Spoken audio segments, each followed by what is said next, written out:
Blackstone presents Ride the Moon Down by Terry C. Johnston. This book is read by Alex Boyles. Here is the hardy mountain veteran who has ranged these wilds for more than 30 years.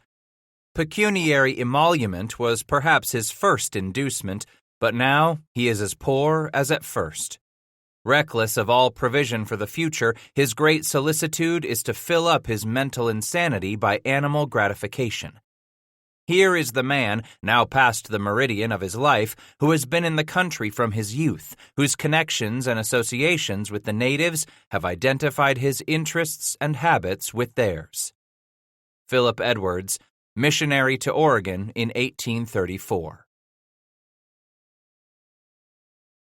1. The baby stirred between them. She eventually fussed enough to bring Bass fully awake, suddenly, sweating beneath the blankets. Without opening her eyes, the child's mother groggily drew the infant against her breast and suckled the babe back to sleep.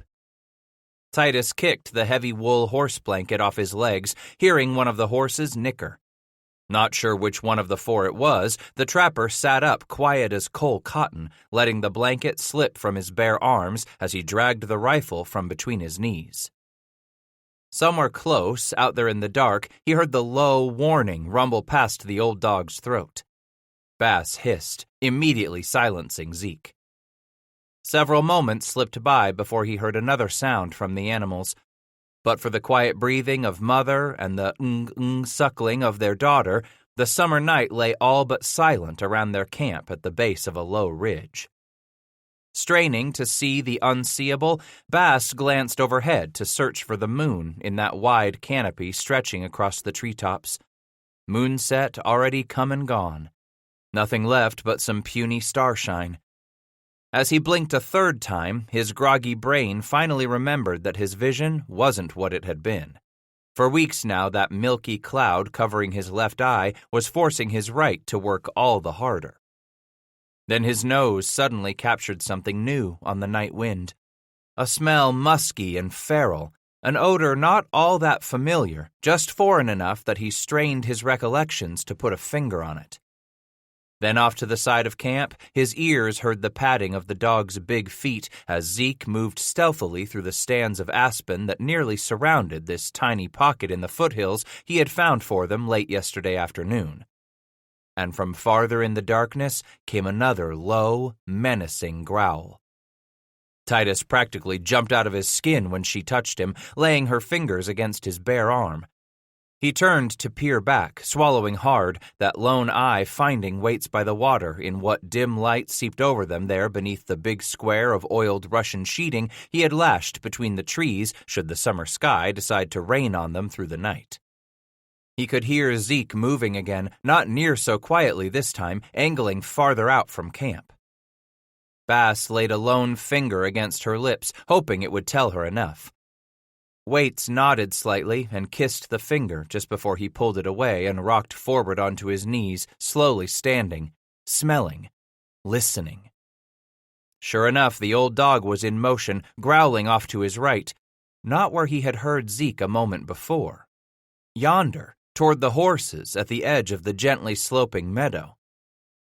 Had someone, red or white, stumbled upon them camped here, he wondered, as he took a first barefooted step, then listened some more. Snake country this was, them Shoshone. Though Crow were known to plunge this far south, Arapaho push in too. Had some hunting party found their tracks and followed them here against the bluff? Every night of their journey north from Taos, Bass had damn well exercised caution.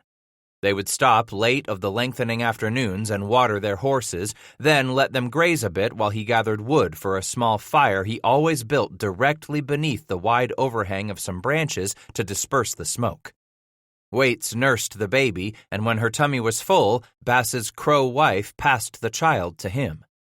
If his daughter was awake after her supper, the trapper cuddled the babe across his arm or bounced her gently in his lap while Waits cooked their supper.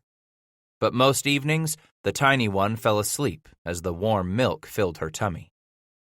So the man sat quietly with the child sleeping against him, watching his wife kneel at the fire, listening to the twilight advancing upon them, his nostrils taking in the feral innocence of this land carried on every breeze.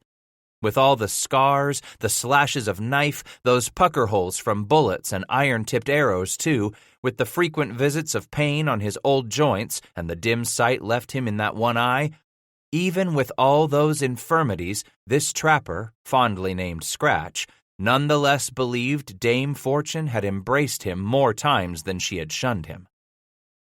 Every morning for the past 25 days, they loaded up their 2 pack horses and the new mule he had come to call Samantha, dividing up what furs Josiah Paddock had refused to take for himself, what necessaries of coffee, sugar, powder, lead, and foo-for-ah he figured the 3 of them would need, what with leaving Taos behind for the high country once more. By the reckoning of most, he hadn't taken much. A few beaver plues to trade with Sublet at the coming rendezvous on Ham's Fork, where he would buy a few gurloos and gewgaws to pack off to Rottenbelly up in Absarica, Crow country, when Bass returned waits by the water to the land of her people for the coming winter. Josiah. Each time he thought on the one who had been his young partner, thought too on that ex-slave Esau they had stumbled across out in Pawnee country, on the others he had left behind in the Mexican settlements. It brought a hard lump to Scratch's throat. For those first few days after bidding them that difficult farewell, Titus would look down their back trail, fully expecting to find one or more of them hurrying to catch up, to again try convincing him to remain where it was safe, maybe even to announce that they were throwing in with him once more. After some 2 weeks, he had eventually put aside such notions, realizing he and Josiah had truly had their time together as the best of friends, realizing, too, that their time lay in the past. Time now for a man to ride into the rest of his tomorrows with his family. One of the ponies snorted in that language he recognized as nervousness edging into fear. Whoever it was no longer was staying downwind of the critters. Kneeling, Bass swept up one of the pistols from where he'd laid them when he'd settled down to sleep. After stuffing it into the belt that held up his leggings and breech clout, Scratch scooped up a second pistol and poked it beneath the belt with the first. Gazing down at the look of apprehension on the woman's face, he whispered in Crow, "Our daughter needs a name." He stood before Waits could utter a reply and pushed into the dark. The babe needed a name. For weeks now, his wife said it was for the girl's father to decide. Never before could he remember being given so grave a task, this naming of another. A responsibility so important not only to the Crow people, but to him as well. The proper name would set a tone for her life, put the child's feet on a certain path as no other name could. Now that his daughter was almost a month old, he suddenly realized he could no longer put this matter aside, dealing each day with other affairs, his mind grown all the more wary and watchful now that there were these 2 women to think of, to care for, to protect. More than his own hide to look after, there were others counting on him. No one was going to slink on in and drive off their horses. Suddenly Zeke emitted more than a low rumble. Now it became an ominous growl. One of the ponies began to snort, another whinnying of a sudden, and he could hear their hooves slam the earth. Where was that goddamned dog? Zeke was bound to get himself hurt or killed mixing with them what had come to steal their horses. In his gut, it felt good, real good, to know that he wasn't going into this alone. The dog was there with him. Bass quickened his pace. As that strong, feral odor struck him full in the face, Scratch stepped close enough to the far side of the meadow to see their shadows rearing. The struggling ponies were frightened, crying out, straining at the end of their picket pins right where he had tied them to graze their fill until morning. He stopped, half crouching, searching the dark for the intruders, those horse thieves come to run off with his stock. A dim, yellow-gray blur burst from the tree line. His teeth bared, Zeke pounced, colliding noisily with one of the thieves just beyond the ponies. There had to be more, Scratch knew, his finger itchy along the trigger. With Zeke's roar, the thieves had to expect the owner of the horses to be coming. but as Bass looked left and right, he couldn't spot any others. Perhaps only one had stolen in alone. Then, in the midst of that growling and snapping, Scratch suddenly realized the dog hadn't pounced on a horse thief at all. It was another four-legged, a predator, a goddamned wolf. "Zeke!" he roared as he bolted forward toward the contest. Remembering that dogfight Zeke was slowly losing in front of the waterfront tippling house back in St. Louis when Scratch stepped in and saved the animal's life. The damned boneheaded dog didn't know when he was getting the worst of a whipping. 3 of the ponies whipped this way and that, kicking and snorting at the ends of their picket ropes where he had secured them. Dodging side to side, Bass rushed into their midst, ready to club the wolf off Zeke when the battle-scarred dog tumbled toward him under the legs of a pack horse, fighting off 2 of them. 2 goddamned wolves! At that moment, Samantha set up a plaintive bawl, jerking him around as if he were tied to her by a strip of latigo. Again and again she thrashed her hind legs, flailing at a third wolf that slinked this way and that, attempting to get in close enough to hamstring her. He'd fought these damned critters before, big ones too, high in the mountains and on the prairies. Taking a step back as Samantha connected against her attacker with a small hoof, Scratch jammed the rifle against his shoulder, staring down the long, octagonal barrel to find the target. Then set the back trigger. As the predator clambered back to all fours and began to slink toward the mule once more, Scratch shut both eyes and pulled the front trigger. With a roar, the powder in the pan ignited and a blinding muzzle flash jetted into the black of night. On opening his eyes, Titus heard the .54 caliber lead ball strike the wolf, saw it bowl the creature over. Whipping to his left, the trapper upended the rifle, gripping the muzzle in both hands as he started for the mass of jaws and legs and yelps where Zeke was embroiled with 2 lanky-limbed wolves, getting the worst of it. Slinging the rifle over his shoulder and preparing to swing the buttstock at one of the dog's attackers, a fragment of the starlit night tore itself loose and flickered into the side of his vision. Landing against Scratch with the force of its leap, a 4th wolf sank its teeth deep into the muscle at the top of his bare left arm. Struggling on the ground beneath the animal as it attempted to whip its head back and forth to tear meat from its prey, Bass yanked a pistol from his belt as the pain became more than he could bear, fearing he was about to lose consciousness at any moment. He fought for breath as he rammed the pistol's muzzle against the attacker's body and pulled the hammer back with his thumb, dragging back the trigger an instant later. The roar was muffled beneath the furry attacker's body, nonetheless searing the man's bare flesh with powder burns as the big round ball slammed through the wolf and blew a huge fist-sized hole out the attacker's back in a spray of blood. Pitching the empty pistol aside, Scratch pried at the jaws deathlocked on his torn shoulder, savagely tearing the wolf's teeth from his flesh. He rolled onto his knees shakily, blood streaming down the left arm, finding Zeke struggling valiantly beneath his 2 attackers, clearly growing weary. Bass pulled the second pistol from his belt and clambered to his feet.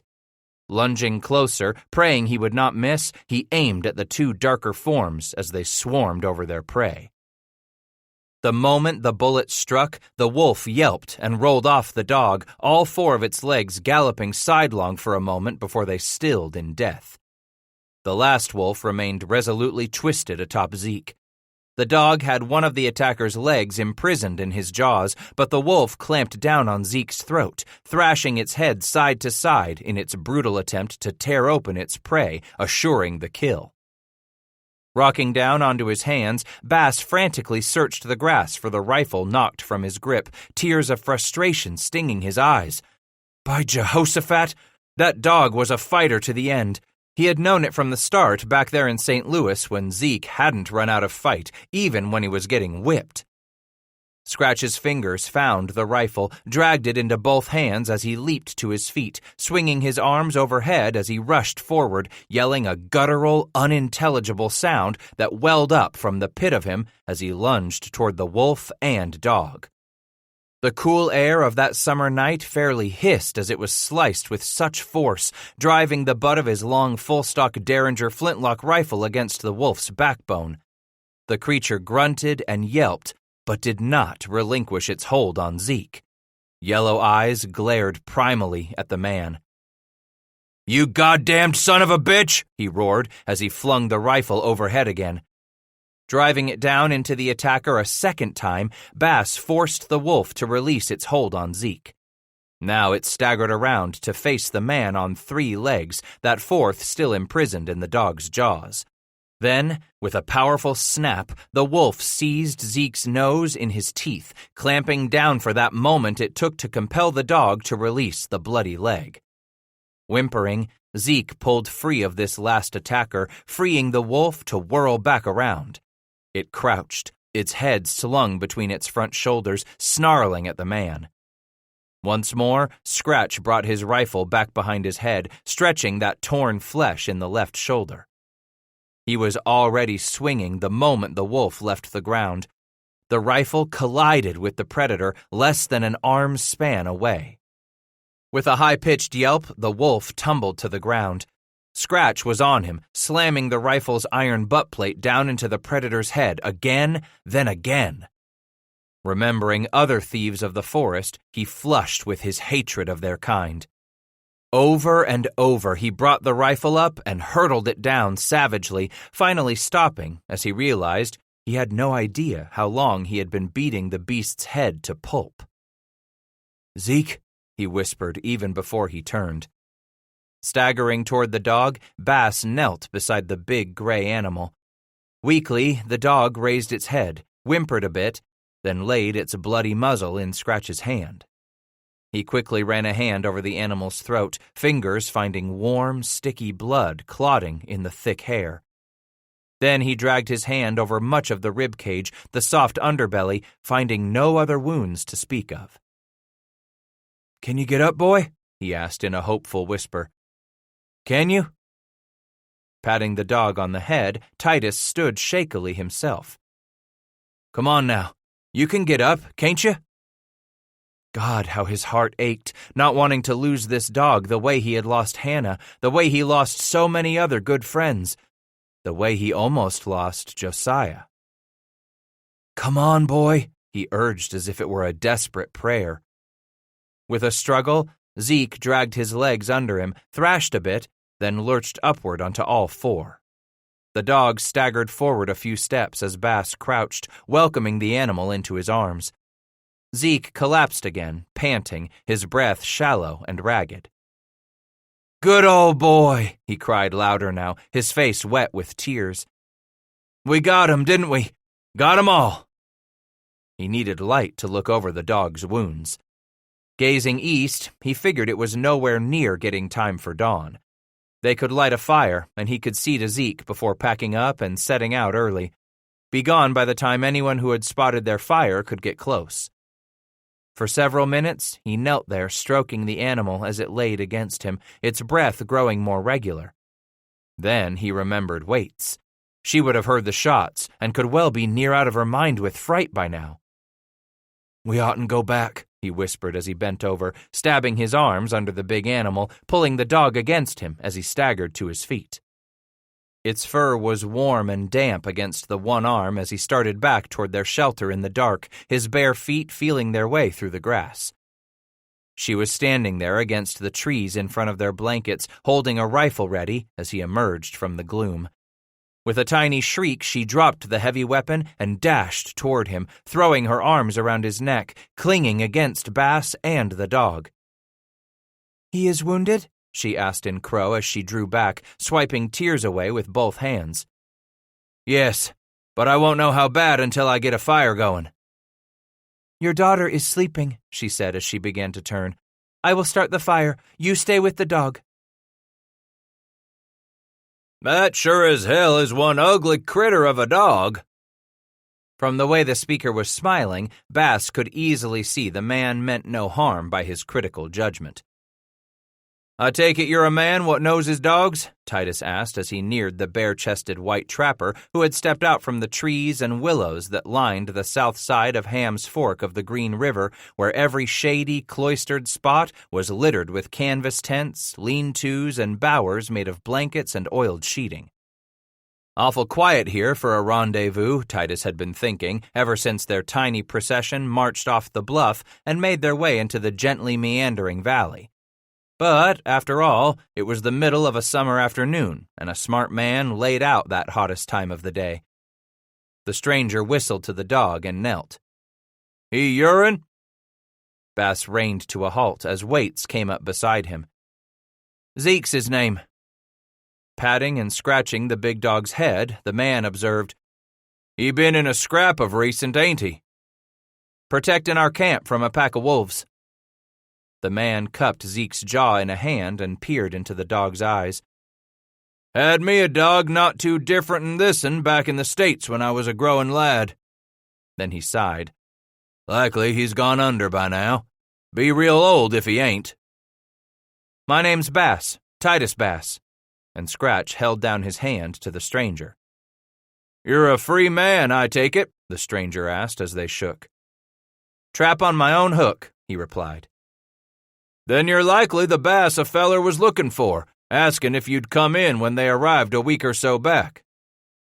His eyes warily squinted as he searched the nearby groves of trees and canvas. "Someone asking after me?" "Big feller, English-tongued he was." "By damn, them Britishers here again this summer?" "They are for sure." "Where's their camp?" "Off yonder," and he pointed. "My name's Niece Dixon. Ride with Drips." "He that Bouchouet with American fur?" Dixon threw a thumb, gesturing over his shoulder. "Him and Fontenelle. That's us over there." "Good to know you," Bass replied. "Where are the free men camped?" "Some here and some there. Rocky Mountain first settled in on upstream 'bout 8 miles or so. Sublet come in with his goods to trade, with 'nother feller, too." Then after he glanced quickly at the woman and the child she had lashed inside that flathead cradleboard swinging from the tall pommel at the front of her saddle, Dixon asked, "How long you been out here to the mountains?" Scratch smiled. "Come out spring of 25. "Damn, you mean to tell me you was a Ashley man for that first rendezvous?" Wagging his head, Bass replied, "Didn't see my first rendezvous till 26, but I made ever one since." "That makes 9 of 'em, Bass." Drawing himself up, Scratch sighed. "Time was I didn't figure I'd ever see near this many rendezvous, Dixon. Suppose it's nigh on to time for us to make camp."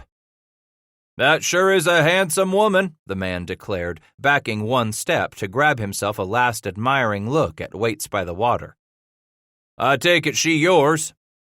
"My wife, Crow. They are a handsome people. We've been together for more'n a year now." Then he nudged his heels into the buffalo runner's ribs. "Handsome woman, Titus Bass," Dixon repeated. "But like I said, that sure is one ugly dog." "Thank ye kindly," Scratch replied with a wide, brown-toothed grin. "Thank ye on both counts." As the infant suckled at her breast, Waits by the water watched her husband call the dog over to have it lay beside him as he squatted at their small fire. She studied how the man scratched its torn ears, the scarred snout, that thick neck the wolf tried vainly to crush, seeing how gently her husband's hands treated the big dog, recalling how his hands ignited a fire in her.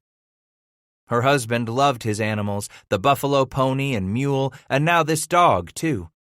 Almost as much as she knew he loved her and their daughter. "Have you decided upon a name?" she asked. He stared at the flames a while. The only sound besides the crackling of their fire were the shouts and laughter from down the valley where the many white men camped and celebrated. How the white man could celebrate! "No," he finally admitted, not taking his eyes off the fire. "This is so important, I do not want to make a mistake." "Who do you want to name her if you don't?" she asked. Her husband turned to look at her. "Isn't it the father who gives a name among your people?" "It is one of the father's family." Wagging his head, Bass peered back at the flames. "Besides the two of you, I don't have any family out here. I might as well not have any family left back there anyway. So there is no one to name our daughter but me." Arapuesh calls you his brother?" Nodding, Bass replied, "Yes, Rotten Belly is like a brother." "Perhaps he can help us when we return to my people for the winter, Chili, my husband." She sighed and gently pulled her wet nipple from the babe's slack mouth. Waits laid the sleeping infant beside her and pulled the corner of a blanket over the child. "I am anxious to see Rotten Belly," Scratch admitted. "It will be 2 winters since we have talked and smoked together." "A good man, my uncle is," she said, scooting over to sit alongside him. "You have decided where we will go when we leave this place of many white men?" "We will ride north when we go. There are beaver still to trap in Apsarika. We can take our time and work slowly north through the mountains while the flat-tails put on their winter fur, then find Rotten Belly's camp for the winter." She grinned. "I will be going back to my people a married woman." "And a mother," he added, looping an arm over her shoulder and pulling her against him. "Mother of a beautiful daughter." "You still think of me as beautiful too?" Staring her full in the face, his brow knit with concern. "I don't ever want you to feel anything less than beautiful, for you are all my sunrises and all my sunsets, the way the light strikes a high country pool." "You still think of me as your lover?" she asked, slipping her fingers beneath the flap of his breechclout to barely brush his manhood lying there under the layer of wool. Waits wanted him now. All too fleeting were their moments alone. How desperately she wanted to know that he still thought of her as a woman, that the fire between them had not diminished now that she had given birth to their daughter. "Feel what you are doing to that which rises," he said with a groan of pleasure.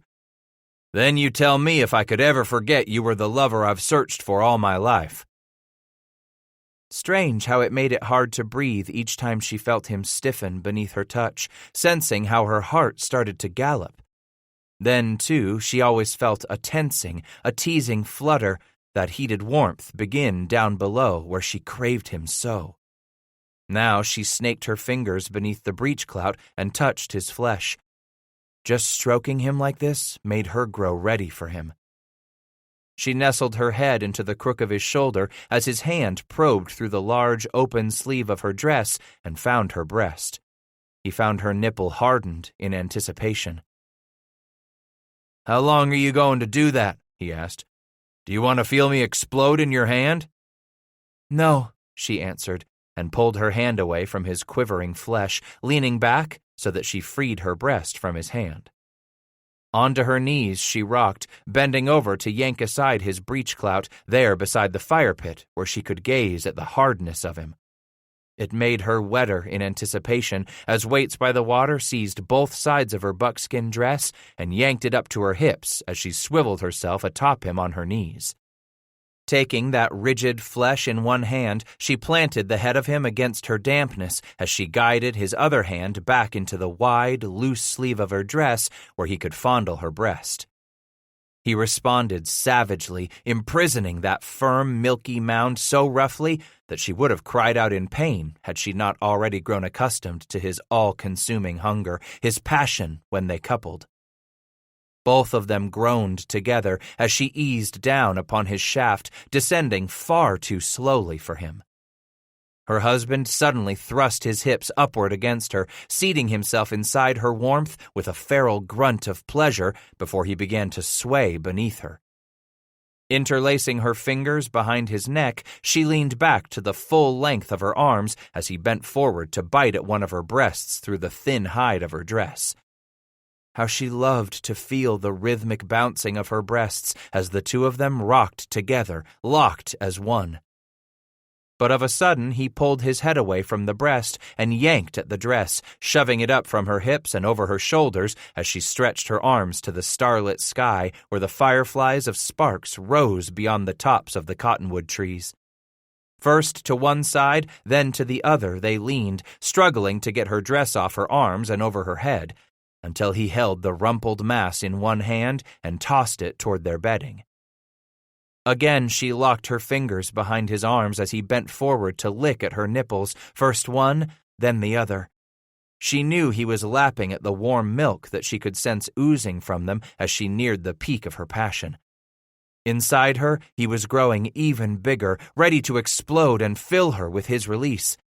He told her how he loved to suckle at her breasts, just enough to taste the milk her body fed their daughter. In little more than a moon since the birth, she had come to know how passionate her husband grew as he nursed on her. How mad it made him as he drove in and out of her with a rising fury. Then she heard his rapid breathing become ragged, as if the sound caught on something low in his throat, knowing that he was close. And with that realization, she suddenly reached her peak, sensing a flood sweep through her just as surely as there would be if he had torn down a high-country dam and what had been a flooded meadow rushed down slope between two narrow banks. Her quivering thighs. She felt as if her legs were the banks of that mountain stream suddenly released. Starting somewhere inside her belly where she had carried their daughter, Waits sensed the gushing wave wash downward, down over his manhood imprisoned inside her, on down as it swept over them both while their rhythm slowed like the passing of a stampede. Not the hurtling passage of massive, lumbering, ground-shaking buffalo, but the breathless, fleeting passage of wild horses, their nostrils flaring, their eyes wide with wind-born lust, their manes and tails blowing free in the wind. She could tell he had enjoyed it as he pulled back from her and gazed into her eyes. He didn't have to speak for her to know. Her husband licked his lips and said, "There is no finer woman than you in all this world. With all I have done wrong, with all the folks I didn't mean to hurt but ended up hurting anyway over the years, I don't know how I ever became worthy of your love." "The grandfather above has smiled on us both," she whispered against his cheek, closing her eyes and wishing this moment would never end. Then, of a sudden, she rocked back and smiled at him, saying, "One above smiled on me a little earlier in my life than he did in yours." "That doesn't mean I'm going to die anytime soon, woman." Holding his face between her hands as she felt him continue to soften within her, Waits said, "You have lived through so many deaths already. I grow so afraid you won't live through any more." Bass pulled her against him fiercely, kissing her wet, warm mouth. When he could no longer hold his breath, he pulled away, gasping, and said, "I have so much to live for now.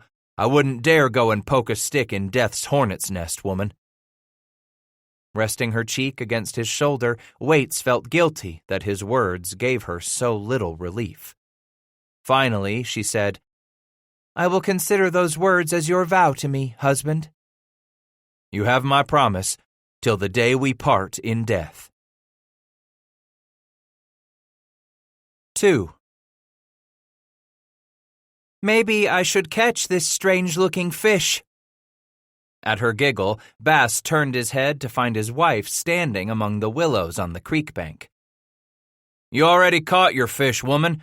Come in with me. The water feels almost as good as you this morning." Before ever worrying about breakfast this morning, he had tagged along with her to a secluded part of the stream where she would have a little privacy to bathe the baby. There he tied off their 2 horses, while Waits by the water pushed through a gap in the willows to reach the edge of the creek, where she found a small strip of open ground covered with grass, shaded by some young cottonwood saplings.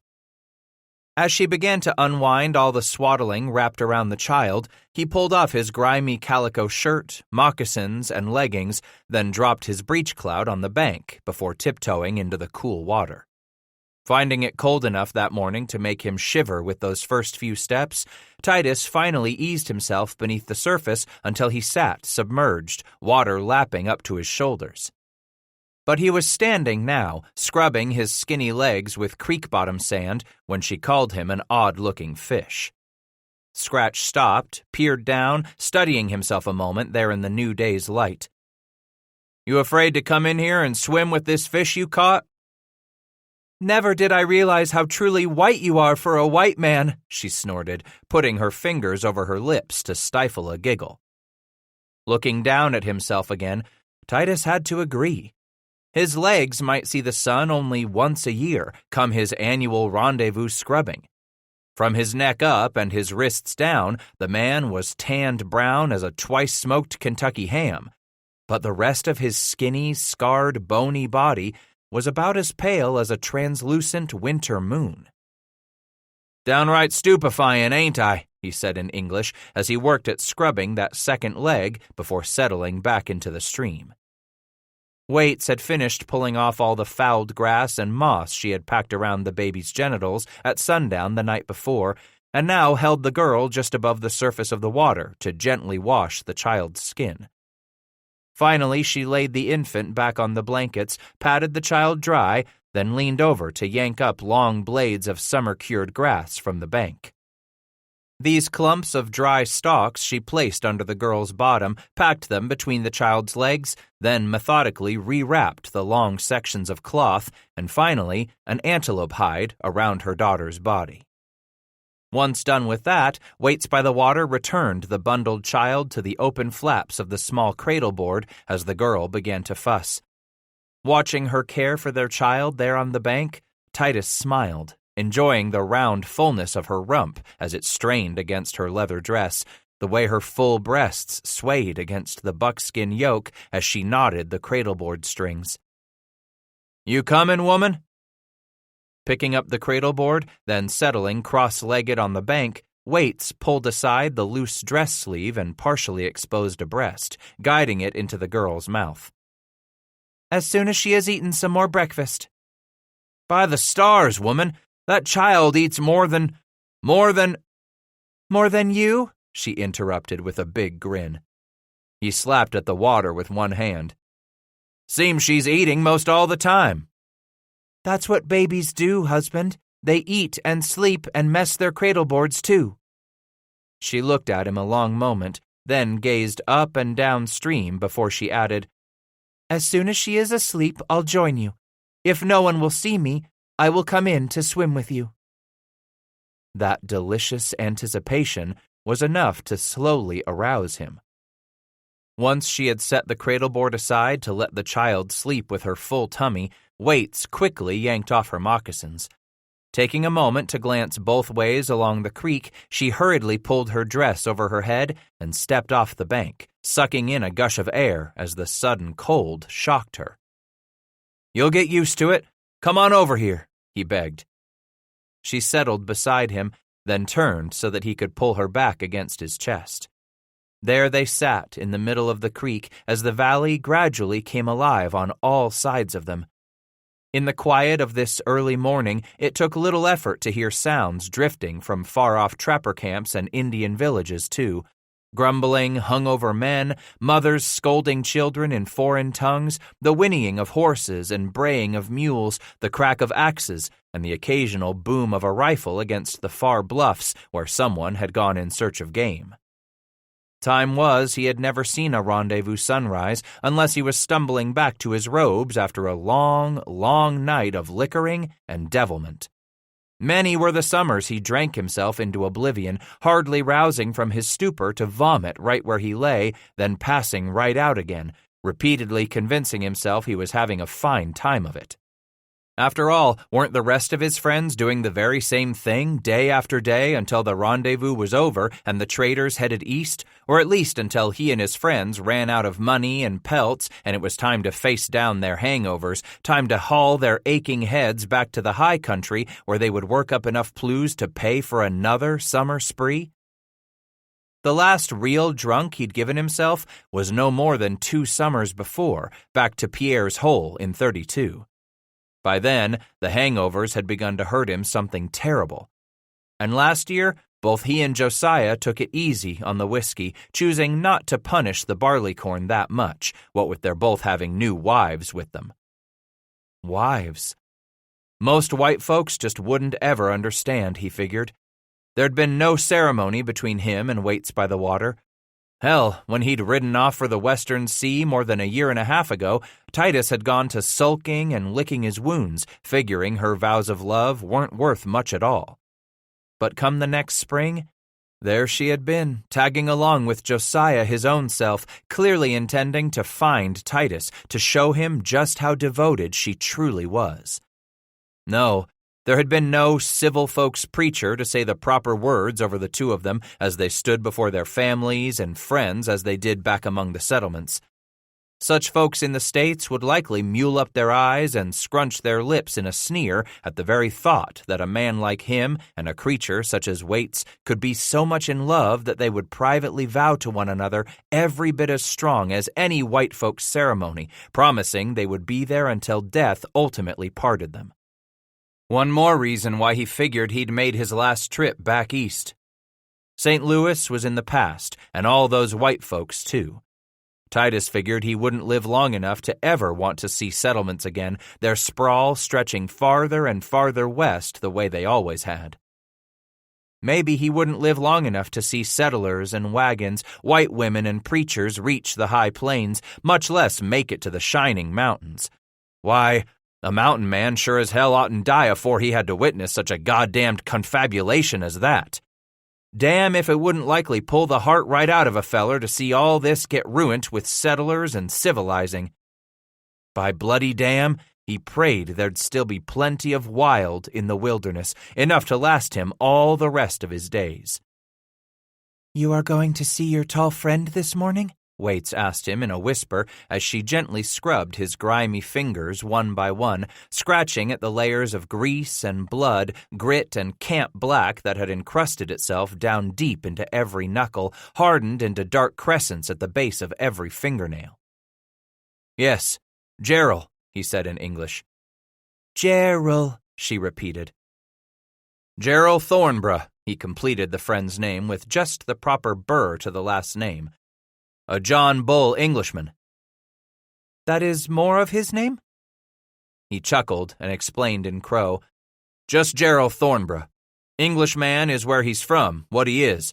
Like I'm American from the States, and you're a Crow from Absarica." "It was good to have a friend near when death loomed close last summer," she reflected. "He saved our lives," Bass agreed. "Saved Josiah's life. Mine, too." "This man? He comes to trade his furs like you?" "No. Last summer, Gerald told me that his boss, a man I met out to the Western Sea, sent him to rendezvous all alone only to look things over. That boss, a white-headed eagle named McLaughlin, had plans to send a brigade of men here this summer." "More of the English white men?" "Yes, woman. All sent by a man who wants to carve off a piece of this rendezvous trade for himself." Worry tinged her voice. "Will the English push the Americans out of these mountains?" Bass snorted, shaking his long, damp hair. "Not a chance of that. If the English know what's good for them, they'll stay to their own country and leave this to the rest of us." "You will go this morning to throw the tall white man out of this country?" After some hesitation, Bass said, "I don't figure I got the right to throw any man out of what country isn't mine." "But many times you've told me this land is your home." "True, woman, but it still isn't mine, the way folks put down claims on the ground back east. No, I'm content to live out here where none of this is really mine, to pass on through a lot of country where I'm only visiting." "There is Crow country farther north," she tried to explain as she wrapped his arms over the tops of her heavy breasts. "And this country is the land of the Shoshone and Bannock. All fight to keep the powerful Blackfoot from taking away their lands. So why aren't you going to fight the English now that they have come to take this country from you?" "I don't think they have come here to take any land from me," he declared. "But they came for the beaver," she maintained, "and some of that beaver is yours." He leaned to the side so he could gaze closely at her face. "You trying to stir up some trouble between me and that big Englishman?" With a smile, she replied in Crow, "No, I am only trying to make sense of why you do what you do sometimes, make sense of what you don't do at times. You Americans and the Englishmen are confusing to me. You say you don't want this country out here, but you both want to be free to take what you want from the land." Beginning to fuss, the child began a muted squall from the bank. "You're right, woman," Bass admitted. "This land ain't mine, but the beaver I take with my own sweat, with my hands, they're mine. I don't allow I have any right to fight for this country because it's not mine, but I will fight for what is mine, my beaver, my animals and traps, my family. No man will ever take them from me." She turned slightly and kissed him, then pulled away, wading to the bank. He stood, too, allowing the water to sluice off his cold white flesh, marveling at just how pale he was now that the sun had climbed fully above the ridge to the east. As she pulled her dress over her head and tugged it down over her hips, Waits by the water laughed again. "I am happy a strange fish like you is the father of my child." "Even if you don't understand me at times?" The woman nodded, dragging the cradleboard into her lap and stroking the infant's cheek with a fingertip. "I may not always understand the way things rumble around inside your head, husband, but I always know just how your heart works." "Is that the back of Gerald Thornborough's head I've got my pistol pointed at?" At first, the tall Englishman froze, daring not to turn his head, his eyes instead glancing at the other company employees nearby, hoping to find them ready to defend him. "And you're the Boucheway of this here bloody Hudson's Bay bunch, ain't ya?" With his pounding heart rising to his throat and his hands held out from his body, Thornborough turned just enough to level his eyes at his antagonizer. Plain to see that the man had no pistol trained on the back of his head. Gerald's eyes climbed to the stranger's face. "By the stars, it can't be!" Thornborough roared as he whirled around, his booming voice like the clangor on a huge cast-iron bell. Bass slapped both his open hands on his chest, then spread his arms wide. "In the flesh, you God-blame-it Englishman!" They crashed together, hugging fiercely, slapping backs and shoulders, dancing side to side and around and around. "I've asked after you," Thornborough admitted breathlessly as they ground to a halt, their forearms locked fraternally. "No one heard evidence of you since last summer on the green. No one's come across you in their travels." "I stayed south ever since Rendezvous," Bass explained, "and I went east for a time too." "The States?" And Gerald rocked back a bit, closely studying his friend's face. "You didn't think of giving up the mountains?" "Hell, I couldn't give up the mountains," he declared with a reassuring smile. "Wouldn't be happy any place else." Then he spotted the left eye and leaned close to have himself a look at it. "So tell me about this eye of yours." "Don't rightly know what to think of it, Gerald. Just come on me few months back. Been seeing stars shooting out of it for some time, howsoever, but this last spring, it got so everything's real fuzzy." He peered closely at the milky film over the iris and pupil. "Looks cloudy. You see anything with it?" "A little," Bass answered. "I can tell light from dark, not much else. For most part, I ain't in a bad way, what with this other eye doing more'n its share." "Tie your horse off and come on in here, you old one-eyed reprobate," he said with relief, gesturing for Titus to follow him beneath the canvas sheeting Thornborough's men had strung up for shade in the middle of their encampment. He watched the American ground hobble his animal where it could graze nearby, then patted the blanket beside him. "Sit." "You John Bowles got any tobacco worth smoking?" Bass inquired. "Get me some tobacco for this guest with such terrible manners," Thornborough roared, laughing. As the American filled his pipe, Gerald said, "As soon as I arrived here, I asked after you, but as the days slipped past, I feared more and more you'd lost your hair." "Wah! If'n that half-breed giant named Sharp couldn't raise this nigger's hair last summer, ain't a Injun gonna take what's left of this poor scalp." He slapped Bass on the leg, sensing such an exquisite joy in seeing this friend after a long, long year of separation. "You've brought many pelts to trade?" "Nope, I ain't got but a few left to barter off." "Not a good year for you and young Paddock?" The American smiled. "It was a damn fine year for the two of us, Gerald, but I left most all of them plues behind in Taos with Josiah." "Taos," he repeated, confused. "Josiah's not here with you?" Having puffed on his pipe to get it started with a twig from the nearby fire, Titus Bass began to tell the story of all that had taken place since last summer's raucous trading fair.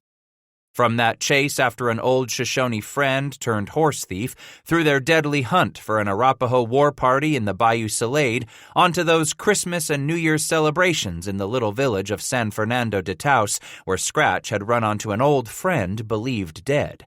A chance meeting that spurred Scratch all the way back to St. Louis through the maw of winter, then off to the west again for the massive mud fort the Bent brothers had erected beside the Arkansas River, completing that deadly journey in hopes of putting some old ghosts to rest. "This Silas Cooper shot you?" The American tugged up the hem of his cloth shirt to show the vividly pink bullet wounds. A dark-skinned stranger stepped beneath the shady bower, leaning in to inspect one of the puckers as he commented, "You got nothing better to do, Gerald, but go and look at this man's bullet holes?" Thornborough snorted. "By the stars, the bullet made that wound came a hair's breadth from killing my friend here. Introduce yourself proper, Thomas." "Thomas McKay," the man declared, holding his hand out as he backed a step. Watching the American grab McKay's hand, Gerald explained, "This be Titus Bass." "Yes, I've heard of you," McKay replied, his dark Indian eyes narrowing. "You come to Vancouver to visit the doctor." 2 winters back it was, Bass stated. "A good man, the doctor. He is what you see of him." "Thomas here is leading the doctor's brigade this year," Thornborough explained. "We ain't been doing much in the way of trading," McKay confessed as he took a dipper of water from one of the company's laborers and drank. Wiping the dribble from his chin, he said, "But we didn't figure to scare up much trading from you Americans anyway." Bass looked at Thornborough. "Company men bound to deal with their own traders. Them what trap for American fur gonna trade for company supplies, and Rocky Mountain fur gotta trade with sublet." "Last year, them Rocky Mountain fur partners had contracted with that Yank named Wyeth to buy supplies off him this summer," McKay said. "But sublet come in a couple days ahead of Wyeth, so Fitzpatrick started trading off pelts even before Wyeth got to the valley." Thornborough wagged his head. "So now Wyeth has all those goods Rocky Mountain Fur said they'd take off his hands with no one to trade with." "How about the free men?" Bass inquired. "Where they been trading their furs?" Gerald could tell by the set of Scratch's jaw that the unfairness of Sublet's actions didn't sit well with his American friend. "Sadly, from what I have been witness to myself, it appears most of your American free men are conducting their business with Sublet." "Damn 'em," Bass growled, his brow furrowing. "But it don't surprise me none. Most of 'em knowed Sublet for years now. Some trapped with him back when, or they been trading with him for the last few rendezvous. Natural, I suppose, for 'em to stick with what they know. But it damn well sours my milk to see a man break his vow with another like Fitz and the rest done to Wyeth." "Is there no honor among you Americans?" McKay inquired with a wry grin. "Not when you're speaking of prime pelts and beaver country," Bass confessed. "For years now there's been a war on between Rocky Mountain Fur and Astor's company." "From what I've learned over the past few days," Thornborough injected, "no longer is there any war between them. Instead, they've divided up the fur country on the east side of the mountains." Bass bellowed, "Divided it between them?" Finally settling on the ground beside Thornborough, McKay declared, "Astor's retired and turned his business on the Upper Missouri over to Pierre Choteau in St. Louis, so that Upper Missouri outfit's going to run things up there from here on out. They'll have that country all to themselves now that Sublet and Campbell are pulling out," Thornborough continued. "In turn, American Fur won't give Sublet's company any competition for a year down here in these central and southern mountains." Bass wagged his head as if it was incomprehensible to him. "They made him a truce, dividing up the beaver country atween 'em, and here it was not so long ago the free men were hoping Mackenzie would come on down here from his American fur post to give Sublet some competition. His prices were so goddamned high." "Still are," Gerald replied, "and what he offers for fur is terribly low." "So Sublet's got this cat skinned 2 ways of Sunday, don't he?" Bass observed. McKay explained, McLaughlin sent us here to sell our goods at prices lower than what any American trader sells for, and to buy beaver at a price higher than Americans would pay." Bass looked around him a moment. "Don't see no crowd lining up to sell you their beaver, fellas." Scratching at his cheek, the bearded Thornborough said, "Appears your Americans will trade with Sublet no matter how black-hearted his business ethics." "You gotta dance the way Sublet dances. Ain't you offered them trappers any of your whiskey?" Bass inquired. McKay exploded in laughter. "We didn't bring any liquor. The doctor's an honorable man, so he wouldn't hear of any whiskey trade." "Which puts us at a decided disadvantage," Thornborough stated. "Sublet opened his packs and his whiskey kegs 3 days before Wyeth ever came in, which meant that Rocky Mountain Fur was dead and buried by the time that Yank showed up to sell them his goods." "Rocky Mountain Fur's dead?" Bass sputtered. "Sublet bought them out, one at a time, I hear," Gerald said. "There were 5 partners, but by the time Sublet got through offering them this or offering them that for their shares, only 2 of them decided to stay on with Sublet." "Which ones?" Bass inquired. "Thomas Fitzpatrick is one," McKay answered. "Don't know who the other one is."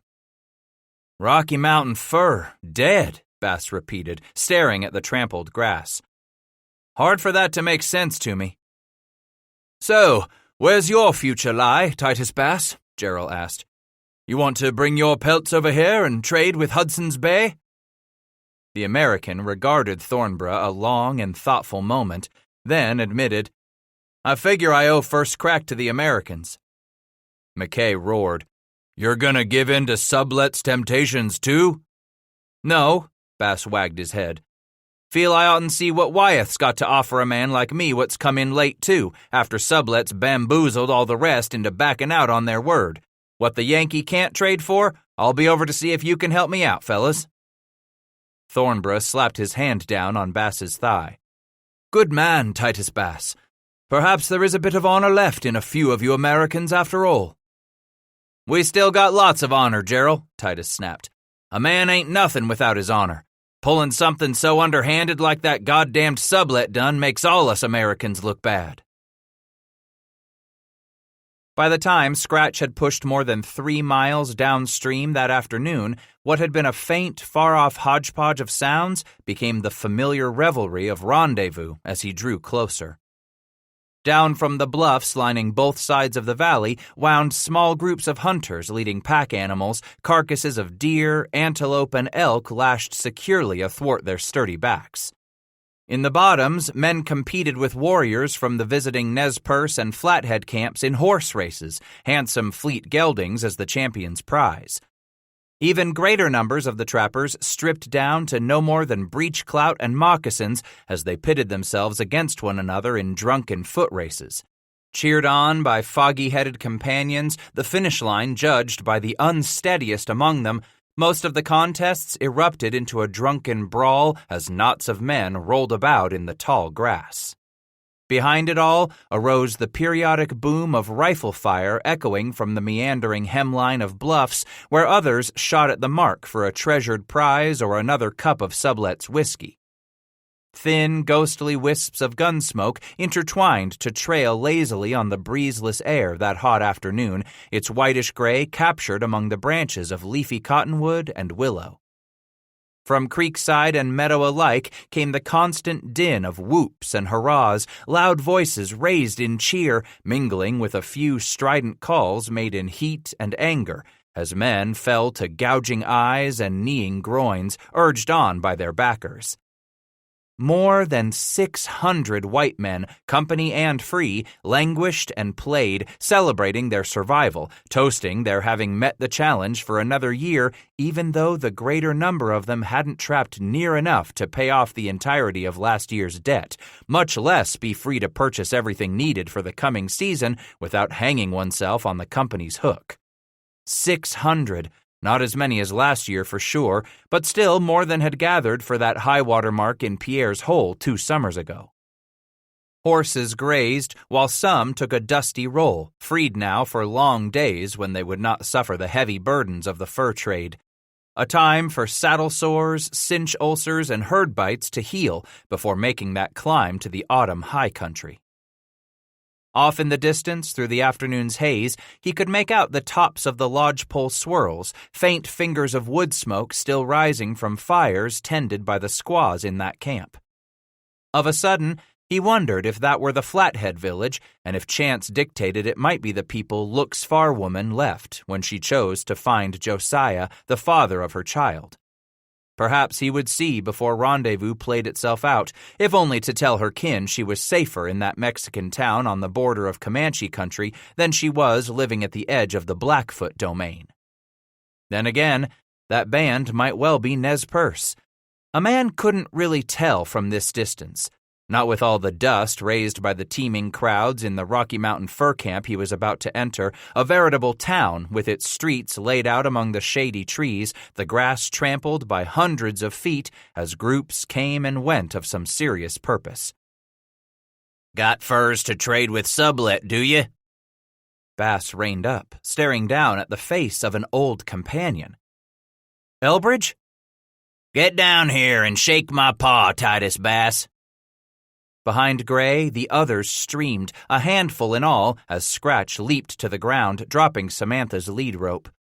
Breathless when he finished hugging these dear old friends, done pounding backs and withstanding the blows of doubled fists hurled his way, he stood back and stared at the semicircle of their faces. Dragging a hand beneath the dribble at the end of his nose, he sighed, "You ugly boys sure make a sight for these old eyes." "So where's that pretty wife of your'n?" Rufus Graham asked, his auburn hair just hinting at turning gray. He was missing those 4 front teeth, both top and bottom. "The gal you had roped to you last rendezvous finally get smart and run off with a good-looking man?" "Nah," Titus said with a big grin. "She's back yonder to our camp upstream. We had us a girl child." "Merciful heavens, a girl?" Caleb Wood echoed. "Purty as her mother," Bass declared. "God bless!" exclaimed Solomon Fish, rubbing the long ringlets of his blond beard. "Pray God saw to it the little child didn't take after her homely pap." Bass suddenly looped an arm around Solomon's neck and playfully rubbed the top of his mangy blond hair with a handful of knuckles before allowing the struggling man to go free. "Where's Wyeth?" Bass asked. "I heard tell when we come in yesterday that the Yank was already in from the east." None of them answered at first, until the stocky Isaac Sims said, "He's yonder, more'n a couple miles on down the creek, on past them to Percy what's camped close to Sublet's tents." "That's Sublet off yonder, eh?" Caleb nodded. "He's doing a handsome business." Of a sudden, it struck Titus. "Why you boys camped in here with Rocky Mountain fur? You ain't throwed in with the company men, have you?" Wood towed the grass a moment before answering. "It ain't been so good for us since losing Jack," he said quietly. Bass looked around at the others, most of whom did not meet his gaze. "Been 2 summers now, ain't it, boys?" Graham swallowed and answered, "Yeah, 2 years, Scratch, since them God-blamed Blackfoot got him in the Pierre's Hole fight." "But when I saw you fellers last summer on the green, seemed you'd done fair for that first year without Jack Hatcher in the lead," Titus declared.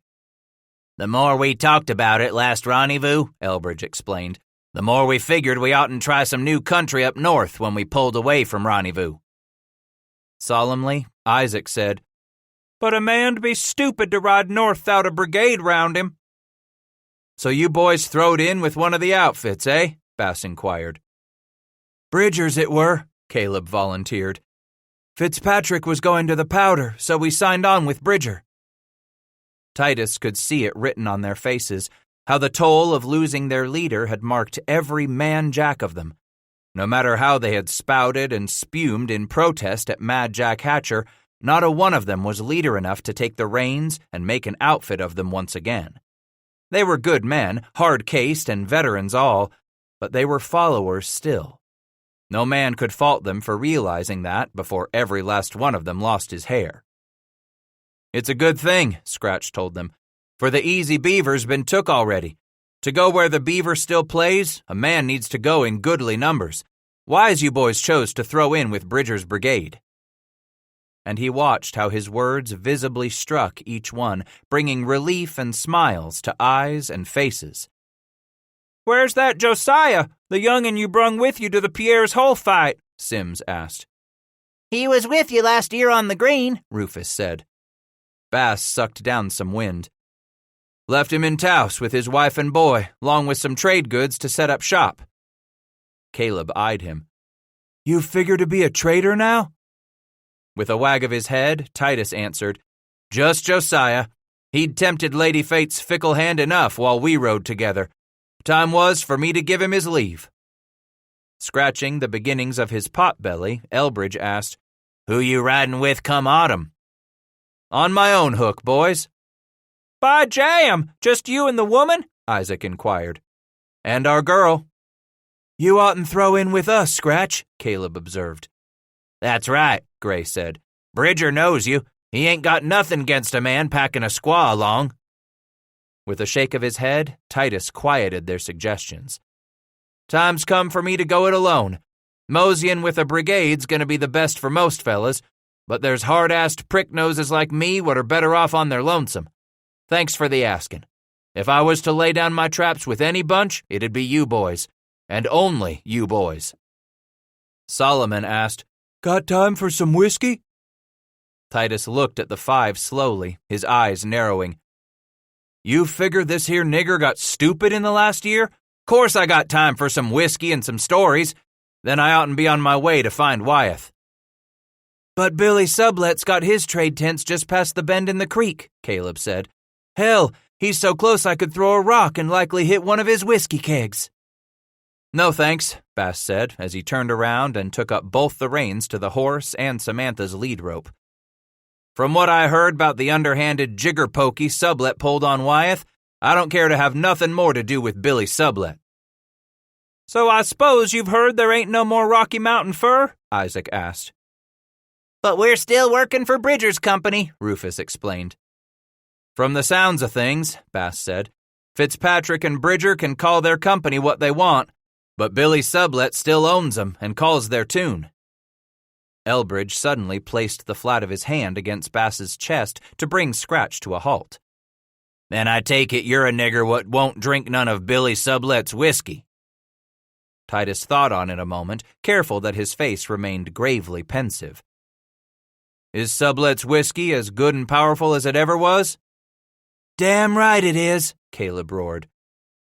"Then I ain't above accepting a free drink of that low-down thieving Sublet's whiskey," Bass declared boldly. "Not when I get me the chance to drink that whiskey with the likes of you boys." 3.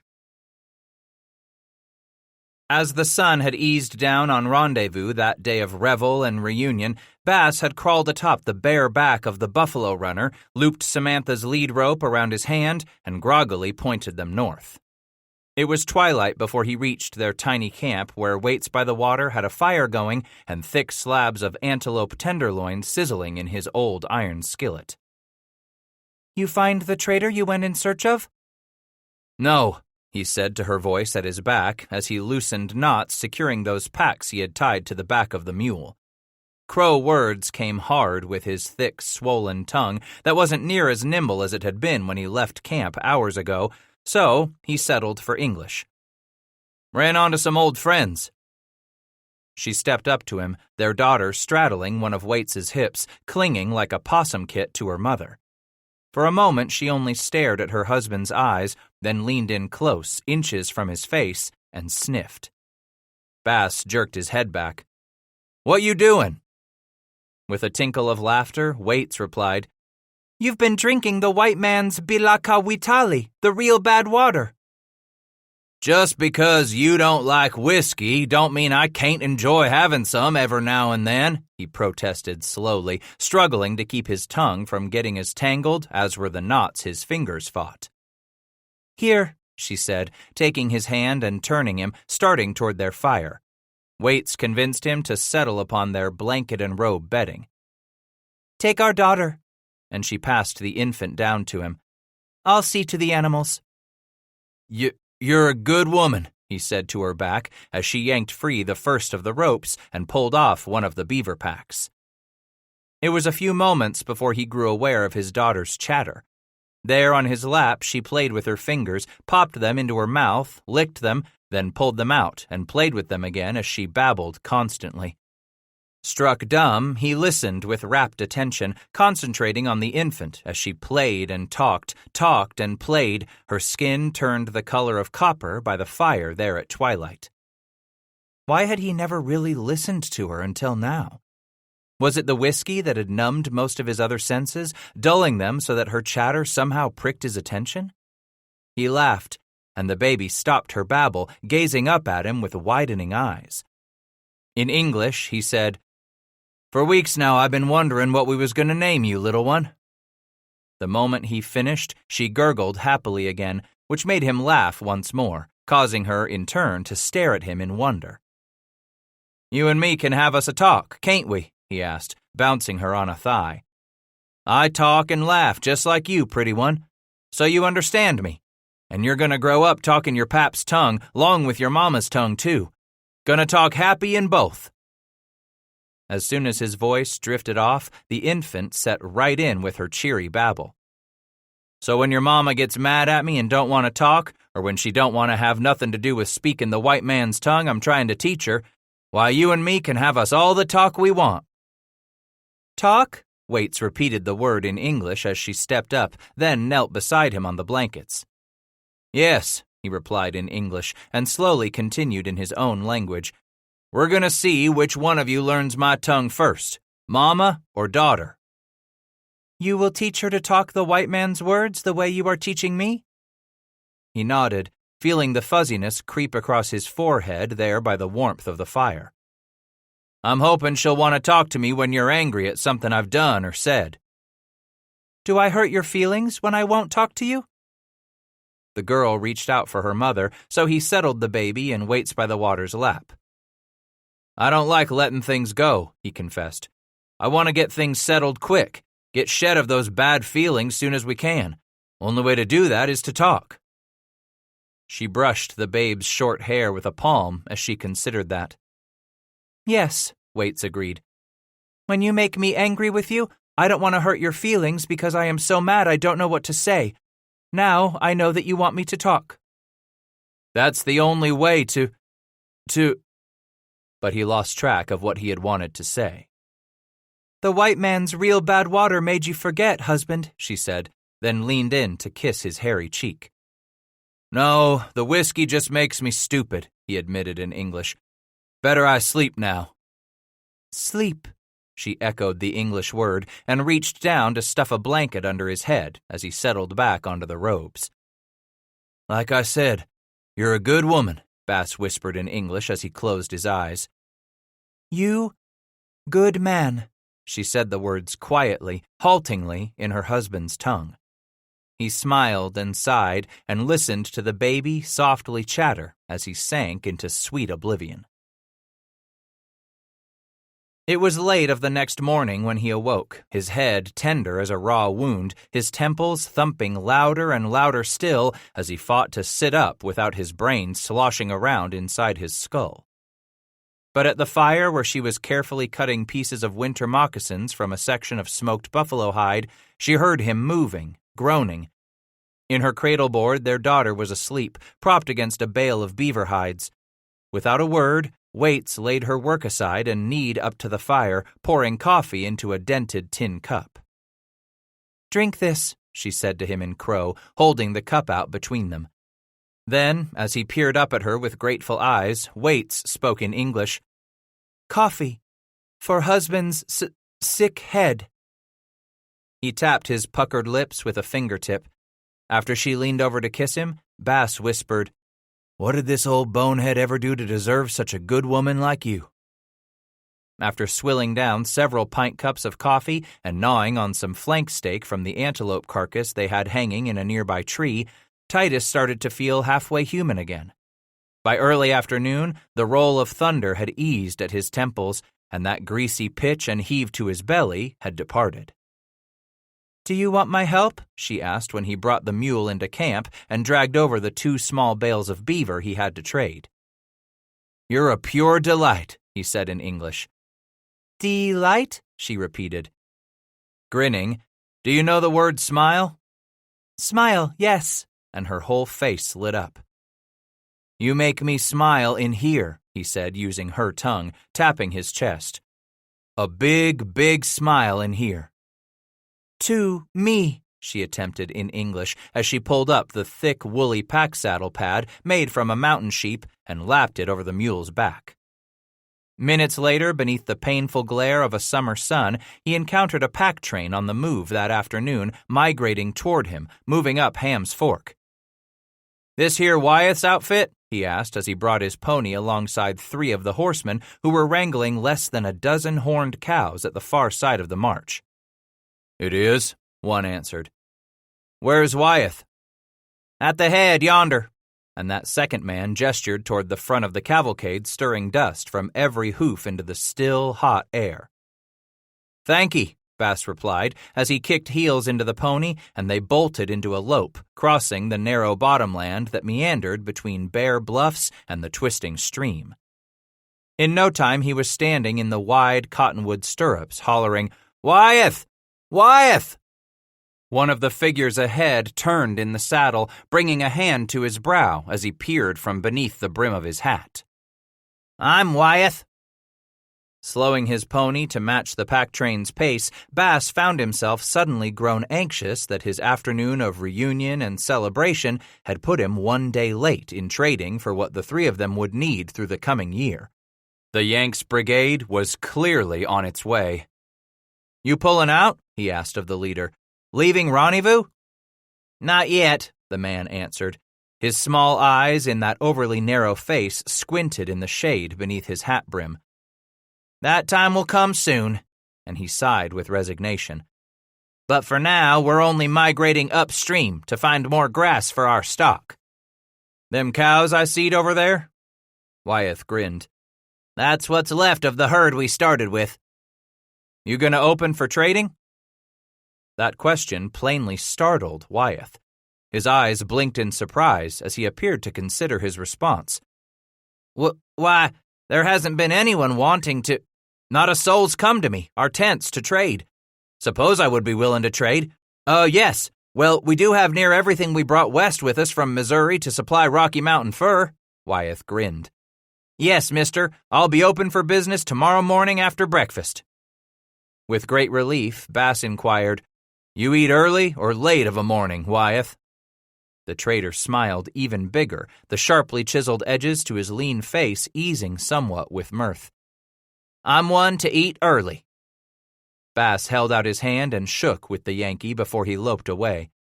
"I'll see you after breakfast." "I said it last year, and I've said it more than once this summer already," Wyeth declared to Bass that following morning. "But most of these men out here in the mountains are nothing less than a low breed of scoundrel." "You counting me in that bunch?" Wyeth slung his head back and laughed heartily. "Not by a long shot, Mr. Bass."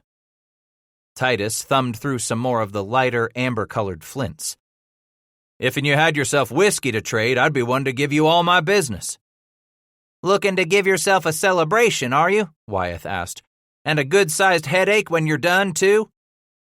"Maybe a good carouse, but the days are past when Titus Bass gets so far down in his cups he can't crawl back out till a morning or 2 later. Give me a dozen of them wiping sticks," and he shoved a double handful of flints across the top of a wooden box at Wyeth's clerk. "How many winters you been out here, Bass?" 25 were my first summer." "An Ashley man?" "No," and he wagged his head emphatically. "Come west on my own hook, and paid dearly for it, I suppose. Lost some hair to some red niggers down to Bayou Salade, but I ain't gone under yet."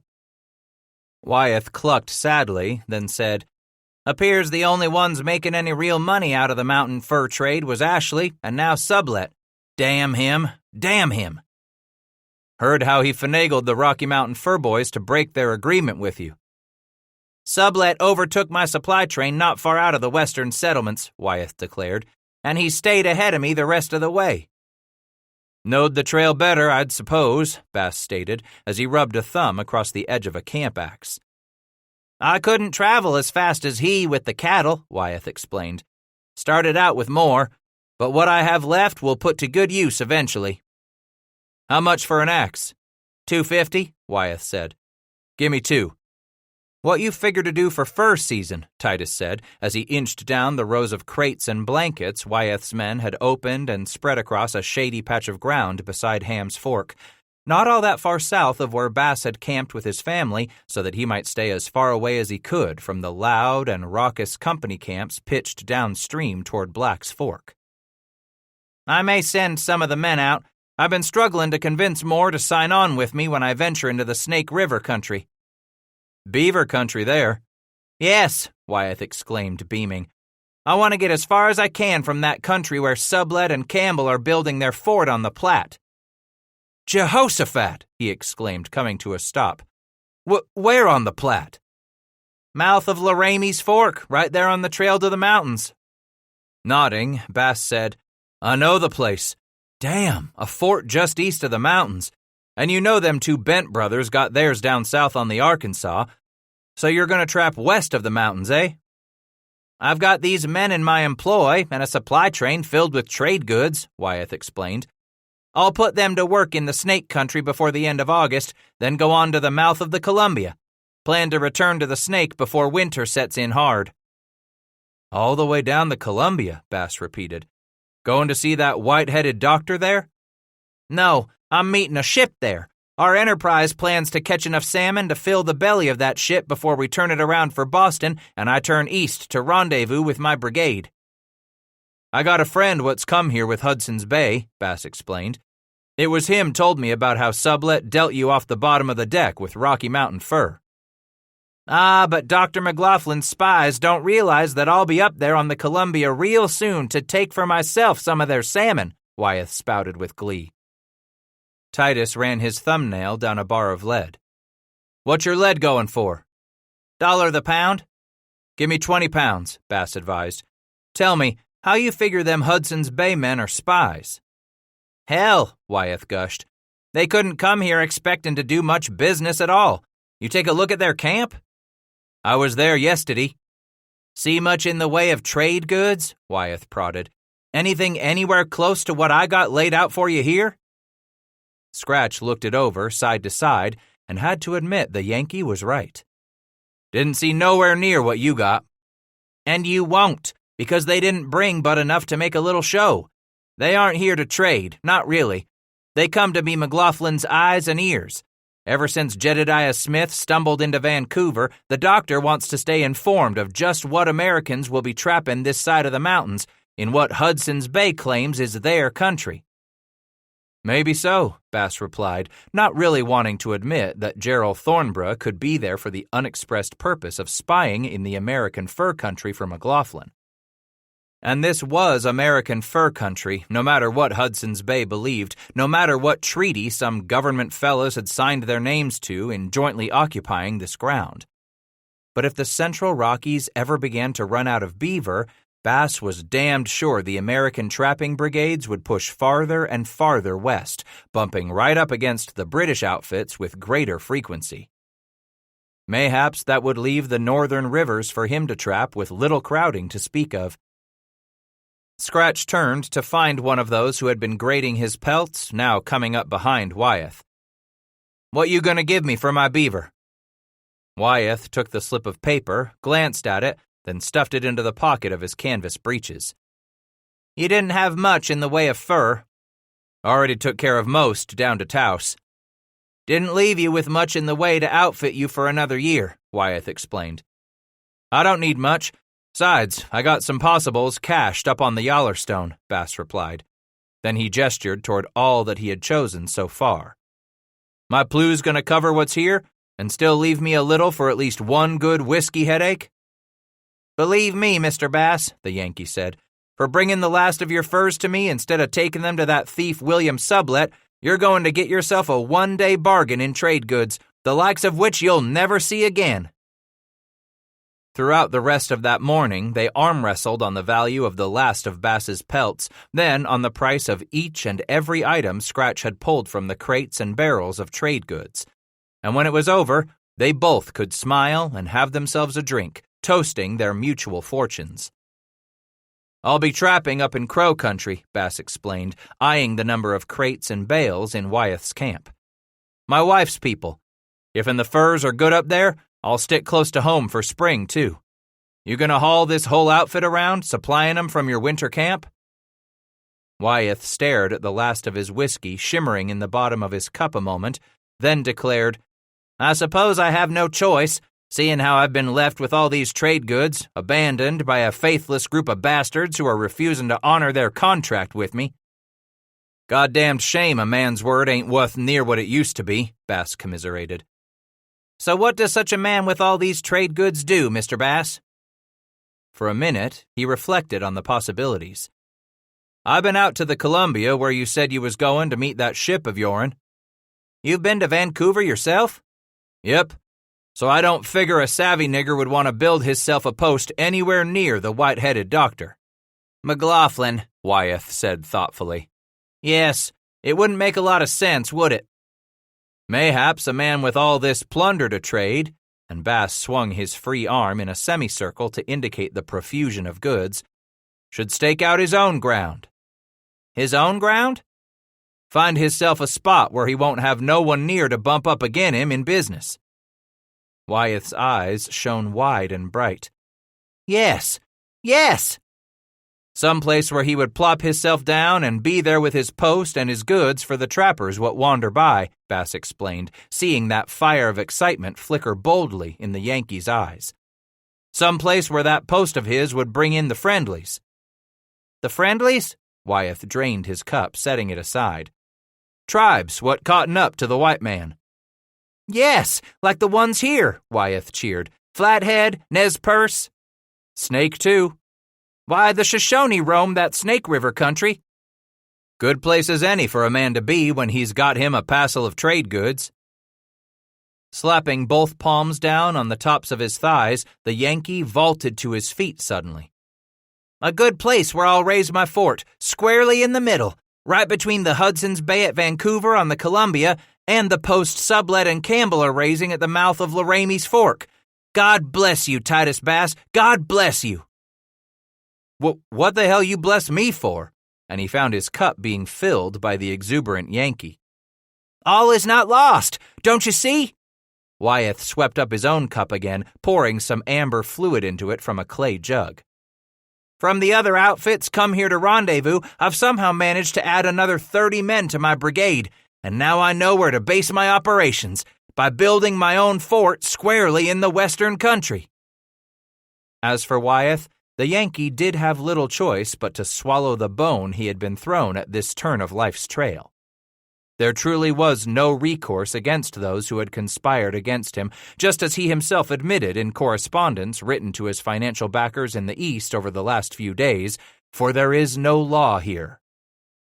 Fair play and honesty had apparently counted for nothing under the hot summer sun that 2nd of July as the Wyeth Brigade set out for the Snake Country, escorting Jason Lee's party of 5 Protestant missionaries bound for the land of the Nez Perce with what remained of their horned cattle.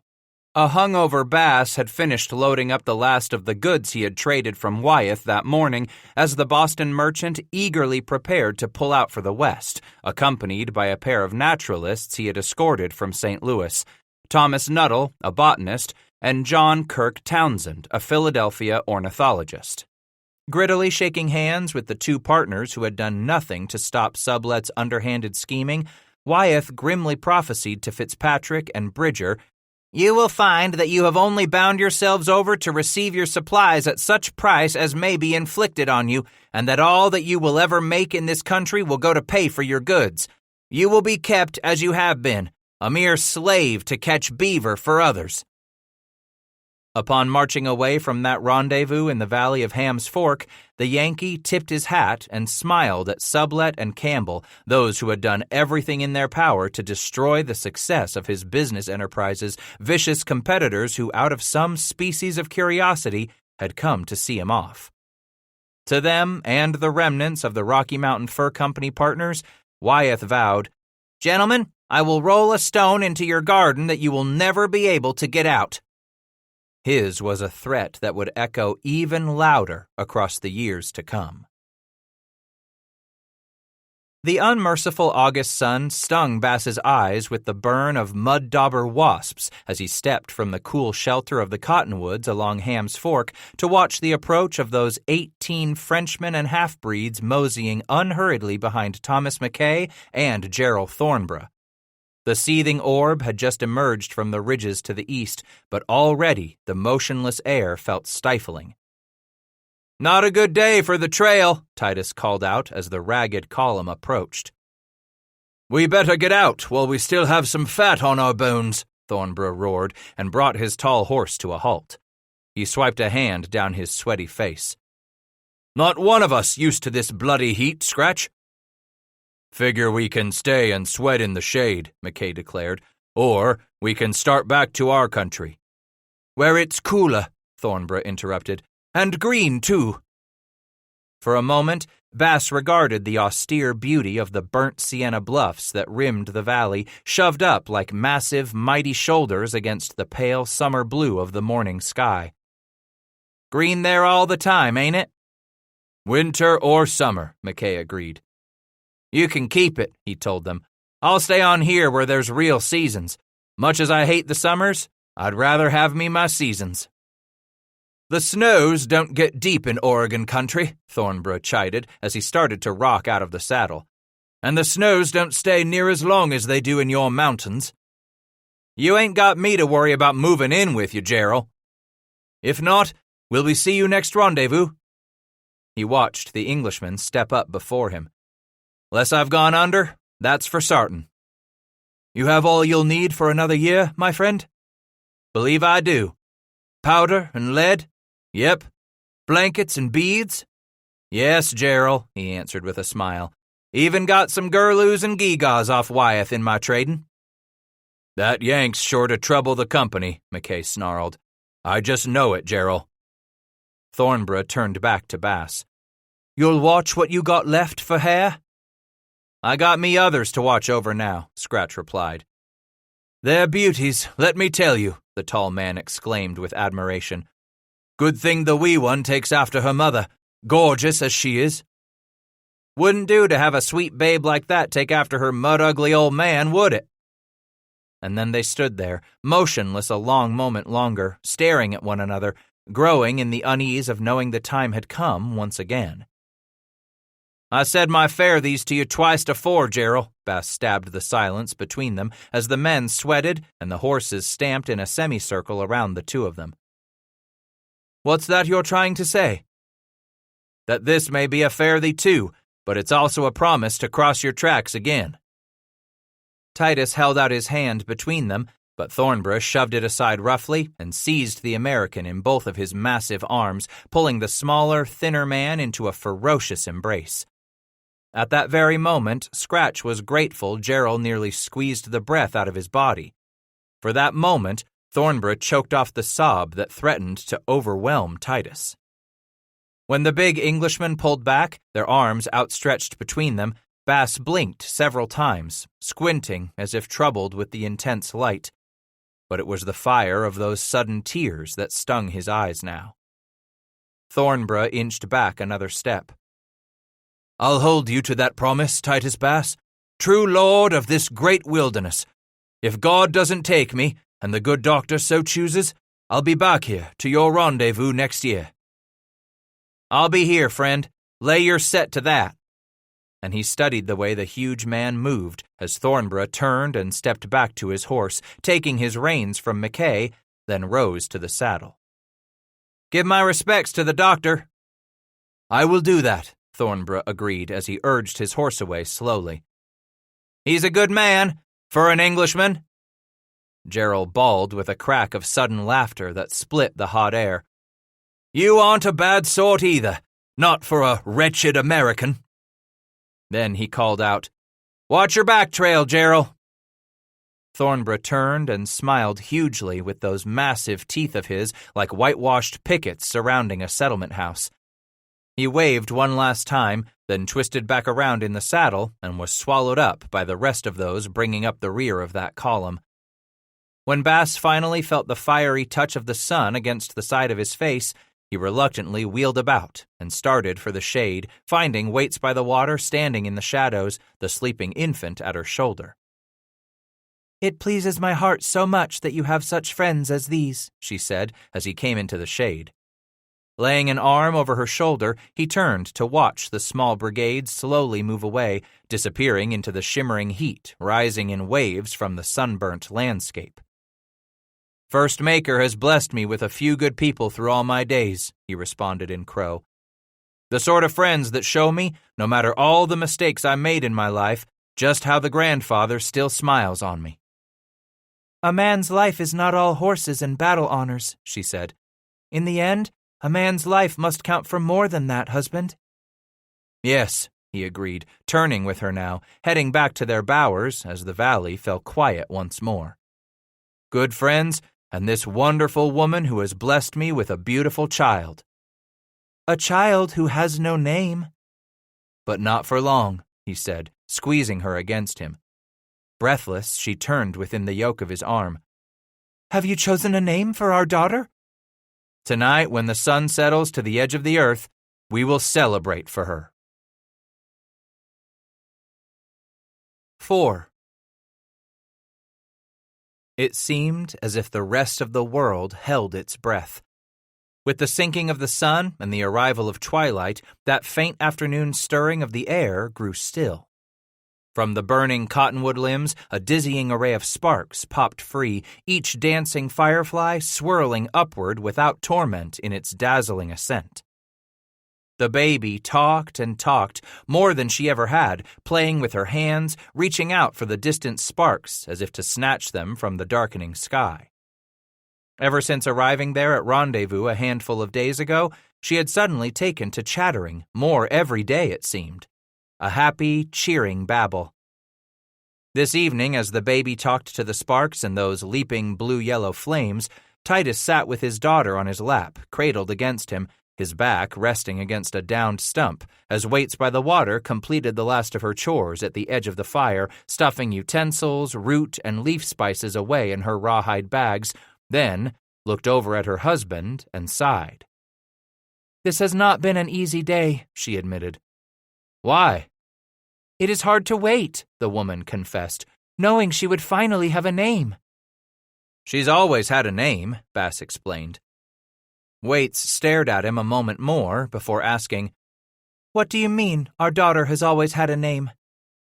"One above has had a name for her all along, perhaps even while she was growing in your belly, preparing for her arrival in the world." Rising sideways, the woman got to her feet and moved around to his side of the fire. There she settled at his knee, facing Bass, her legs tucked to the side in that woman way of hers. "If she had a name from the beginning," Waits asked, "why didn't we know it?" "First Maker was waiting for us to find out what her name is," he declared. "We had to find out her name?" And she smiled at him, the lines of confusion disappearing from her forehead. "All we had to do was find out what the Creator had already named her." "Was this easy for you to learn what her name was?" "No, not easy at all," he admitted. "I was wrong 3 times. 3? How did you know you were wrong?" He shrugged, presenting the baby one of his gnarled fingers. She grabbed it readily. "Only from the feeling I had inside." "You felt this 3 times?" With a nod, Bass said, "At first, I thought of Dach Ape." "Little red calf?" And she chuckled behind her fingers. "Remember how red she looked for a long time after she was born?" he explained. "Just like the little buffalo calves when they are born." "Yes," she said with a smile. "It would be a good name for a girl." And he agreed with that. "I know, but I eventually figured out that she was not named Little Red Calf." "What was the second name you thought she had?" Clearing his throat, Bass declared, "Spring Calf Woman, Da K'apshile, because she was a little yellow calf dropped in the spring." "Yellow? How is this little one yellow when you just said she was a red calf for a long time?" Her skin was red for so long, but look at her hair, he told her. Is it as black as a raven's wing like yours? No, and Waits shook her head. But it isn't the color of her father's hair either. I agree, but it is easy to see that her hair is lighter than a crow's and may even have some light streaks in it as she grows up and her hair grows longer. So, yellow?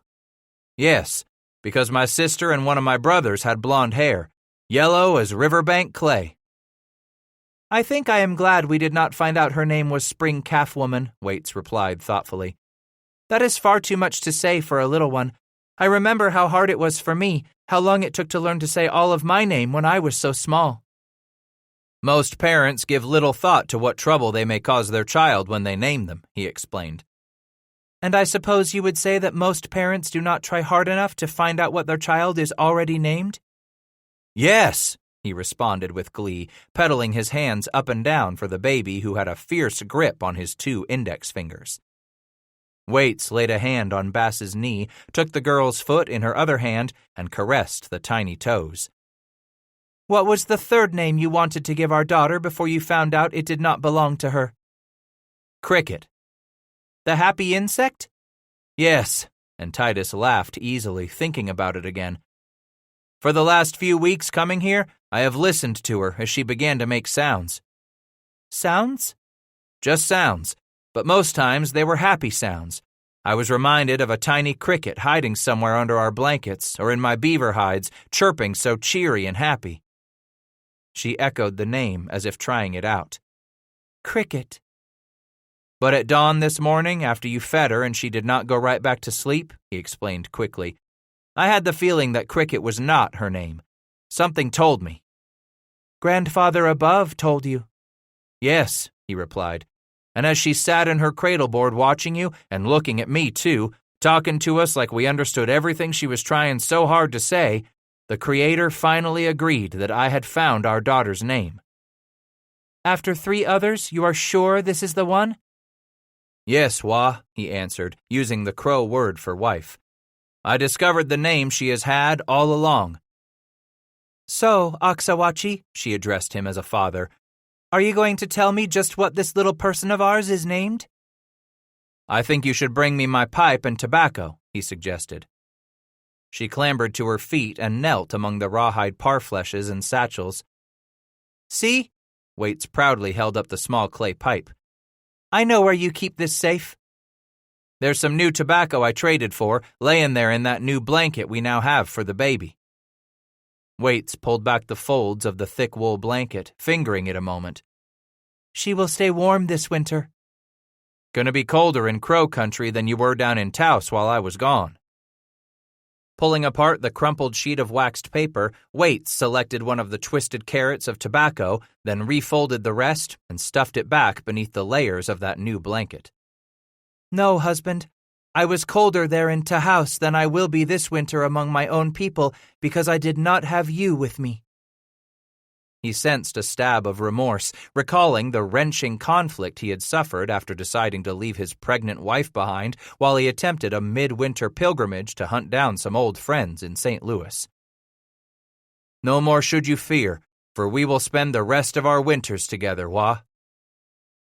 As she returned and laid both the pipe and tobacco beside his knee, Waits rocked forward and planted a gentle kiss on his bare cheekbone. I promise you the same, Chili. Until death takes me, I will spend all the rest of my days with you. Then she scooped up the infant and lifted her from his lap. Let me hold this little girl while you fill your pipe. Then I can finally discover what the first maker has named our daughter.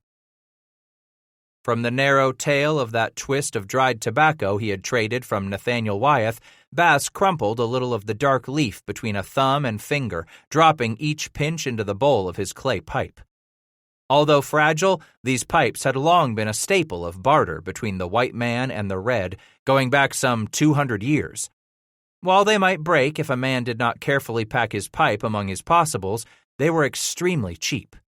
Bass, like most of those trappers who hunted this mountain wilderness, owned several of the creamy white clay pipes. From its months of use, the inside of the bowl of this one had taken on a rich earthen tone, while the oils and dirt from Scratch's hands had given the outside of the pipe a softer, hand-rubbed, sepia-toned patina. Accustomed to watching how her husband practiced his habits, Waits by the Water was prepared when he nodded his approval of having packed the bowl just so. From the edge of the coals, she pulled a short twig she had propped there, suspending its tiny flame over the bowl as he sucked the fire into the tobacco. As he did, Bass looked sidelong, finding his daughter staring at the pipe, perhaps more so the bobbing flame she reached for with both of her tiny, pudgy hands. "She wants to smoke with you," Waits said, amusement in her voice. "Tell her she's not old enough," Bass said when he took the stem from his lips, ready for their ceremony. "But you can smoke with me tonight." Me?" she replied. "I've never, unless one is a member of a woman's lodge, we don't, never smoke." "You are a member of my lodge," he declared. "Better still, I have become a member of your lodge, woman. When I married you, we became our own clan." But, I never before." "Tonight you will," Bass interrupted. "This is for our daughter." "Smoking is a sacred thing," she explained with a slight wag of her head, as much doubt written on her face as in the sound of her voice. "Men smoke together to deliberate on an important matter, or to offer prayers." He chuckled as he leaned to the side, noticing how his daughter's eyes remained fixed on that pipe in his hand before he looked closely into his wife's eyes. "That is exactly what you and I are about to do. This is a sacred thing, this naming of a child, is it not?" Very sacred, yes." "And we have deliberated on this matter of a name for some time?" "You have deliberated," she admitted, "and I have prodded you for an answer to your deliberations." "See, I am right," he interrupted with a chuckle. "And now the two of us who belong to the Titus Bass Coyote clan are about to offer a prayer for welcoming a third member to our clan." "Yes, a prayer." In one hand, he held the pipe up to the sky as black as the gut of a badger. "First Maker, we offer our prayer as thanksgiving for showing us our daughter's name." Then he placed the stem between his teeth, drew in a short breath, and let it out a little at a time to each of the cardinal directions. That done, Bass handed the warm clay stem to his wife. For a moment, Waits studied the pipe, until the baby reached out for her mother's hand that held that interesting object. "Smoke to pray for our daughter," he said. "You see by her hand touching you and the pipe that she understands the importance of you smoking for her."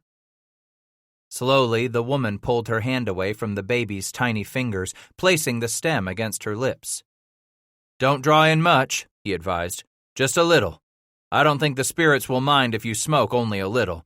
Surely what is important is not how much you take in, but that you did pray with the smoke."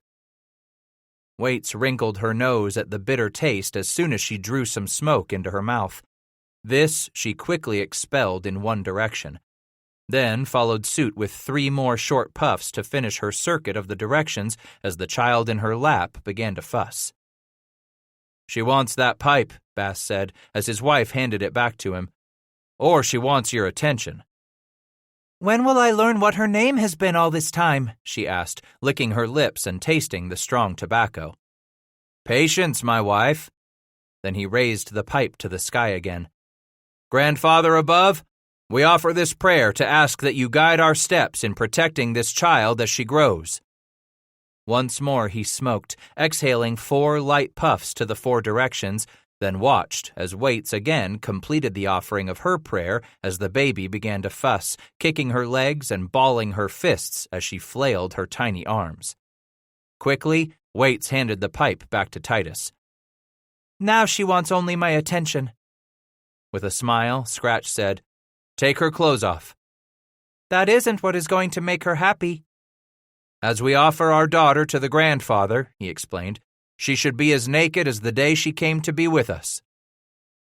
Without a word of protest, Waits by the Water released the knots in the soft strips of antelope hide that secured the sections of cloth around the child's body. First that strip under the babe's arms, then the one around its belly, and finally those that held absorbent grass stalks around the infant's legs.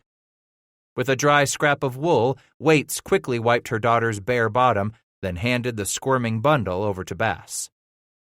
Completely dark beyond that small corona of firelight, hemmed in by a great encompassing wilderness where no sound was heard save for the yonder call of the mournful song dogs, the quieting buzz of insects among the rustling leaves, and that muted babble of the nearby creek, Bass laid her tiny head in the palm of his left hand, stretching her little lithe body along that forearm so that a leg fell on either side of his elbow.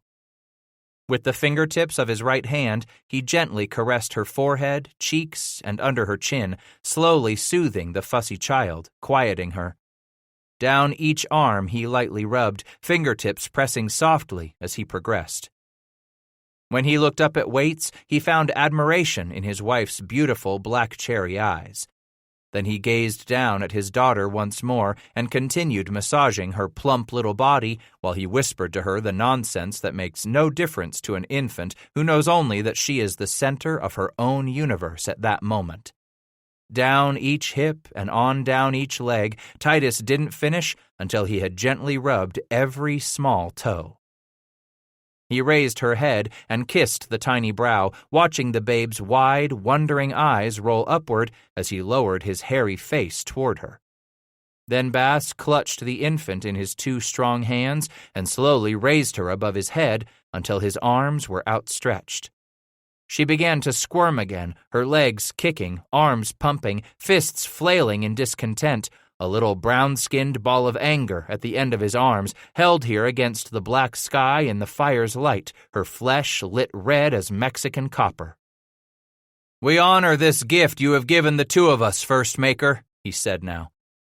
"This little one who you knew would make a place for herself in our hearts."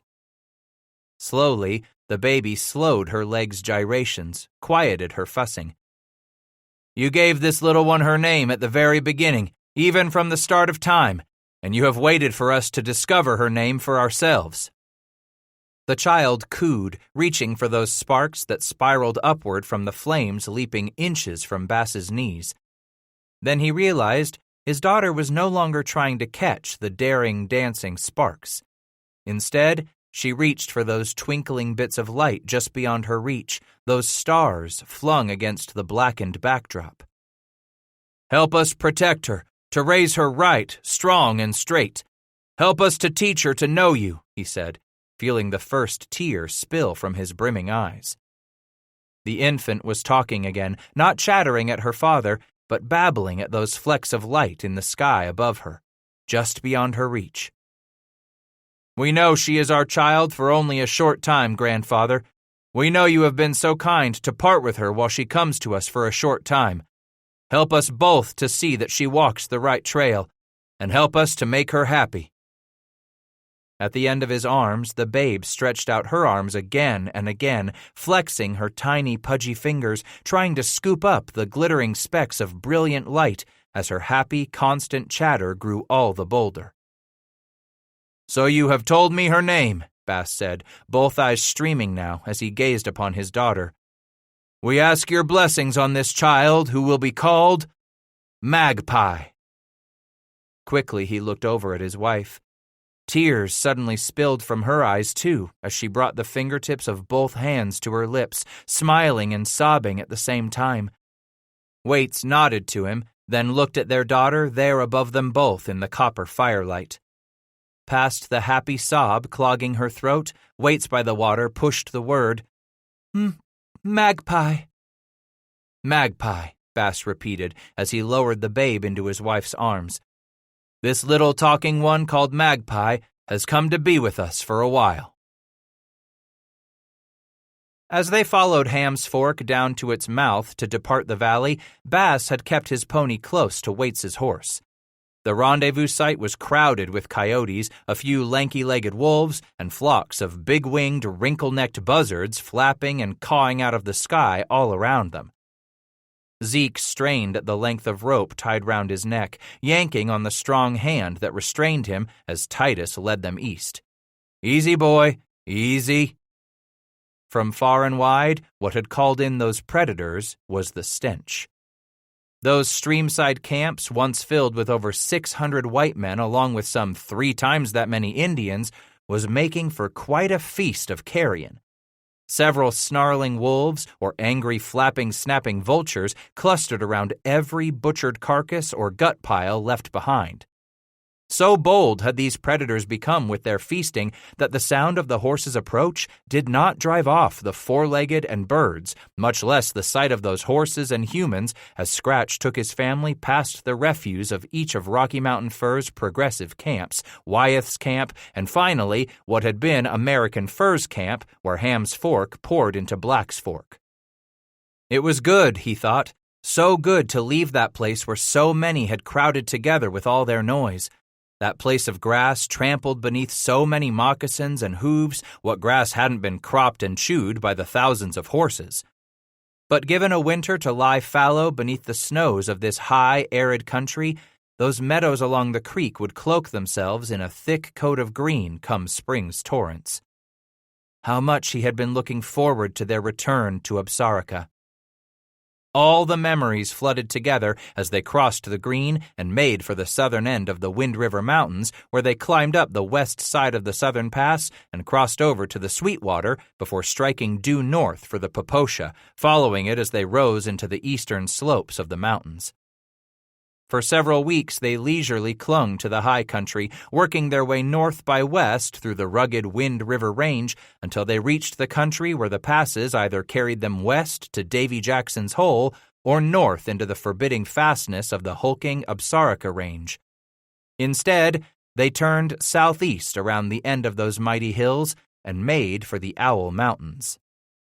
For another month, he had them mosey north along the foothills of the Absarica Range, stopping to camp for a night or two along every stream where they found the beaver active, at the edge of every flooded meadow where the flattails had erected their dams and lodges, felling their trees and raising their young.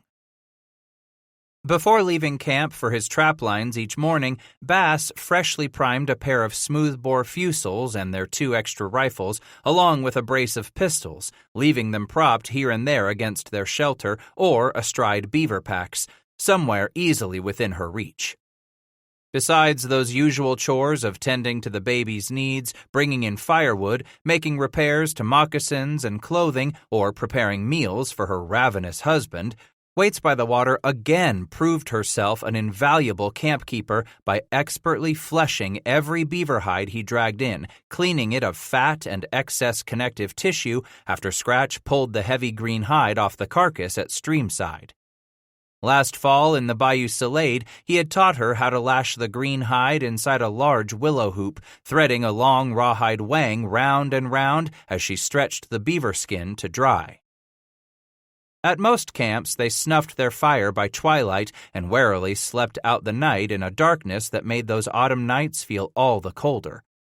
As sociable as the horses were, as gregarious as was young Samantha, Bass figured it was nonetheless far better that he picket each animal in a separate place from dusk's deepening till dawn's first light.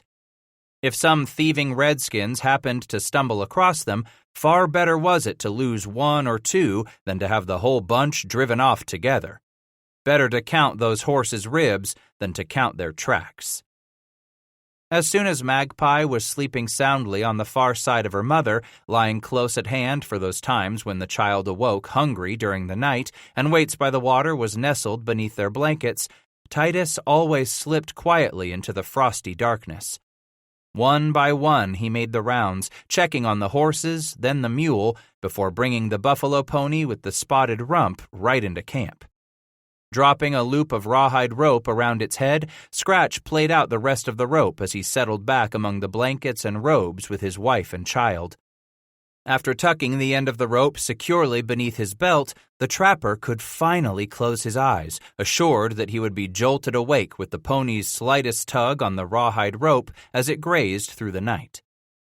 A man who wanted to keep what he had left of his hair, who wanted to protect his family, didn't much worry about sleeping out his nights in peace. He could sleep the night through come next summer's rendezvous, or come this winter with the crow.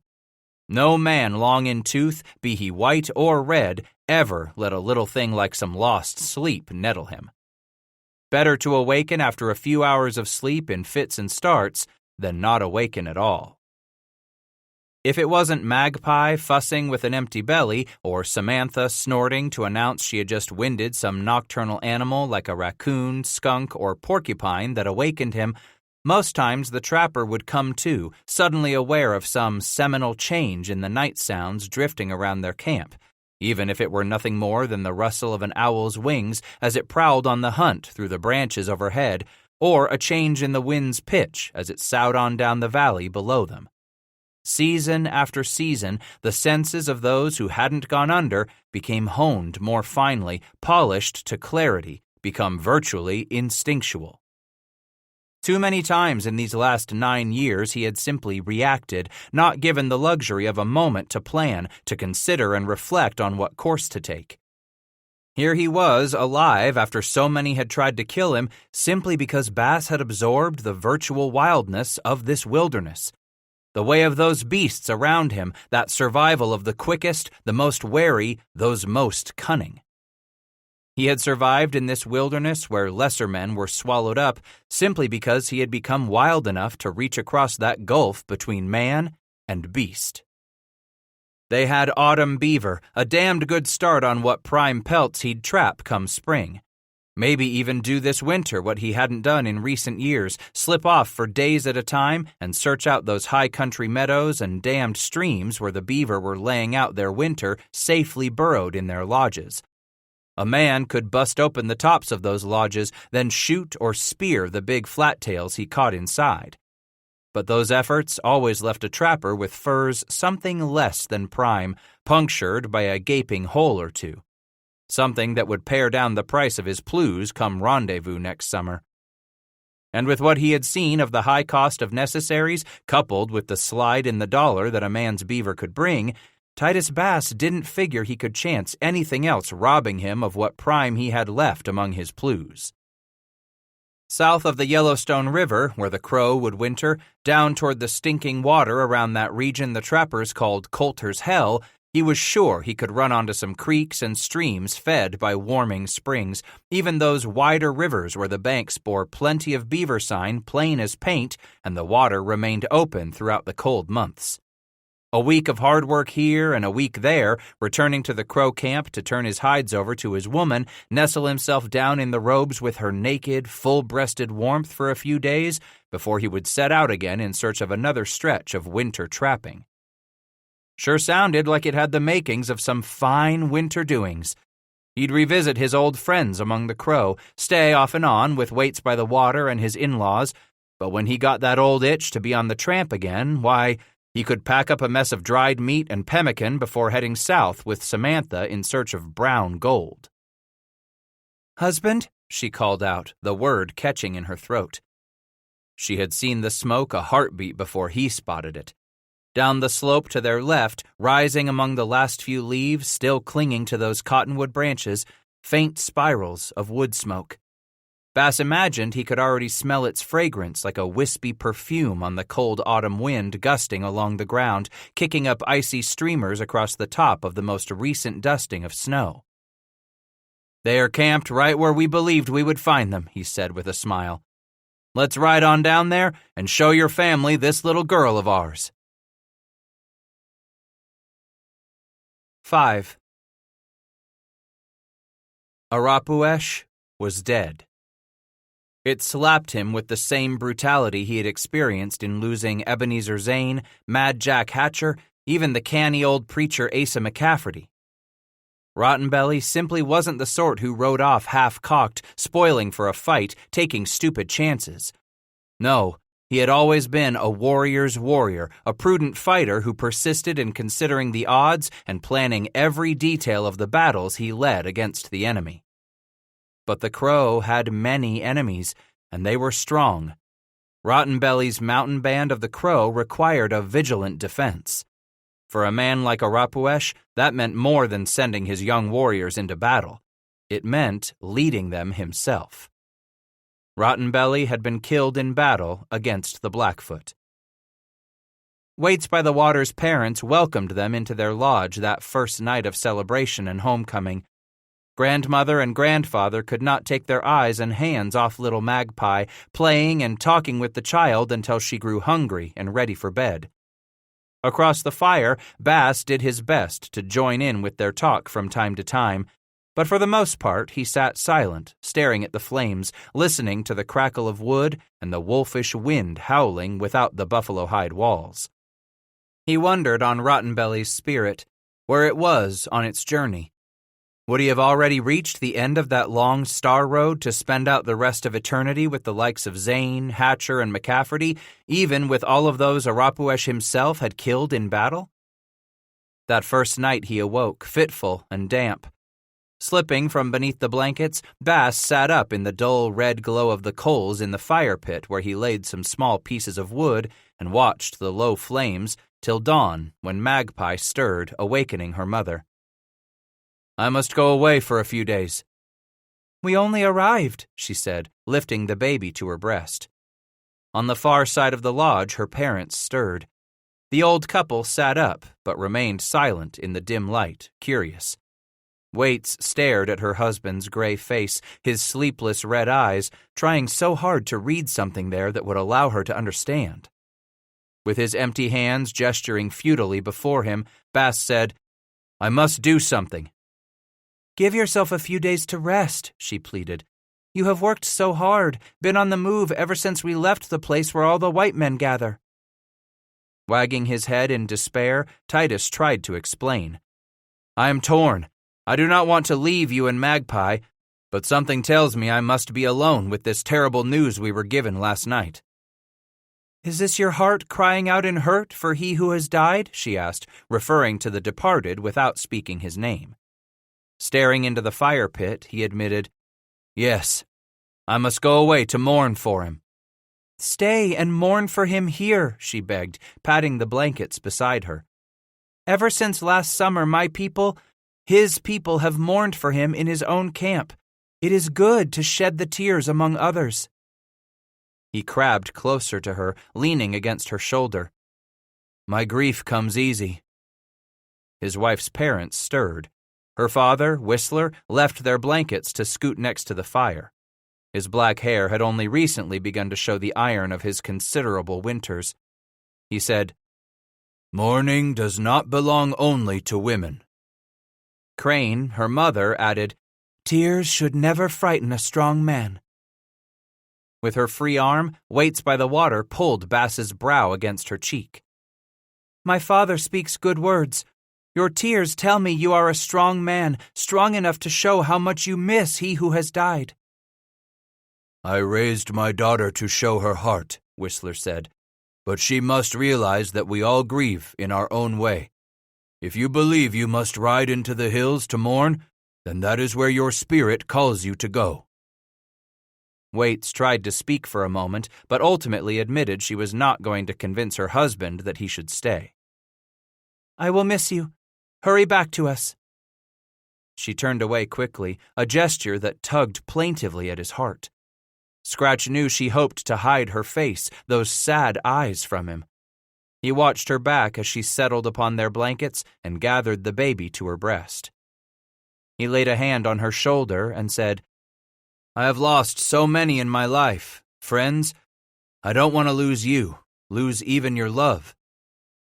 She laid her hand upon his, finally turning to gaze up at him, her eyes brimming, half filled with tears.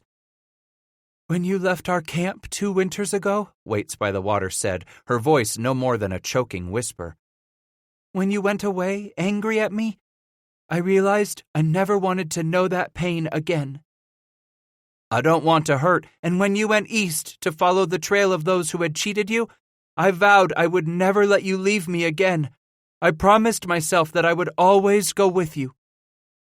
"Before you realize I'll be back," he promised, watching the tears spill down her cheeks, drops she licked as they hung pendant from her upper lip.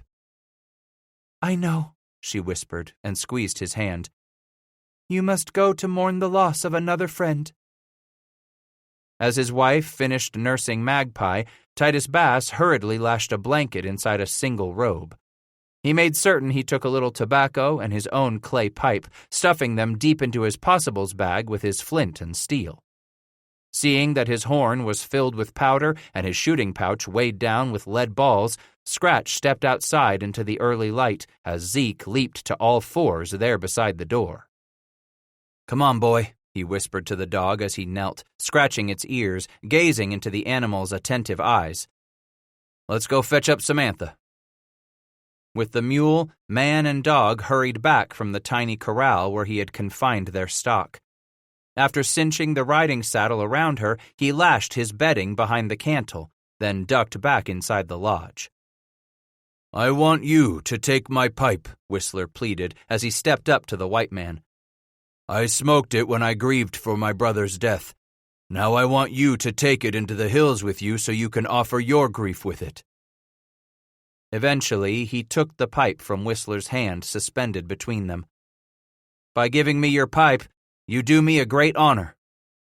"By mourning my brother, your friend, in your own way, you do his family a great honor." As the two men gripped one another's forearms, Crane said, "Remember to drink water or eat the snow. If you cut yourself in grief, you must drink water." "I'll remember." Quietly, Crane explained, "It is winter. You will need lots of water if your flesh weeps in sorrow, too." For a moment, Bass looked at the two of them, then asked Whistler, "Where did you leave his body?" "South of here, near the Gray Bull River. He who has died is lying in his lodge until his body returns to the earth and winds." "Perhaps I will go look for this place where you left his lodge," Bass replied, then heard the surprised squeak of air escape his wife's throat. Turning to step up to Waits by the Water, Titus vowed, "I will return when I have grieved for he who is no longer here." As Bass knelt to gather his wife in his arms, Magpie reached out to seize that single narrow braid he always wore at the right ear. Bass kissed his daughter, gently tugging her hand free of that bound hair. Then kissed his wife's lips, long and lingering. "I will think of you both often," he said, then turned on his heel and ducked into the sunshine as Zeke whirled twice round his legs, clearly eager for the trail. Miles away to the south along the gurgling creek bank, Scratch turned into the hills rising sharply in the west. The higher he climbed, the deeper the snow became, changing from no more than a wind-blown skiff to an icy crust deep enough to brush his calves by the time Samantha had tired and he'd dropped to the ground at the edge of some rocks jutting from the barren side of a hill that overlooked part of the valley below. Here, where only some clumps of sage dotted the white, pristine slope, nothing obstructed his view. With a brilliant autumn sun overhead, Bass pulled the camp axe from the back of his belt and trudged to some nearby brush where he hacked off a number of branches he dragged behind him when he returned to the boulders. Thatching those limbs across one another on the snow, he constructed a crude platform that for the most part would keep him out of the snow, dampness, and cold through the hours and days to come. Retrieving his blanket and robe, Titus loosened Samantha's cinch, then tied her off in some brush down the slope a ways where she could graze on some grass blown free of snow.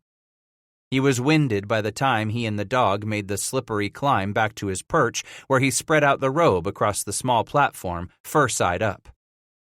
Next, he used his bare hands to scrape the snow away from a small circle directly in front of his platform.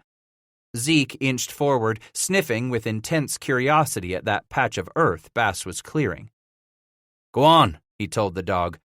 "Lay over there so you'll stay out of my way." Zeke turned and circled the man twice, eventually settling on the snow near the rocks where he could watch his master. In the crude circle he had cleared, Bass piled small twigs and slivers of bark he broke off the limbs beneath him. With enough small wood near at hand, Scratch unfurled the blanket and clutched it around his shoulders before he settled down upon the platform. By bunching the robe around him, Bass was ready to load Whistler's pipe with his trade tobacco. Once the tall redstone bowl was filled, Scratch laid a sliver of charred cloth on the top of his thigh, striking the fire steel against the flint, sending a tiny shower of sparks onto the blackened char.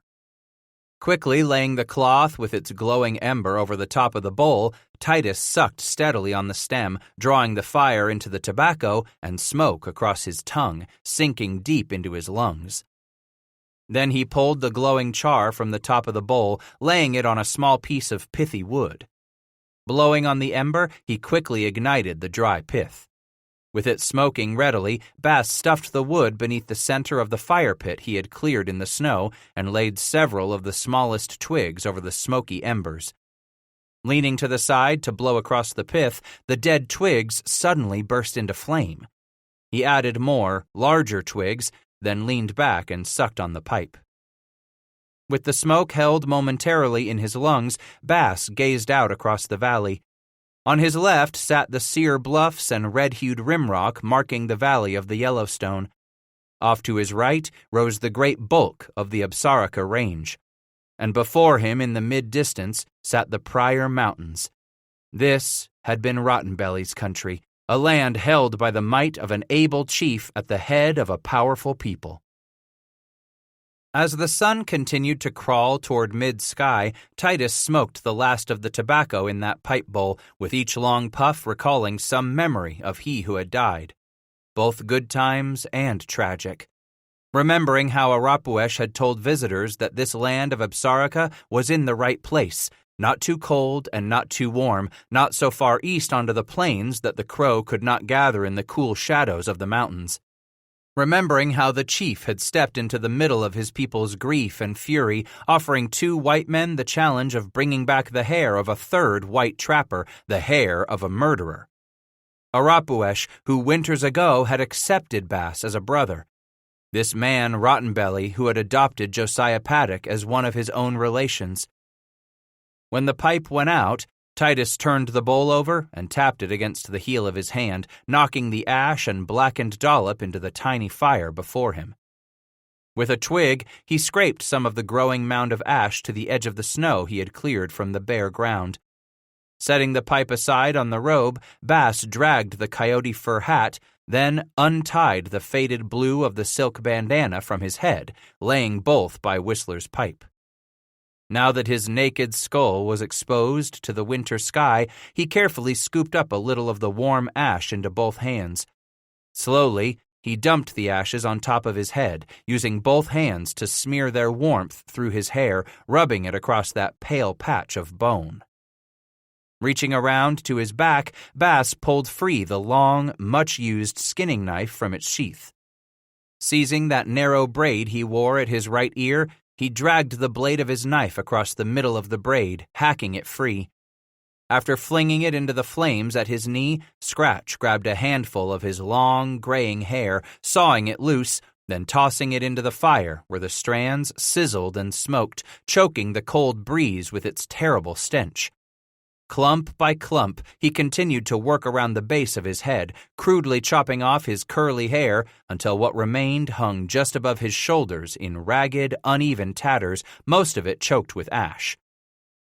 For a long time that early afternoon, he continued to sit there, adding pieces of limb and branch to his little fire, sensing the breeze blow cold across the flesh of his neck where he had sawed off long sections of his hair, exposing his skin to the teeth in every gust of wind. Eventually, he loaded Whistler's pipe a second time and smoked, remembering other friends he had lost across the years. Good men who had welcomed him into their lives and their hearts without conditions.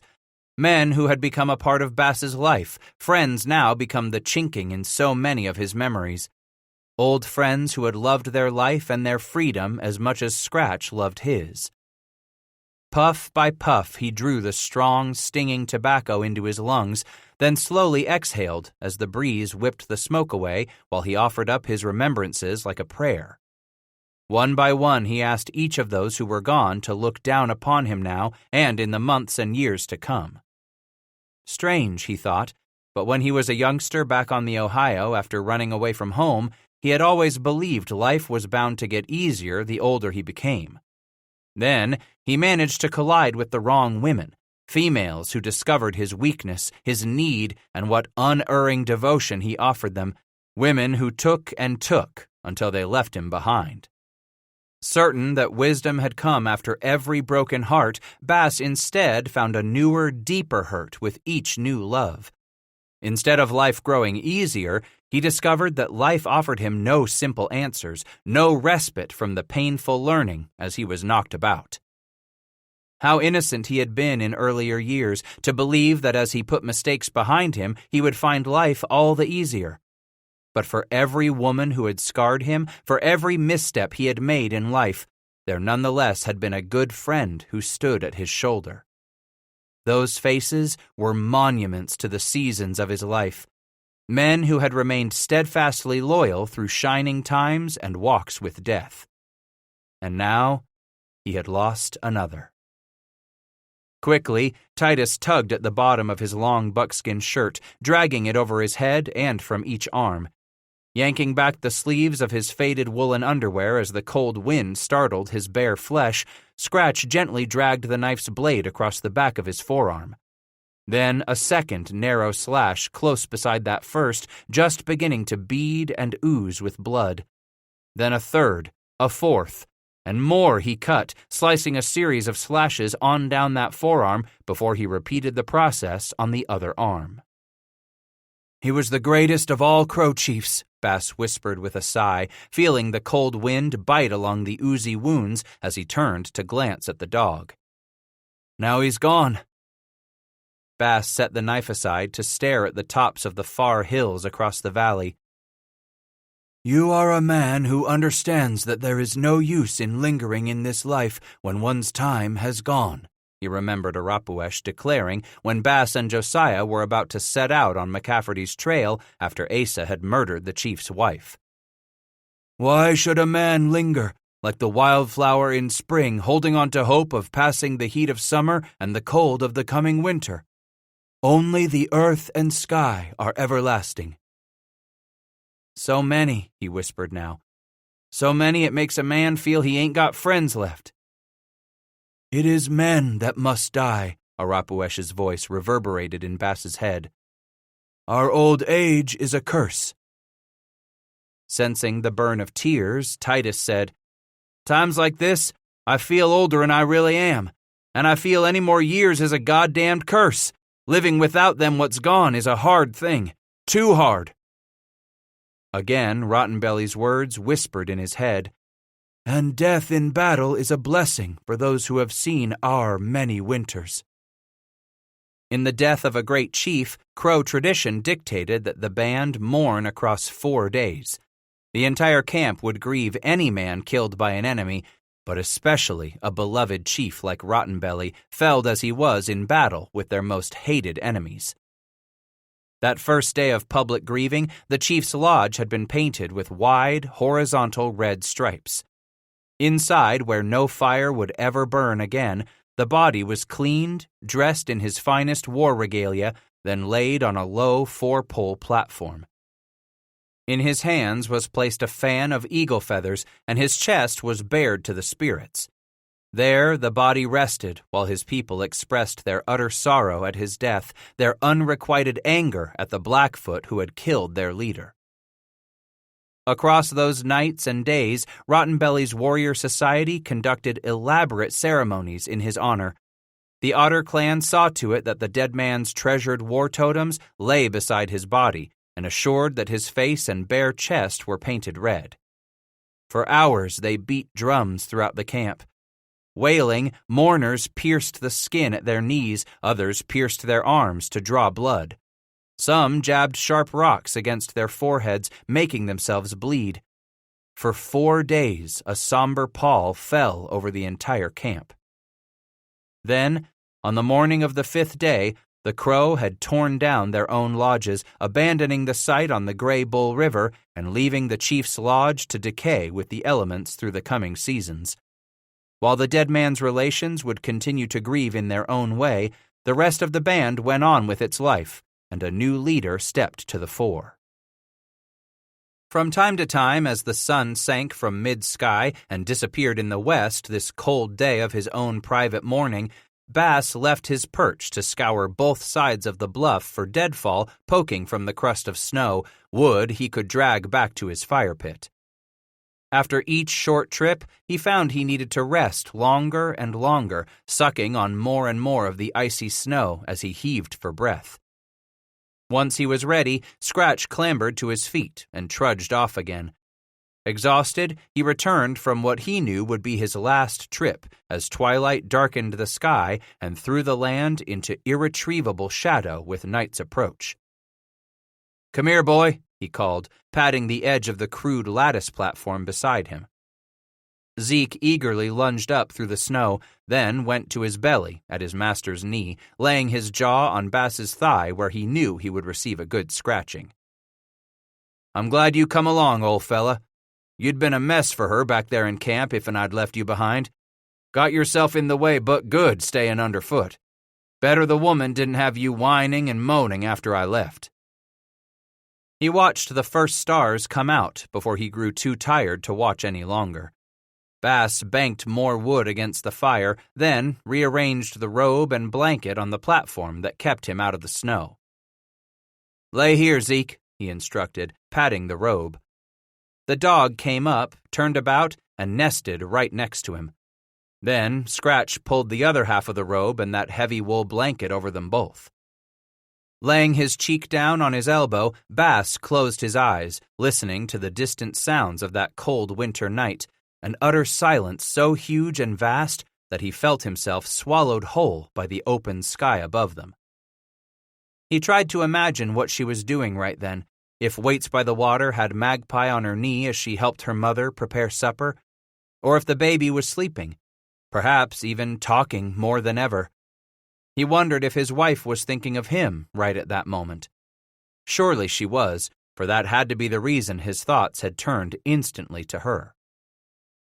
And he thought on how warm it was lying next to her skin in the winter, even cold as deep as this.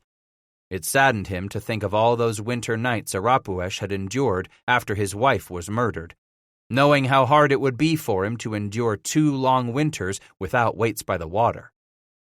Perhaps Rottenbelly had sought out his own death. Some men did just that, seeking an honorable death on its own terms, like Asa McCafferty. Bass wondered if he would have the courage to seek out his own death when the time came.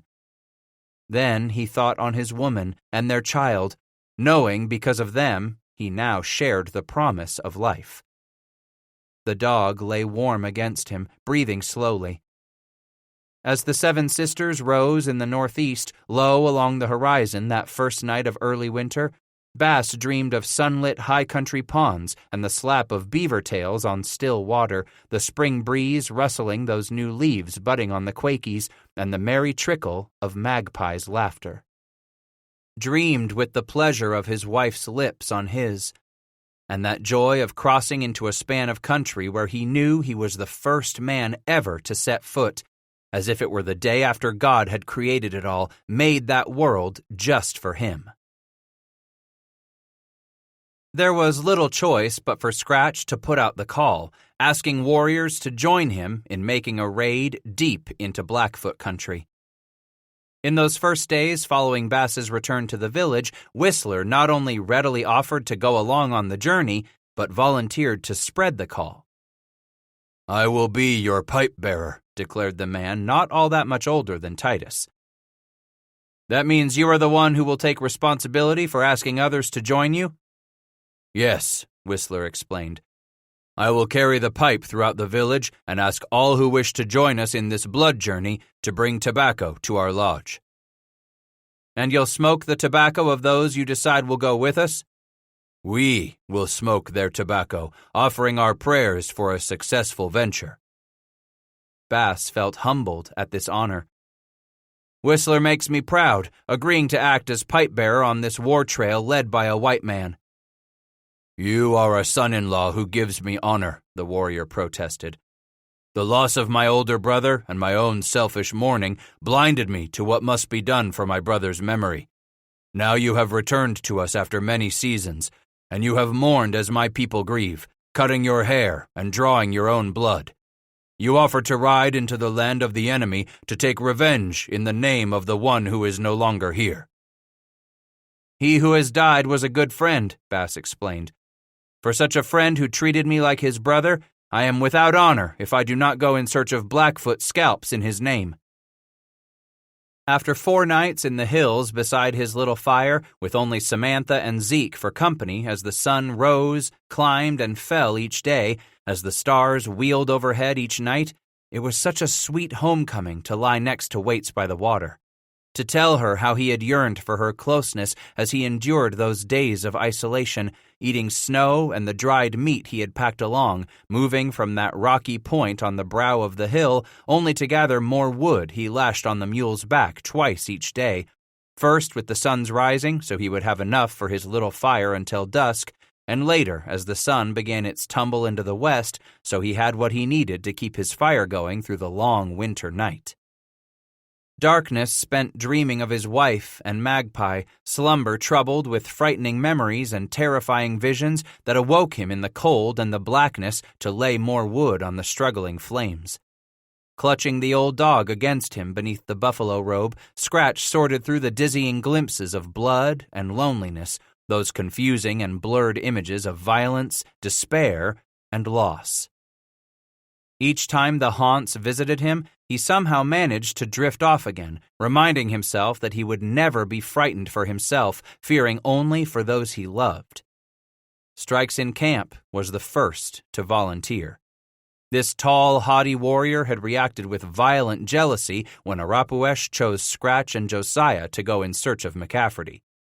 Whistler's firstborn, Waits by the Water's brother, and now one of Bass's relations, Strikes in Camp nonetheless remained cool and distant to the white man. "I came to say I will go with you to take Blackfoot scalps," the young warrior announced the afternoon of that first day Whistler spread the call across that camp of some 3,000 souls. But he spoke only to his father, rarely allowing his eyes to touch the trapper. Whistler glanced at Bass, then asked his son, "Are there any others in your society who will join us?" "Some," the warrior answered, "and they will come to join for themselves. I am not here to speak for them, only for myself. You must understand that I do this not for my brother-in-law," he explained, clearly refusing to mention the white man by his Crow name. "I go to take revenge on the enemy because they killed my uncle." When Strikes in Camp had gone, Whistler settled at the fire again and continued drinking the strong coffee he and Bass shared every afternoon, an anticipated and much enjoyed treat the trapper brought from the rendezvous where the white men gathered. After some reflection, the aging warrior declared, "My son has been shamed, perhaps." "Shamed?" "Yes, perhaps. Because you were the first to announce you were going to take Blackfoot scalps in the name of he who has died." For some time, Bass did not answer. How best to walk the straight road with his words without offending Strikes in Camp's father? Eventually, he said, "Your son could have raised the call as soon as the 4 days of mourning were over, as soon as this village moved on and left the chief's lodge behind. He could have convinced many of his warrior society to join him, and he would have been well regarded." Whistler could only nod in agreement. "But I think he was too busy with other things more important than family and honor." "We were young once, Whistler," Bass sympathized. "The two of us, we both grew older. We both came to know there is nothing more important than family and honor." Across the next 5 days, more than 90 others came to Whistler's lodge on the outskirts of the Crow village to ask that they too could ride along, men old and young. Some were men of such considerable winters that they had long since given up the war trail, content to let younger men do battle in the name of their people. Most of these Whistler turned away with his thanks, acknowledging that they had already given many years serving in defense of the Crow nation. And there were many of the very young, really no more than boys, most tall and lithe, of ropey, hardened muscle, but every one of them smooth-faced. "Some mother's son," Whistler would say when he had turned them away and promised that he might lead them on the next war trail. "I am a father, and I know what fear I had in my own heart when Strikes was just as young, believing he was ready to take scalps for the first time. I remember how Crane wept, begging me to keep him from going. how she pleaded with me to go in secret and demand the pipe-bearer turn our son away to prevent him from going along. Each man must have his first fight, Scratch said as he savored that coffee. My first blooding was against the Choctaw. Choctaw? I have not heard of these people. They live east of a great muddy river, so far away that your people have no name to call that river, Bass explained. I was nearing my 17th winter. That is a good age for a young man to go on his first pony raid. Titus nodded with a smile, saying, I wasn't a pony holder, even though I was with older, wiser men. None of us were out to steal horses. I was alone, hunting supper when the Choctaw found me, chased me, and wounded one of the others. Did you kill any of your enemy? Later, he said, remembering how the canoes slipped up alongside the flatboat in the dark, warriors sneaking on board to initiate their fierce and sudden attack. I lost a good friend in that fight. And you killed your first man that night? Yes, I know I killed. There was no doubt. Blood you spilled, to atone for the blood of your friend the enemy spilled, Whistler observed grimly. Scratch gazed into the older man's eyes. Yes, sometimes the only thing that will do is blood for blood. Now we ride this trail together, Whistler said quietly. Together and alone, we go to do what old warriors know must be done. 6. From the moment they forded the half-frozen Lichii-Likashashe, every last one of them realized he was leaving Absarica behind. With every mile, every step, every breath taken north of the Yellowstone, they were inching closer to enemy country. North by northwest, the war party marched from the moment it grew light enough to ride till it became too dark to safely cross the broken landscape. If there was a place where rocky outcrops or the shelter of trees would hide the flames from distant eyes, then the older men allowed the warriors to disperse and start half a dozen fires where 8 to 10 men gathered to warm their dried meat, their hands, their stiffened joints from sitting too long on horseback. Fire or not, through the endless winter nights, they talked in low tones as Whistler and the white man moved from fire to fire, group to group, reminding the young that they were on an honor ride, calling upon the veterans to be watchful of the young men when it came time to fight. Every morning, 3 or 4 proven warriors were chosen to mount up before the others. In the dim light of dawn coming, these wolves would make a wide-ranging circle of their camp to learn if they had been discovered, searching for any trail of enemy spies. When they had reported back that all was safe, the scouts for that day would lead out ahead of the others as the sun brightened the winter sky. Riding ahead on both sides of the march, their task was to choose the safest path of travel through dangerous country, scouring for sign of the enemy, some telltale smoke on the horizon.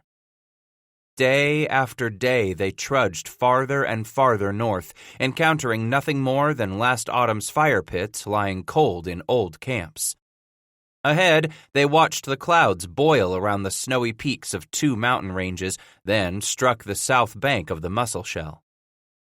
As they stopped to water their horses at a spot along the river's edge where the water slowed, remaining unfrozen, Whistler sent the scouts across to the north.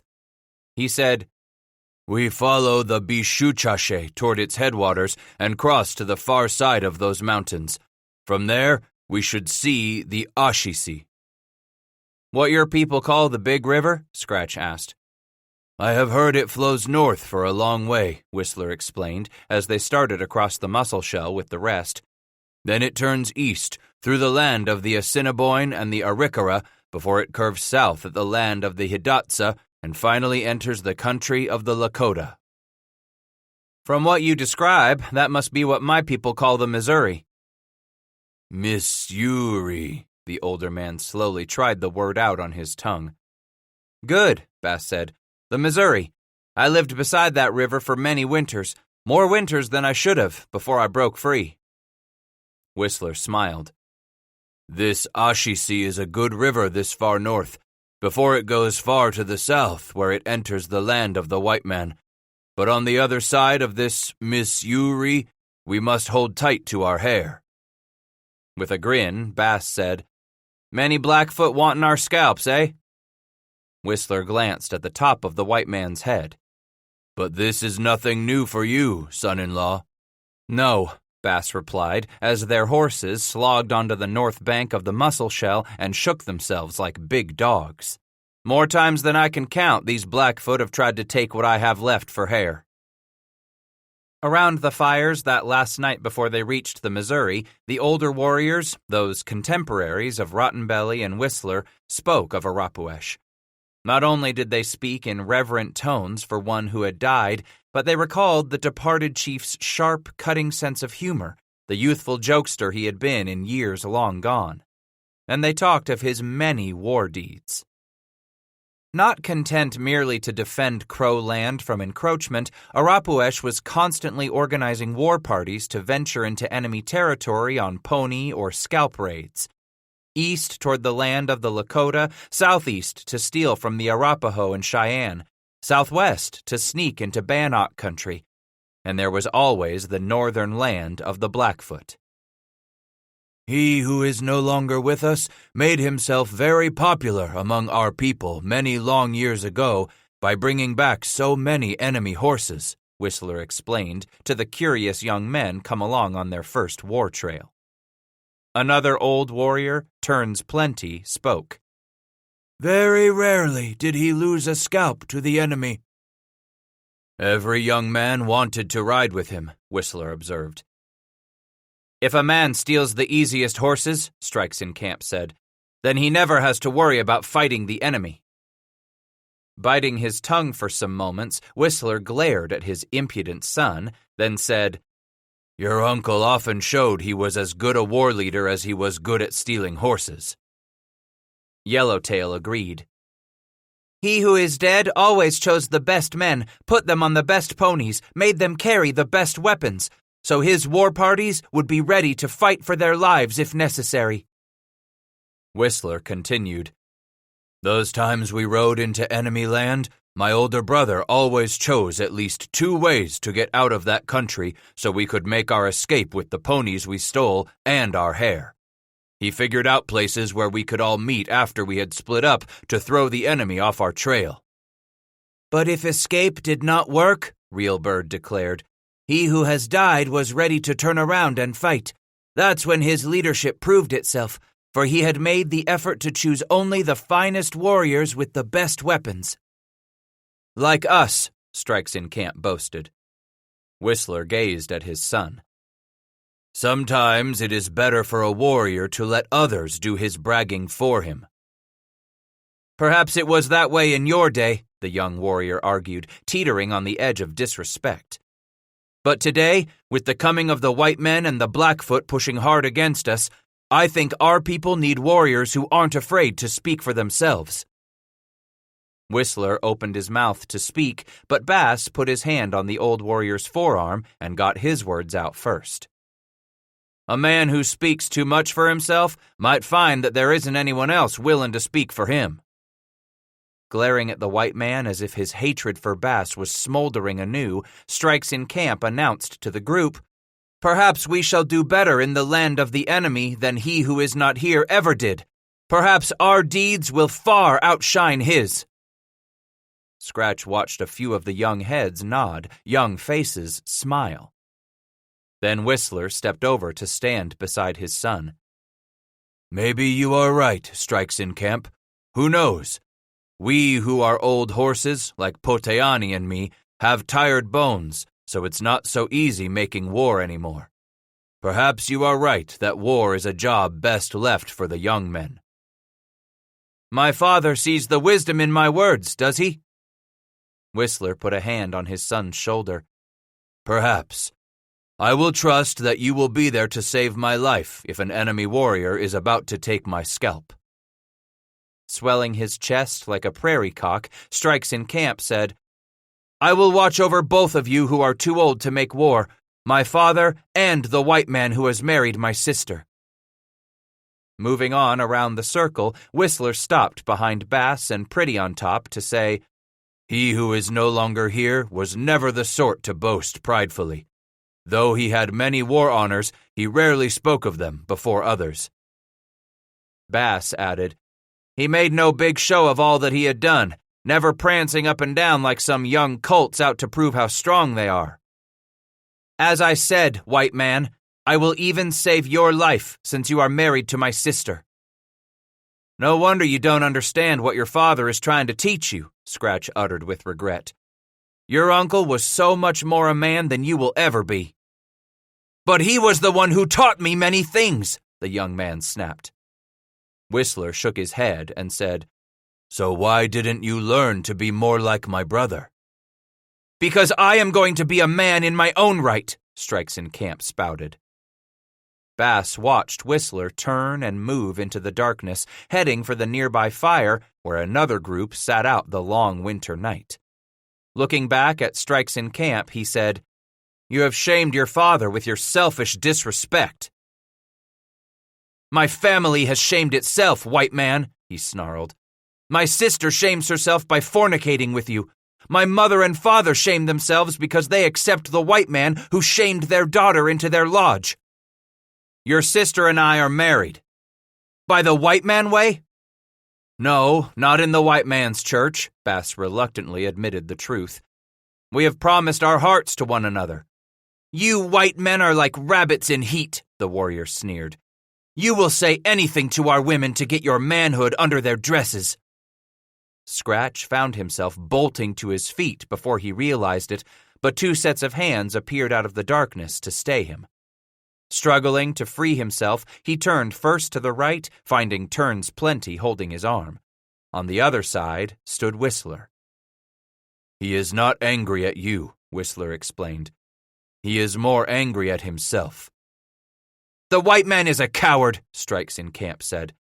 "That day in our village 2 winters ago, he could have fought us like an honorable man. Instead, he let us tie him up, him and his friend." "You will also remember how my brother came to free the 2 white men," Whistler protested as he let go of Bass's arm. He stepped over to stand before his son. "Already the white man and I have talked," he told the young man. "There will be a ceremony for your sister when we return from this war trail to avenge the killing of he who is not here." "Ceremony?" "She will marry the white man in the way of our people," Whistler declared. Bass swallowed hard, choking on the surprise of it. "No matter," the young warrior growled. "Too late to make my sister anything better than a whore who lays with white men." Scratch was lunging across the snow when he was jerked backward by Turns Plenty's hold on his right arm. But as he shrugged that arm in a second attempt to free himself, he watched Whistler's arm dart into the fire's dim light, slashing out. His hand struck Strikes in Camp's cheek with a pop as loud as an old cottonwood booming in the cold of a February night. "Don't ever do that again, old man," the son snarled, laying his hand against his bruised cheek. "Or what?" Whistler asked. "Perhaps it is you who should heed a warning. Maybe you should look over your shoulder more often when you are in enemy country. A man who so openly shames his family is surely the sort of man who has no friends to protect his back." That early morning, when they crossed the frozen Missouri in the darkness, Bass discovered the tight knot in his belly, along with the unshakable remembrance of that old shaman who had walked among the 100 warriors at dawn on that morning they had started north on this war trail so long ago. Then, as now, it was snowing fitfully, not with huge ash-curl flakes, but with those tiny icy spears of cold pain as the wind whipped the glassy slivers sidelong across the ground. Slowly, the old man moved between the rows of ponies and warriors, quietly mumbling his songs as he shook an old rattle made of a buffalo bull's scrotum. In his other hand, he held a bull's penis, stretched to its full length by inserting a narrow wand of willow. Both were his potent symbols of the bull's power, the largest creature known to these people. The provocative maleness of those two objects, their utter masculinity plainly exhibiting that strength shown by the bull in his battles to assure his right to the cows, would now transfer their spiritual power to those men who were plunging into Blackfoot country. So many more had wanted to come along, some who had all but begged Whistler to be included in the war party. Those he hadn't selected for this dangerous journey had to stand back with the others in a wide cordon pressing in on either side of the 5 times 10 who were the objects of a raucous send-off. Cheering men, keening women, those boisterous children and yapping dogs darting in and out between the legs of the restive ponies. Arapuesh's successor, Yellow Belly, had parted the joyous sing-song crowd to stand before Whistler and the white trapper, holding aloft Rotten Belly's sacred battle shield. No longer did it hang on the man-high tripod of peeled poles that stood outside the chief's lodge. Instead, it had been passed down by the dying Arapuesh as a symbol of his office, as a token of the transfer of his power. For a few minutes, the noise had grown deafening as Yellow Belly held the shield aloft, hand drums beating and wingbone whistles blown with shrill delight. Then, as the chief lowered the shield, a hush fell over the crowd.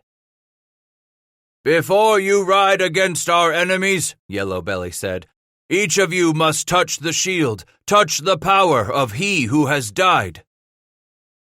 First Whistler, then Bass, gently laid their hands on that round hoop covered by stiffened rawhide. Nearly the entire circle was covered with a pale red earth paint. At the center stood a human figure with oversized ears and a single eagle feather, representing the moon who had come to the great chief in a vision and described the construction of this powerful shield and its medicine. "Is it true?" Bass now asked Whistler as they pushed up the trail scuffed in the new snow by their forward scouts, come to that deadly land north of the Missouri. "True what your people say about the shield of he who is not here?" "Its power to tell us the outcome of an event yet to happen?" "Yes. I was told about the raid your brother wanted to lead against the Cheyenne in the south." Whistler stared into the cold mist ahead, then explained, "In the middle of camp, he stacked a pile of buffalo chips, almost as high as his head. On the top, he placed his shield and told us that he would let it roll to the bottom. If it landed with its painting against the ground, he would not lead the war party." "But years ago, he who has died told me that his shield rolled down that stack of buffalo chips and landed with the paintings facing the sky." "Yes, and my brother led us to a great victory over the Cheyenne far to the south." Then the warrior sighed and adjusted the heavy buffalo robe he had wrapped around the lower half of his body while they rode on horseback. "That shield was powerful enough to foretell its owner's death." "How did he know he was going to die?" "That summer morning we left to steal Blackfoot ponies, my brother again stacked up some buffalo chips, this time in the privacy of his lodge, and called his headman to meet with him.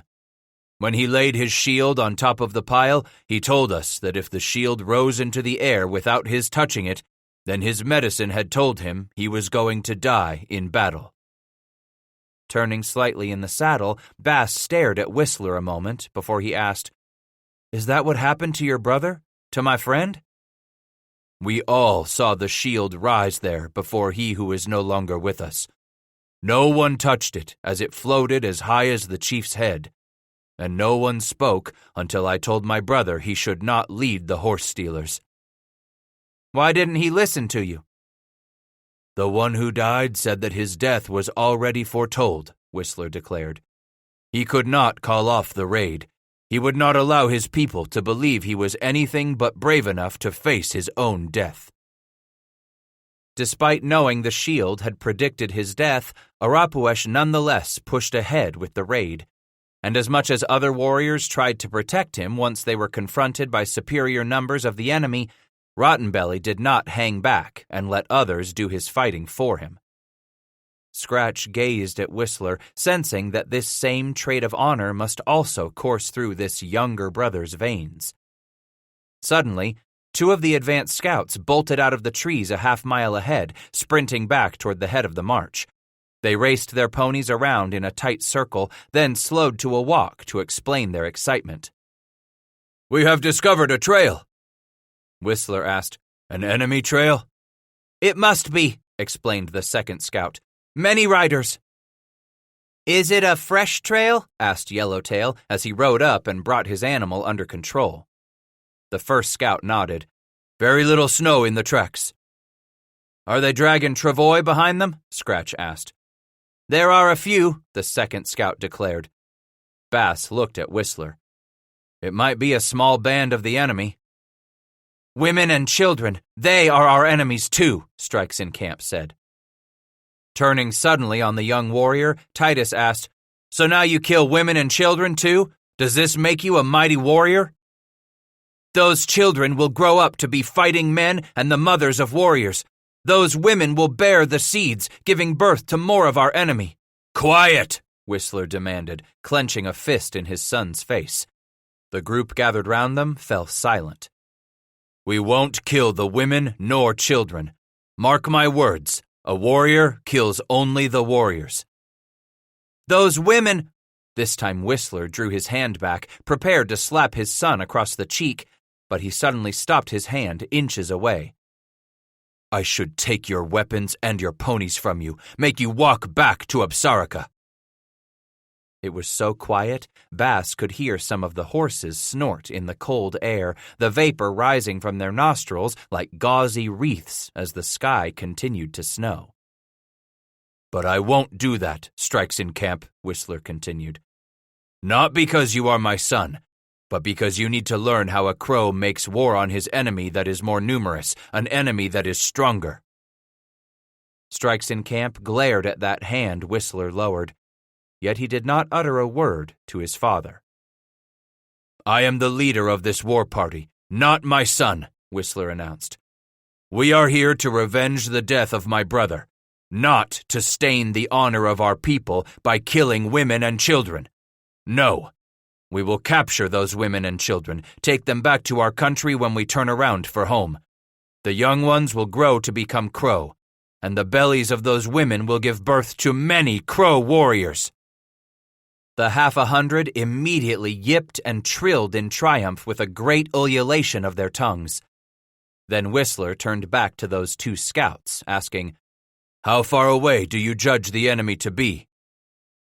"Before the sun is in its last quarter of the sky and the winter moon has climbed out of the east," the second young warrior explained. "We could reach them." "Return to the others," Whistler commanded, "and tell them to follow the trail carefully until they have found where the enemy will camp tonight. We will continue on your trail into the time of darkness. Only when our enemies have stopped for the night are you to return to us." Whistler's scouts found the Blackfoot on that broad plain just north of the Sun River.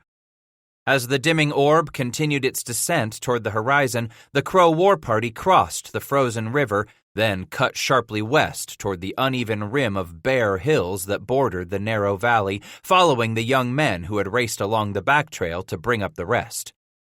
As predicted, by late afternoon, Bass and the others neared the crest of those hills with their weary ponies, hearing the faint, distant boom of the enemy's guns. "It is a good thing my brother realized how important it would be to have good trade with the white man," Whistler huffed, as they neared the brow of the hill on foot, having left their horses below with the others.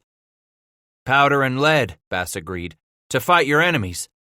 "And guns," the warrior cried in a sharp whisper as he went to his belly. "He who is not here decided long ago that we needed to be friends with the white man because we needed the white man's guns." Dropping to his belly in the snow, Scratch inched to the brow of the barren hill and peered over. As the reports of the large-bored muzzle-loaders echoed from the surrounding slopes, the scene below opened itself before them. "That is not a village on the move," Whistler declared quietly, his breath smoke a thin stream of gray against the deep-hued blue of the winter sky that outlined the handful that had crabbed to the hilltop to join the white man.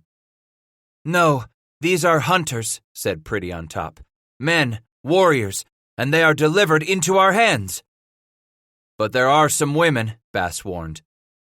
On the far side of him, Strikes in Camp scoffed. "Is this the warning of a woman who is afraid of the fight to come?" "Take care that your father does not mourn your death in battle before the sun falls from this sky," Scratch growled. Strikes-in-Camp chuckled, saying, I will be an old, old man before I will ever heed the woman words of the white man. You will hold your tongue, Whistler snapped, and you will obey me as the leader of this war party if you will not obey me as your father. Perhaps the white man is afraid we will learn he is too afraid to fight the enemy. Whistler interrupted his son. No more of your angry, foolish talk about my friend Poteani. Time and again he has proved himself a friend to our people, a friend to he who has died, and a friend to our family. I will not have you insult him. For a long moment, Strikes-in-Camp was silent, unmoving. Then he rolled onto his hip and slid away from the rest, hurrying downhill to rejoin those who waited with the horses. Forgive my son and his words, Whistler begged, as he peered at the Blackfoot below him. You are a good man, Whistler, Titus told him. I would not be near so patient as you. The older warrior chewed his bottom lip in contemplation, then confessed, I feel it is my fault Strikes-in-Camp has become the man he is. He is a man, Bass reminded. He cannot blame who or what he is on you, and neither should you. Your son's sins will not fall upon his father's lodge. More are coming, Pretty on Top announced, pointing across the snowy bowl. Instantly they turned, the distant figures magnetizing their attention. On the far hillside, a short string of horses and some 20 people started down at an angle, the figures stark across the brilliant snow shimmering with a golden hue as the sun continued its fall. Wheeling to gaze at the west, Bass ripped off both blanket mittens, laid the edge of one hand along the horizon, then set the other on top of it. The sun was racing toward its rest. They didn't have long. If we are to fight these people, Scratch said, yanking on the mittens in the severe cold as a gust of wind slashed over the bare brow of that hill, we must do it soon. Yes, for if any escape our slaughter, Whistler agreed, we might not find them in the dark. Real Bird asked, How will you attack? The warrior considered that for some time, then pointed. They have come from the north, looking for these buffalo. Their village must lie in that direction, because we have not come upon it. So half of us will ride around to those hills and cut off their escape. I will lead those men, Pretty on Top volunteered. No, the white man will lead, Whistler deferred. But I want you to ride at the right hand of Poteani. The young warrior smiled, his eyes flashing at the white man. This is good. After all these winters, we go into battle together. And you will lead the rest? Titus asked Whistler. Yes, we will wait until you have reached the far side of those hills across the valley. Bass nodded. We must hurry to be in position. Then I will bring the rest with me, riding through that saddle and sweep down on the enemy. With a smile, Scratch said, Driving them right into our trap. I see the fear in their eyes already, Pretty on Top exulted. I can smell how they have soiled themselves in fear, Whistler echoed. No more dried meat for us, Windy Boy cheered youthfully. Not only has the first maker delivered this enemy into our hands to revenge the death of he who is no longer, but tonight we can end our diet of cold meat. Pretty on Top, Bass said, tapping the young warrior on the shoulder. It's time to set our trap. Back among the others and the horses, Whistler and Turns Plenty divided the warriors, being sure there were proven veterans and newcomers to war in both groups.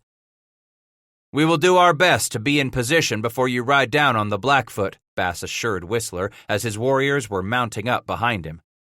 We don't have much light left in the day. Defend yourself, Poteani, Whistler pleaded before he turned away to his group. Both of us must return to our wives. Titus reached out and grabbed the warrior's arm. Know that in my heart, I am married to your daughter. I don't claim to know all what lies in a white man's heart, but I believe that you truly love my daughter. All you have to do is tell me what you want of me, how I am to marry her. I'll do it. Whistler smiled. I know, but for now we have some Blackfoot to kill. We'll talk again of this marriage upon our victorious homecoming. Backtracking to the south for about 2 miles, Bass was able to lead his band north again behind the range of low hills until he struck that trampled trail the enemy had taken through the snow to climb over the heights and drop into the valley where the Blackfoot had encountered the buffalo herd. From time to time, the boom of distant guns echoed from beyond the heights. Minutes later, as the sun was easing down upon the crowns of the western hills, they heard a massive volley of shots. "That isn't a buffalo shoot," Bass roared, kicking his thick winter moccasins into the ribs of the pony with the spotted rump. "Time to take scalps," Bear Ground bellowed, leaping away with Pretty on top. Like water bursting through a beaver dam, some 24 of them had their weary ponies lunging up that last slope, reaching the top to look below. On the western side of the valley, Whistler and Turns Plenty were leading the others in a mad gallop that was just reaching the valley floor where the Blackfoot hunters had been engaged in shooting the snowbound buffalo, while others, mostly women, were at work on the outskirts of the herd, skinning and butchering in tiny trampled circles of crimson snow. Enemy horsemen were mounting up, charging toward the onrushing Crow to throw a buffer between them and the women as those figures on foot hurtled themselves around and lunged away with their horses dragging half-laden travois of meat and heavy green hides. Calf-deep snow clawed at their legs, slowing their retreat as the Blackfoot horsemen closed ranks behind the women, then rushed the charging Crow in a full front.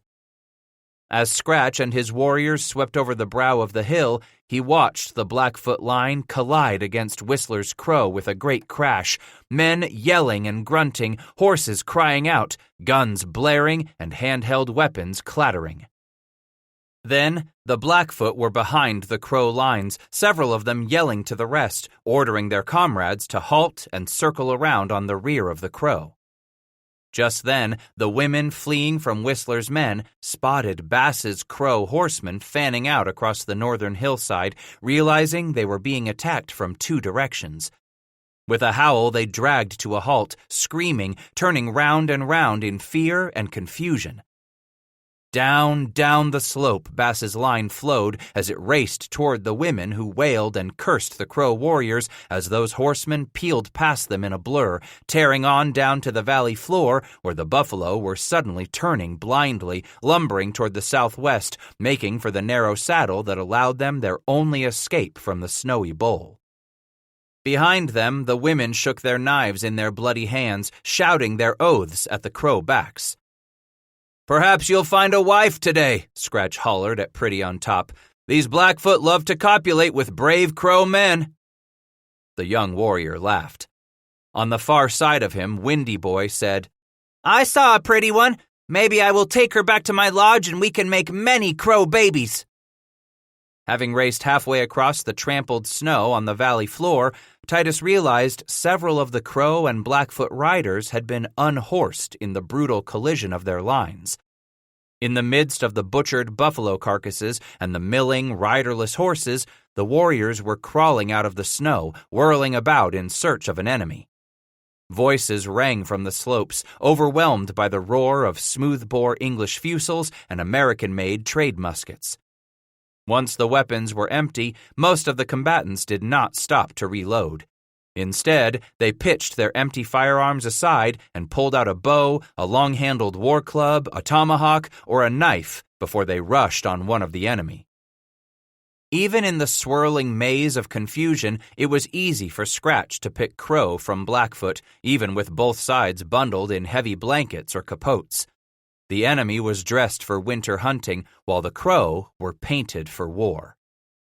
In shock, the Blackfoot warriors were realizing they were caught between the pincers of a trap, rapidly sealing off their chance for escape.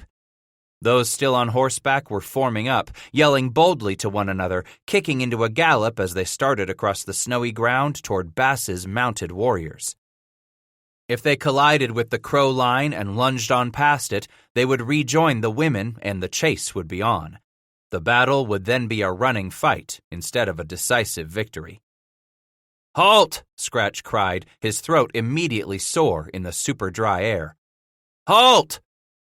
He was waving as a handful of the warriors took up his cry, the crow waving at the rest to return up the slope, to reform in a ragged line somewhere between the fleeing women behind them and those oncoming horsemen sweeping across the valley floor. "Hold the line! Do not charge!" the white man ordered. Bear Ground shook his head in confusion.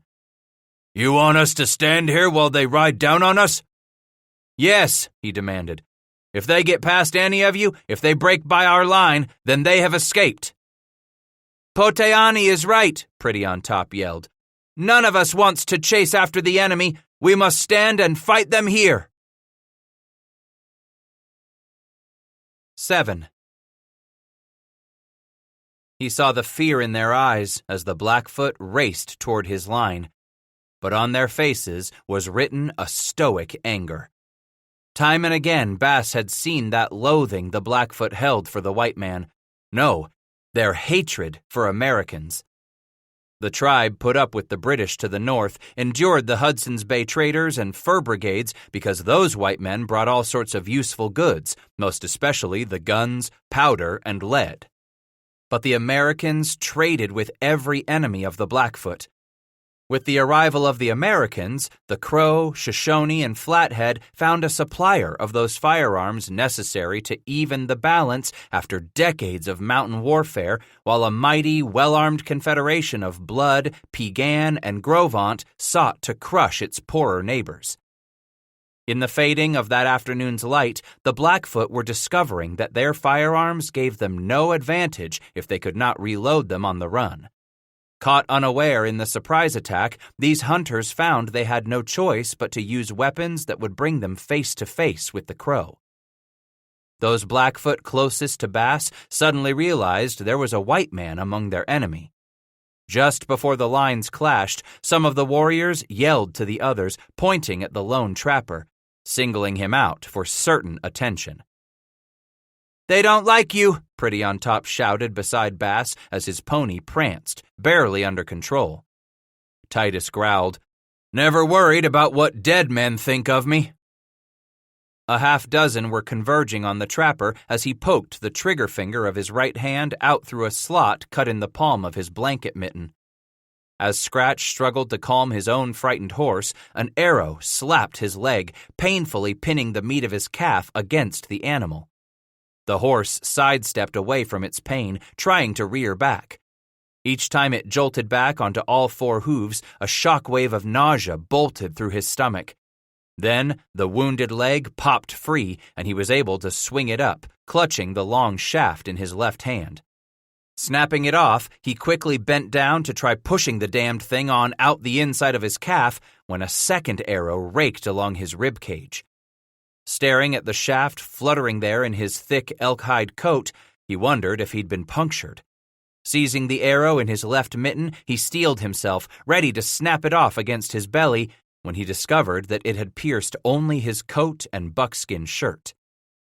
From behind him, unearthly shrieks rolled toward him like a landslide. Twisting partway in the saddle, he raised the full-stock rifle, pulled back on the rear-set trigger, and clumsily waved the Derringer's muzzle at the closest Blackfoot screaming down on him. Yanking back on that front hair trigger, Scratch watched the heavy .54 caliber ball slam the warrior back onto the rear haunches of his pony for a heartbeat before the man tumbled backward off the animal into the trampled snow. Now, as the others closed on him, in that long flintlock rifle, Titus found himself holding no more than a long and very heavy club. Leaning to the right, he dropped out of the saddle and landed with most of his weight on the uninjured leg. But when he slapped the pony on the rump and sent it away, then started to step backward as he clawed at his side for the powder horn, the wounded calf gave way as soon as his weight was momentarily shifted onto it. Pitching into the snow, Scratch realized he had no time to reload the long-range weapon. He dropped the rifle to the ground beside him, rolled onto his knees, and futilely tore at the flaps of his coat with both mittens, scrambling clumsily to seize the weapons tucked in that wide leather belt secured around the outside of his coat.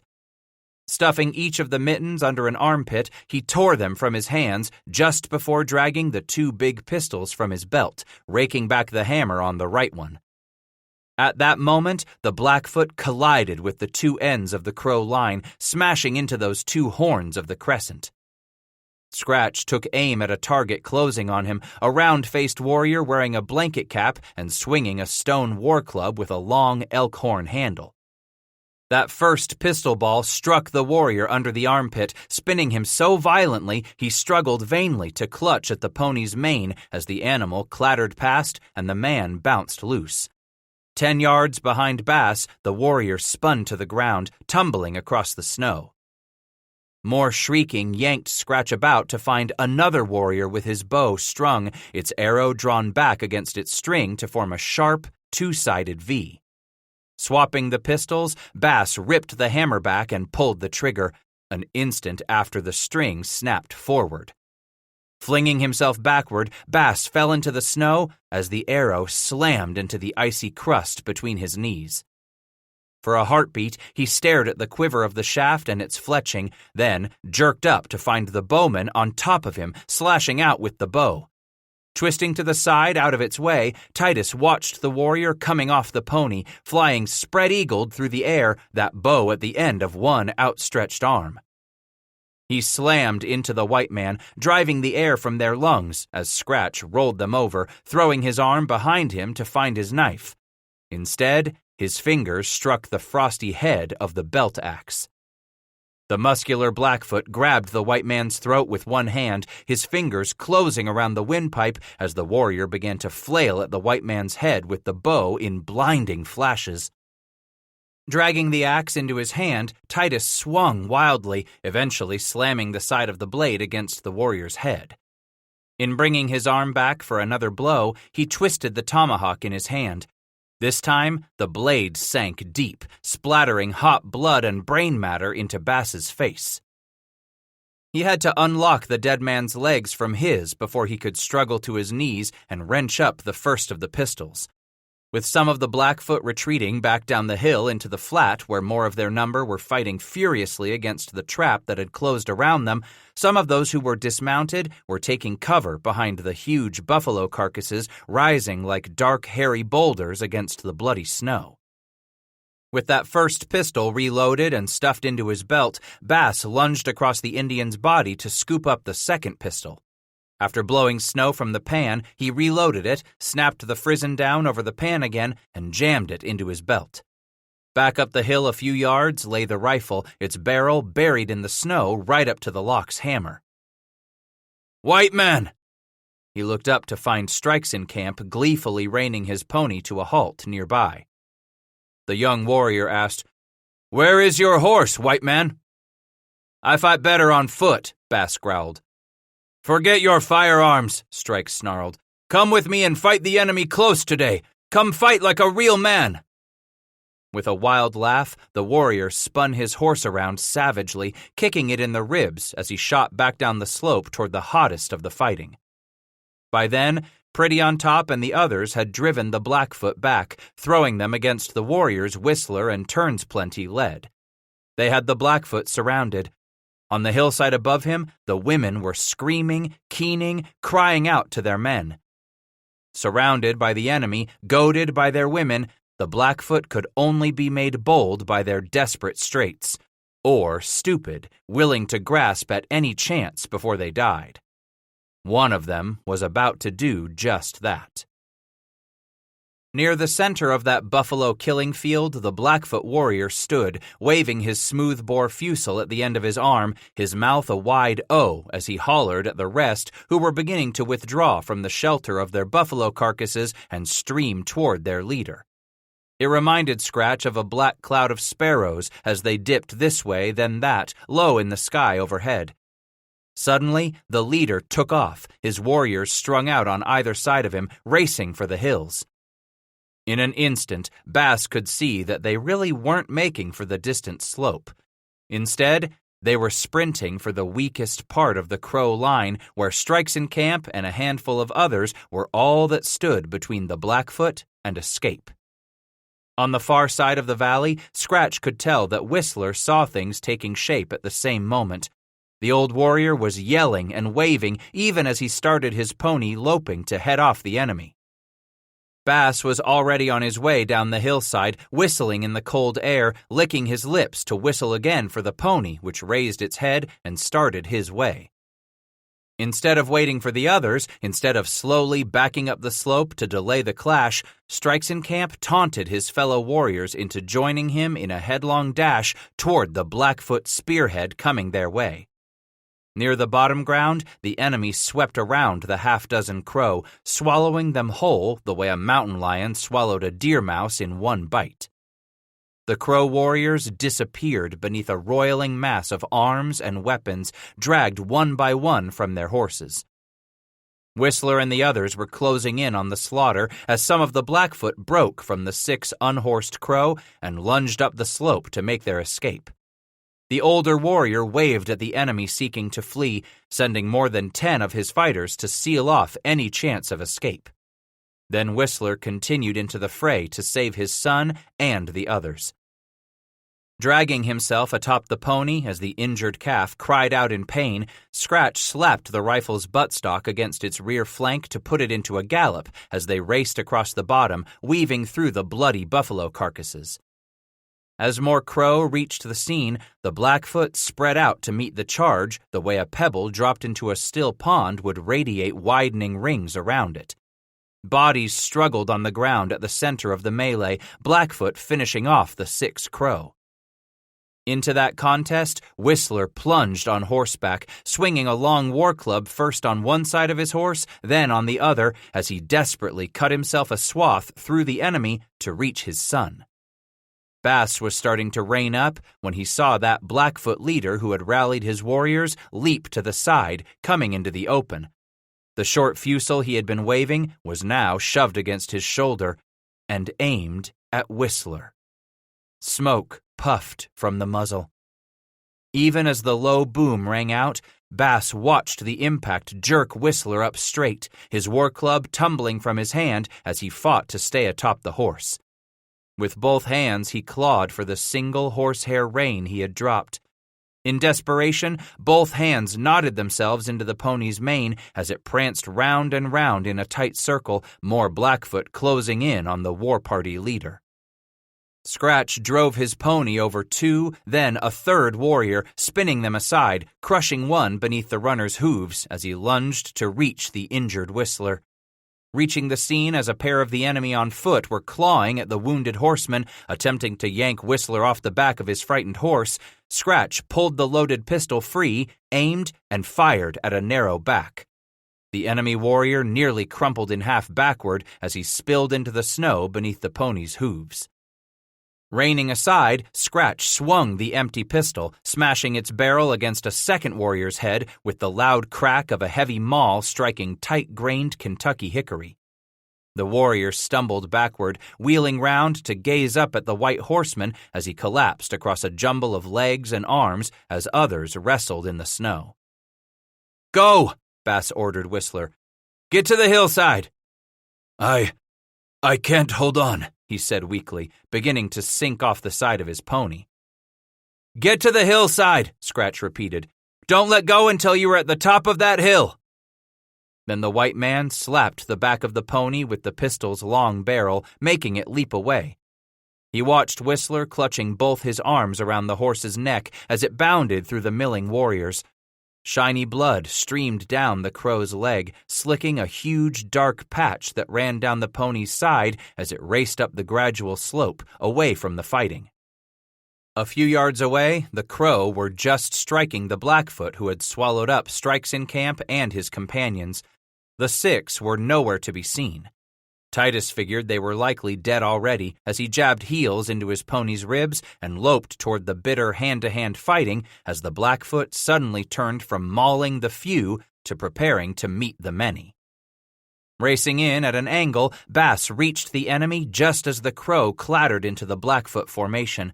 Slowly, the enemy backed, swinging, slashing, shrieking with all the fury they had left as their women continued to yell and scream from the nearby hill. On the ground nearby, two of the enemy still struggled over one of the Crow, both of them working at pinning down the arms and legs as they swung their weapons for the kill. Dragging their victim over onto his side, one of the Blackfoot struck the back of the Crow's neck with a glancing blow. Scratch watched all the fight pour out of the valiant warrior. The second Blackfoot raised his heavy tomahawk at the end of his arm, its iron blade glinting dully in the falling sun as Scratch pulled out his second pistol, dragged at the big gooseneck hammer, and seized the trigger. He felt it buck in his hand as it spat fire and a billow of gray smoke. Clawing at his back, the Blackfoot twisted about wide-eyed to stare at Bass a moment before he pitched into the snow, dead beside the Crow he was ready to kill. Yet the first was already seizing hold of the Crow's tall, greased, provocative forelock, yanking the warrior's head back as he dragged a huge dagger from its scabbard, prepared to cleave the Crow's throat like a bled pig his grandfather would prepare for the smoke shed. Scratch threw the empty pistol at the Blackfoot. Its barrel slashed across the warrior's cheekbone, making him jerk aside for an instant, gazing up at the white man descending on him. That instant was all Bass needed. He rode the pony right over the Blackfoot, shoving himself sideways out of the saddle as the warrior fell backward the moment the horse stomped over him. Seizing the hand that held the dagger in both of his, Scratch slammed it against the snowy, frozen ground again and again until the knife tumbled out. Then, with a bare fist, he smashed the warrior in the face, watching the man's cold skin split and ooze blood across the nose, over an eye. Again and again he smashed that young warrior's face until the Blackfoot no longer struggled. Scooping the dagger from the snow, Titus raked it across the warrior's throat, opening a gush that flooded the ground beneath his knees, the snow turning a dirty brown beneath both the dead Blackfoot and that Crow he had been ready to butcher. Dragging his wounded leg beneath him, Bass grabbed the dead man's shirt and pulled him off the Crow before he seized the Crow's shoulders and turned him around. Strikes in camp. The dark eyes fluttered open, crimson ooze seeping from a big gash over one eye, snow crusted against that bruised, puffy side of his face. His shirt was bloody where a long gash had been opened up in his side, and his breath came short and labored as those eyes struggled to focus on the face of the man who had just saved him. Bass realized his mistake the instant Strikes in Camp recognized him. The young warrior's eyes narrowed into slits, and his bruised face drew up into a sneer. There would never be any gratitude from that man for the one who had saved his life. "Why were you the one who saved me?" Strikes in Camp growled as he shoved away the hands of those warriors who were steadying him on his feet. Bass turned away, shaking his head in disgust. "Your father needs help." "Why did it have to be you, white man?" The words slammed him in the back. The white man stopped, turned to confront Whistler's son. "You are a Crow warrior," Scratch explained as it grew still around them. "Your uncle was my friend. Your father, he is my friend. Perhaps it would have been better for me to die than to be saved by you." Grimly, Titus said, "One day you might just get your wish, Strikes in Camp." "Poteani!" He spotted Pretty on Top and Windy Boy riding his way through the litter of carcasses and bodies, both Crow and Blackfoot. "Both of you, up the hill! Help Whistler!" The young warriors turned, spying the older man. Immediately, they kicked their ponies into a lope across the side of the knoll. Leaping to the ground, the two of them helped steady the wounded man who held fast to his horse with only his arms, his legs no longer able to respond. As Scratch started up the hill, Whistler put out one arm to grip Pretty on Top's shoulders and leaned off the horse, sliding to the ground with a deep pain graying his face. "Rest, friend," Bass said softly as he knelt beside his father-in-law. Quickly he turned to Windy Boy. "Go, bring us one of the Blackfoot travois and a pony to hitch it to, and bring 2 of those green buffalo hides. We must make Whistler as comfortable as we can for his ride home." The young warrior leaped onto his pony and wheeled away as Pretty on Top stepped up behind the white man's shoulder. Across the valley, the women were screaming wildly, turning to flee like a scattered nest of sow bugs as the victorious Crow warriors galloped toward them, sweeping up on both sides to capture the enemy squaws. But here on the slope with Whistler, it grew still, while the sun eased out of the sky and the air seemed so very cold of a sudden. The warrior reached up and gripped Scratch's forearm. "I don't know if I can make that long journey home." "You will." "My son?" "He is alive, and he will live," Bass responded, placing his hands on Whistler's bleeding hip. "Just as you will live." Did my son fight well, or did he fight foolishly?" Titus looked up at Pretty on top. The young warrior bent down to declare, "Strikes in camp fought well against the enemy, Whistler." The old warrior closed his eyes, then clenched them tight as a spasm of pain vaulted through him. When it had passed, he sighed and opened his eyes. "I am glad. It would not be a good thing for us both to be killed in the same battle." Bass could see that the lead ball had crashed through the side of Whistler's hip, but had not exited. It lay somewhere inside his gut. And the top of that left leg had been shattered by the bullet's path. Of all the men he had known who survived injuries to live full lives without part of an arm, without part of a leg, Titus had never known of a man who had lost all of a leg right up to the hip. The warrior whispered, "You will tell Crane?" "You can tell her yourself." "Tell Crane that I loved her." "We'll be back to the village soon." "Promise me you will tell her," Whistler interrupted, squeezing on Bass's forearm with a bloody hand. Titus felt the bitterness start to fill his chest, the utter senselessness of it. And again he realized that a man knew when he was about to die. No matter what he might say, there was no convincing Whistler that he would make it home. "Promise me you'll tell my daughter what happened here," he pleaded. "And in the summers to come, you'll tell your daughter about me." Scratch started to choke. I'll tell her what a fine man she had for a grandfather." "It's so cold," he said. And Scratch remembered how Josiah had uttered the very same words. "We'll have you warm soon. Just hold on to me, and we'll get you some robes and start a fire." "Where is my son?" "He'll be here soon." "I want to see my son before I die." "We'll get him," Bass promised.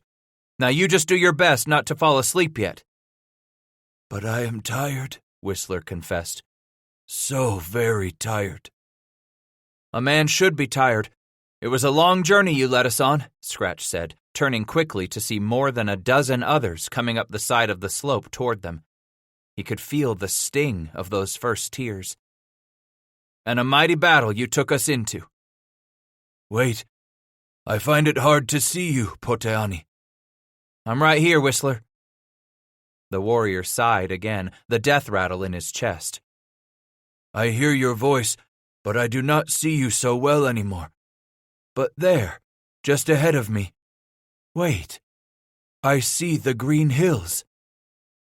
Turning slightly, Scratch looked to see where Whistler was pointing with his shaking hand. Nothing but the deepening indigo sky behind the cold, barren, snowy hills. "Yes," Titus said in a harsh whisper, his throat clogged suddenly. I can see the hills too, Whistler." "Do you see him?" Bass turned and looked off again in that direction. "See who?" "There," the warrior whispered. "It's my brother."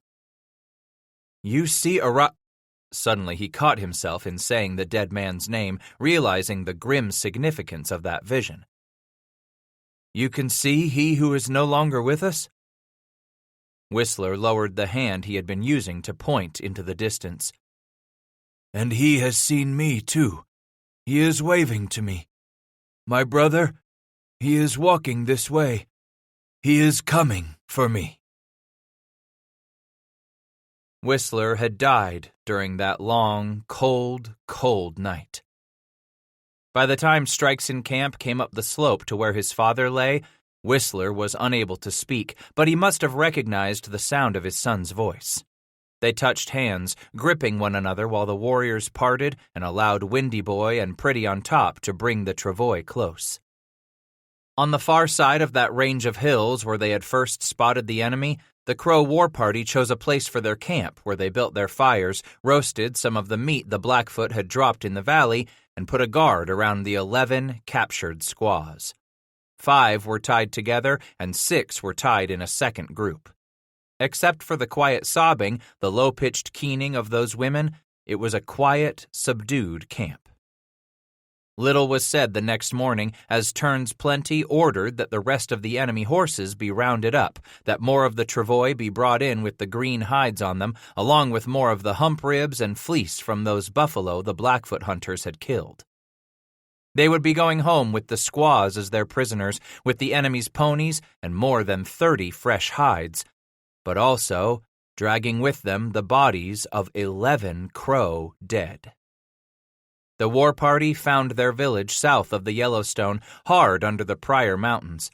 For more than an hour, the war party stopped to prepare themselves to enter the camp, putting on fresh paint, stringing out the 46 Blackfoot scalps on lances and medicine staffs.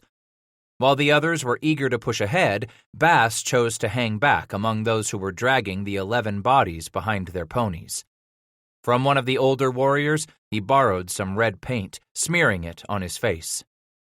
Pretty on Top, then the 10 other riders tending the wounded, stepped up and dipped their fingers into the white man's palm, taking some of the red ochre and bear grease mixture to daub across their foreheads, down their noses, over their copper cheekbones, and finally on their proud chins.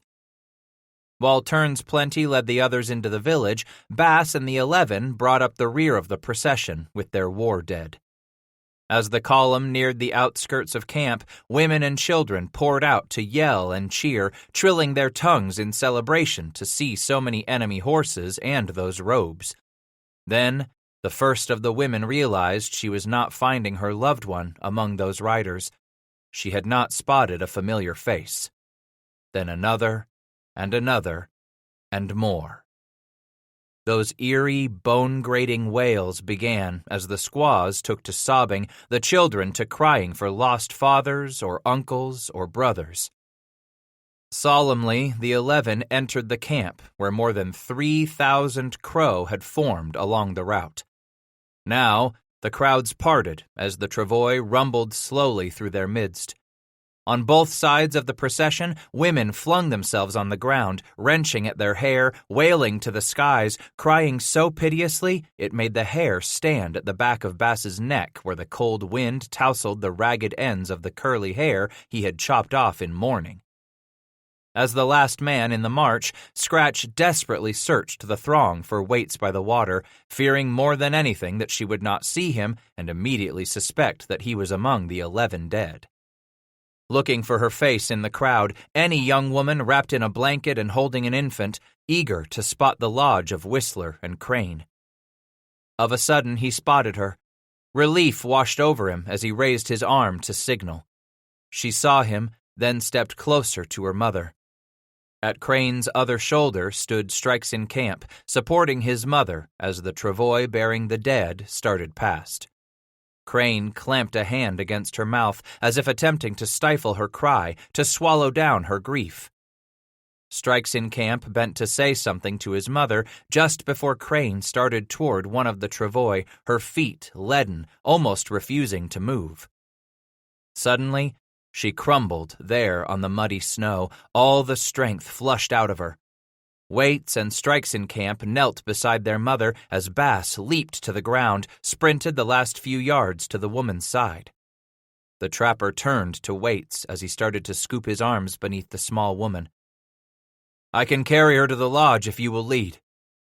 But Strikes in Camp shoved his arms aside. "I will carry my mother to her lodge." Standing and moving back a step, Scratch watched the young warrior lift his distraught mother from the snow into his arms. How tiny Crane looked, how frail and helpless, cradled there in her grown son's arms. For an instant, Strikes in Camp's eyes flashed at Bass as he started away with his mother, saying, You are not of our blood. Go from here. You will never be our blood. You are not part of this family, so you must turn and go from here." 8. At times, through the rest of that winter and early spring, Crane's mourning was almost more than Waits's husband could bear. Torn between her own grief and the love she felt for this white man she did not always understand, over time, Waits by the Water learned to relinquish her husband to the lonely hills for days at a time once more. All she knew was how important it was that she was there for him each time he rode back to rejoin the village. In those 4 days following the war party's return, Crane stayed with Strikeson Camp in his family's lodge. The widow could not bear to enter, much less eat or sleep in, the lodge she had shared with Whistler. But it should only be a matter of time, Waits realized, before her mother would return to her home. After all, it was her lodge, not Whistler's. She only hoped that her mother would be content to stay with Bright Wings and the children until spring pulled the white man back into the far recesses of the mountains. Until then, Waits and Magpie would have a home, a place where the young mother welcomed her man for a night or two each time he rejoined the village. But all too quickly he grew restless, packed up, and rode off again, leaving behind a stack of hides for her to scrape. Those beaver pelts filled her days while he was gone into the hills, along with making repairs to clothing and sewing up extra pairs of moccasins, or fashioning tiny dresses and leggings for little Magpie. By the time the war party had returned, Magpie was crawling, able to scoot about the lodge so well that Waits and Bass had to firmly scold their daughter to keep her from the fire pit. And by late winter, she was already standing. Then, one early spring afternoon, as Bass rode back into camp to find Waits and Magpie enjoying the warm sunshine outside the lodge, their daughter stood shakily with Waits's help, taking those first few awkward and wobbly steps toward her father as he dropped from his pony and Zeke loped round and round them. Together, all three laughed and hugged there on the damp ground as thunder rumbled across the sky as it did every afternoon at this time of year while the seasons turned. It was a good homecoming that night when rain struck the taut lodge skins like drumsticks beating on a hollow tree. All evening, Magpie chattered and lumbered around the fire, falling often, but always climbing back up with a giggle, so happy was she with herself. That night, Waits again released the animal in her, hungry for his touch, impatient to have him deep and warm inside her. When he had spent himself, and they both lay there exhausted by the glow of the fire, Waits by the Water clung to him like a tick burrowed deep in the curly fur of the buffalo. So afraid to let go, but knowing that come a morning all too soon, he would be leaving. She could not bear to think of how hard it would be to go on if he should die.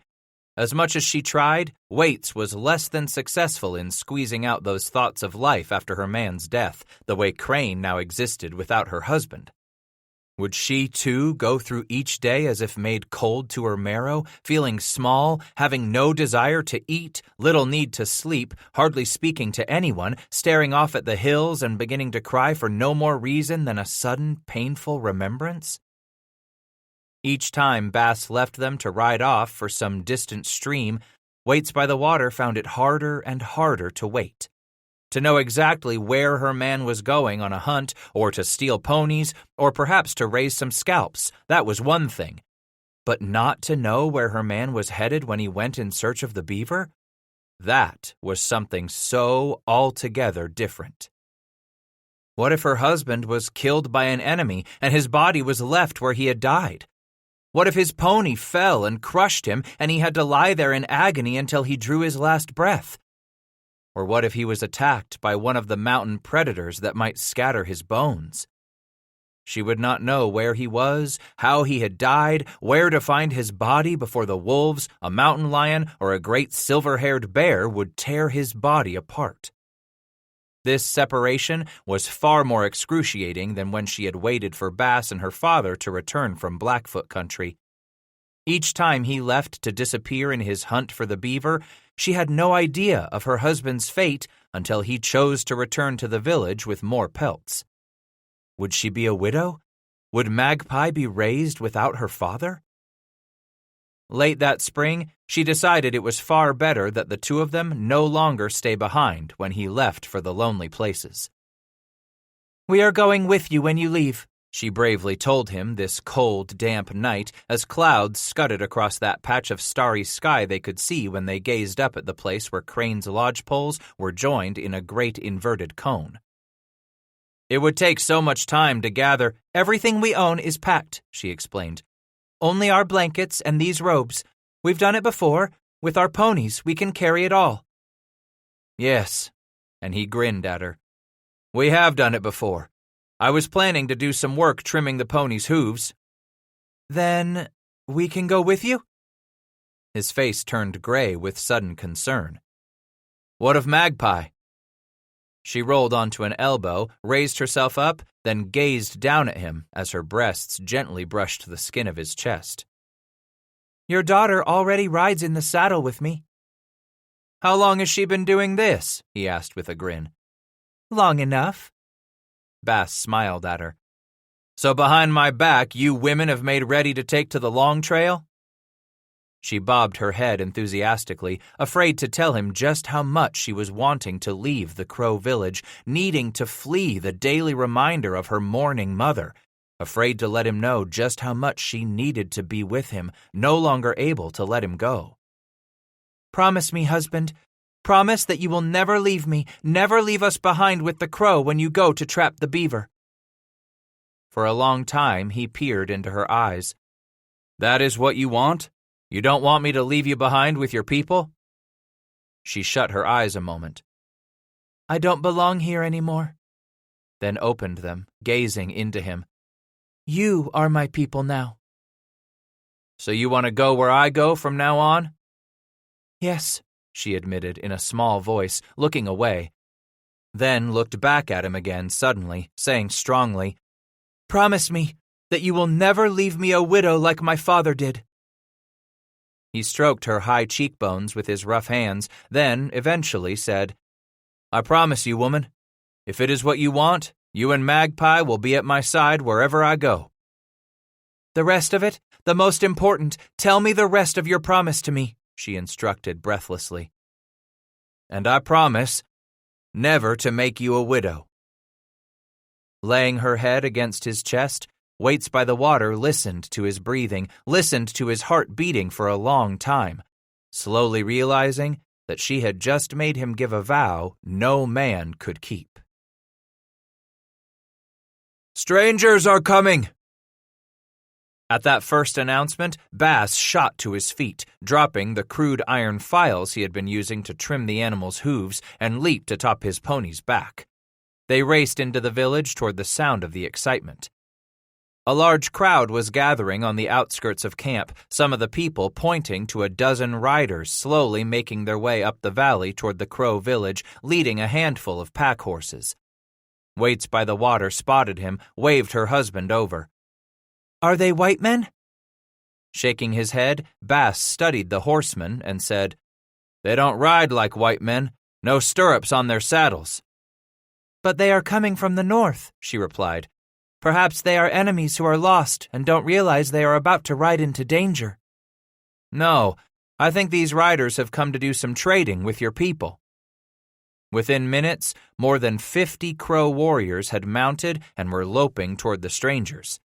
When these camp guards were within rifle range, the distant horsemen raised their weapons in the air and fired, puffs of smoke jetting from each muzzle a heartbeat before the booms echoed from the far hills.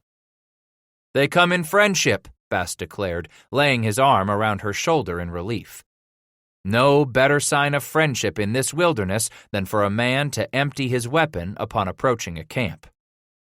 The small band of strangers halted as the Crow guards swirled around them. They exchanged handshakes and slaps on the back before the entire group continued for the village.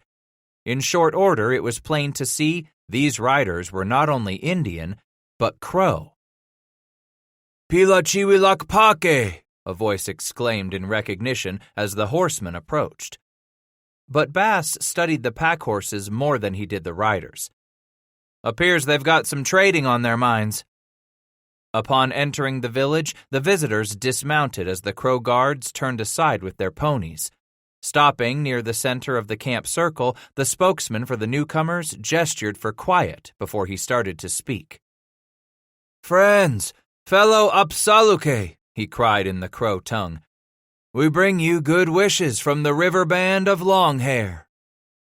That voice! Bass stepped closer so he could peer at the speaker, pricked by something recognizable about the man. Whispering to his wife, he asked, "You know him? Ever see him before?" Waits wagged her head and shifted a squirmy magpie in her arms. "Where is Yellow Belly, your chief?" the visitor asked. "I am here," the band's leader exclaimed as he shouldered his way through the crowd. "Who is asking for me?" "Medicine Calf," the spokesman declared. Scratch remembered hearing that warrior's name. Yellowbelly stepped closer to the visitor. "You are the one who was taken as a child and returned to Absaraka as a beaver trapper?" "So, you have heard my story," Medicine Calf bellowed beneath the huge cap he wore, made from the entire skin of a mountain lion that spilled clear down his back. "Then you know I am one of you. Know that your people are my people too." "We have heard the stories of your life with the river band," Yellowbelly replied, "and how famous you are with the women. Why have you come? Did you bed the wrong woman and now you are forced to leave that village?" "No," and Medicine Calf laughed uproariously.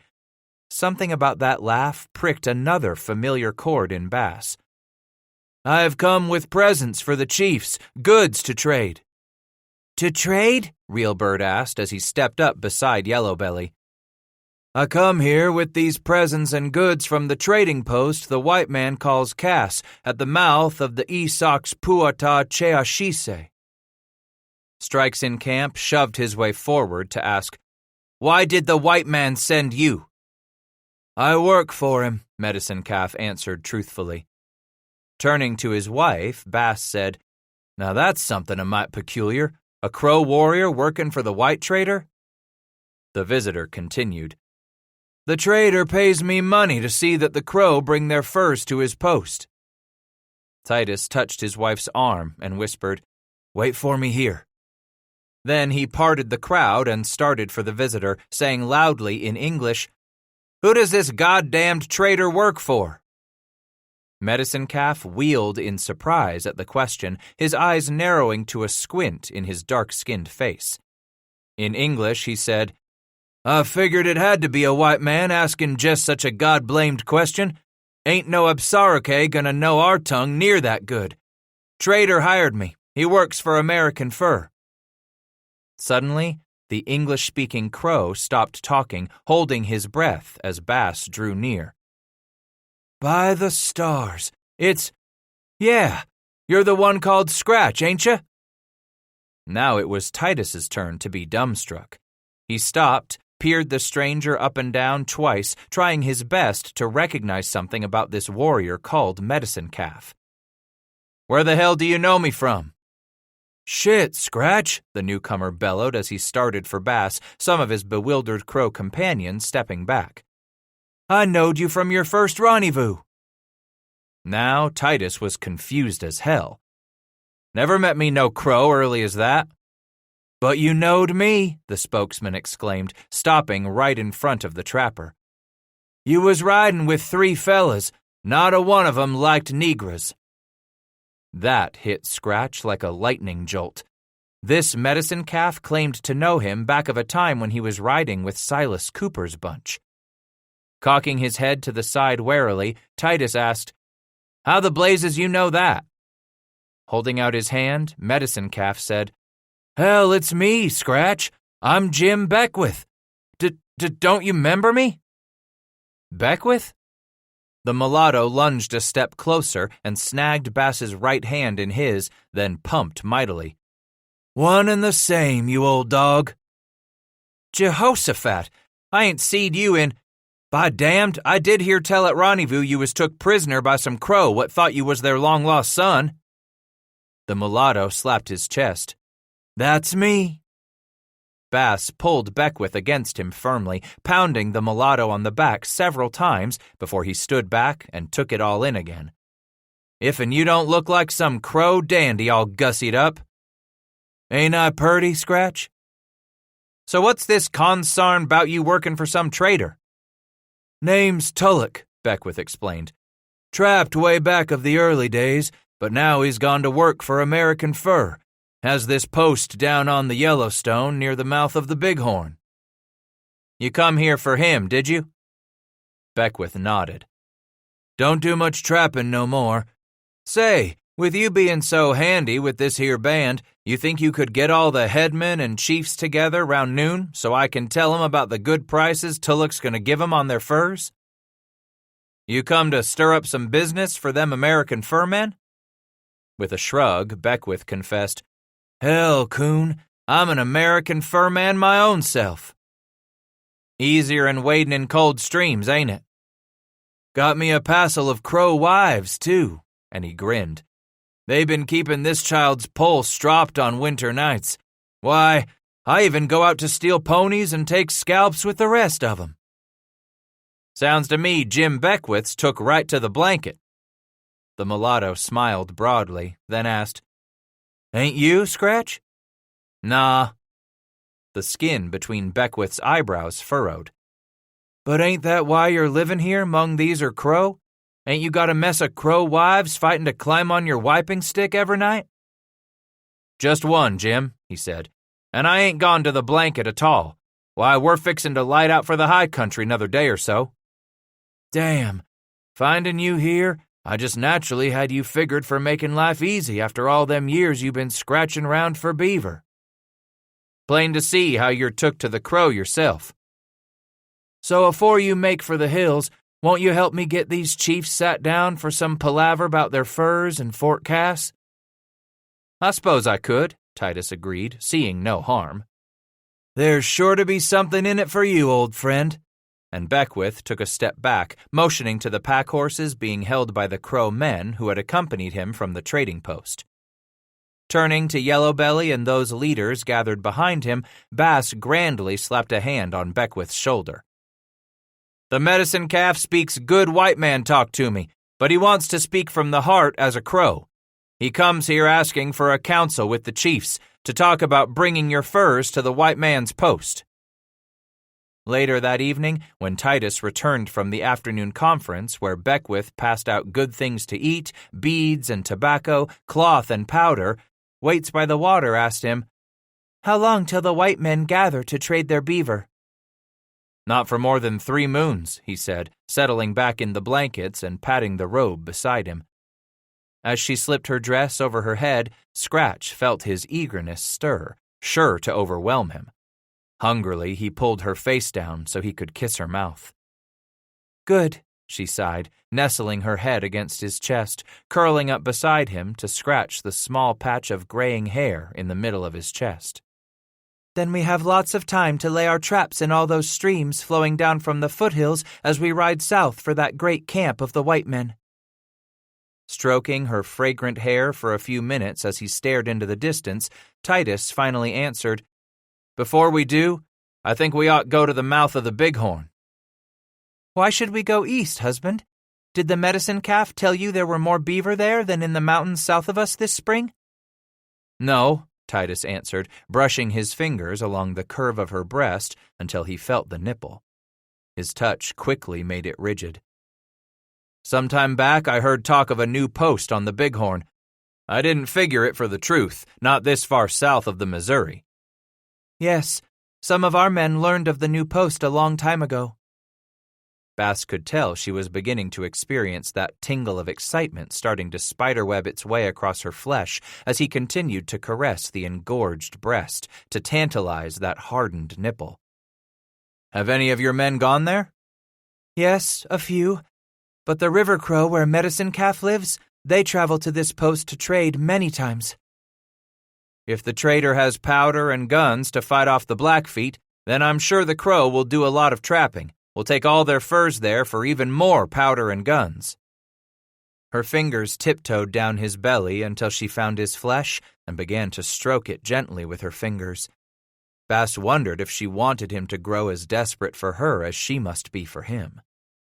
Waits said, "So, like the river crow, you will take your furs to this trader on the Bighorn?"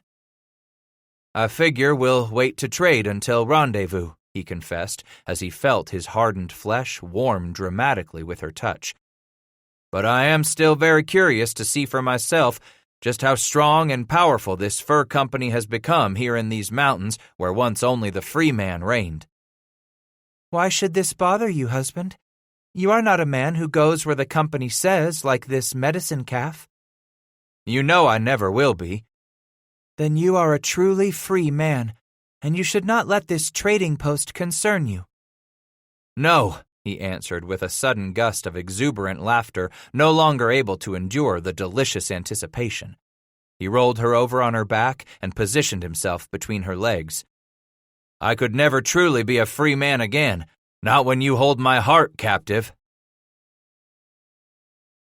"If you're a man what can keep them crow busy with their hides," the trader explained, "the job's yours, Mr. Bass." Scratch wagged his head. "Didn't come for no job, but thank ye all the same, Mr. Tulloch. It's been too many years since I last worked for anyone but my own self."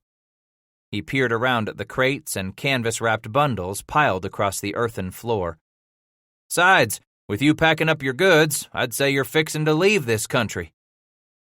Great disappointment crossed Samuel Tulloch's long, overly thin face. "Could use you at the mouth of the tongue." "That where ol' Astor got you headed?" "Astor don't own American Fur Company no more," Tulloch groused. That surprised Bass. "If'n he don't own it, who does?" "Goddamned Frenchmen down to St. Louis. Same ones what have give up on this post," the trader grumbled as he snatched up his pipe and turned in search of his tobacco pouch. He found it, turned with a disapproving grunt. "They figure to pull back east a ways, figure it'll be better pickings there. I sure as hell don't read it that way, what with that damned Beckwith gone to the blanket the way he done." Watching the man light his pipe with a twig he held in the small stone fireplace, Bass asked, "I figured Jim to be just what you needed, a man what them crow adopted for one of their own, someone in the company's pay, too." Tulloch sputtered a derisive burst of laughter, spewing smoke from both nose and mouth. "Shit! Maybe so it worked at first, when Mackenzie heard Beckwith lived with them crow and could get them Injuns to bring all their furs in to trade at the company posts, but things didn't stay friendly for long." "Friendly?" "Hell, the longer that Negro was living with the crow, the more crow he got. So busy playing warrior and Injun chief, he up and forgot he was working for the company what was paying him good money," Tulloch snorted. "Trouble was, 'stead of making them redskins work hard as a white man, Beckwith got lazy as them bastards when it comes to trapping plews." "For the life of me," Bass replied, "still can't figure out how your bosses calculate they can get as many plews from these red niggers as they can harvest from a brigade of white men." "Oh, Mackenzie and them St. Louis Frenchmen only making sure they cover all bets. Besides having the Crow and other tribes out trapping the country, the company Bushway's always going to send out its own outfits." "Sure as sun, you can't be no greenhorn," Titus observed. "Beckwith said you laid a few traps in water your own self." "Come north in 26 on the river. Was hired on to work for Mackenzie's Upper Missouri outfit. Pushed into the mountains with my brigade the following year," the trader declared. "I was at that rendezvous in 26. "Didn't see my first rendezvous till the next summer," Tulloch admitted. "That fall we was trapping up in the Snake River and Port Neuf country. Just bumped into some Hudson's Bay fellers under Ogden when winter blowed in early on and we got trapped. Started eating our dogs and horses. Damn if that bastard Ogden didn't do everything he could to get our boys to come over to him with their pelts. Charged us double on his goods and only give us a poor price for our beaver. We tried twice to make it out on foot, but was turned back. Son of a bitch, Ogden wouldn't even sell us no snowshoes. We'd had some snowshoes, we'd walked out of there." "What come of your outfit?" Weather finally opened up come late January, so we finally backtracked on down to Bear River after being holed up more'n 2 months, eating dog and horse. After a time, we run across Campbell's outfit headed north to trade with the Flathead for the spring. From him, we got enough to get by till our summer train come out from St. Lou. Bass gazed a moment at Waits by the water as she sat in the corner nursing Magpie. Then he asked, "This Fort Union that your Bouchouet Mackenzie built up at the mouth of the Yallerstone really all I heard folks say it is?" "It's one fancy place, that's for certain," Tulloch agreed, beaming. "But Mackenzie ain't there no longer. After all the liquor problems up there, his Frenchy bosses needed to get someone's head on a platter, and it turned out to be Mackenzie's." "What's the trouble with liquor up there?" "Ain't supposed to be no liquor in Injun country. Which reminds me," the trader said as he turned aside and headed behind some crates where he held up a clay jug momentarily before he plopped it down and began scrounging for some tin cups. Bass snorted a great gust of laughter. "No liquor in Injun country? Damn if that ain't some fool's bald-faced notion." "No, it's true," Tulloch protested, finding the cups with a noisy clatter, turning back to Bass. "Now, you understand what I'm offering you here ain't liquor." "That ain't liquor?" Clearing his throat, the trader explained, "Let's just say this here don't come from the company, only be something between two friends." Taking his cup and holding it out as Tulloch began to pour, Scratch said, "Ain't no liquor in Injun country. Damn, then what the hell Ashley and Billy Sublet been bringing to Rendezvous all these years?" Tulloch started laughing so hard he sloshed the whiskey and had to stop pouring till he composed himself. "That's the biggest crock of shit the engine department's ever done out here. Astor was sore afraid of his competition that he got the engine department to make that law what says no liquor can be transported to or made in Injun country." "But you and me both know Trader's been bringing whiskey to Rendezvous for years now." "Damn right, Mr. Bass. But Sublet gets away with it because Astor's law got a crack in it." He took the cup from his lips to ask, "What crack?" "Law says a trader can bring whiskey into Injun country for his voyagers, his boat crew." Nearly spitting the whiskey he was savoring on his tongue, Bass shrieked in disbelief. "Sublet ain't got no boat crew. Ain't a Frenchy parley-vous come overland with him." "Him and Campbell been smuggling whiskey to the upper river for years now, coming overland, bringing their liquor to both their posts to trade with the Injuns." "Why didn't Mackenzie just do the same?" Tulloch topped off his cup and sat atop a crate with a sigh. "Hard to smuggle whiskey upriver on them supply steamers, Mr. Bass. Government agents all flutter over the river while they ain't keeping much watch for overland outfits." "So how'd Mackenzie get his head on the plate?" "I s'pose he figured since he couldn't sneak no whiskey up to Fort Union, leastways he'd make his own right there," the trader explained. "Brought up the still on the supply steamer, and he grew his own grain at Union. His plan was working fine till word drifted back downriver. I always figured it was Sublet or Campbell stabbed Mackenzie in the back that way." "From all I learnt about Sublet at Rendezvous last summer, I'd say he's one real oily nigger, the sort what'd cut you off at the knees just to get his hands on a few more beaver plues." "Astor's cut him a deal with Sublet and Campbell," Tulloch admitted. "Now the company has a year with no competition on the upper Missouri, while Sublet's free to work the mountain trade alone." "Jehoshaphat, that ought to suit them two beaver thieves," Bass exclaimed.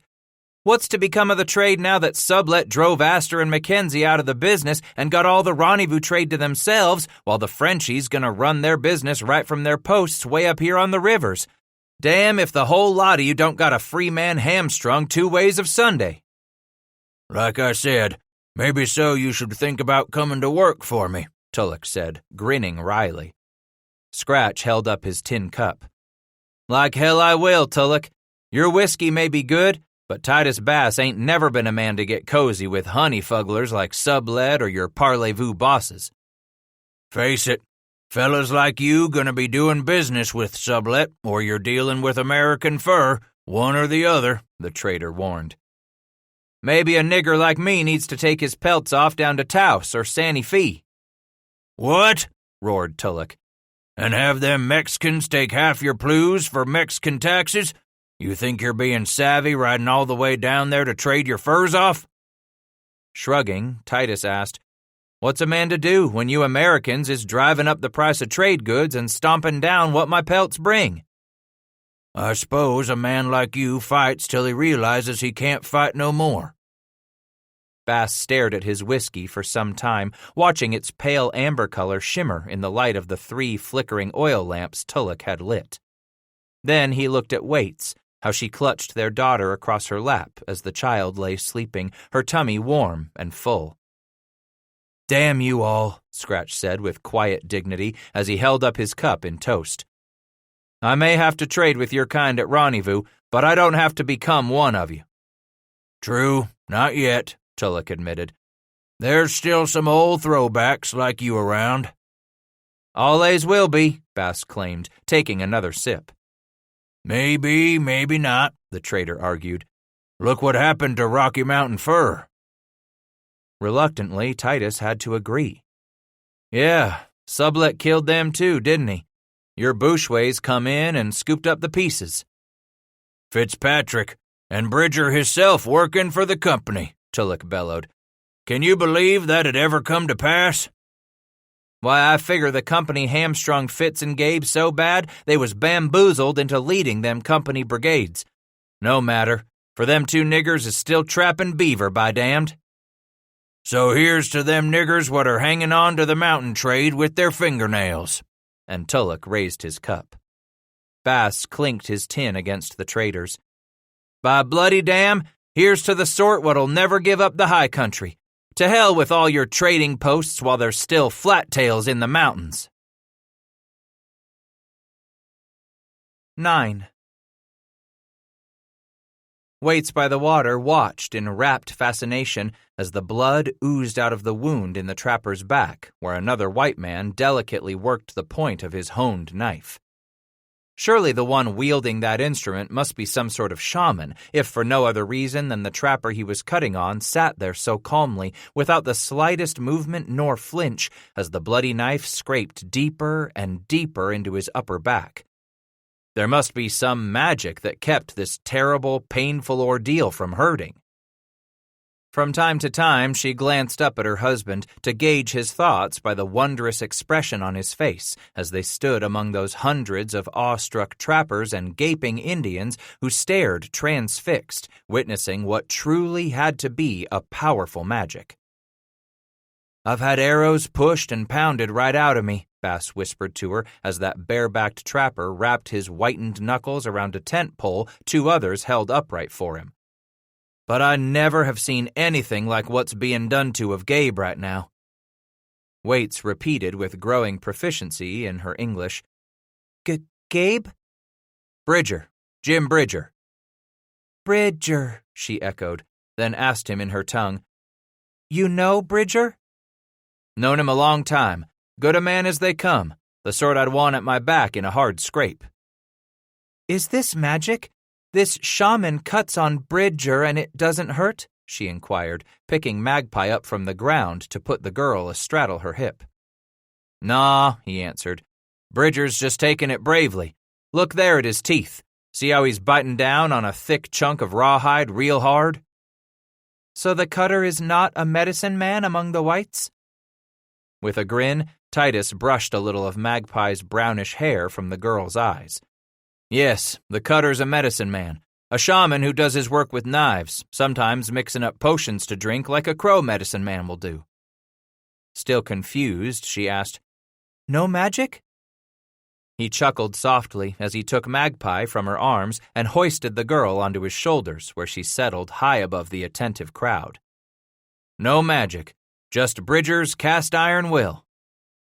The white shaman wiped a damp cloth across the trapper's back, smearing the glistening blood from the edges of the wound. All this to pull out the Blackfoot arrowhead, she observed wryly, wagging her head. Bass had come to fetch her late that morning. When he sprinted into their camp, he was flush with excitement as he told her she must grab Magpie and mount up to follow him back to the big camp because there was about to occur something he wanted her very much to see. By the time they reached the 2 huge awnings that were stretched overhead in the cottonwood trees near the bank of New Fork as it meandered toward its junction with the Green River, a boisterous crowd of white men were already encircling that shady spot they were keeping open, holding back those curious members of the Ute and Shoshone who were joining the Nez Perce of Tyquin-Watish and Insala's Flathead who had come to witness this magic. 2 tall, muscular trappers trudged in with a thick section of a cottonwood trunk and pitched it onto the grass in the middle of the open ground. Bass had called out to one of the 2, saying his name was Meek after the man waved to her husband. By then, 4 men had moved toward the log where the one called Bridger settled and removed his faded cloth shirt. As a pair of trappers set a tall shaved pole near Bridger's feet, the 4th man began to probe with a finger at a spot between Bridger's shoulder blade and his backbone. Then, the medicine man waved another out of the crowd, a trapper carrying a small iron kettle filled with water that steamed even as the day's temperature continued to rise. From it, the shaman extracted a short-bladed knife, flung off the excess water, then asked something of Bridger, who sat hunched over below him.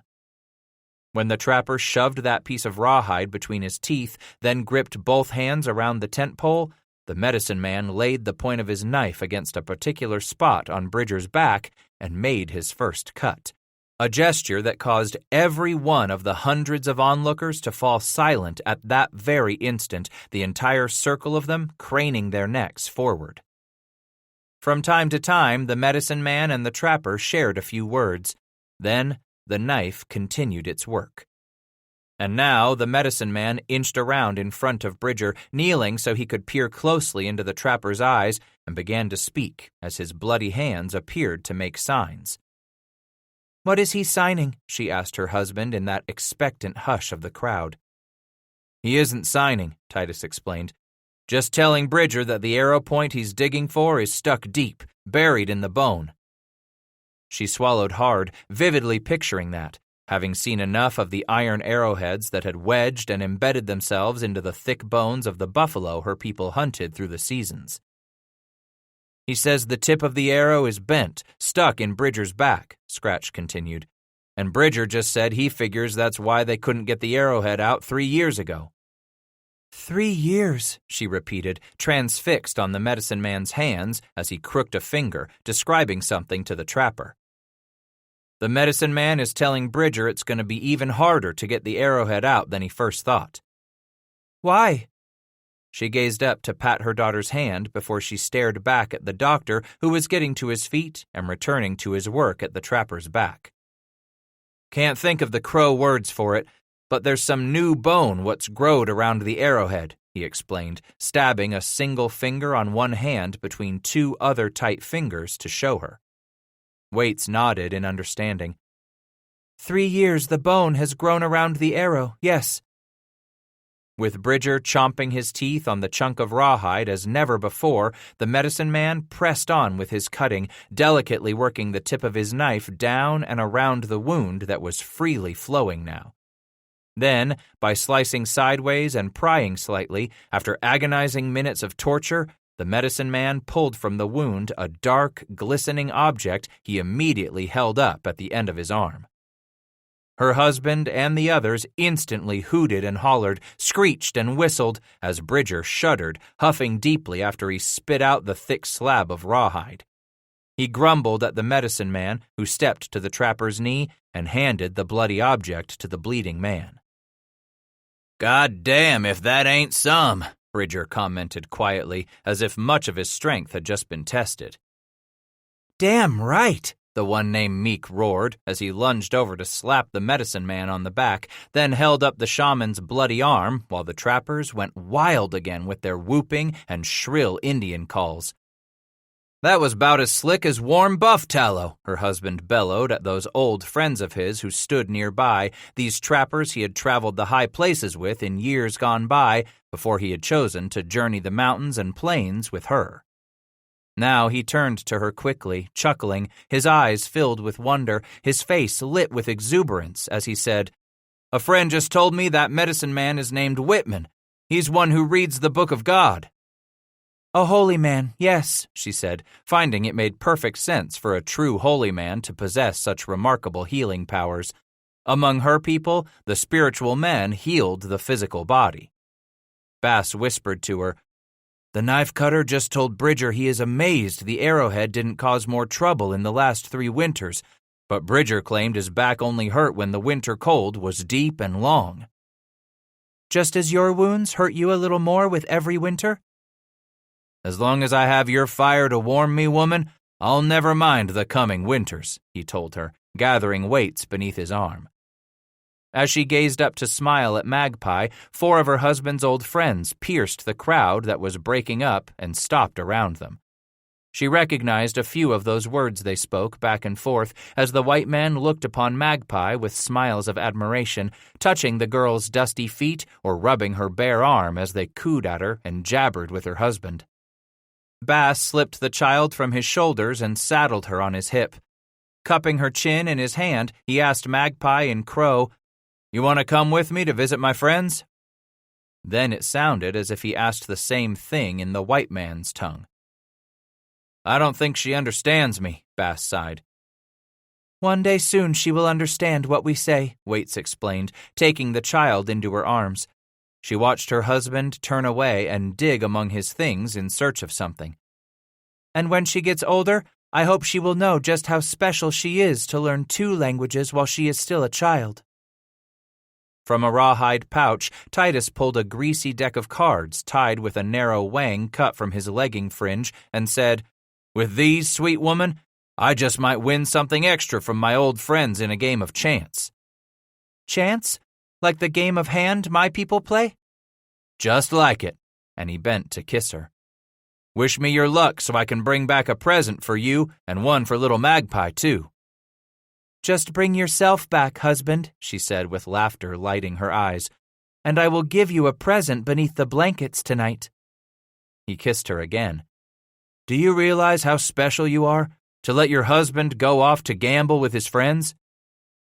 "A man needs to be with his friends," she replied. "You are with us the rest of the seasons. I think it is good we come here each summer so you visit your old friends. A man like you, to live alone in the mountains and on the banks of the far rivers away from the village, such a man needs a few good friends."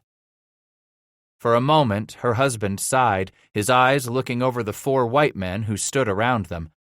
Then Titus gazed at her with a sad smile and said in Crow, "As I grow older, I greet fewer friends here every summer. So it is right that with the passing of the seasons, what friends I have left grow more special to me, grow more dear in my heart." "If and that hoss don't take the circle," Elbridge Gray roared as he and the others joined Titus in recounting the missionary doctor's operation on Jim Bridger 4 days before. Half bent over with laughter, his copper beard dusted with cornmeal, Rufus Graham demanded, "Say it again, Scratch. What Gabe told that sawbones preacher." "When Whitman asked Bridger why that arrowhead didn't give him more fits in the last 3 years, Scratch could barely sputter between side-aching guffaws, "Bridger told him, 'Meat don't spoil in the mountains.'" All 5 of them pounded their feet on the ground or drummed their thighs, clutching their bellies as they laughed. "Caleb would have loved seeing that," Isaac Sims said with a great chuckle, then realized the sad import of what he had uttered. "Damn them red buggers anyways," Bass swore, as they all went serious with the flicker of a jay's wing. "Cutting down a good man like Caleb Wood, right in his prime." For a few moments the 5 grew thoughtful, staring at the ground or out at the sky, perhaps up at the leaves dancing in the warm breeze that wound its way through the American Fur Company camp. Finally, Solomon Fish said, "Jack would have bust his gut to stand there and hear that story, too." "Shit," Titus bawled with a huge smile. "Mad Jack was the sort stepped right up there and offered to cut that goddamned arrow right out of Gabe's back for him his own self." The others looked up to find Bass grinning, and in an instant, all of them were chuckling again. It was a good feeling, being there among old friends who had stood at his back when together they had faced down Comanche and Blackfoot. Now, these friends sprawled around the fire, drinking their potent whiskey, smoking harsh trade tobacco, and stuffing themselves with the beans, cornmeal, and pumpkins Lucien Fontenelle's mules had packed all the way from the settlements. "That's purely some, fellers," Scratch declared, fighting the sob in his throat as the group fell silent once more. "Chirk up, boys. It shines to laugh when you're thinking about an old friend. What would Mad Jack and Caleb think of us if we was to get all mopey and down in the tooth whenever we was to member on them?" "Bass is right," Elbridge reminded them as he turned those slabs of aromatic pumpkin frying in his skillet with a fragrance that reminded them all of a home long ago left behind. "Specially Jack." Scratch bobbed his head. "Hatcher was the life-lovin' fool now, and Caleb loved playing the sourpuss for Hatcher, too."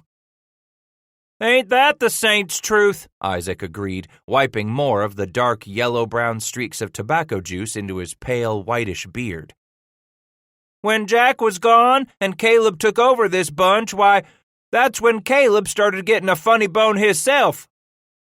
"Damn them Blackfoot," Bass growled, brooding again on how the four had described Caleb Wood's horrible death at the hands of the Blackfoot early this past winter.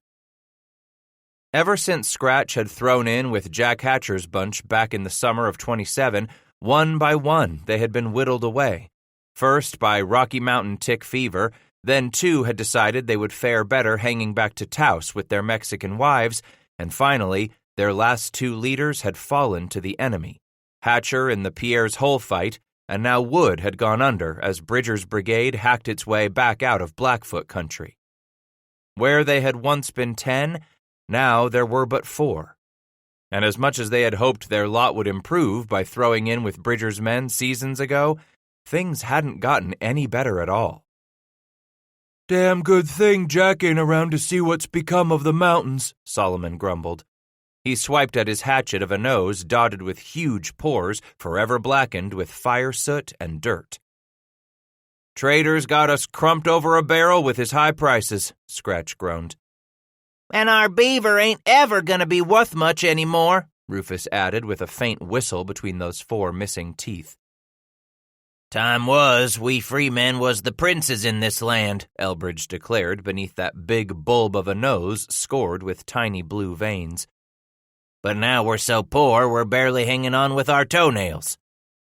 Sims wagged his head, complaining, "Man can't hardly make a living catching flattails no more." All too painfully true. This year, almost a fourth of Bridger's and Tom Fitzpatrick's trappers had declared their intentions of dropping out of the brigades, choosing to return east with the fur caravan, waiting until they reached St. Louis so they would be paid in cash rather than take out their wages in trade goods for the coming season. Hard to believe that more than 80 men, not to mention Frabe and Gervais, Bridger's and Fitz's old partners, were giving up on the mountains. "Let 'em run on back," Scratch had snorted when Elbridge Gray told him the surprising news. "There'll always be them what don't belong out here. I say hurrah for all of 'em skedaddling with their tails atween their legs. Goddamned Flatlanders anyway." At Rendezvous this summer, there were no more than 200 company trappers and well less than 100 free men. For damned sure those Hudson's Bay men who had followed Thomas McKay and John McLeod there again didn't count. Where once more than 600 red-eyed white hellions had run wild with rendezvous fever, buying whiskey and betting squaws until they were sore-dicked, hungover, and once again deeply in debt, Rendezvous this summer paled when compared to those robust carnivals of recent years. Not near the fun, nor near the trade goods and liquor. And even if there had been plenty of supplies and grain alcohol, there simply wasn't all that many men who could afford the rampant, glazed-eyed sprees of bygone years. Plain as summer sun this August of 1835, no longer was there anywhere near the beaver there had been. Why, if it hadn't been for that Presbyterian missionary Dr. Marcus Whitman cutting that iron arrowhead more than 3 inches long out of a 3-year-old growth of bone and cartilage in Jim Bridger's back, so far there had been little to make this rendezvous remarkable in more than a decade of summer fairs. No sooner had he finished running spidery threads of elk sinew through holes he'd jabbed in Bridger's skin to close the wound than another American fur trapper stepped up to Whitman and yanked his own grimy shirt off to point at the lump of cartilage hardened around an arrowhead right under his skin, a wound almost as old as Bridger's. And for the next 3 days, this quiet man of God from the East had entertained one gamey patient after another, both white trapper and redskin alike, performing his minor operations and dispensing calomel to those who had grown bilious, even bleeding others. The Reverend Dr. Whitman had made a lifelong friend in Jim Bridger and convinced the others that while all the rest of the religious Bible thumpers who came west for the Nez Perce country were the sort to glower down their noses at the little fun these men allowed themselves every summer at rendezvous, there was at least one missionary who took the chalk. It wasn't long before news began to circulate from the American fur camp that Lucien Fontenelle's supply train might well not have made it to rendezvous if it hadn't been for the good Dr. Whitman. Back along the Missouri, even before turning west along the Platte River Road, cholera had begun to burn its way through the caravan. And though he had little strength remaining in his own reserves, Whitman began to nurse the sick and dying, able to save all but 2 by the time every last man in Fontenelle's train had been laid low by that terrible scourge. They had lost a month there on the bluffs overlooking the muddy river, at least 2 weeks to let the epidemic run its course through the hired hands, and another 2 weeks until the men recuperated enough to continue their journey for the mountains. To those unlettered laborers who had muscled Fontenelle's wagons and mules west, to those illiterate but savvy princes of the wilderness, Whitman became no less than an unvarnished hero. As he began the next 3 days of recovering from the crude open-air surgery, no less a mountain veteran than Jim Bridger himself had declared that the doctor would clearly do to ride the river with. That praise was enough for any man-jack of them there at the mouth of the new fork. Then, as if having that arrowhead cut out of his back 4 days ago wasn't enough, Bridger handed the camps another reason for celebration. "Come on," the burly trapper bellowed as he lunged back among the blanket bowers and canvas-covered shelters where Bass sat among old friends and company men. "Grab your guns," roared the flush-faced man, scurrying up on Joe Meek's heels. "Engine trouble?" Isaac Sims shrieked as he scrambled to his feet. "Shit," Meek huffed, coming to a halt. "Just bring your guns to shoot off when the marrying is done." Marrying? Rufus asked. Robert Doc Newell leaned an arm on Meek's shoulder, huffing as more than 50 company trappers hurried close to hear the news. "Bushways give us a half hour to gather a crowd, boys. Then he's gonna let a old hide thumper marry him off to a gal he's took a shine to." "Bushway?" Bass repeated. "You mean that old Whitehead Fitzpatrick? If that don't beat all, broken hands getting himself hitched." "God damn it, Doc here didn't say nothing about Fitz tying the knot with a squaw," Meek snorted. Scratch shook his head. "But he said Bushway." "Bridger, gold dang it," Newell bawled. "Bridger's taking him a bride." Gabe must have been feeling more than pert. What with having that arrowhead cut out of his back, he must have been feeling downright cocky. After more than a dozen years in the mountains, after betting squaws every summer at rendezvous and occasionally of a winter encampment, Jim Bridger likely decided he was ready to settle down with a squaw. And not just the first one that caught his eye, Scratch discovered. This beauty was the cherished daughter of Flathead Chief Insala. Bass hurried back to camp where he fetched Waits by the Water and Magpie, all 3 of them quickly donning their finest clothes. As his wife finished brushing her own black tresses, Titus dabbed a little purplish vermilion dye along the part of their child's hair after he had dragged a porcupine tail brush through her locks already reaching her shoulders. Then he tied Zeke to a tree with a long length of rope and gave the dog a new antelope bone to content himself with before the three of them mounted up and loped off for the Flathead village erected on the far side of the American Fur Company encampment. Beyond Insala's people stood more camp circles crowding this lush bottom ground, Nez Perce, Ute, Shoshone, and even a few lodges of Arapaho who had dared come trade with the trappers rather than to fight the white men.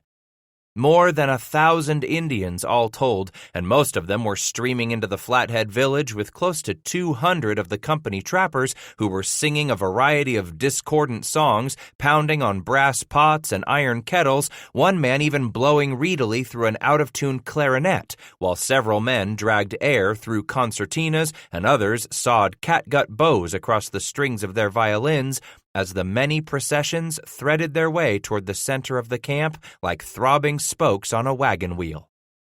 It was there the Flathead were not to be outdone, as the old rattleshakers and thick-wristed drummers were already taking up their chants and high-pitched songs, while the crowds shoved together, shoulder to shoulder, neck-craning to get themselves a good gander at the bridegroom riding into camp with an escort of the most dandified trappers Bass had ever seen. Wearing war paint of their own, feathers tied in their long hair, as well as in the tails and manes of their horses, with strips of blue and red wool tied around their arms and legs, or bands of brass wire encircling their wrists and upper arms, those half-dozen who accompanied Bridger were a sight to behold. Then all went hushed as Bridger and his men halted before the central lodge, dismounting. Handing their horses to those in the crowd, the Bouchouet and his best men strode up to the handful of old counselors who stood at the lodge entrance. Dressed in the spanking new knee-length morning coat and canvas pantaloons Lucien Fontenelle had purchased in St. Louis specifically for him, Gabe respectfully removed his hat to bare his hair, greased back and freshly combed for this momentous occasion. Swallowing audibly, he spoke as clearly as he could those halting, Flathead words, stuttering nervously. A wrinkled oldster turned and called out to the lodge, whereupon a middle-aged warrior emerged to stand before Bridger. "That's Insala," Bass declared in a whisper, as Waits stood on tiptoe to have herself a better look through the expectant crowd. In but a moment, Bridger turned and waved his arm, signal for more of his men to push their way out of the crowd with more than a dozen ponies, 2 of them laden with blankets he pulled off and laid before the Flathead chief. Upon the blankets, the best men then spread a glittering array of knives and tomahawks, kettles and beads, cloth and ribbon, finger rings and hawk's bells.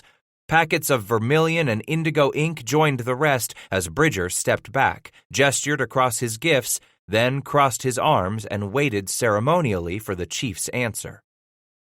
Dramatically, Insala stepped forward and knelt at the first blanket, fingering this, inspecting that, closely peering at most everything before he moved on to the second blanket.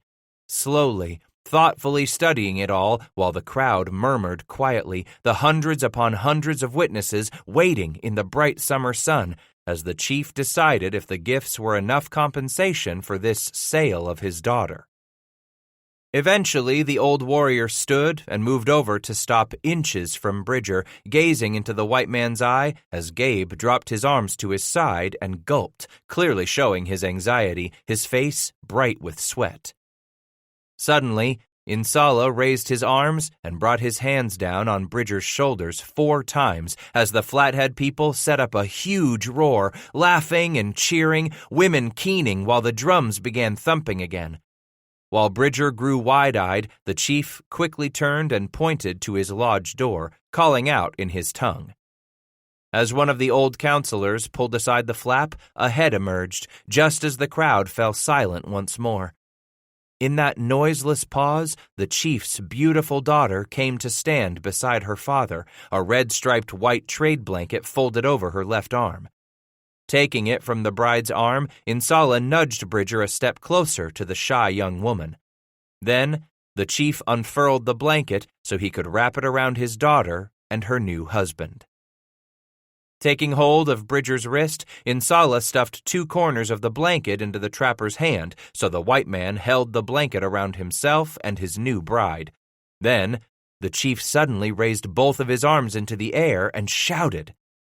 His Flathead people answered in kind and took to singing once more as they surged in and began circling the newlyweds, shoving against one another, against members of the other tribes, against the outnumbered white men, everyone slowly dancing in a great sunward swirl as Bridger self-consciously put his forehead against his bride's brow and gazed into her eyes.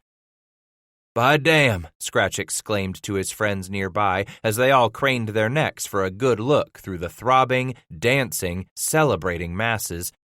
"If'n it don't look to be that Gabe's a-blushin'." "It's his wedding day, goddammit," Rufus Graham snarled. Elbridge Gray bellowed, "I figure he's thinking about his wedding night." "She sure be a purty enough gal to make a feller get all het up," Isaac added. After a matter of minutes, Bridger and his escorts started to knife their way slowly through the celebrants who spread out in a wide cordon along either side of the path the bride and groom were now taking to begin their journey back to the American camp. Drumming and singing continued, laughs and snorts and wild music floated on the afternoon air all along those 2 miles of valley bottom ground where the tall grass, blue stem, and wild flax waved in the summer breeze. By the time the parade had reached the trapper camp, most of the Indians were turning about, making their way slowly back to their villages where fires would be kindled and supper put on the boil. Meanwhile, the trappers were streaming around a large open meadow where a few were feeding wood to huge bonfires and beginning to stake out slabs of meat to roast, some rolling up small kegs of whiskey and stumps for that time when the musicians would settle around the leaping fires while the sun continued its fall toward the western hills. Of a sudden, Bass became aware of a change in the tone of the celebration when a knot of trappers nearby began shouting, cheering, jeering, hollering in that way of angry, worked-up men. "You stay with Magpie here," he told his wife, lifting the child from his shoulder, passing the girl to Waits by the water. "I'll be back soon." Motioning the 4 old friends to follow him, Titus loped with many others toward the growing commotion. Back and forth the crowd surged, stretching itself this way and that so it always left just the right amount of open ground for the brutal, bare-knuckled sport raging at its center. On the ground lay 3 white men, by their vivid dress plainly some of Fontenelle's and Drips's French voyageurs. Of the trio, 2 sprawled across one another, clearly unconscious, while the third struggled clumsily, attempting to drag himself from the ground as he wagged his head. In their midst, a 4th voyager gamely tried to duck as he flailed away with wild, ineffective haymakers at the lone man the 4 of them had been fighting off. A tall tree trunk of a man, a frightening slab-shouldered giant bigger than Silas Cooper had been, a giant every bit as imposing as was Emile Sharp, the half-breed Red River Métis who had come west to the Green River in search of Josiah Paddock. Laughing sinisterly, the giant quickly stepped aside as the lone voyager lumbered past, grabbing the shorter man's hair and using it to hurl his victim around in a tight circle as the Frenchman shrieked in torment, clawing at the big man's wrist. But as the monster of a brute guffawed and spouted in broken English, it was immediately clear he, too, was a Frenchman. "Enfant de gars!" Slowly, the giant raised his left arm, hoisting the voyager by the hair until the shorter man dangled, his toes barely brushing the ground. Mule-eyed, the voyager clung to the giant's left wrist, completely helpless as the monster roared his foreign French oath, spat a wad of phlegm into the small man's face, then flung his maul-sized fist squarely between the struggling voyager's eyes. Then let his victim go. Stunned senseless, the short man crumpled to his knees, watery-legged and totally oblivious as the giant shadowed him once again, looped a big hand around his throat, then flung him up at the end of his arm again where the voyager swung freely. This time, the giant smashed his fist into the middle of the small man's face with a sickening crackle of cartilage and bone, blood spurting from the crushed tissues. Again, the monster cocked back his arm, ready for another blow. "Shunar!" A hush descended upon the spectators like a blanket. The Voyager hung limp as a length of buffalo gut at the end of the huge tormentor's arm, as if no more than a clump of oiled canvas swaying in the hot afternoon breeze. Slowly, the Frenchman turned from the victim he had imprisoned at the end of his left arm to stare narrow-eyed at the one who had cried out his name. Amid the sudden silence, Isaac Sims leaned in and whispered to Bass, "That's Drips, Company Bushway." Still, this giant named Chouinard did not release his fourth victim. "Let him go, Chouinard," Drips demanded as he stepped within 6 feet of the giant, his hand resting on the butt of his belt pistol. It was as if the entire crowd of hundreds, white and red alike, waited to draw a breath, watching this small, spare man dare to stop within easy reach of the monster. Slowly considering the command, Chouinard gazed at his prisoner for a long moment, then flung the Voyager to the ground with an audible snap of bone. "God damn you!" Andrew Drips shrieked as he went to one knee beside the crumpled victim. Immediately, the giant took a step to loom over Drips. The company leader jerked his head up to glare at the giant and yanked that pistol from his belt, holding it out at the end of his arm, the hammer coming back to full cock with one swift motion. "I'll kill you," Drips said with studied coolness. "You big, pig-headed Frenchman, don't you doubt that I will shoot you between your goddamned eyes where you stand." "Maybe I grab your gun first," Chouinard growled in reply. "Kill you before you can pop your little gun." The pistol held steadily on its target as Drips slowly rose to his feet, never taking his eyes off the giant, nor the muzzle of that pistol from that spot between the giant's slitted eyes. "I'll let you have this chance, you parley-vous bastard," Jim Bridger said as he stepped from the edge of the crowd with his pistol drawn, flanked by the huge, bare-chested Meek and the smaller, tow-headed Carson.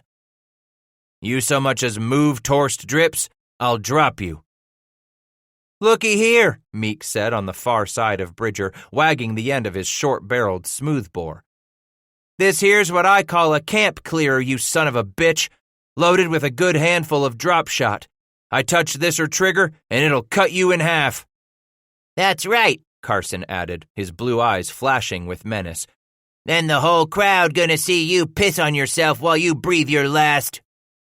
Drips slowly lowered his pistol, eventually stuffing it into his belt again, as he said, "I figure Chouinard here can see the deck stacked agin him, don't you, Frenchman?" The giant smiled wickedly as his dark eyes glowered at Bridger, Meek, and Carson. "Americans, like buffalo dung, you Americans are everywhere." "I had to shoot a gutload of drop shot in you just for that," Meek snapped. "There'll be no more blood here today," Bridger ordered. "Jim's right," Drips said as he knelt again beside that fourth victim. "Damn you anyway, Chouinard. You better pray these men of mine recover enough to ride out of here for the fall hunt." "I have some fun." Shooting to his feet, Drips stood all but toe-to-toe with the giant, staring up at the huge man who stood more than a head taller, interrupting the Frenchman with a fist he shook beneath Chouinard's chin.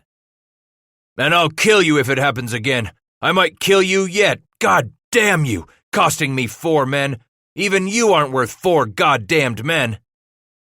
Drips lowered his fist, spun on his heel, and furiously spat, "You go costing me my men, I'll put you down my own self." "If you want some help, Drips," Meek growled, "I'll be glad to kill him for free." Chouinard immediately raised his 2 fists like mauls and took a step toward Meek, but Carson and Bridger lunged forward a step at the same moment Drips whirled on the giant. "I'll give you a 5 count for you to get out of my sight, Chouinard," the Bushway ordered. "Ah, but I come here to dance and drink some with—" "There'll be no dancing for you here today," Bridger warned. This here's my wedding, and you ain't welcome round here no more. Go back to your camp and make your own fun there." A childlike look crossed the monster's face, something hurt, wounded. "Shunar no dance? No sing and drink?" "You heard the bushway," the bandy-legged Carson snarled, glaring up crane-necked at the giant who stood more than a foot taller than he. "Get out of here, Frenchie." For a moment more, his breath heaved in his ironmonger's barrel of a chest. Then, Chouinard hurled himself around and flung his way through the crowd, knocking men aside if they weren't quick enough to leap out of his way. "Damned good thing he's gone," Bridger sighed, relief in his voice. Dragging a hand through his shoulder-length light brown hair, the 30-year-old Carson glanced at Meek and the others who stood close at hand, then glared at Chouinard's back as the giant disappeared through the crowd. "That there's a killing just waiting to happen." 10. "Where is that black-hearted son of a bitch?" Carson roared. Bass jerked around there in the shade of that awning strung over the trading blankets where he was consumed that morning with selecting between bolts of the fine woolen trade cloth or some of the coarser ginghams and calicos. Red-faced and slit-eyed, the diminutive Carson suddenly appeared, on the verge of exploding, as Meek, Newell, and others leaped to their feet, surrounding Kit. "Who you looking for?" Tom Fitzpatrick demanded as he stepped around a plank counter toward Carson. Shaking with anger, Kit growled, "The Frenchman, Chouinard." "We got rid of him yesterday, Kit," Meek declared soothingly.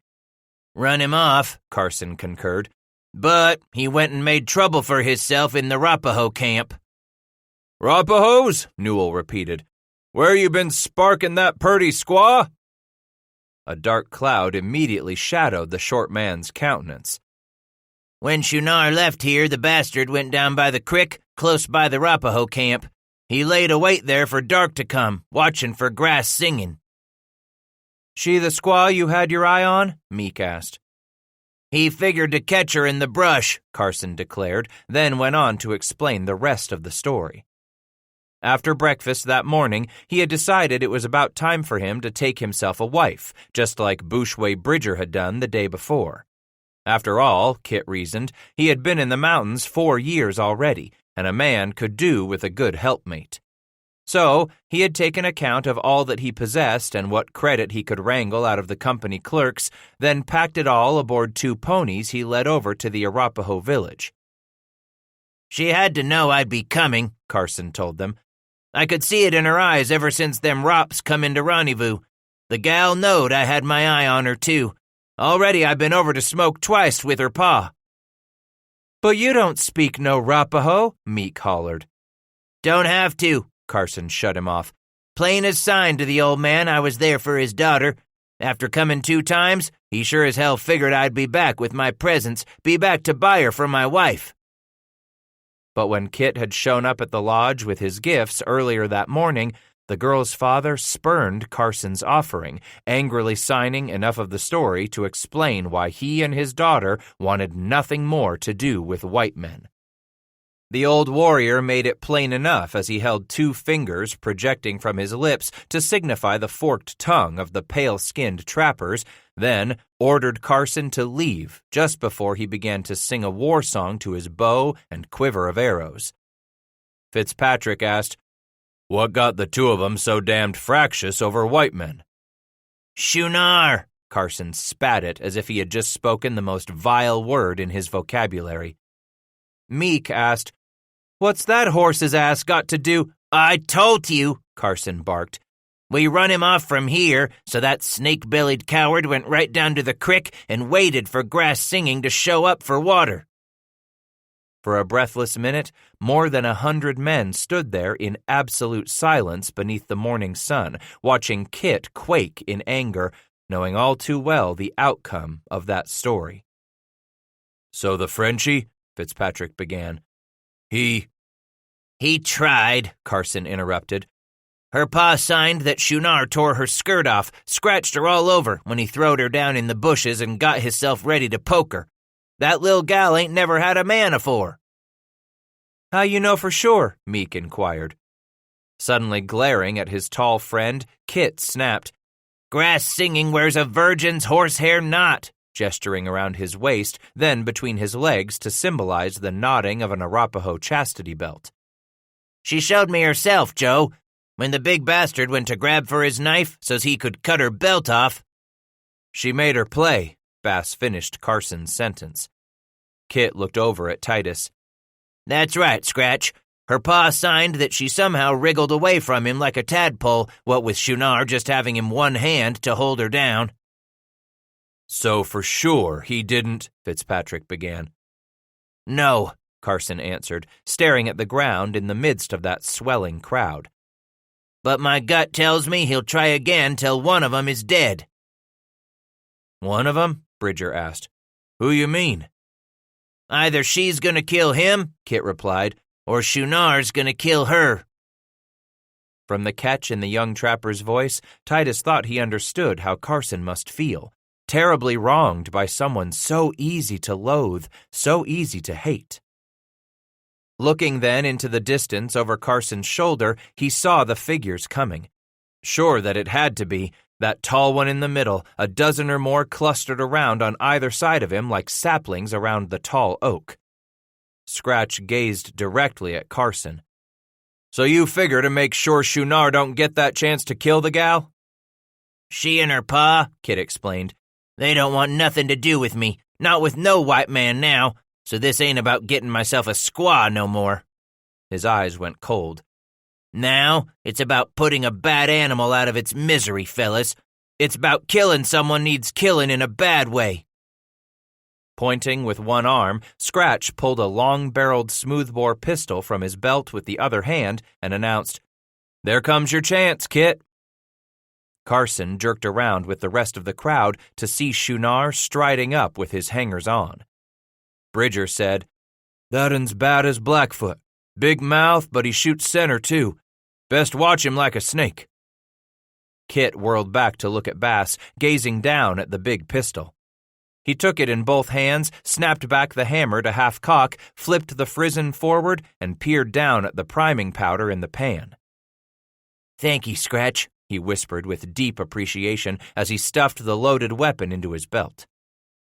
As Carson turned to watch the giant's approach, Bass was struck with how big that huge pistol looked hanging from the belt of the 5'4" trapper. The young American stood some 8 inches shorter than Scratch, and Shunard easily towered a foot or more over Titus. Suddenly, Titus was reminded of an ancient, dramatic image from his long-ago childhood, a visage come as clear as rinsed crystal from those days he'd sat with his brothers and sister at their mother's knee while she read by the fireplace from that huge family Bible draped over her legs like the curved wings of a great bird come to rest in her lap.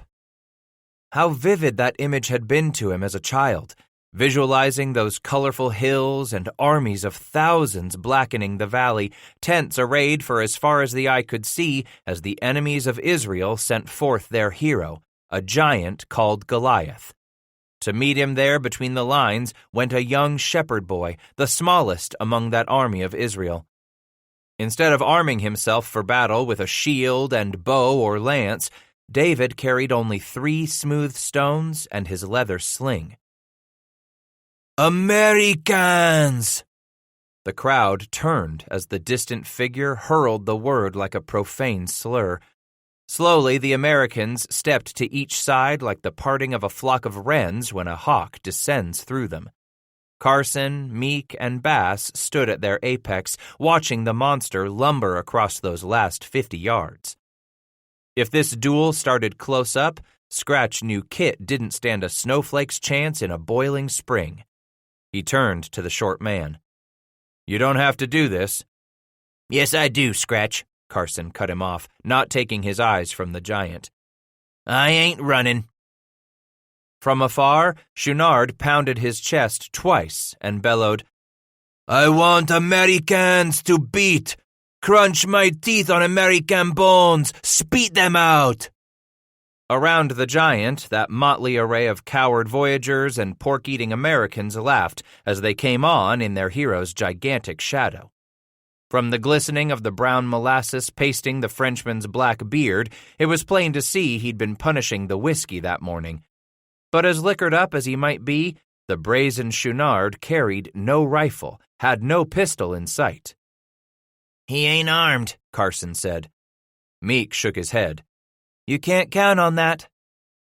Ripping the big smoothbore from his belt so suddenly it caused Chouinard to freeze nervously, Kit returned the weapon to Bass before he took a single step forward, empty-handed. "Here's one American what's ready to have you try chewing on me, Chouinard. Look around you. Bridger's brigade is full of men what'd thrash you good, but you've got 'em buffaloed. Ain't got me fooled. By God, I may be the smallest one in this camp, but I'm gonna make you choke." Throwing his head back so far his tonsils showed, the St. Louis Frenchman howled with an evil laughter lusty enough that it had to make his throat raw. With a few more long strides, he stopped again less than 10 feet from Carson. You make me to laugh good, little American bird, Chouinard growled. This is good to laugh with your little bird chirping. "Don't figure I said nothing worth you laughing for," Carson snapped. The giant lost his sickly grin. These Frenchmen here, no fun to flog no more. Now I come to crunch me Americans. Carson demanded, "What you want with an American?" Inside his black beard, Chouinard wore that same mad grin he had on his face yesterday afternoon as he mauled the 4 voyagers. Pointing at the nearby brush, he snarled, I go to trees there. I get switch. I bring it back and switch all you Americans. "I'm standing right here. You don't see me running, you yellow-backed bastard," Carson rasped, his voice growing quieter each time he spoke. "Go fetch your switch and try to switch me." You? Chouinard sputtered, turning left and right as his followers started to laugh with him. But you are so small. Make me laugh to switch Americans so small. "I ain't gonna take that talk from no goddamned Frenchman," Carson bellowed, his voice grown loud once more. "There's more'n 200 Americans in this camp, and any man of 'em can take your switch from you and shove it right down your goddamned throat." "Ho ho!" Chouinard roared, covering his mouth as he laughed. "Take your words back or I'll shove 'em down your throat, too." That only made the Frenchman laugh all the louder. Sounds like little fly buzzing round Chouinard. Little fly says he stick my switch down my throat. "That's right, I'm the smallest there is," Carson declared. "But even I can brass tack a coward like you." Glaring steely-eyed again, the Frenchman snorted his curse. Enfant de gars, I grind your bones first. Let all these other pigs watch. Then I see if more American pigs fight Chouinard. Moi, I big bull of these lick. "When you gonna stop talking and go fetch your gun, Chouinard?" Carson demanded. Gun? The giant echoed, slowly pulling his big butcher knife from its scabbard at his side. Sacre bleu! I like to cut when I kill. "You say another goddamned word about crunching bones or stomping an American," Kit warned. "I'll blow a hole in your head, then take that goddamned knife of yours and rip your guts out with it right here and now. Leave them guts for the birds to peck over while you're sucking your last breath." I step on you like little bug, the Frenchman boasted, stomping one moccasin into the trampled grass, grinding his heel into the dirt. Carson rocked forward on the balls of his feet and hunched his shoulders menacingly. "All you can do is talk? Draw your goddamned knife, pork-eater. For days now you've been getting liquored up and bullying this whole camp, but now you've rubbed up again a real fighting rooster instead of some corn-cracker's barnyard pullet." For a moment, Chouinard's hand flexed and relaxed around his knife handle. Bass roared, "Got him, Kit! Cut his heart out!" His nostrils flaring, Carson growled at the towering Frenchman. "You're big bull of this wallow?" "Aye, big bull of shit," Carson cut him off. "You ain't much of a man, Shunar. Can't even take no horsehair belt off no lil gal. You ain't no bull no more. Go on and pull your knife so I can leave your guts out to dry for the jays." Chouinard drew his shoulders back, taking in a long breath as his chert-like eyes slowly ran across the crowd behind Carson. Only when he had done that did he peer down the short American's frame before crawling back up to glare at Carson's face. That look of undisguised contempt was suddenly replaced by a grin. "No fight now, Keat," he said almost apologetically. "I like your spunk. Maybe we be friends, ami? Friends, n'est-ce pas?" To Bass's surprise, the Frenchman turned on his heel without uttering another word and brutally shoved some of his followers aside as he stomped away. Struck dumb at the suddenness of the giant's retreat, Scratch listened as a smattering of laughter began among the Americans. In a heartbeat, more than 100 men were guffawing as loudly as they could, hooting and catcalling after the Frenchman and his embarrassed followers who scrambled to catch up to Chouinard in his retreat. "Why, if that hoss don't take the circle, Kit," Scratch marveled as they watched the giant's back grow smaller. "The bastard was just about to wade into you till you spoke your piece about that Rapaho gal." Meek asked, "Figure that's what made him run off with his tail twixt his legs?" "No matter, he's gone now," Bridger announced. "Let's have us a drink for that bastard showing us the white feather." "Dunno, but something tells me this ain't over, Gabe," Bass warned, sensing that gnawing in his belly about the suddenness of the giant's backstepping once the squaw was mentioned. He turned to Kit, saying, "Best you watch your back." But Bridger and Meek jointly yoked their arms over the shorter man's shoulders and cheerily dragged Carson off toward the whiskey canopy. "There's other gals you can poke," Joe declared. Newell caught up with them. "Allays other squars, Kit." Wagging his head, a bewildered Titus Bass sauntered back to the awnings where the trade goods lay, sensing that nothing had been settled between the two. Chouinard's attack on Grass Singing had served to irritate a wound that had been opened and kept oozing for some 5 long weeks, while the Bridger and Drips brigades sat on their thumbs, impatiently waiting for the long-overdue supply caravan to reach the mouth of New Fork. The camps already sat atop a powder keg of emotion. During those long days of waiting, rumors had begun to circulate that Sublette and Campbell had indeed given up the mountain trade in an agreement with Astor's successors in St. Louis. Another story confirmed that the partners were even selling the fort they had built on the North Platte last summer to the new firm of Fitzpatrick and Fontenelle, quitting the fur trade completely to become landed gentry and mercantilists back in St. Louis. First, it was General William H. Ashley who had pulled out after he made his fortune, and now Sublette and Campbell appeared poised to do the same. Could it be, rumor had it, that the two of them were following Astor's lead, getting out while the getting was good because there was no more money to be made in the mountain beaver trade? A man had only to look around that sprawling rendezvous camp as they waded through those last days of June, on through the entire month of July and the first week of August, to see that the bales of beaver were small and few. More and more of the grumblers in the company camps announced their plans to cash in their chips once the caravan arrived. And once Fitzpatrick showed up more than a month late on August 12th with those pack animals sway-backed beneath trade goods, one of Fontenelle's St. Louis clerks busied himself telling all who would listen a depressing tale that served to thicken the aura of gloom already hanging over that rendezvous of 1835. "Back home, it's all the talk. A story come upriver from N'Orleans about a French duke what was over visiting the Chinese last year," the wag related to his rapt audiences. "Seems that Frenchie lost his beaver plug hat over there, and them Chinese didn't have nary a beaver plug hat to sell him." The clerk went on to describe how the French diplomat had a tall hat specially made for him from the silk of those productive worms, a hat he proudly wore upon his return to Paris, where it became all the envy, and the fashion-conscious clamored to have one just like it. In droves, the best-dressed of Europe had begun to abandon their beaver felts and were ordering hats of Chinese silk.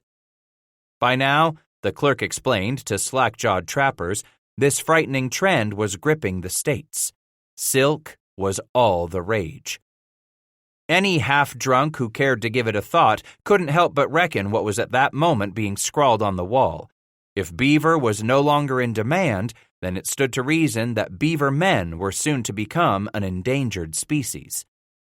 In light of all that disgruntling talk of silk, the groaning about the poor price for plues, and the moaning about the high cost of possibles, it didn't take all that much mulling over before Scratch decided he wasn't about to trade off all his pelts to the company then and there.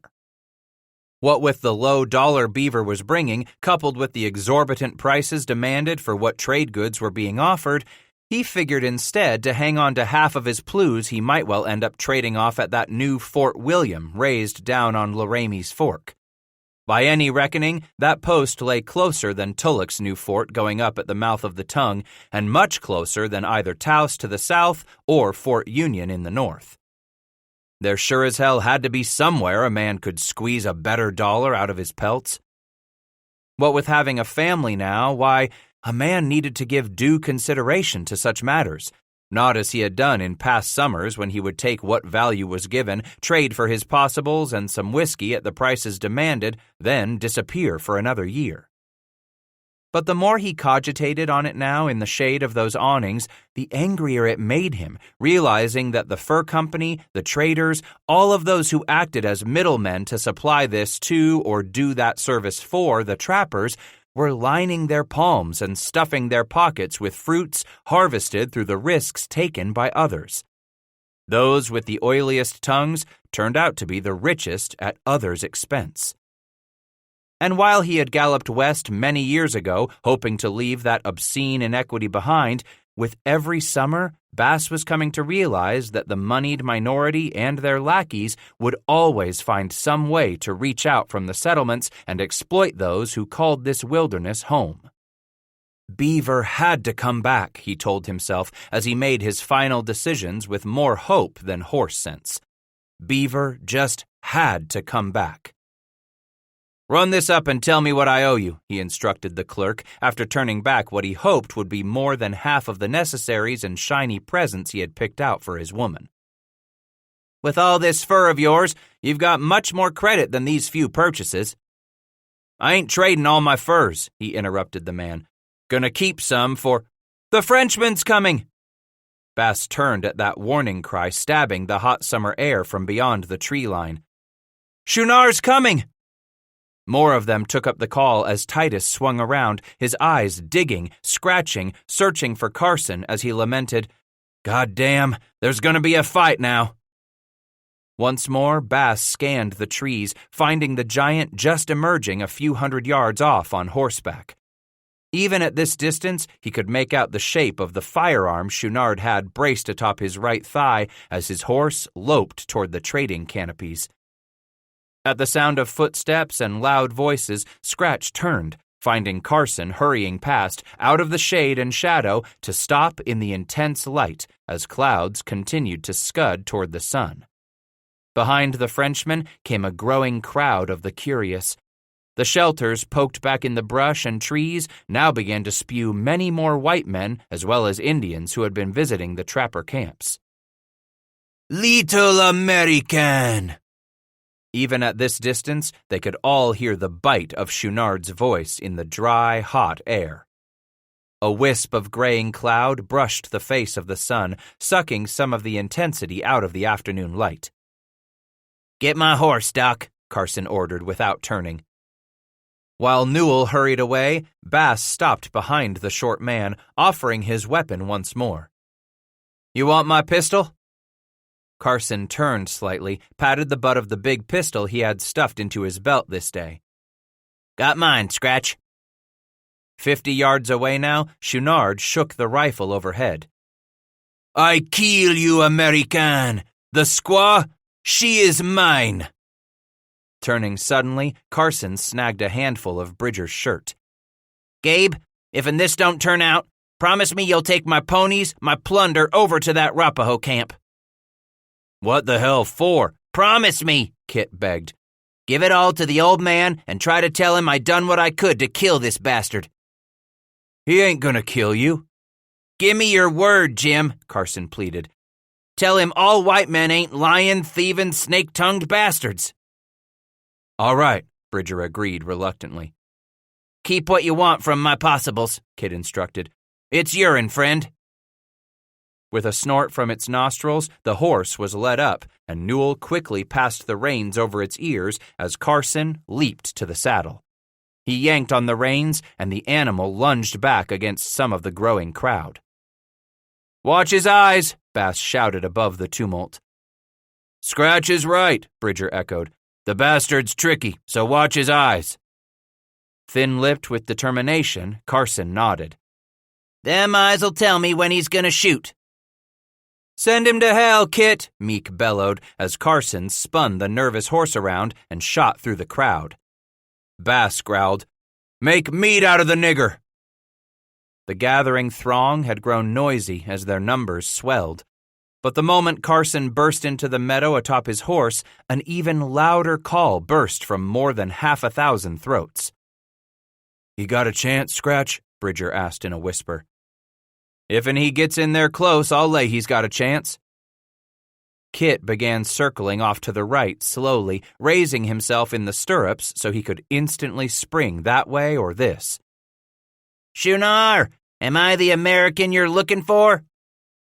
Wagging his big, shaggy head of black hair, the Frenchman, for some reason, recanted. "No." "You're a goddamned liar," Carson snorted with some mean laughter. "And a yellow-livered coward." Chouinard hurled his curse as his horse pranced closer, lowering his rifle to make certain of his shot. "Pig, I will crunch your bones in my teeth." "Ain't much of a man, are you, Chouinard?" Carson taunted as he bobbed back and forth in the stirrups, intently watching where the giant swung the muzzle of his smoothbore fusil. "Can't even untie the knot on a young gal's chastity rope." "Big lie," the giant spat, flecks of spittle collecting at the corners of his thick lips. Kit sang out, "So you're the big bull of this wallow, eh?" "I chew your bones." "Not when a lil' Injun gal get herself away from you." Jerking back on his horse's reins, Chouinard stopped only a few yards from Carson. With steely conviction, he said, "I gonna like to kill you, little bird." Kit inched his frightened horse to the left, transfixed on the muzzle of the rifle that followed his every move. He held the pistol close, ready. Already the crowd was shouting, calling out to one antagonist or the other, hooting and whistling and goading until Bass could barely hear what Chouinard and Carson were shouting at one another while they worked themselves up to that deadly moment. "You're nothing more'n a puffed-up bag of wind, Chouinard. Some young gal can spook you." "I kill you, Kit. Cut your heart out." "Gonna stuff that rifle up your ass, Chouinard." "Cut your heart out and show it to the squaw." Bringing his horse up beside the American's with a leap, Chouinard rested the rifle's barrel across his left elbow, propping it there for his shot. "I crunch your bones today." Now, both animals were touching, their riders making the horses shove against one another, snorting and pawing up clods of dirt and prairie grass as the two men spun them in a tightening circle, slowly wheeling round and round. "Gonna put you in hell today, Chouinard." Turning constantly, this way and that, each dueler twisted in his saddle to keep an eye on his enemy. "Little American bird chirping till I kill him." Suddenly, Chouinard jerked his rifle back from his left arm, inverting it to slam the butt of his fusil against the neck of Carson's horse. Yanking a foot free of a stirrup, Carson lashed out with a moccasin at the Frenchman's buttstock, failing to connect. "Buzzard's gonna pick your bones clean afore sunset." When Kit kicked a second time, the blow landed solidly against the flank of Chouinard's horse. The giant's animal sidestepped in a leap as the Frenchman struggled to regain control of the frightened horse. He twisted in the saddle to face Carson, dropping the fusil's barrel back into the crook of his left arm again as it spat a tongue of yellow fire. But the American had fired an instant before as that fusil was descending. Carson was already swinging to the side as his pistol erupted. With the fusil tumbling from his hand, Chouinard shrieked in pain, clutching his bloody right arm. For a moment, he gazed down at the path the bullet had taken, entering the wrist, traveling through the forearm, then exiting the elbow as it smashed bone. As his eyes glazed in agony, the Frenchman turned round to find Carson now some 20 yards away, stuffing his empty pistol into his belt. "It's over, Chouinard," Andrew Drips shouted, loping toward them on foot. "No, I kill him," the Frenchman cried like a wounded, terrified animal. "Leave it be," Drips commanded as he came to a halt beside the giant's horse. Instead of turning away, Chouinard cocked his leg back and kicked out at the company commander, sending Drips sprawling across the grass. Then the giant slowly sawed on the reins with his left hand before reaching for the scabbard at his back with that one good hand left him. The other arm hung useless, dripping gouts of blood onto the trampled, dusty grass. "Reload, Kit!" someone hollered from the crowd. But Carson hadn't carried his pouch or powder horn into the fight. "Chouinard gets Kit close enough to use that knife," Bridger grumbled. "He'll make meat of Carson." Slashing his big heels into his horse's ribs, Chouinard leaped toward the small American until his animal collided with Carson's, wildly slashing the huge knife through the air.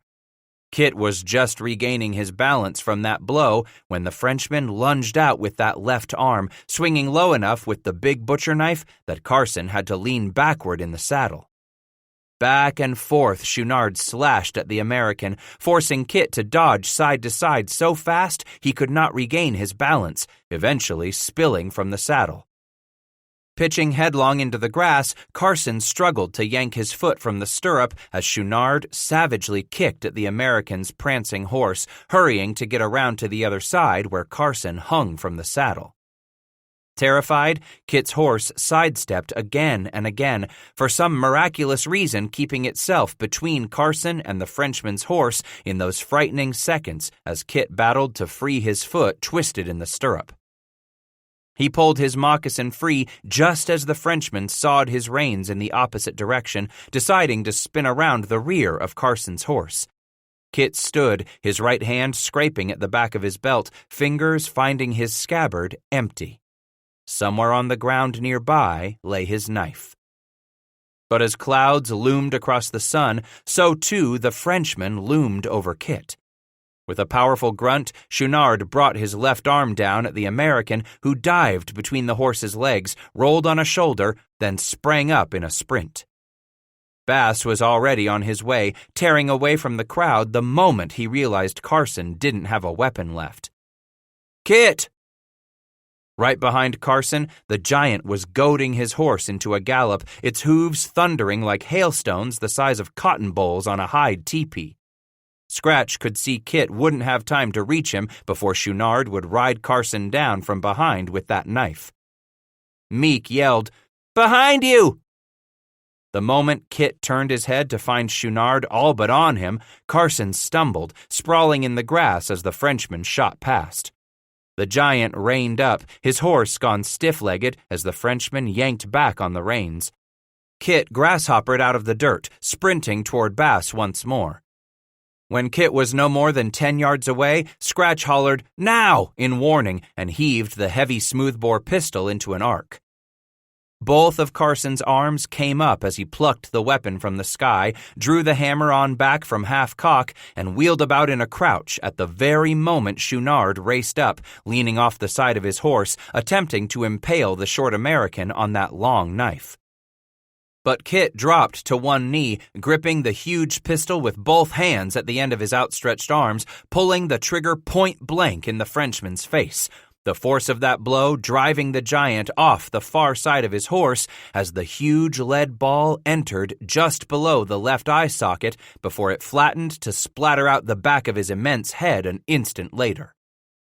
Kneeling there with the smoking pistol still in his hands, Carson remained motionless as the big man drooped farther and farther in the saddle, then suddenly collapsed into the grass. From one side rushed Bridger, and from another came Drips, both of the company bushways reaching the Frenchman as some in the hushed, murmuring crowd pressed forward, step by curious step. Drips wagged his head as Bridger stood and announced, "Bastard was dead afore he hit the ground." The crowd erupted. Meek was at Carson's side, pulling Kit onto his feet. "Shot him in the saddle, Kit! By jump, you've been shot too!" Staggering a moment, Carson regained his balance and touched the side of his neck. "Just a graze, Joe." Newell, Bass, and a gaggle of others were crowding in on Carson now as Drips was ordering some company men to drag the body away. In a moment, Bridger shouldered his way through the clamoring crowd, each one of them loudly reliving the frightening seconds of that duel, all at the same time. "Damn, if this don't call for a drink," Bridger hollered above the noise. "Maybe so later tonight, Gabe," Carson announced as he turned to Bass, his hands shaking. Passing the pistol back to its owner, he said, "Thanks, Scratch. I'm beholden to you. Saved my life." "Maybe so, Kit. You'll have yourself a chance to save my har one day." Joe Meek draped a mighty arm over Carson's small shoulder. "Come on with Gabe. We oughtn't have us some whiskey wet our gullets now that bastard's dead, Kit." Carson finished shaking hands with Scratch, then turned to Meek. "We'll all have us that drink together after supper, Joe. Right now, I got something I better tend to." "Tend to?" Newell echoed, scratching the side of his head. "What you gonna do that's better'n wetting down our dry with Bridger's whiskey?" Carson winked at them, saying, "Right now, boys, I'm on my way to buy me a wife." 11. 9 days after his partner Thomas Fitzpatrick had reached the rendezvous at the mouth of New Fork River on the Green, Jim Bridger started north with his brigade.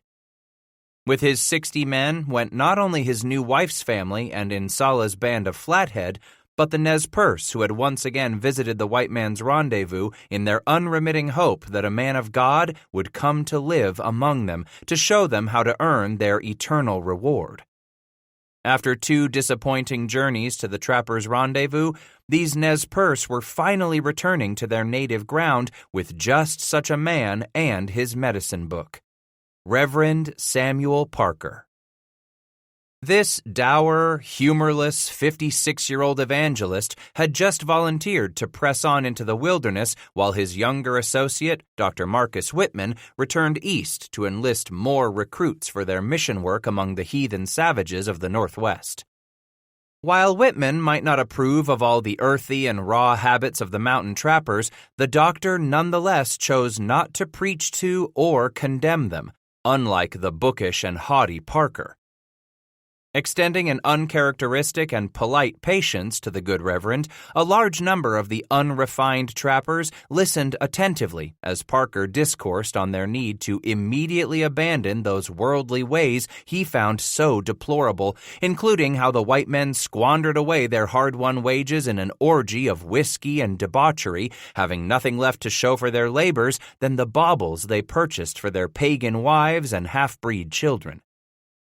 Shocked less at the violence he had witnessed in that bloody duel between Carson and Chouinard, the Reverend fierily preached his brimstone on the evils he had seen at rendezvous, in particular scolding the trappers on the practice of some who held up a common deck of playing cards before the visiting Indians as the white man's holiest book. Able to purchase several of these inexpensive packs of cards from the company's trader during rendezvous, many trappers convinced gullible Indians that unless their wives and daughters were not lent for carnal pleasures, then the white man's powerful God would hurl down all manner of fiery and eternal torment suffered among the flames of hell. Time and again, without refusal, the women were turned over. Those sins of the flesh magnified by the sin of bearing false witness. But just as Parker was working himself into a ranting lather, a horseman rushed up to announce that buffalo had been spotted up the valley. Without a "by your please," the Reverend's grease-stained congregation leaped to their feet, grabbing rifles and horses, racing off to run those buffalo. Their sudden exit left the disgruntled Parker reassured that he was taking the right course in going to preach and convert the Nez Perce rather than attempting the salvation of those profane trappers who showed absolutely no hope of God's redemption. To better make his case for continued donations and funding from the American Board of Missions, Dr. Whitman was overjoyed to discover a Nez Perce boy who spoke a smattering of English. After securing permission from the youngster's father for the trip east, the doctor christened the lad Richard. During that ceremony, a second Nez Perce father promptly presented his son to accompany Whitman east where he could be taught the white man's religion. The doctor baptized this second companion, John.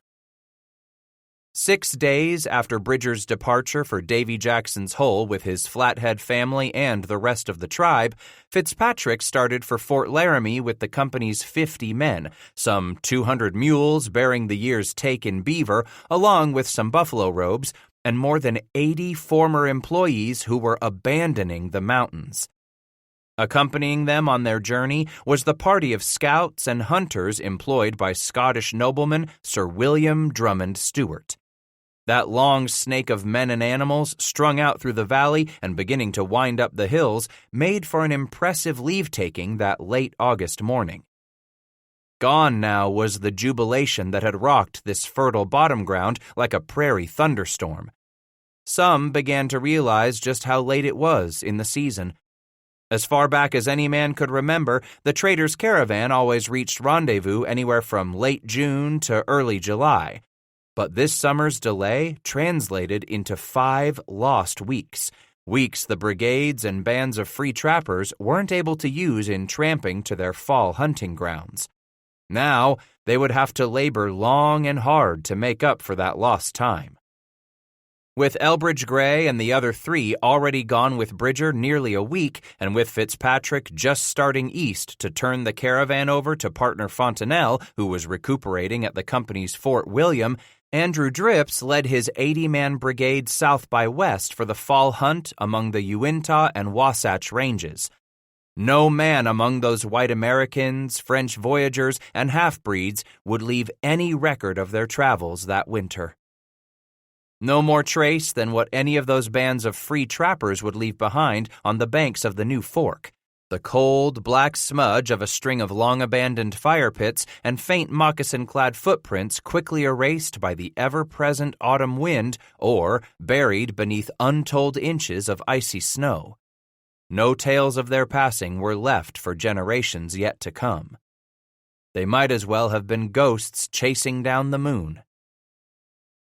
As Zeke roamed along either side of their path, Scratch hurried Waits by the Water and Little Magpie east across that trampled and familiar path.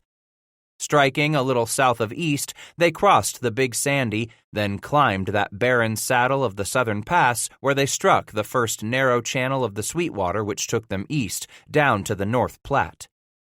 Day after day for 2 weeks they descended, following Fitzpatrick's trail, encountering the great sprawl of his campsites until they finally caught up with the caravan 1 day before the entire cavalcade came within sight of Laramie's Fork. Near the river's mouth stood the tall cottonwood stockade that the year before had been christened Fort William in honor of one of its original owners. But in leaving the mountains for more sedate business ventures, William Sublette and Robert Campbell relinquished this massive post to the victors who would stay to the bitter end. While Fitzpatrick's caravan plodded on down the gentle slope toward the impressive timbered walls, Titus pulled the pack animals to the side of the march and halted. Waits reined up beside him. "That's some," he gasped in English. Removing the hand she had clamped over her mouth in awe, she repeated, "Some." "Only seed 2 other forts," he continued in his native tongue. One on the Missouri called Osage, and that post of Tullocks they call Cass. Both of 'em small." She nodded, wide-eyed with wonder. "Cass," and made a sign using her two hands. "Small." He chuckled and said, "Nothing like this. This here's a whole different place, woman. A whole different place." Scattered across the plain within a half-mile of the stockade walls stood the lodges of those bands invited there to trade, 3 camp circles along with their separate herds where riders moved to and from the fort, women and children streaming back and forth along the shady riverbanks for water, bathing, or to swim naked in the glistening waters. It struck Bass as a damned fine idea that hot afternoon. "Who are these people?" Waits asked in Crow. "They look familiar?" "Those are not Crow lodges," she said guardedly. "I didn't figure they would be," he replied, a little cold water suddenly dashed on his ardor. "This ain't Crow country." "Akbalea Shupashko," she said. "Your northern people call them Sioux." "What northern people?" It took her a moment to consider how to explain that. "They do not talk like the men from your country," Waite said. "Their skins are fair, like yours and your friends, but their tongues speak a different language." "Parleyvoos," he roared, remembering a dim tale told here and there. "That's right, them Parleyvoos call 'em Sioux." But the sound of the word did little to bring him comfort. Not that he had ever had a run-in with the tribe, but he had heard a few stories from those who had bumped up against these powerful warrior bands pushing farther and farther west across the plains until they now had virtually reached the foot of the Rocky Mountains, claiming that prime hunting ground by right of might. They would just do their best to stay clear of any what might stir up some trouble.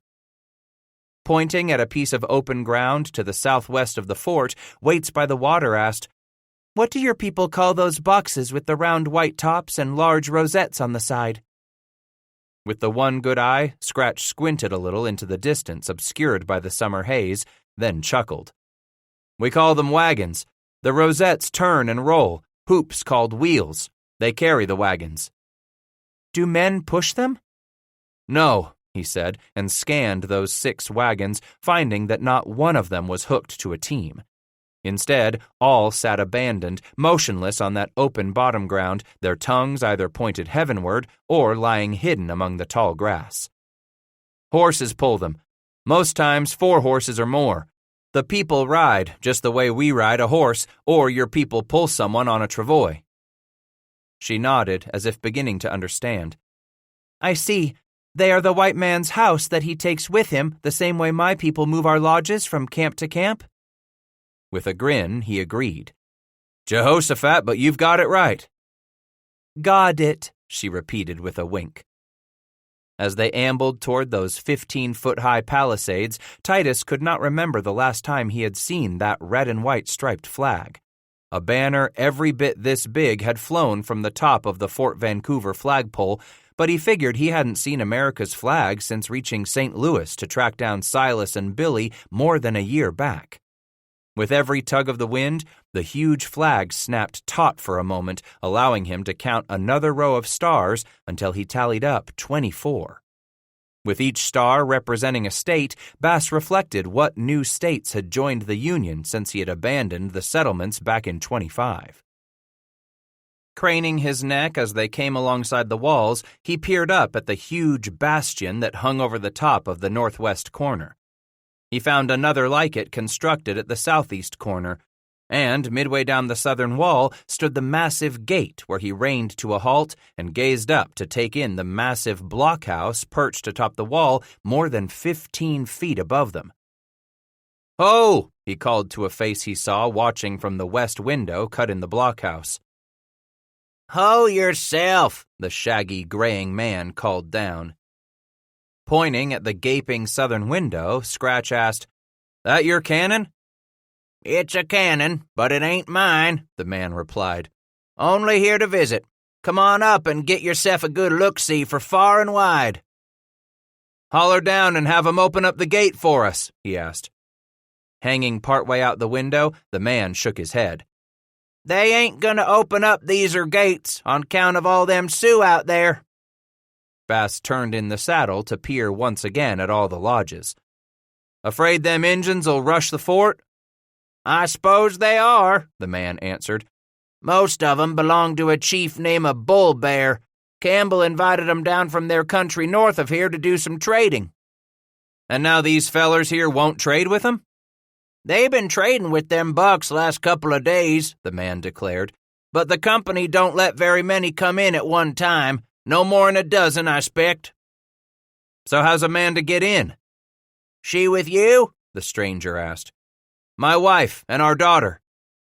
"Likely you come on round to the backside where you come in the corral gate." "Someone there to open up?" "There will be in a shake or two," he responded as he pulled his head back in the window and disappeared. "We ride to another gate," Bass explained in Crow. On the riverside, they found a pole corral constructed along the entirety of that northern wall. Pulling back one half of a suspension gate wide enough to admit a wagon, Scratch was able to lead their animals into the corral where no more than a dozen horses grazed on dwindling piles of cut grass. The narrow door behind them creaked open, and the older man poked his head out, looked this way and that, then spoke. "Tie off your critters there, then you come on in with me." Once they passed through the narrow door, the three of them entered a cool and shady part of the fort. The stranger started them for a low-railed balcony. Beyond it, Titus caught a glimpse of the huge open courtyard. "Name's Bass," he introduced himself, sticking out an empty hand. "I'm Creed, Langston Creed." "How long you been working here?" "Oh, I don't work here," Creed explained as they stepped onto the porch leading to the balcony. "I've been trapping for the company. American Fur Company, that be." "Ain't much else in the mountains these days," Titus replied as they stopped at the low rail and peered into the bright September sunshine. "You come in with Fitzpatrick from Rendezvous?" The man nodded. "With him till 4 days ago when some of us got half froze to get here on our own," he said. "That pack train of theirs was dawdling a leetle too slow for our liking." "So you're with them what are leaving the mountains for good?" "Nah," and Creed leaned back to settle on the top rail of the balcony. "Every 3 years, me and a old friend meet back to St. Louis and have ourselves a winter spree. Get some women, sleep on a real tick, and have some more women. Man gets a hunger for a white woman." Then he caught himself, his eyes softening apologetically. "Sorry, didn't mean nothing agin your woman here." "No trouble took by it, Langston. So have yourselves a good spree, then come back out to the mountains, eh?" "I do, but Levi had him his job upriver." "Levi? You said your friend's name is Levi?" "That's right, Levi Gamble," Creed declared. Gamble? "Ever you run onto him?" "I'll be damned," Bass exclaimed in wonder, with a grin growing big as his beard. "I knowed a man named Levi Gamble of a time, but that were so long ago it couldn't be the same man." "The nigger I know is older'n dirt," Creed exclaimed with a chuckle, "but a damn good man. We been working for American Fur a long time, Bass. Upper Missouri outfit, the Western Department. No matter what them bushways called it, they always had plenty of work for us over the years." "Levi Gamble," Titus sighed, staring at his toes and calculating the years, trying to sort through a jumble of feelings and recollections that name stirred in him. "Had to been the summer I run off from home." "How long ago was that?" "A mess of winters," he replied, his eyes moistening with remembrance. 1810. "That's going on 25 years now, mister. I ain't been out on the upriver near that long, but Levi damn well has." Bass grew excited. You think it's the same feller?" With a wag of his head, Creed confessed, Chances be. If and the Levi Gamble you knowed first come up the Missouri to work for that Spaniard Manuel Lisa." "That's him, by damned!" Titus roared with a booming clap of his rough hands. "Levi was coming through Boone County back to the summer of 1810, and I just about beat him in a shooting match." Langston's eyes narrowed suspiciously. "You say you just about beat him in a shooting match?" "Come this close," and Bass held up a thumb and fingertip all but touching. Creed shook his head. Had to be a different Levi Gamble, or you must be one center of a shot, he replied with a tinge of admiration in his disbelief. In all these years, I ain't never knowed another man to shoot better'n Levi Gamble. Eagerly, he asked, So you're meeting Levi back in St. Louis for your spree? Come the end of winter, we'll be heading upriver again, on the first steamboat bound away for Fort Union, Langston explained. I ain't gonna be trapping no more. The man flexed his back with a sigh. Find me another way to make a living upon the high Missouri. Levi still traps? Not now, not for a long damned time, Langston said. You were saying how he beat you in that shoot? Yeah, by the skin of his teeth. Wasn't long afore the Boucheway at Fort Pierre found out just how good Levi was and hired him for to be Fort Hunter. Since then, Gamble's sashayed on up the Missouri and been working for Boucheway Mackenzie. But Mackenzie ain't gonna be around no more now, so I don't know if Levi can figure on having him that sweet job no more. I suppose I won't know how Mackenzie's settled his dust till I meet up with Levi back to St. Lou. When's that? We allays lay plans that come the 1st of November the year we're spreeing, when the snow's flying and it's time to hunker close to a fire, we're gonna rendezvous up at the Rocky Mountain House. As likely a place for a hurrah or blood spilling as you'll find in St. Louis, Scratch bawled in merriment. That's the God's truth. Listen now here, you gonna tell Levi you run onto a feller he knowed from long, long ago. 1810, summer. That's right. The summer I come this close to whooping him in the turkey shoot. It was down to just him and me. That summer he was off to St. Louis for to join Lisa's brigade bound for the high Missouri. Creed held out his hand. Chances are I'll see you round the next few days while Fontenelle's getting everything throwed in his wagons for the trip back, but if I don't bump into you, it was good meeting you, Bass. You get a chance, come look me up next day or so. I figure we'll find us a likely place to camp down by the river, but no matter what, you tell Levi I'll give it my damnedest to look him up to Fort Union next year or two. We'll keep our eyes out for you on the skyline, Creed said, as he turned and clattered down the steps into the sunny courtyard. I understood some of what you said to the other man, Waits explained when Creed was leaving. What is this Levi? Levi Gamble, a nice man I knew many years ago back in the land of the whites, even before you were born. He is an old man now, she said as she adjusted Magpie on her hip. With a grin, Bass replied, I'm getting to be an old man now too, woman. Together with Waits and Magpie, Titus explored the fort interior that afternoon, stepping down from the railed balcony into the dusty quadrangle. At the center of the courtyard, he stopped momentarily to stare up at the tall pole that so reminded him of those sky-scratching masts bristling with monstrous sheaths of canvas at the port of New Orleans. Staring up at that flag being nudged by the wind suddenly gave him pause, realizing that until this moment, he hadn't thought of this western wilderness as belonging to the United States, a place and people who lay more than 1,000 miles away, back there in his past.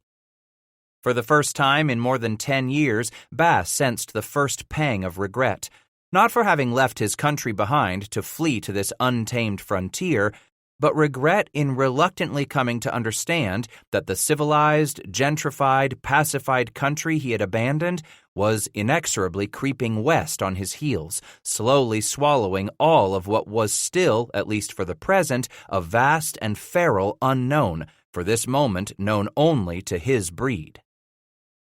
When he tore his eyes from the 24 stars of that flag and gazed around the quadrangle, he found that in many ways this massive wood stockade reminded him of the huge adobe fort built by the Bent brothers on the north bank of the Arkansas River. Here, too, buildings ringed the inside of the walls, some for trading, others for sleeping quarters or storage of furs, with space for a powder magazine, blacksmith's shop, and a cooperage. From the base of that immense flagpole, he led his wife across the trampled ground for the main entrance. To the left of the massive covered gate hung a wide set of stairs leading up to the roof over those rooms built against the interior of that front wall of the fort. Atop the roof, the stairs continued upward at a right angle, leading the two of them to the central blockhouse poised across the main gate, perched high on a pair of massive cottonwood posts. Stepping through the blockhouse door into the cool, shadowy interior, Scratch found several other white visitors, all clad in greasy buckskins or shabby woolens, leisurely peering from the windows cut in three sides of the blockhouse. "You fellas in from the mountains?" Titus asked as he stopped in the center of the shady room with Waits at his elbow. One of them quickly looked the woman over, then replied, "Heading back to St. Louis with the fur train." Moving to one of the windows with his wife, Bass declared, "My, but I never seed anything like this out here, even back there in St. Louis neither. Can't remember stepping higher in the first floor of anything since I was a tad and we all had our sleeping ticks up in the rafters of our cabin." "That were in Missouri, old man?" a fresh-faced settlement type asked, the hint of a sneer on his mouth. Titus eyed him and smiled disarmingly, saying, "That was back to Kaintuck. Likely afore you was even born." With a haughty huff, the ruddy-faced youngster agreed. "Don't doubt it, old as you appear to be." "I'll allow as you got so much green behind your ears that you don't know how to talk respectful to your elders," Titus explained as the blockhouse grew quiet around them. "Maybe so you just bumped up against someone old enough he could cut you 2 ways of Sunday afore your guts would ever spill out on this floor." Flicking his eyes side to side, the youngster realized his companions had inched back from him. He chewed on a lower lip for a moment more, then apologized. "I didn't mean nothing by it, mister." "I figure you didn't know no better, son," Bass said. "One thing a pup learns as he grows is when to bark and when to shut his jaws. There's a time for barking, and by damn there's a time for keeping his yap closed and his ears open." An older man dressed in greasy wool breeches and a tobacco-stained calico shirt had been watching it all. He now stepped up from the far window to the youngster's shoulder. "Those are good words anyone can live by, Joseph." Joseph nodded once at him and said, "I didn't want you thinking I'm backing down afore this feller, Pa. Don't go—" "I ain't thinking that at all, son." Bass cleared his throat. "Your boy?" "Yep," the older man said as he clapped a hand on Joseph's back. "His first trip to the mountains this summer. Likely filled his head with wild ideas." With a smile, Scratch agreed. "Gonna be hard taking your boy back there to them settlements in St. Louis where a young man can't stretch his arms when he wants." "Still, the trip done him good," the man replied, gently starting Joseph away toward the blockhouse door. "He's found out there's a big world out here where I've been coming last few years. Trouble, though, Joseph's still got to learn his place in that world." "Don't ride him 'cause of the way he riled me," Bass pleaded, feeling a bit guilty now as Joseph shambled out the door and clattered down the noisy wooden steps. "Every man's got to find his own way, make his own mistakes in the world." "If he don't make the sort of mistake that takes his life." For a moment, Bass glanced at Magpie, then thought of Josiah. "It's allays good when a man takes a step back 'cause he figured out he's tempted Lady Fate long enough on his own." "My name's Clement," the pecan-skinned man introduced himself as he approached. A low, menacing growl rumbled at the back of Zeke's throat, stopping the stranger in his tracks. "Hush, boy," Scratch snapped, motioning the stranger on. "Antoine Clement," the man said, pronouncing it with that richly expressive roll the tongue gave to Clement. "French name," Bass declared as he stood beside the fire he and Waits by the water were starting. "Titus Bass be mine." "My father was a Frenchman," the half-breed explained. "I'm chief scout taking a Europe nobleman across the west. We are camped nearby, so he sent me to ask you for supper with him tonight." "Supper, you say?" Bass replied, glancing at his wife. In Crow, he explained, "We've been invited to eat with another camp." She nodded enthusiastically. "Seems my wife thinks it's a right fine idea, Mr. Clement. When you want us to show up?" "Soon as you're able," and the scout turned to point to the nearby bend in the river where the grassy meadow was rimmed with wild currant bushes laden with thick clusters of resplendent red fruit. can't miss us. My boss has a few unusual tents pitched in a half-circle around our fire." Bass rose, dusting his palms on the front of his greasy leggings. "We'll be along shortly."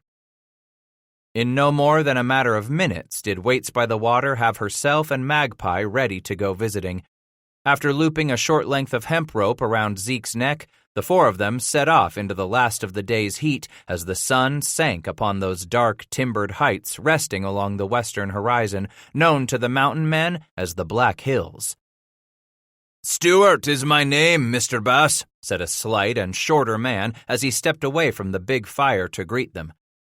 "William Drummond Stewart." "Call me Titus, baptized Christian back in Kentuck," he explained. "Or call me Scratch. You might say I was baptized that name when I first come to these here mountains." "Scratch, is it?" Stewart repeated with a wry smile.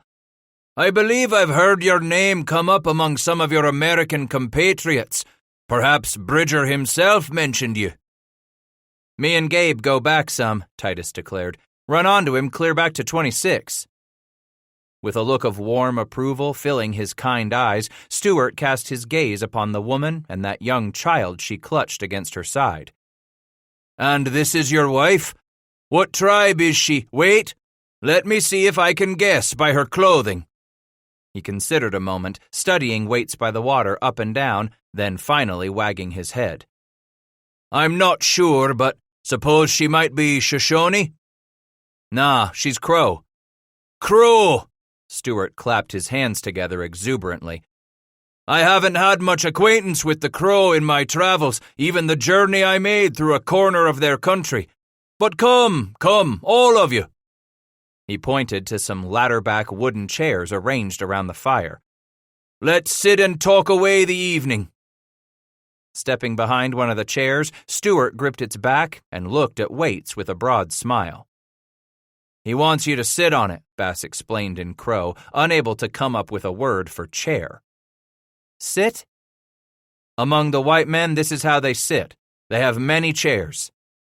She regarded the piece of furniture suspiciously, then glanced at Stewart and down at the chair again.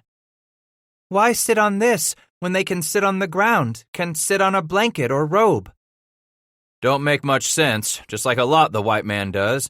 But," and he shrugged, "white folks partial to this way of sitting. Go on, sit, and we'll be good guests for this visitor from a land far, far away." After she had settled, Bass and Stewart took their seats as a half-breed servant stepped up with a silver tray on which rested 4 large pewter goblets. The nobleman took his from the tray as the half-breed stepped between Bass and the Crow woman. "Try this, Scratch. It's a very nice wine I brought with me. If you shouldn't like it, we can find you something else to drink." As it turned out, Waits enjoyed the taste of her first glass so quickly that Bass had to warn her the white man's powerful drink might either make her sick or cause her to act like the trappers she had seen become silly fools after guzzling at Rendezvous. "You've covered some ground, William," Bass declared later as the half-breed attendant poured steaming coffee in china mugs after an elegant supper of elk tenderloin garnished with canned oysters and slabs of a tart cheese on the side. He had never seen Waits by the Water eat near as much as she did once Magpie was nursed and laid to sleep on a blanket spread beside her chair. "You said you've been out to Vancouver, so you must have met Dr. McLaughlin." "That old white-headed eagle? Sure did. A good man, even for a Britisher." "Lord, he's not a Britisher," Stewart corrected. "He was born in Canada, which might explain why he might well share no more love for the crown than do I." "You're Scots, are you?" "Not a drop of John Bull in me," Stewart said proudly. Scratch sipped at his coffee, then said, "My grandpap always told us we was Scot too, leastways back some in the family." At that, Stewart hoisted his tin cup and merrily proposed, "Welcome to the tartan, my friend." "You said you been far yonder to the west and clear up to Fort Union at the mouth of the Yallerstone," Scratch declared. "How far south you been? Seed Bent's Fort?" "Indeed I did. Spring of '34. We came north after a winter sojourn in Santa Fe." "Jehoshaphat! We was close by ourselves, down to Taos that winter, Titus exclaimed. That's where our little magpie was born. I first come through Bent's Fort that spring of '34, too, on my way back from St. Lou. We visited Taos a few days on our way north for rendezvous on Ham's Fork, Stewart declared. Quite an undertaking the Bent brothers have assumed with their fortress, not unlike the construction of this post. Back in Scotland, I'll have you know, my brother is building himself a new castle. Mirthly, he's calling it. What brung you all the way out here? Scratch inquired after draining his mug. All the yondering you've done, from the Missouri to the Columbia and on down to the greaser diggings, that's a passel of trampin'. For a moment, Stewart ruminated on the question while he gazed into the fire, the thump of distant drums softly floating across the open meadow from the villages that lay beyond. I'm not the firstborn of my family, you see, Scratch. Among the wealthy landed class, that means I must make my own way in the world, unlike my brother John. Were it not for my gracious and loving aunts, I would still be making a career for myself in the British Army. I was a captain, and I suppose it was my service in the wars of our empire that first stabbed me with this incurable appetite for travel and adventure. Adventure? Damned sure to get your fill of that out here, Titus replied. So in turn, I'll ask you the same question. What brings you here? Stewart inquired, his eyes intently studying the American. Come for the beaver? Wagging his head, Scratch answered, Some time back I realized it ain't the beaver. There's some what come for the plews, but that ain't what makes a man stay. Stewart sighed, gazing now into the flames. You Americans have something here in this country of yours that doesn't exist anywhere else in the world. He peered up at Bass. Something that doesn't even exist back east, back there in the rest of America. Bass shook his head emphatically now. But I don't calculate how this here's the United States, William. It ain't like nothing else back there. Another land, this. The Scotsman abruptly raised his cup. Huzzah! Huzzah! Here's my toast that this country out here will never become anything like that country back east. With a stab of some sudden, undefinable pain sending its icy finger through the middle of his chest, Scratch gazed at the black night sky and replied, Aye, I damn well pray this never will be anything like that land they ruined back east. 12.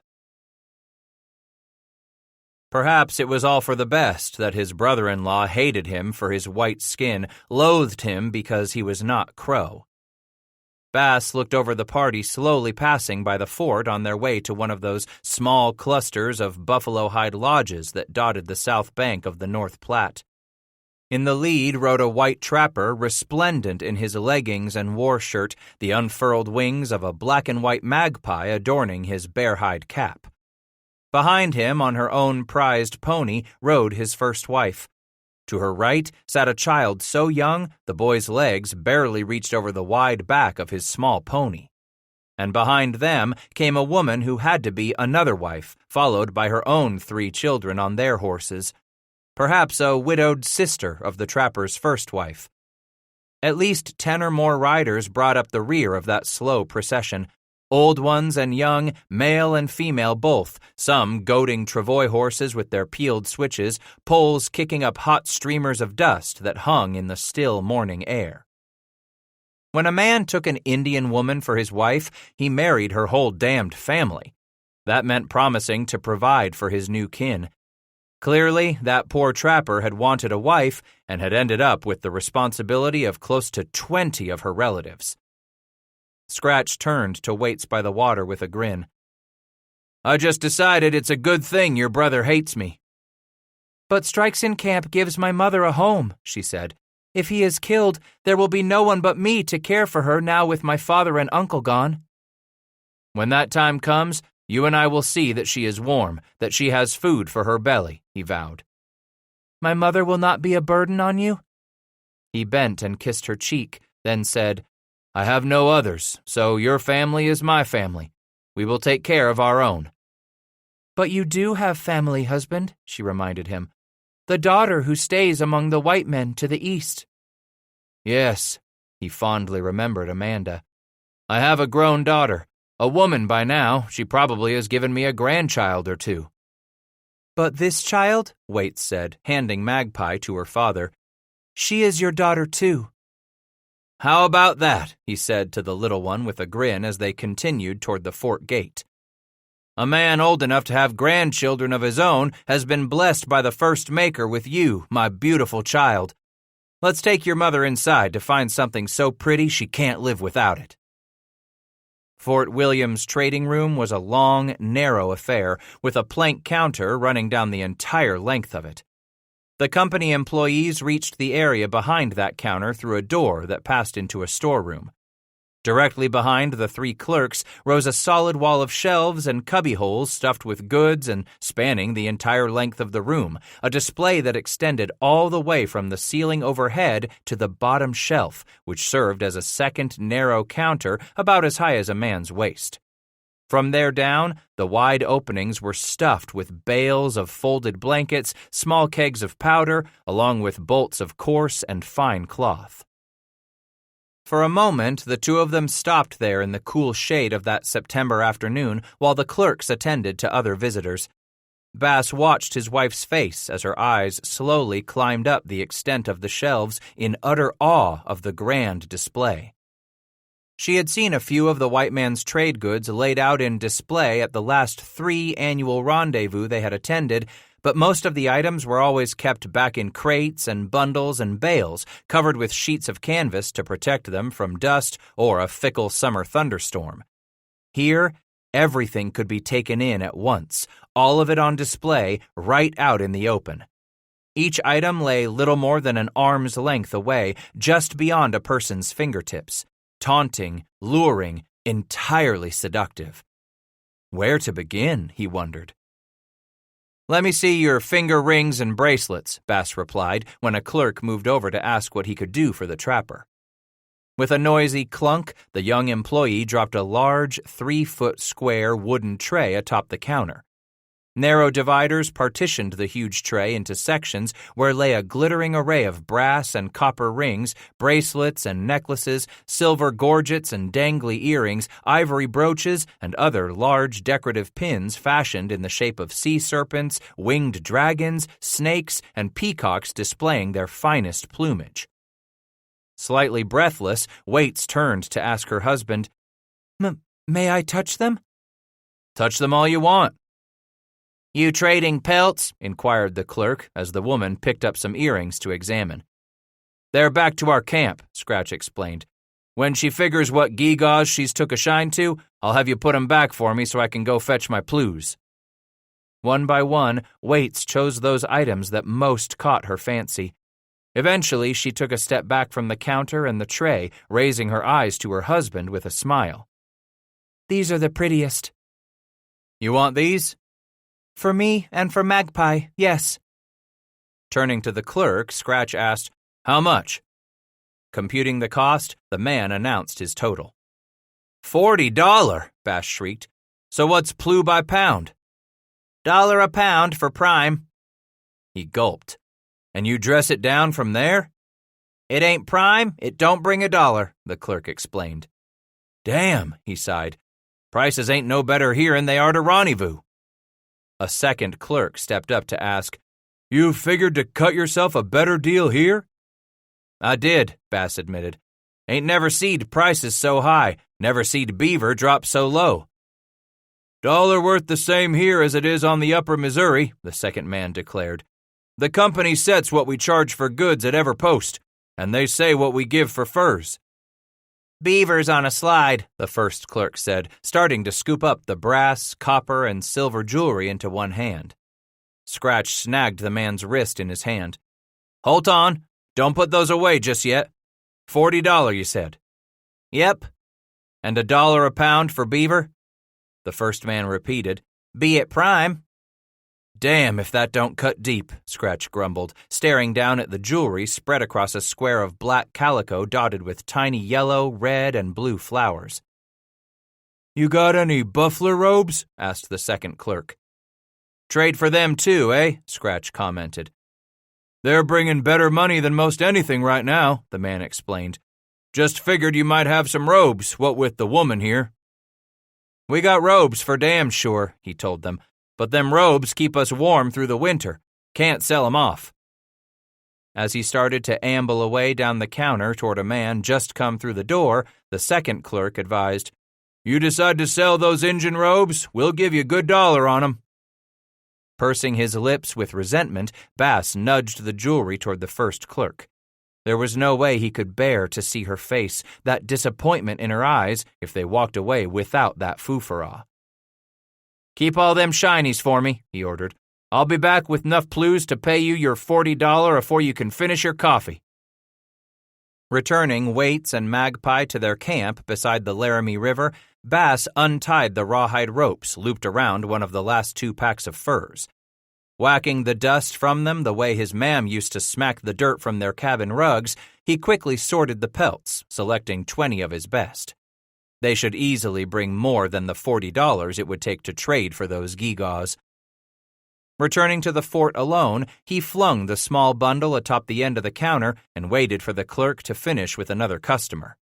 Eventually, the man pulled out 15 of the pelts, laying them beneath one arm of a scale. Quickly adding weights to the other arm, the man found that he had to remove one of the pelts. With a sigh, he turned back to Titus. "I can get her down to $42. For the difference, give me one of your best-looking glasses and the rest in your newest baccy. None of that old stuff." "That ain't gonna get you much in tobacco, mister." "Just treat me fair and we'll call it even," he said, taking up the ends of the rawhide rope he knotted around the plues left on the counter. "Fella don't stand a chance no more," he groused. "Appears your company is the only outfit trading in the mountains and at them posts in the upcountry. No good when you run all the other traders out." "Our company ain't the only ones in the mountain trade," protested the second clerk, who had sauntered over to rest his elbows on the counter. "I know," Scratch said miserably. "I've been to that fort the Bents got, but it's a piece of riding, way down on the Arkansas." "It ain't the only one," the first clerk explained as he spread the small square of black calico on the counter. "I don't figure on riding all the way north to your Fort Union, neither." "So I suppose you ain't heard," the second man confided. "News come in the other day. We just heard some folks is raising a small post down on the South Platte a ways." "South Platte," Titus echoed. "And it ain't your company's post?" "Don't belong to us," the first man said. "We hear it belongs to one of Billy Sublet's brothers." "Him and his partner, Louis Vasquez, was here with Campbell last spring," the second one explained. "I figure the two of 'em are throwing in together, what with Big Brother Sublet and Campbell calling it quits for the mountains." Titus tied up the 4 corners of the calico scrap and stuffed it into his possibles pouch. With a pat on the flap, he told the clerks, "Thank ye, fellas, for the gewgaws and for laying out the trail sign on that new post." "You gonna head that way?" Nodding, he replied, "Figured to do some trapping south of here anyway." "Good luck to you," the second man cheered. "Thank ye, but after all these winters, I know luck ain't got much to do with me saving what I got left for Har," Scratch declared. "Hard work, never giving up, and good friends. They been what keeps this nigger's stick afloat through the years." "Of all the mistakes I have made in my life," Sir William Drummond Stewart explained as darkness fell and the stars came out around them, "only 2 do I truly regret. All the rest I have atoned for, corrected." This last evening, prior to Fitzpatrick's departure for St. Louis, the Scottish nobleman had invited Bass to join him and a few guests for a final dinner before setting off for the east come morning. As soon as the sun fell, the air took on a new quality, growing crisp and chill, enough that he welcomed the fire's warmth and the coffee that steamed in his cups. While the conversation among Stewart's guests had remained cheery and buoyant for some time, as the night wore on, the nobleman grew more pensive.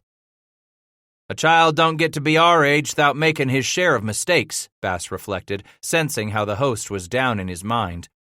"Measure of a man is what he learns from the times he's stumbled and snagged his foot." "Why do you say that, Titus?" Shrugging, Scratch replied, "Don't seem like you're here. What's eating your craw?" I'm sorry, Stewart said, then turned to Marcus Whitman, saying, I apologize, Doctor, and to the rest of you too. Perhaps I am brooding at the realization that with the morrow I will be abandoning these mountains, this western country where I have spent these past 3 summers, as well as that one winter at the mouth of the Columbia. I've hunted for and shot every big game animal in this wilderness, including grizzly and elk, antelope and bighorn, mountain goat, and more than my share of buffalo. More times than I can count I've stood shoulder to shoulder with you mountaineers, taking part in at least a dozen skirmishes with the redskin natives. Can't you ever plan to return west? Whitman prodded. I will certainly do my best to return, once I've seen to some nagging family and financial affairs back east, the nobleman answered, grown all the more melancholy as they watched. Mayhaps you should shet yourself of what nags at you, Bass suggested. Put it behind you here and now, no matter if you don't make it to another rendezvous. Sighing thoughtfully, Stewart eventually nodded. I came to my first rendezvous with George Holmes, a traveling companion. Since setting off across the plains, we had tented together. Poor George.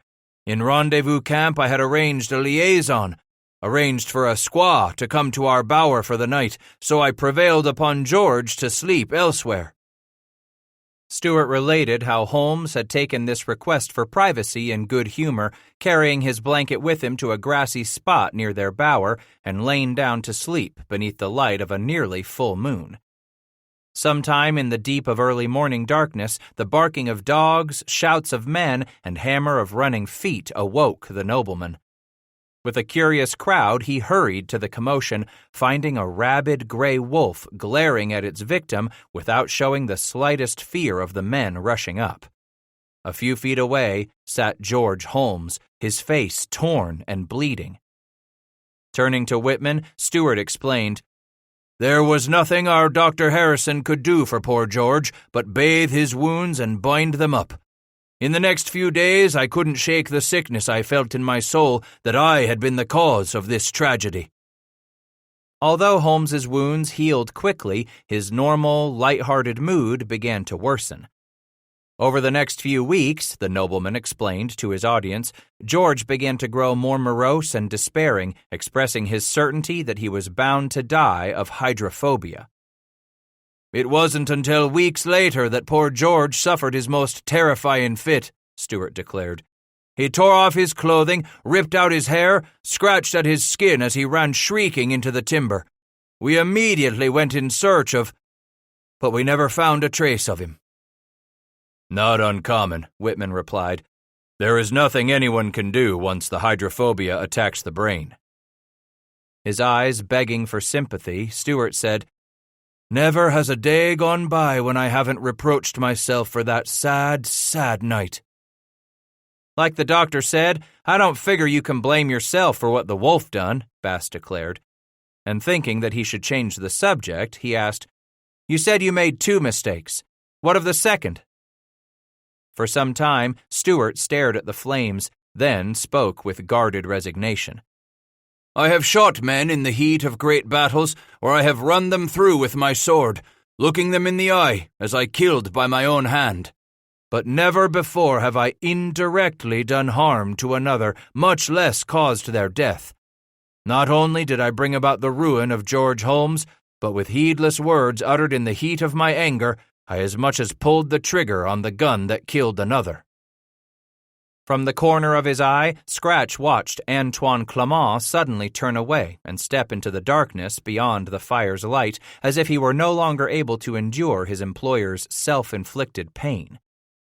Don't mean a damn. You didn't shoot the man yourself, Tom Fitzpatrick consoled gruffly. Stewart waved off that comfort and said, I might as well put the gun to Marshall's head. Marshall? Whitman repeated. It was the English name I gave to the servant who had been with me since '33 when we first crossed the plains for these mountains. He was of the Iowa tribe, Stewart explained. From time to time I caught him stealing some trifle from me. The man is responsible for his own death, Clement argued, suddenly stepping into the firelight as if to set the record straight. For some time you knew he was a thief. No one made him steal your horse."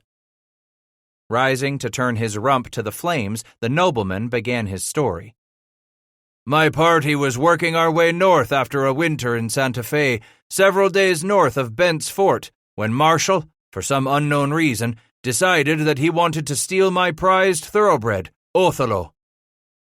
On their way north along the Front Range, Marshall stole off one night on the Scotsman's prized horse, also purloining Stuart's favorite English rifle. When the nobleman discovered the loss the next morning, the short fuse of his anger flared. Exploding in a fury, he roared that he would offer a $500 bounty to the man who brought him the thief's scalp. "Unfortunate that Markhead was in the sound of my voice," Stuart declared sadly. Although there was no braver man than this Delaware Indian come west to trap beaver, many would question if he possessed even a modest strain of common sense. As a guide for the Scottish nobleman, Markhead evidently took it as his personal quest to hunt down the young horse thief. Besides, $500 was nothing short of a fortune to him. Without saying a word to anyone, the Delaware slipped away from camp on his own. 2 days later, Markhead returned, leading Stuart's thoroughbred and brandishing Marshall's scalp at the end of the recaptured English sporting rifle. "My thoughtless words, spoken in a fury, killed that Indian boy," Stuart groaned. Disgusted and sickened, the Scotsman tossed the scalp into the brush, but eventually paid Markhead that handsome reward so rashly offered. "I don't figure you can lay claim to knowing what's in the addled brain of another man," Bass declared, thinking back on an old friend of his own, Asa McCafferty. "Can't none of us know what another'll do." 2 deaths by my hand, as surely as if I held the payment of their eternal debt in the balance." Stuart stood and stretched, holding his palms over the flames. "To die in battle, under the honor of arms, is one thing. But here, in this wilderness, I've learned there is no certainty of an honorable death. What a bitter lesson this has been for me, gentlemen, learning how quick and capricious and truly senseless death can be." Whitman stood beside Stuart, asking, "Is death anything but capricious?" The British soldier gazed at the missionary physician and said, "Men ride into battle, finding they can smell the nearness of that horror. In war, death is not capricious. It is an absolute, a veritable truth. But here in your American wilderness, I have seen truth stood on its head." Snowflakes big as cottonwood shavings landed on his back and shoulders, slowly seeping into his deer-hide shirt as he hunched over the last of the trap sets. The flakes fell slow and heavy, almost audible when he held his breath, when he stilled his frozen hands and clenched his chattering teeth. Soaked all the way to the scrotum, Bass listened as the storm tore itself off the high peaks above him, careening down the slopes toward the foothills below him. Listened to these first newborn cries of another winter storm a-birthing. 2 more days, and he would have enough beaver collected that he could ride back to her. They would spend a few nights together. Then he would pack Samantha and take off again to try another one of those streams that tumbled down from the timbered slopes along the Front Range here below the barren hood of Long's Peak, named by that intrepid explorer who ventured across the Central Rockies in the wake of Lewis and Clark's expedition through the northern mountains. For the past several months, he had forged this pattern, 6 or 7 days alone among the spruce and pine and barren Quakey, then returning for 2 or 3 nights in her arms, days spent bouncing Magpie on his knee, teaching the girl and her mother a little more English by the fires at night. Each time he rode off, Bass left behind a stack of hides for Waits by the water to scrape while he was gone. Gone long enough for a man to grow lonely for the sound of the woman's voice, long enough for him to become ravenous for her flesh. Each time he returned, she seemed surprised with the fury of his coupling, yet responded to his hunger with an insatiable appetite of her own. Here, deep in his 42nd winter, it seemed that he took longer to convince his joints to move each morning as he awoke in that cold loneliness before dawn. and it took all the longer for his bones to forgive him their immersion in the freezing water, longer to warm themselves when he returned from his trapline. But he nonetheless continued to find the beaver, though forced to ride farther into the hills, deeper still into rugged country. Those days of endless meadows clogged with beaver dams and lodges were gone.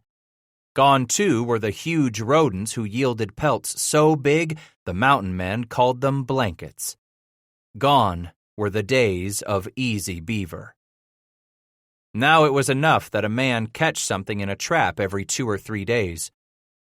Not near enough beaver sign that Bass could expect to bring one to bait every day, but he still figured these long winter sojourns into the hills were worthwhile. Every winter pelt was one plume more that he wouldn't have had if he had dallied until spring began to thaw the high country. Maybe so the trapping would have been all the better up north in Absarica this past autumn, but then they would have been obligated to lie in for the winter with the Yellow-belly's crow, which would rub him right up against Strikes in camp. And Crane, too. Scratch didn't figure he was ready to see that much grief on one woman's face, not ready to find out how it would tear his own wife apart again. Better all around that they had turned south from Fort William, making for the South Platte, where they ran onto Fort Vasquez, the new post founded just that autumn by partners Andrew Sublette and Luis Vasquez. Luis was one of 12 children born to a father who had migrated to Canada from Spain, where he married a French woman before migrating again, south this time, to St. Louis on the Mississippi, where his children grew up around that heart of the fur trade. Andrew was the younger brother of the legendary William and Milton. After making his first trip west with his eldest brother to the Wind River Rendezvous of 1830, the last for the firm of Smith, Jackson, and Sublette, Andrew next accompanied Bill on that ill-fated 1831 trip to Taos that saw the tragic death of Jedediah Smith on the end of a Comanche buffalo lance. By 1832, and the famous rendezvous fight with the Gros Ventre in Pierre's Hole, Andrew was becoming a mountain man in his own right.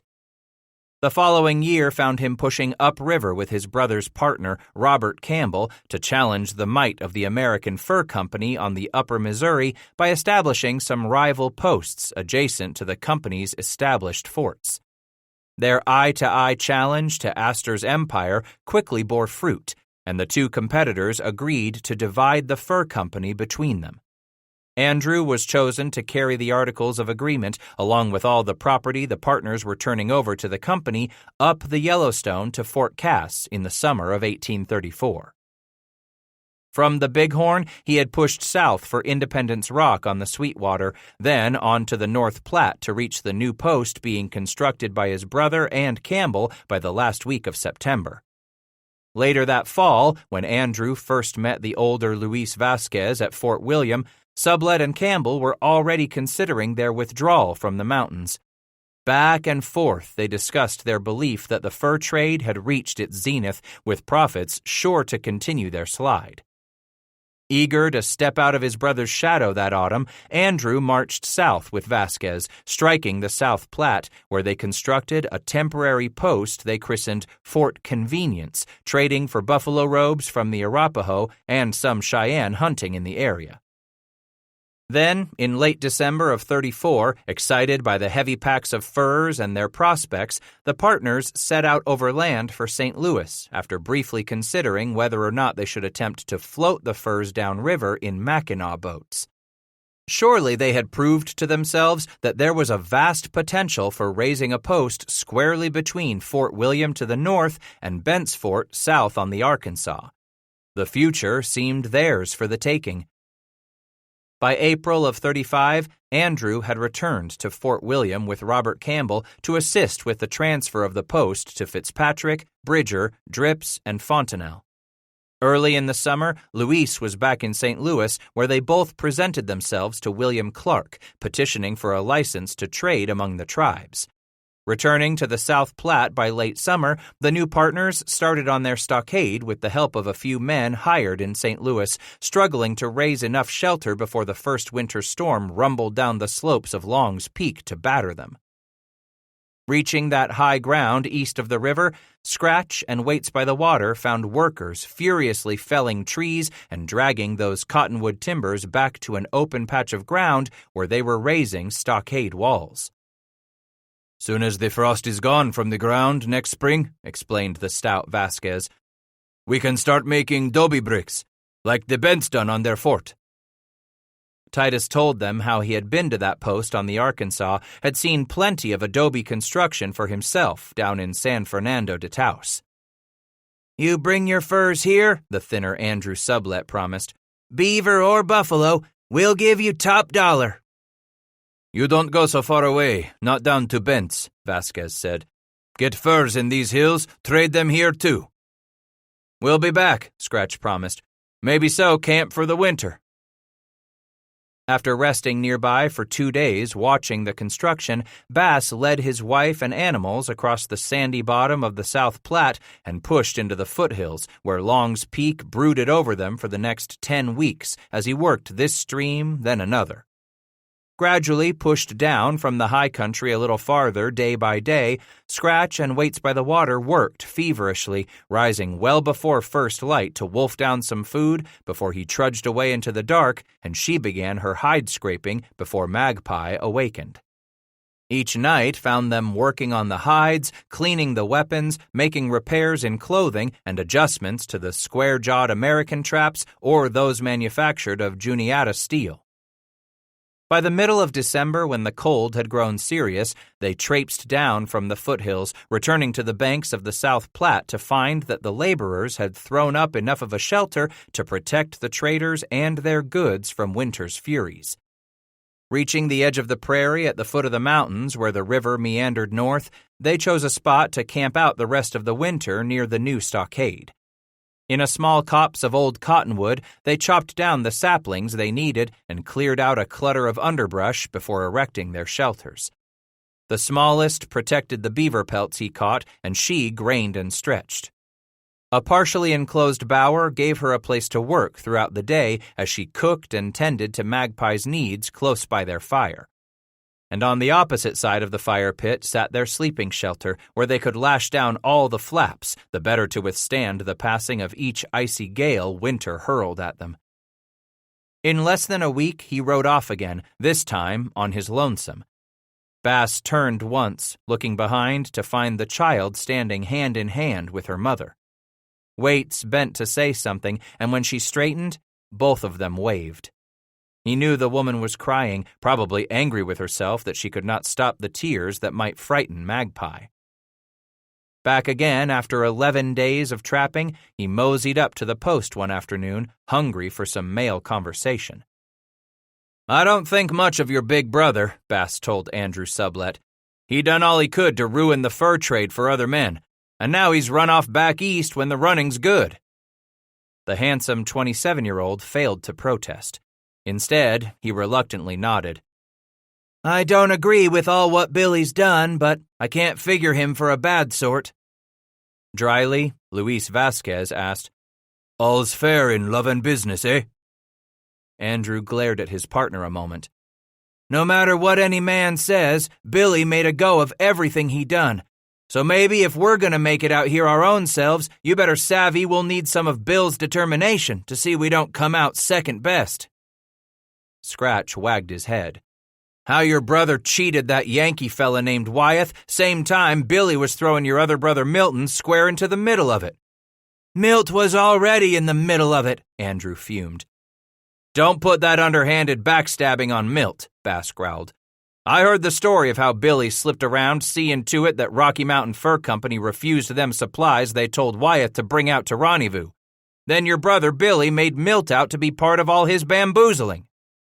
"Billy had no other choice," Andrew answered defensively, yet without much conviction. "Don't you see? Those 5 partners still owed him a debt from previous years, so when Billy learned they arranged to have the Yankee bring out their supplies, he figured they was breaking their contract with him when they was already bound to him." Vasquez interrupted. "Even though Billy Sublet was determined to keep every last one of them a prisoner in his grip?"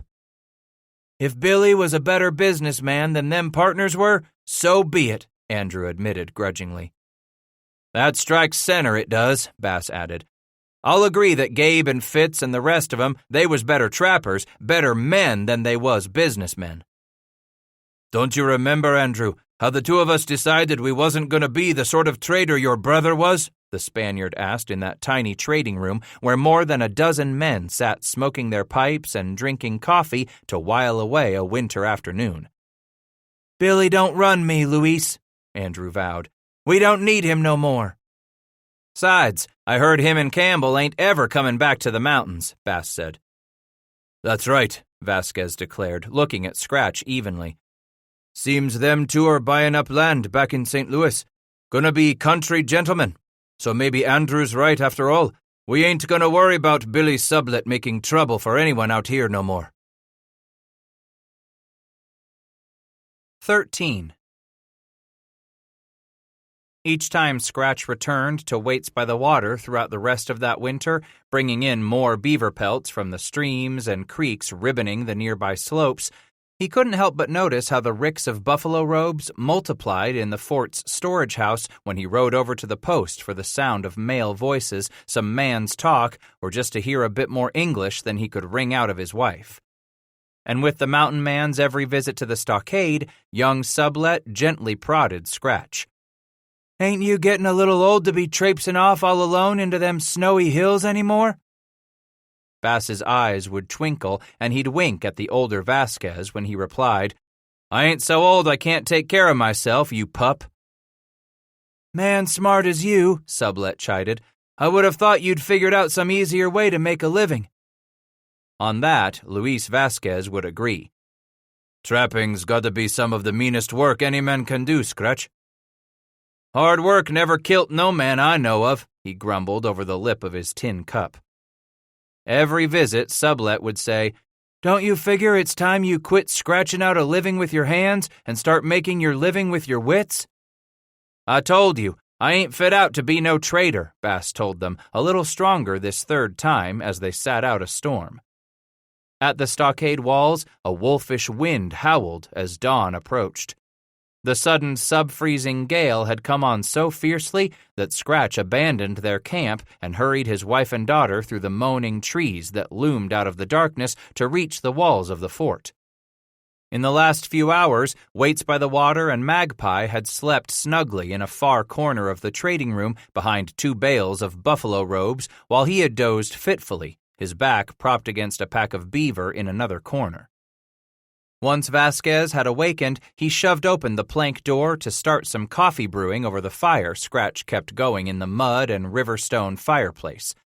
Two of the fort employees had abandoned their blankets to sit before the flames, kneading their cold hands and inhaling the luring fragrance of brewing coffee. It wasn't long before Sublet himself had appeared at the ill-fitting door where a sudden gust billowed a rooster tail of snow around him as he struggled to shut off the wind, forced to throw his shoulder against the rough planks. Even as he sat and accepted his tin cup from Vasquez, Sublet had begun to prod the old mountain man. When you going to admit you're just the man Luis and me need to trade with the bands hereabouts? There's traders and there's trappers, Titus snapped, and one ain't fit to be the other. Then he sat silent while Vasquez moved from man to man with the huge coffee pot, filling each steaming tin before moving on. Pretty plain our friend doesn't want us to beg him anymore, Andrew, the Spaniard stated, with a wry look of amusement on his face. The matter's dead. Isn't a concern to Scratch that the bottom is getting torn out from under the beaver trade. He doesn't have to worry with none of it. Damn right, Scratch grumbled. I'll stay on trapping what I can, trading for what I need. I ain't been a hired man in almost 11 years, so I ain't about to sign on now. You got a family, Andrew lobbied. How you figure to provide for them when Beaver goes to hell? Just the way any man would, he shrieked, then realized how loud his voice had grown and sneaked a quick look at the far corner where wife and daughter slept. Whispering, he continued, We ain't gonna starve long as I can hunt. Sublet asked, How do you propose to pay for lead and powder, for your coffee and tobacco, sugar and salt, not to mention those nice things your wife deserves? Bass snorted with a grin. Damn if you ain't got a lot of your oily-talking brother Billy in you, young sublet. And he hoisted his coffee cup in salute. Comes to it, a man with a strong back and his wits about him can always find himself work. Vasquez said, We got work for you right here. Damn it, boys, ain't neither of you give thought I got me a Crow wife? How you ever 'spect me to take a Crow woman into them Rapaho and Cheyenne camps? Sublet shrugged, muttering, I. You doing your damnedest to make me think you got horse apples for brains, ain't ya? It ain't so foolish as you're making it out to be, Sublet argued as he glanced over at his partner, finding Vasquez grinning in his dark face. You been riding off from her to trap all winter long. Come back to your wife and her camp when it pleases you. Tell me, what's so different with going off to find some villages and trade for their buffalo robes? Long as there's beaver in the hills, there's lots of difference, he answered firmly. I'm a man gonna choose how he makes his living, how he works out the rest of his days. Vasquez came over and squatted down next to Titus. Ever you consider trading with the Crow up north? You're married to one. Gotta know plenty of them bucks, too. It might work out well for you and us. But he wagged his head. Things ain't so good between me and them sparrowhawks right now. Ain't none of you been paying no notice I spent the winter here, stead of up there in Absarica? Don't that tell you nothing? Just figured we might help you and you help us, Vasquez explained. I traded among them myself couple winters ago. Lost 2 of my men to the Blackfoot, but damn if that spring of 34 I didn't haul better'n 30 packs of buffalo up to Campbell's Post at the mouth of the Yellowstone. Crow trade ain't worth the trouble, Bass declared. Not long after the company bought out Campbell and your big brother Billy, they found things so tough up there on the Yellowstone in Crow country that they pulled back from the Bighorn, moved their post to the Tongue. Andrew whistled low. Don't say. Besides, the company Bouchway's already got him someone living with the Crow. He sees they trade their furs off only to him and the company. That negra Beckwith, Sublet grumbled, then grinned. But I'll bet you'd do fine working for us up there. Titus dug a fingernail at his itchy scalp. Trader at Fort Cass, fella named Tulloch, he asked me about taking Beckwith's job last spring. Vasquez leaned close. Company isn't happy with him? Tulloch says Beckwith spends too much time making war on the Crow's enemies, Bass explained, instead of making them Crow warriors trap beaver for the company. Tulloch ain't figured it out. Up there near the Blackfoot country, there ain't but one choice for them Crow. They can trap flattails, or they can protect their families. But down here, Sublet replied with gusto, Injuns don't have the Blackfoot to fret over.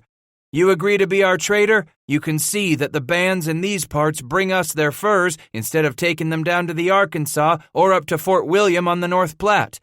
You make 'em see how good they'll have it trapping beaver for us, making buffalo robes for Vasquez and Sublet.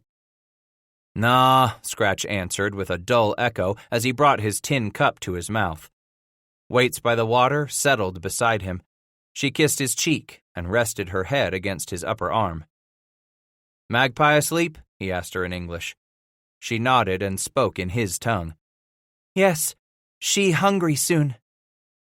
Storm's 'bout played itself out, Bass said, gazing at that one window in the room where a sheet of thin, translucent rawhide had been tacked over a square hole sawed in the cottonwood logs to serve as a crude window pane.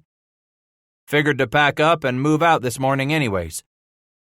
But now the snow will be so deep, she protested in Crow, gripping his arm fiercely as if she would physically keep him there. The 2 of us, we've been through worse, he answered in her tongue.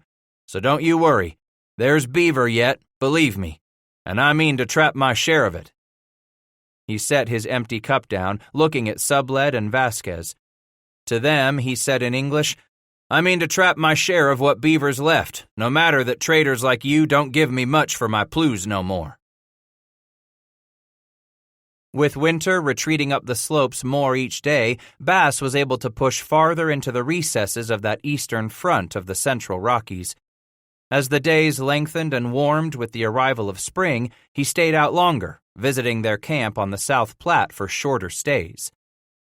While the sun warmed the earth late those mornings he spent near the stockade walls, Bass loved to grab his daughter and her soft doe-skin ball Waits by the Water had sewn together, slowly trudging hand in hand over to a patch of open ground where they tossed and kicked and even batted the ball across the ground with limbs he snapped off of some deadfall.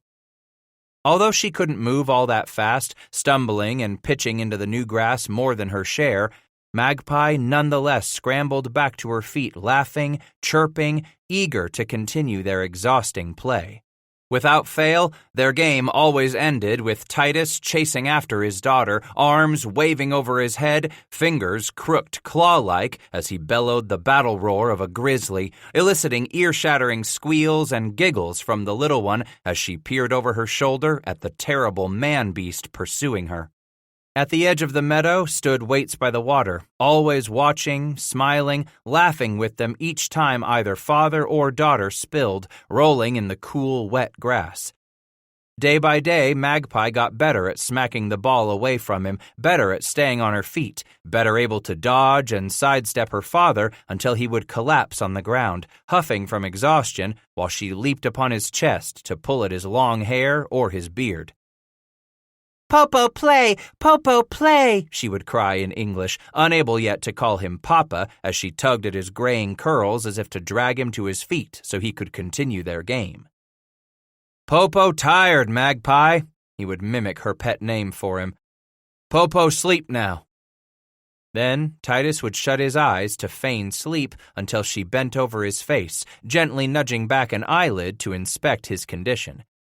Each time she did, Scratch would immediately roar and leap up, snatching her into his arms, hoisting her overhead, spinning until he made himself so dizzy he had to collapse again, both of them laughing as Waits by the Water leaped on them both. These warming days of early spring were good. Though their times together were brief because the beaver were sleek with winter coats, he did his best to make the most of every visit before he rode off again. One day soon, he promised, they would start north for rendezvous in the Valley of the Green, not so much to trade furs off for their necessaries as much as he hankered to see familiar faces again, to learn what old friends had gone under, who had abandoned the mountains, and who remained steadfast as this way of life slowly burned itself out like the final ember in a fire that had flared far too hot. Far back in the hills again, he had encountered sure sign of Indians for something on the order of a week, moving his camp a little each day. At first, he saw the smoke of distant fires, then spotted some far-off riders, and even crossed a fresh trail that came down from the saddle above him 2 days back. 4 of them, perhaps 5. At least there were 5 horses, no telling how many riders. Might only be hunters, their pack horses laden with elk as the game grazed farther and farther up the slopes with each week's warming. But for the past 2 days of making cold camps, chewing on dried meat, going without coffee, and sleeping without a fire, Bass hadn't run across any new sign of the horsemen. "Likely Rapaho," he grumbled to himself now as he pulled the trap sack loose from Samantha's pack saddle, the way he had grumbled countless times in the last week. "Taking furs in to trade with Sublette and Vasquez. Get 'em more powder and shot." More than once, Bass had returned from his trapping forays to find Arapaho lodges pitched outside the walls of Fort Vasquez, come there to trade for what they needed, perhaps wheedling for what they coveted, willing to steal what wasn't nailed down when the white men turned their backs. Losing some of his hair made his gut burn with an unquenchable hatred for the tribe. Finally, Scratch had taken his revenge upon the very man who had scalped him 9 years ago. How cleansing it had been to exact that brutal retribution. And even though the red bastards had put an arrow in his shoulder more than 2 winters back, somehow Titus always managed to hurt the Arapaho more than they had hurt him. Over the years, he had come to learn there were tribes and bands he could deal with, and tribes who meant trouble straight up. Even among the Crow, he had discovered there were good and there were those whose hearts lay in a dark and shadowy place. He figured it had to be just that way with the Arapaho. A man had to be on the watch for Bannock, too, a bunch who always did their damnedest to run off with what they could. Then there were the Ute, a peaceable enough people, and those Shoshone who had healed him, perhaps saved his life, though Slays in the Night had inexplicably turned on him later, stolen Bass's horses, tried to kill his old white friend. Maybe so there really was good and bad in each bunch, he had begun to believe this long, wet winter. Just as there were good men who were his friends among the company brigades, there would always be men like Silas Cooper, or that Parlez-vous Chouinard. Skin color didn't make no difference, he allowed. Except when it came to the Blackfoot. They were the foulest creatures God ever put on the earth. Why, those red sons of bitches had butchered more good men Scratch knew of. If ever there was a tribe that deserved the iron fist of God's own wrath rubbing them out in one fell swoop, he believed it was the Blackfoot. Evil incarnate. Late in the day, after lying back in the shadows wrapped in a robe, Titus led Samantha out of hiding, heading downhill for the swampy bottom ground where he set more than a dozen traps that morning. The beaver had been busy there in the shade of the leafless Quakey, stirring from their winter lodges to fell the saplings they fed their young. That half of the meadow the sun could not yet reach this time of the year was still slicked with inch-thick ice.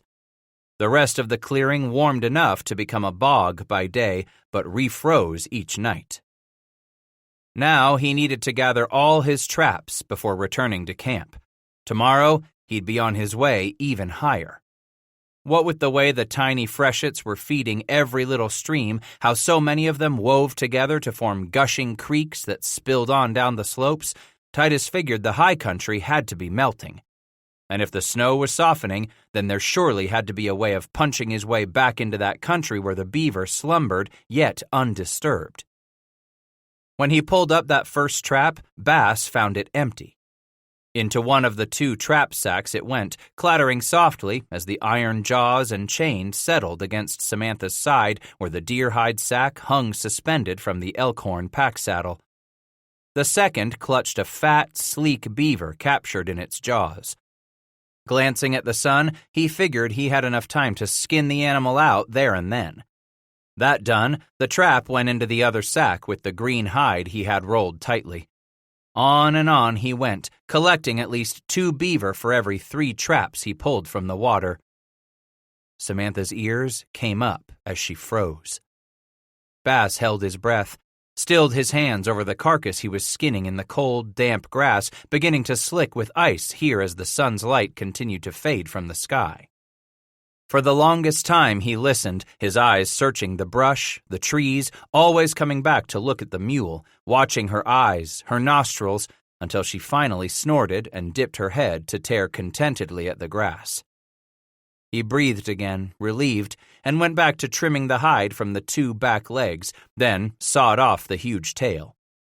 But instead of pitching this tail out with the gut pile, Titus decided to save it, perhaps cook it tomorrow after they had climbed high enough, far enough that no skulking red belly would follow. Gathering tail, hide, and trap, he stood and heard his knees crackle in protest. The years of cold, wading, and working in frozen streams were exacting their toll on his joints. Tortured more every season with aching, icy stabs of pain, he worried how long his body would be able to endure, how long before he could no longer provide for those who counted upon him. He glanced over at the big Derringer rifle leaning against the brush, then decided against gathering it up, pushing instead for the pack mule, his arms already burdened. At Samantha's side, he dropped the trap with a clatter, then spread the green, sticky hide across her wide rump, hair side down. On the gummy flesh, he laid the beaver tail and quickly rolled it within the hide. Pulling back the top of the trap sack, Titus dropped the green plume inside, crying out with pain as the iron tip of an arrow slashed a furrow along his right shoulder, pinning his right hand against the wide wooden pack saddle support. Gritting his teeth with that exquisite trail of fire scorching its way up his arm, Scratch jerked around, hearing the war cry burst from the brush at the edge of the clearing. Just one voice, a lone figure among those leafless trees, knocking a second arrow against the bowstring. Twisting back to look at his right hand, bloodied and impaled on the arrow shaft that quivered with every pulse of his bright red blood, quivered with every shudder of uncontrollable pain that sent its tremor through the arm. Gently, he flexed the fingers a little, finding that every one of them still moved. Just a little, what with the pain it caused, but they moved. He seized the shaft with his left hand, slid the fist down until it smeared the blood oozing from the wound, and pulled. The arrow did not budge. When the second arrow struck the mule's flank, they yelped in pain together as Samantha jerked, kicking a hind leg, slashing his shin with her hoof as she tried to escape the cause of her torment.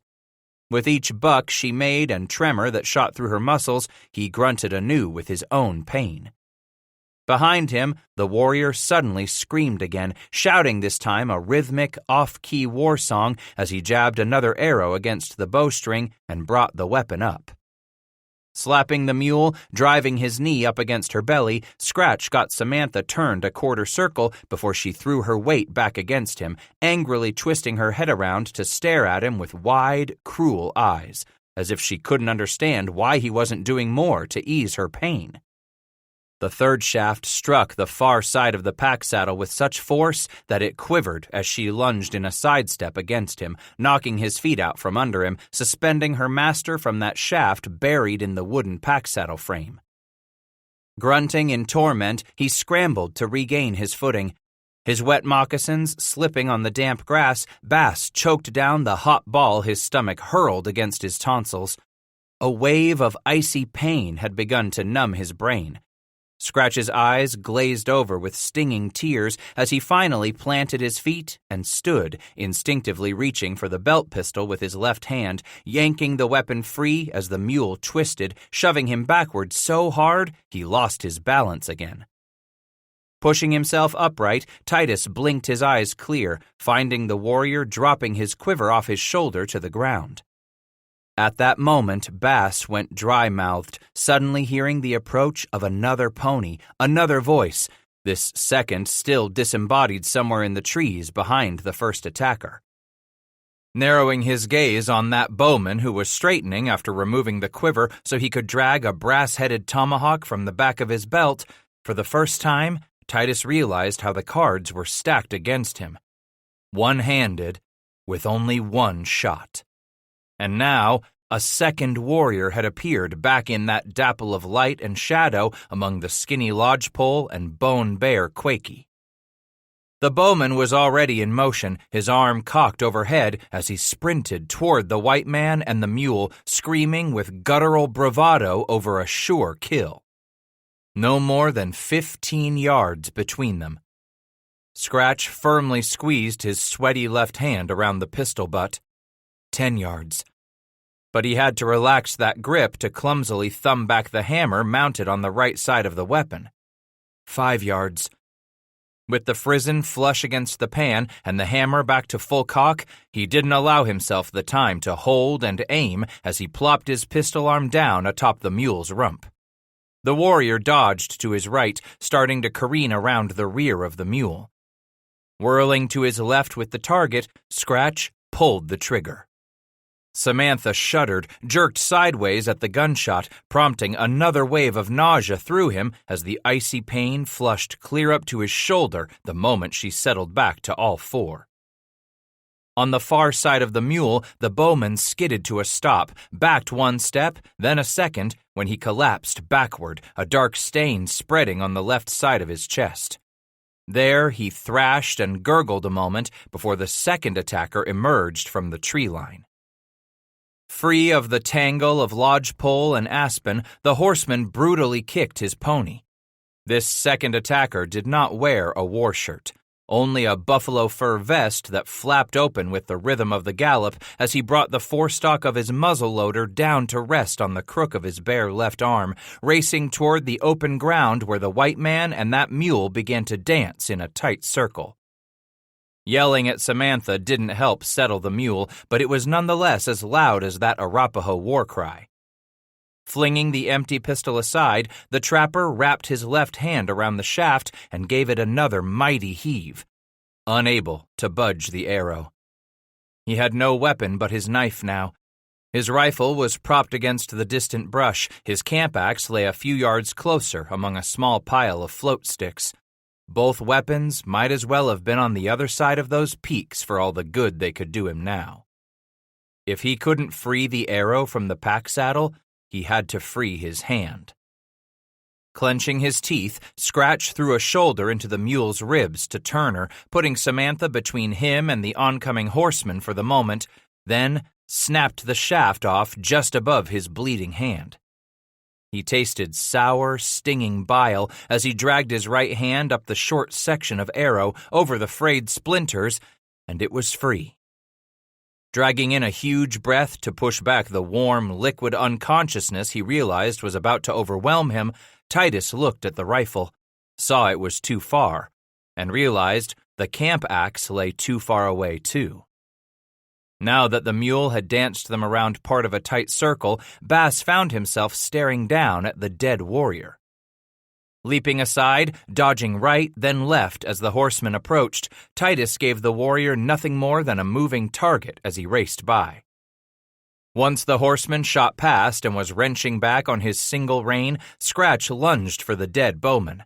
Skidding onto his knees, he peeled back those fingers locked around that tomahawk handle one by one until he ripped the weapon free of the death grip. Wheeling in a crouch, he found the horseman had turned, kicking his pony savagely, coming back for another try with his short-barreled rifle. Bass dodged. The warrior swerved, swinging the weapon's muzzle toward the white man as he started his pass. Scratch was already leaping, that left arm swinging, planting the brass-headed tomahawk under the two bare brown arms crooked to hold the rifle on its target. Sensing the broad blade crunch through bone, Bass drove the weapon into the naked chest with all that left arm and both shoulders could muster, toppling the horseman as he ripped downward with the tomahawk. Even as the rider landed on his back, he had both hands locked around Bass's wrist as he struggled to pull the tomahawk from his ribcage. Spewing bloody, gurgling oaths, the warrior struggled with an unheralded fury in his final moments.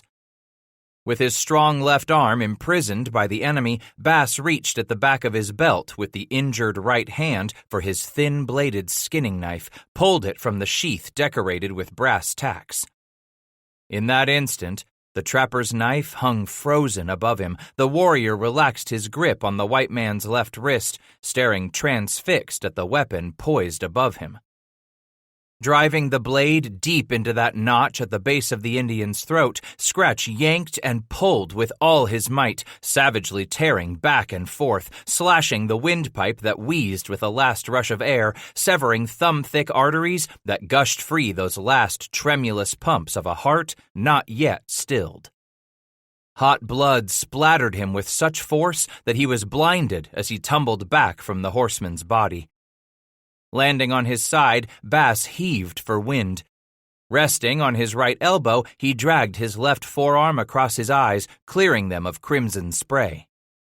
A few feet away, the warrior lay motionless on his back, totally still but for the quivering flecks of the fingers on both hands that once had gripped the white man's wrist, still but for the tremble of his lips as they fought to speak unuttered words in that deadly silence suspended between killer and killed.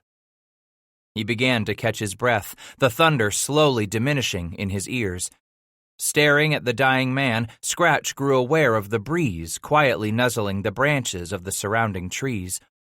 Aware that the warrior's pony had come to a stop near Samantha and contentedly tore at the short new grass emerging at the border of the old snow, still crusted in a dirty, ragged line at the edge of the tree shadows. Eventually, he realized that in staring at the horseman's bloody chest, he was noticing something odd, something out of place. There, above the abdomen, smeared with the splatter of glistening crimson, some of the copper flesh was not near as dark as the rest. Rocking onto his knees, Titus crabbed over to the warrior and studied that skin. Scarred, perhaps by hanging himself from a Sundance pole. Then he suddenly realized those scars covered more flesh than Sundance punctures high on the pectoral muscles. There was even something of a pattern to them. With his bloody right hand, Scratch swiped at some of the spatter of thick, congealing blood. It took another swipe with his left hand to remove enough of the blood to see what lay beneath it. That lighter skin did form a pattern across the warrior's cinnamon-colored chest. Shoving aside both flaps of the warrior's buffalo fur vest, he quickly rubbed away more of the blood. "God damn," he whispered, stunned. Scratch raised his face to the sky, deepening suddenly with the sun's last whimper, its crown just disappearing over the distant peaks. When he opened his eyes again, Bass laid both of his palms flat against the two scars. "This were a brave man, grandfather," he said in no more than a whisper. "He lived them many winters you gave him after I handed the bastard back his life. Told him to go back to his people so he could tell him the story of all I'd done to the nigger what took my har." Removing his hands from the scars, Titus gazed down once more at the T and the B he had scraped in this warrior's chest many summers ago when he had finally taken his revenge on the scalper. "I hope you saw fit to let him have children, grandfather," he whispered. "Brave man what had to drag hisself back to his village. Maybe so he crawled till someone come out looking for him. A brave man oughtn't have children."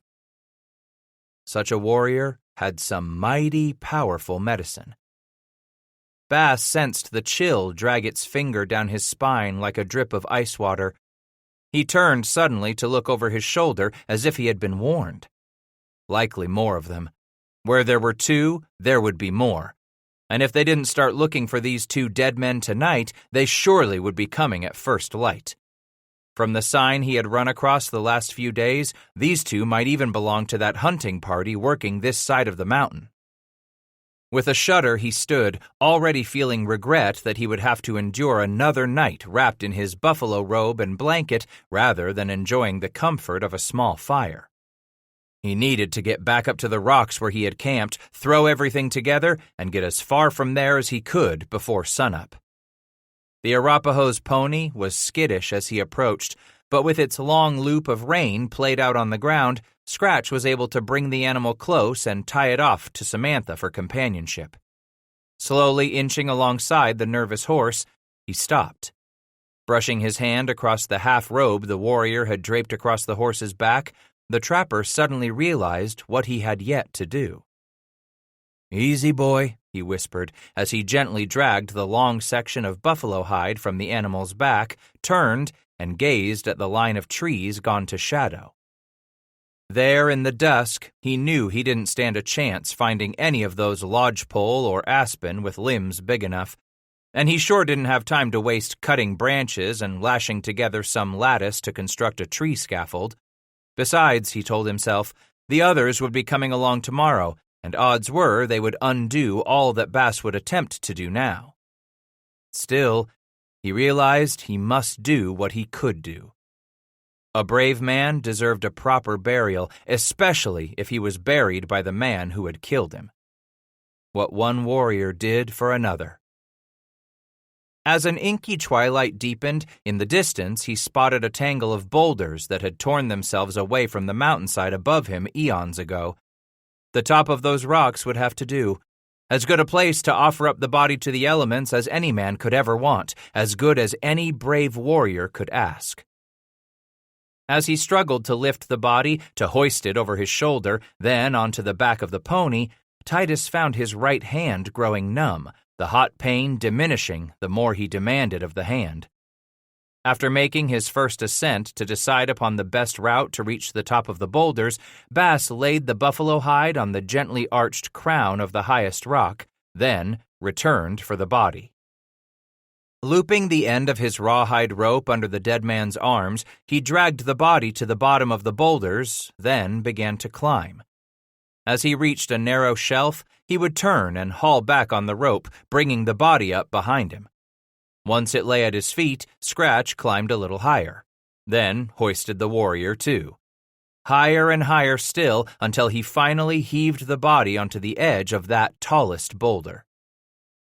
Turning his back on the faint light of that band of sky in the west, he stared to the east and smiled with satisfaction. It was good. Here the sun would not be blocked as it rose come morning.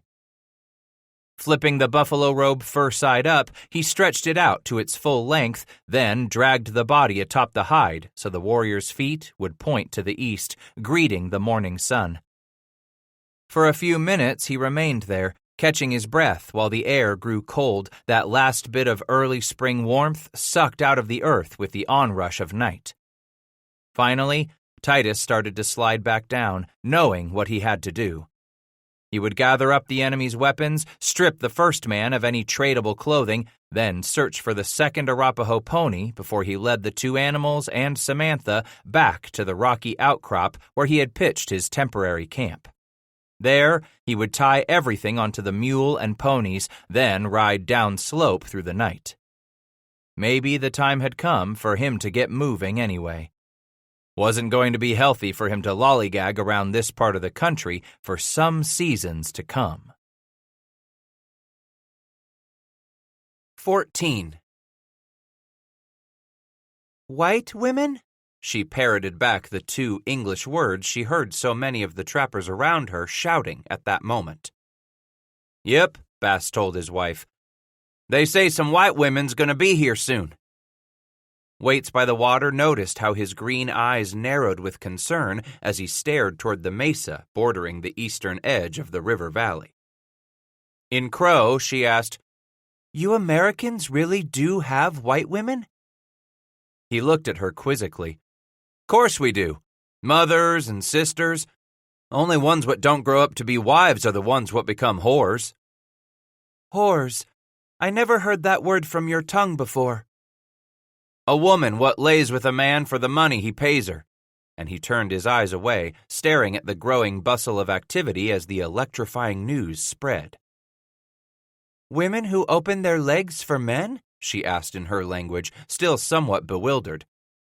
Indian women who take the beads and ribbon to open their legs for you white men?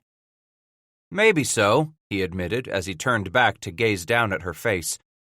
I laid with my share of white whores back east in my day, but as long as I've been out here in these mountains, as many Injun gals what I laid with, never have I thought Injun women was whores the same as white women.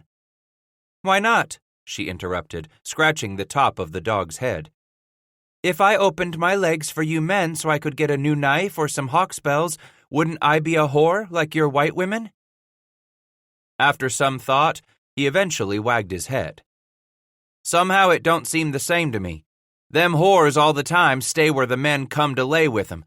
It's what they do to make their living, like I trap beaver to make mine. In that land where you came from, are there more whores or more wives? He grinned a little, saying, I suppose there's many more wives.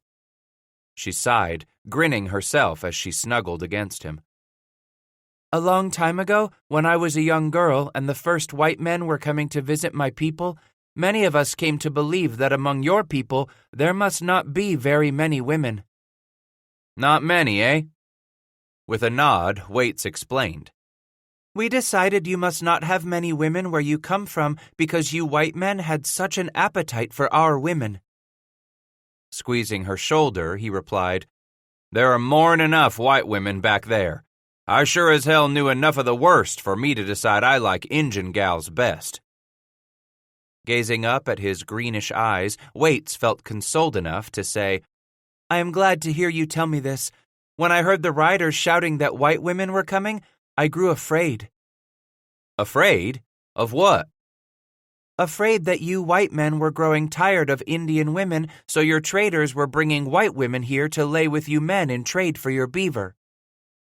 He snorted with laughter, throwing his head back a moment, then clutched her securely in both arms as the first of the riders started peeling away from the trappers' camps in a mad dash for the mesa that lay on the eastern rim of this valley of the Green River where the trappers and Indians always found an abundance of wood, water, and grass for their animals.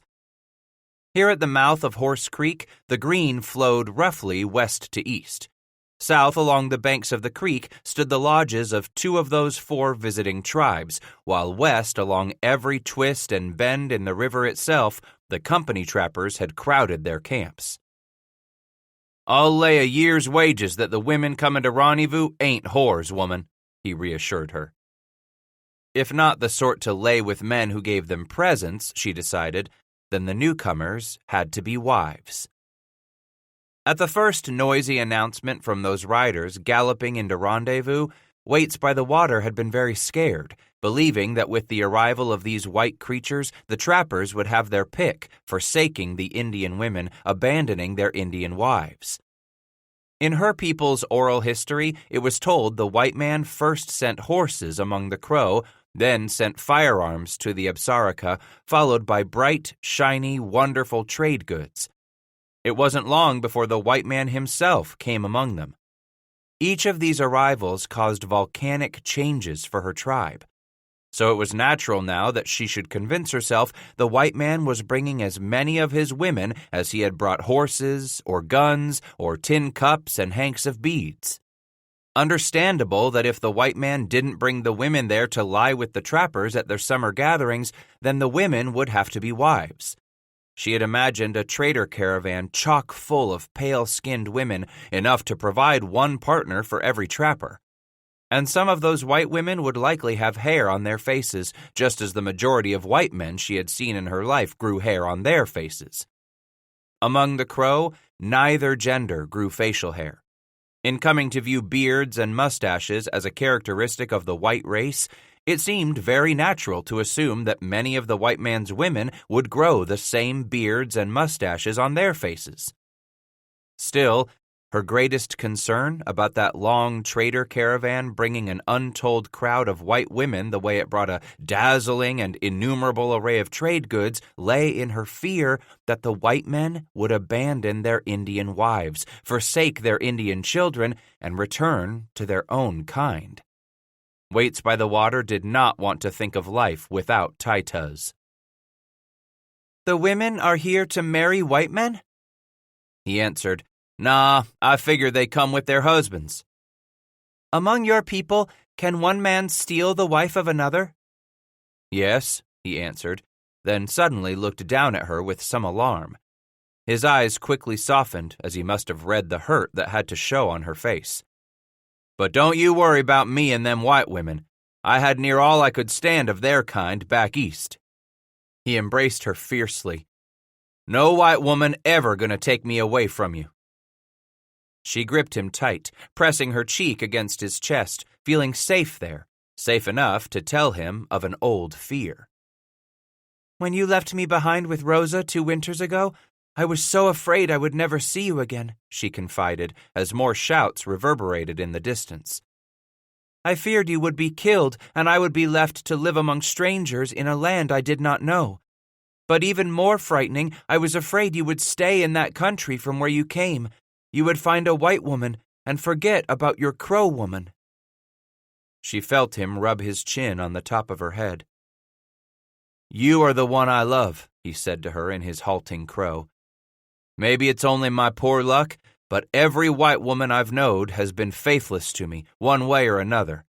For more winters than I can count, I've looked for one woman who would remain loyal to me, a woman who could show me that I was the most important person in her heart. You are all my life, she told him. You won't be scared of no white women? Gazing up at him, Waits replied, No, you have given me your promise. How about me taking you and Magpie to have yourselves a long look at them women? A slow smile crossed her face, and Waits nodded. Yes, let's go now and see these women creatures with their pale skin and their hairy faces.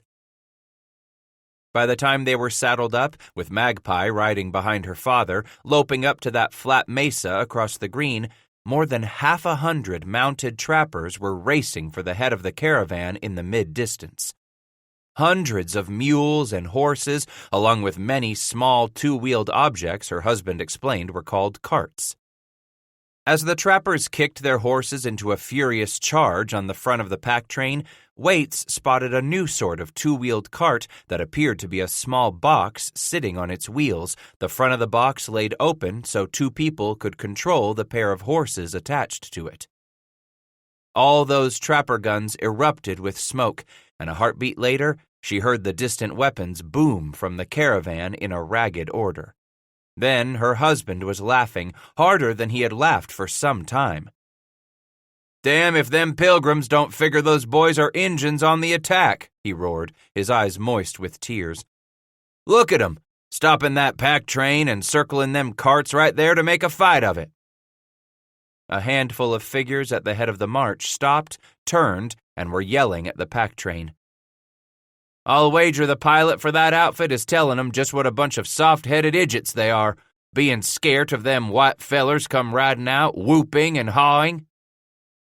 That broad front of bare-chested trappers was continuing to race for the caravan, unslowed, shouting and shrieking just like warriors as half of their number swept down one side of the incoming train, the other half tearing like demons down the opposite side. Both ends of their charge circled the other and continued their gallop back up the line of march until they reached the head of the procession, where they slowed to match the pilot's pace. Then the ceremony began. The white man sure put a lot of importance in this matter of shaking hands and pounding one another on the back, she thought. "Come on, woman," Bass said with excitement. "Let's go show Magpie how a white gal looks." His pony was already bolting away, with Magpie clinging to her father's back the way a small, chubby tick would grip the hide of an old bull as Waits nudged her horse into a gallop. In nearing the head of the march, she expected him to slow down to the crawl the caravan was taking, but instead, her husband kept galloping right on past the leaders. At times, he waved that hat he had torn from his head, but he did not ease the pace. In front of them, some strange creatures bolted, starting to peel off to the right and scatter, lumbering with an ungainly gait as two young Indian boys started after the animals, yelling and whipping the air with long sticks. Then they were close enough that she recognized the scattering, bawling animals, those strange creatures the white man brought out to rendezvous every summer to pull his wagons or to give him warm milk. Strange that a race of people so prepared to fight and defend themselves like the whites would have so docile and tranquil an animal while her people grew up among the wild buffalo. Her husband was slowing as he neared that strange small box set on its 4 small wheels, his horse jogging sideways to a halt, with Magpie laughing merrily at the exhilarating ride. Bass waved to her with his hat. As she came racing up to yank back on the reins, she thought the white man who rode a horse beside the box wagon looked familiar. The rider pushed his hat back from his face. She smiled, recognizing the holy man who had cut the arrowhead from Bridger's back last summer. The holy man was smiling, waving her over, at the same time saying something to those in the shadow of the box wagon. As Waits slowed her pony to a walk beside her husband's horse, she felt her eyes grow big and her chin drop. On one side of the box wagon sat a thin, sour-faced, bony creature who peered out at her with suspicion and alarm from beneath the brim of a black hat that nearly wrapped itself around the woman's face. Dark circles hung like ugly pendants below her glaring, accusing eyes. Waits wondered if this person had ever smiled in her life, much less laughed. Was this a white woman? No wonder the white man had such an incurable hunger for Indian women. But the creature seated next to the hard-eyed one caused Waits to gasp. The holy man and her husband were talking at once, shaking hands while Bass dipped his head and introduced their daughter, but Waits could not take her eyes off the radiance of the fair-skinned beauty who sat alongside the mousy-haired, mean-eyed, dried-up pucker of a creature. To her surprise, this second white woman pulled her hat from her head, revealing hair the color of which Waits had seen on some white men, but never in such tight curls and ringlets. She reached up and touched one of her own black braids, wrapped with strands of blue and red ribbon, bewildered to discover she almost coveted hair like this white woman's. "Waits by the water." Upon hearing her name, she turned to her husband. "You remember Dr. Whitman?" he asked. "Yes," she answered in English and dropped her eyes, adding in Crow, "He is the holy man." Bass translated her comment to Whitman in English, then continued in Crow for her. This woman closest to us is the holy man's wife. Both of them are wives of holy men. Not whores? No. And Titus shook his head with a wry grin that put Waits at ease with her questioning. This is Whitman's wife. Her name is Narcissa. Narcissa. Narcissa. The moment the Crow woman repeated it, Narcissa Whitman smiled at her and wiped her brow with a large red bandana, cheerfully saying, "Hello, what is your name?" Slowly, Waits repeated what her husband had taught her of the white man sounds to her name. Waits by the water. Twisting halfway around on the back of his horse, Bass had managed to loop an arm about his daughter, and she was crawling over his hip to sit in front of him on the pony's bare back. This here's my daughter, Magpie, he announced. Tell these good folks you're pleased to meet 'em, Magpie. Pleased meet ya. At the child's tinkling reply, both Marcus and Narcissa laughed, but neither the sour-faced woman nor her dull-eyed husband showed anything more than indifference bordering on contempt. Ahead of them, the column was already resuming its march. This year we push on for the Nez Perce country, Whitman explained to Titus as they all set off once more, continuing their descent to the river bottom. Has Reverend Parker come in to meet us? With a shrug, Scratch replied, I ain't seed him, but I can't say for sure, Doctor. Likely wouldn't know him less'n someone said that's who he was. I pray he has returned, the physician added. He vowed he would, so to lead us back to where we are to establish our mission. We will make our way through the wilderness without him, if we must, said the woman with the happy eyes. Waits by the water found she liked the light-haired one more and more as they pressed on to the rendezvous. But the other woman's glare made her feel self-conscious, as if that dour woman did her best to hold herself above all others by the way she peered down her nose with such haughty disdain. When they reached the campground chosen for the supply train, the two women were helped down from their wagon, while trappers scurried to provide a place to sit in the shade where the women were brought water to drink. Nearby, others began to erect a large conical tent. It struck Waits as more and more white men came to gawk at the new arrivals how those trappers fell over one another to keep the white women from having to lift a hand to help themselves. Perhaps it was best that these two white women were hurrying on through this mountain west, she decided. Best they were bound for the land of the Nez Perce, far, far away. Waits by the water believed it had to be a good omen that the women did not belong to trappers, better instead that they belonged to those who were only passing through. It was plain enough that neither of the white women belonged out there, even Narcissa, despite her open friendliness. Both of them looked soft, not hardy enough to withstand much trial or hardship, and that was pretty much all life held in store in this brutal land. The white men who had come to this Indian country to catch the beaver had either toughened themselves enough to survive, or they had died. Her husband explained how some of his kind had turned around and fled back to the land of the whites. Waits doubted these soft women raised inside their immobile lodges could endure a nomadic life lived outdoors through all seasons. For now, these two clearly seemed relieved to have reached this raucous white man's gathering. Neither of them appeared to have any children, and it was pretty apparent that neither Narcissa nor the glowering one would have to raise a hand to do much of anything in caring for themselves. In fact, their hands weren't soiled at all. Not the way dirt and soot permanently etched every knuckle and scored every wrinkle on Waits's hands. No doubt these women didn't know the first thing about graining a hide, chopping wood, or removing the organs of an antelope without pricking the bladder or rupturing a bowel. These white women had men who leaped right in to do everything for them. With all those trappers fluttering around like hummingbirds at a vine of sweet blossoms, it was no wonder these women didn't know the first thing about taking care of themselves. They didn't have to. The more Waits by the Water watched the comings and goings in that camp, the more she decided it was a very, very good thing these women weren't staying.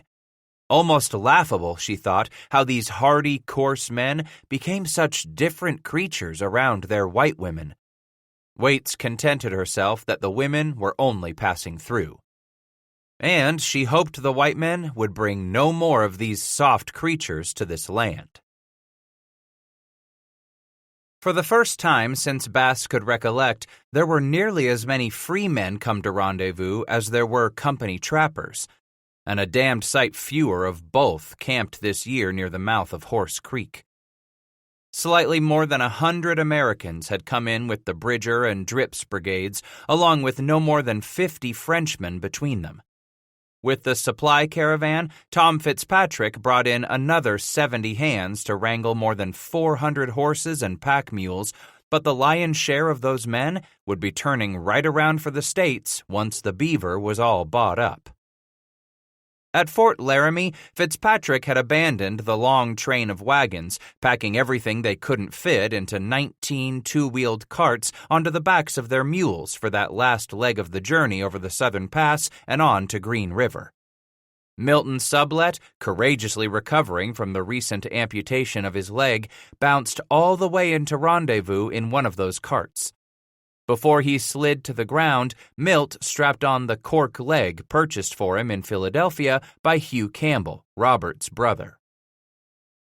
It brought some hot moisture to Bass's eyes to watch that man, an unvarnished hero 4 years before at the Battle of Pierre's Hole, now wobble and waver on that one good leg as old friends rushed up to hug and shake his hand as if it were a pump handle on a long-ago dried-up well.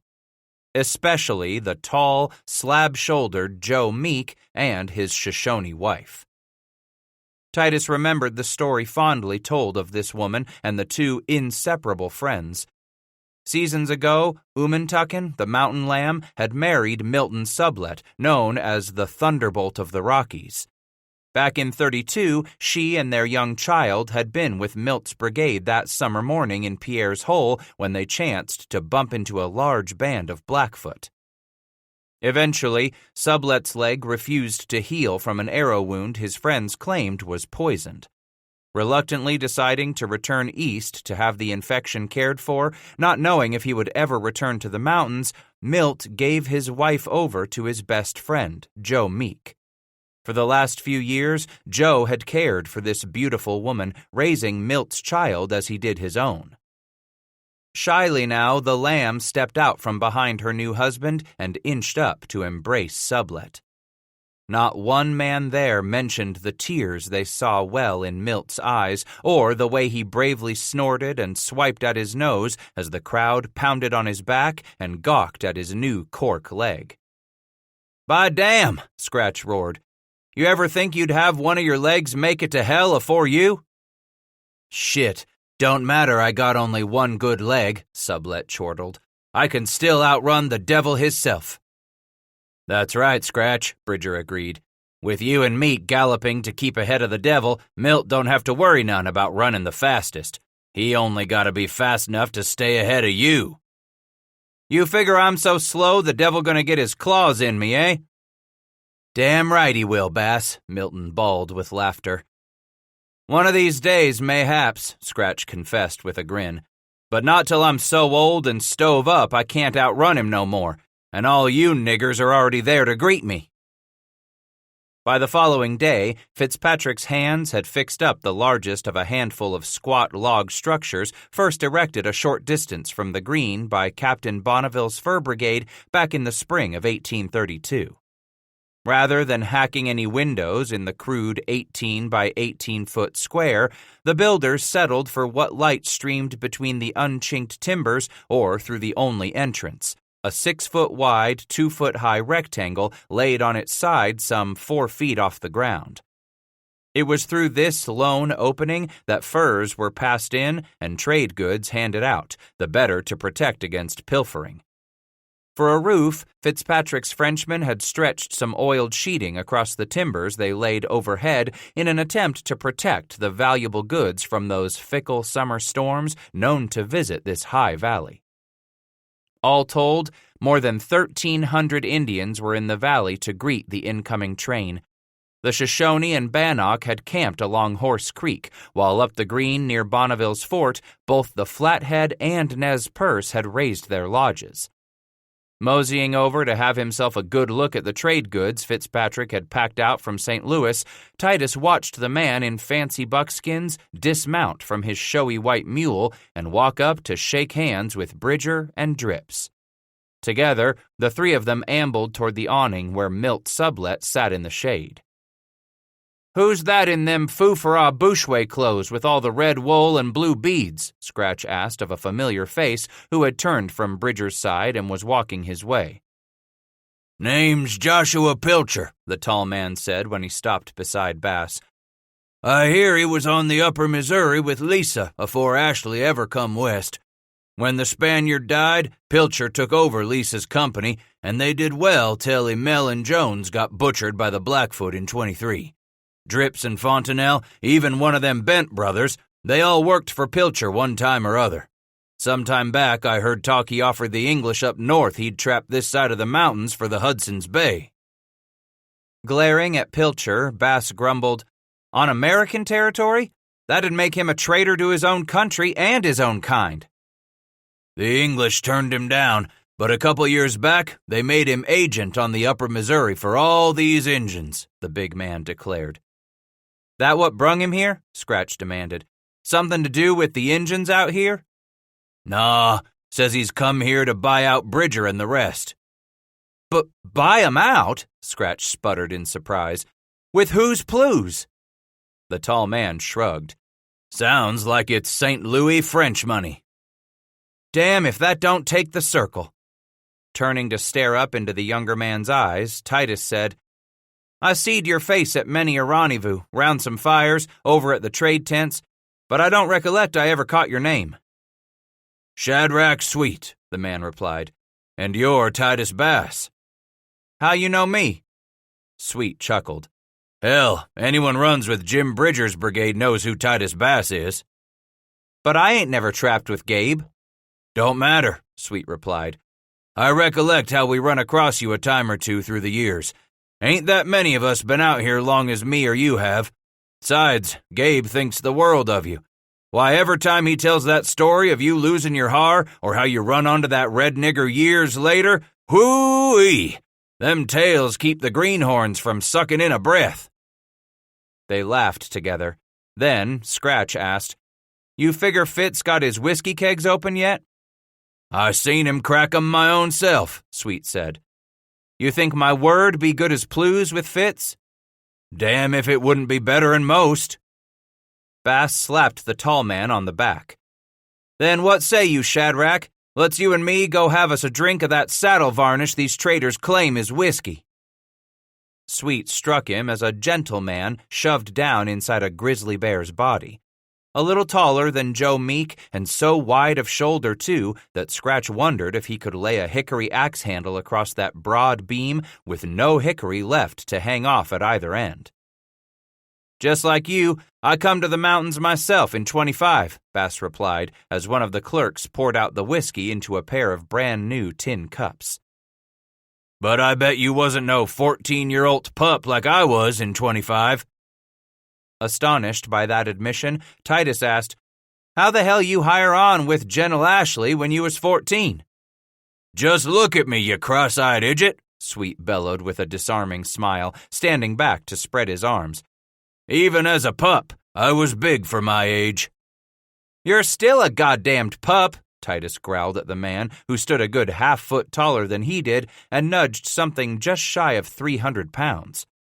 After a long moment of quiet, Sweet sighed. "Where's the beaver gone, Scratch?" He looked at the big man, then took another sip of his whiskey. "There's beaver still, Shad. Up high. Back in a ways where no man's yet gone. There's beaver." "They say the easy beaver's been caught," Sweet agreed. "Ah, shit. We're on the downside of our trade, what with folks back east wanting silk hats." "Beaver's bound to rise, Shad," he said with more hope than he felt. "Bound to rise." "If it don't, what the hell am I gonna do?" the big man asked. I come to trap beaver when I was 14. What the hell am I supposed to do when I can't make a living no more trapping beaver?" "Let them others get all lathered up. Run on back to what you run away from," Bass said. "They just leave more beaver for niggers like you and me." At the sharp ring of the voice, they both turned and squinted into the sunlight washing over everything beyond that shady copse of trees. A lone rider galloped up, shouting. "The Napercy! They're fixin' to come over with a parade," the man huffed as the distant sound of drums first reached them. "Gonna show off front of them white women." "I'll bet that'll be some," Bass exclaimed, bolting to his feet and swilling down the last of his whiskey before handing the empty tin to Sweet. "Be off to fetch my wife and girl so they can see." Zeke was straining at the end of his rope the moment Titus and his horse moved into sight, yipping and prancing side to side, his big tail whipping mightily at the return of his master.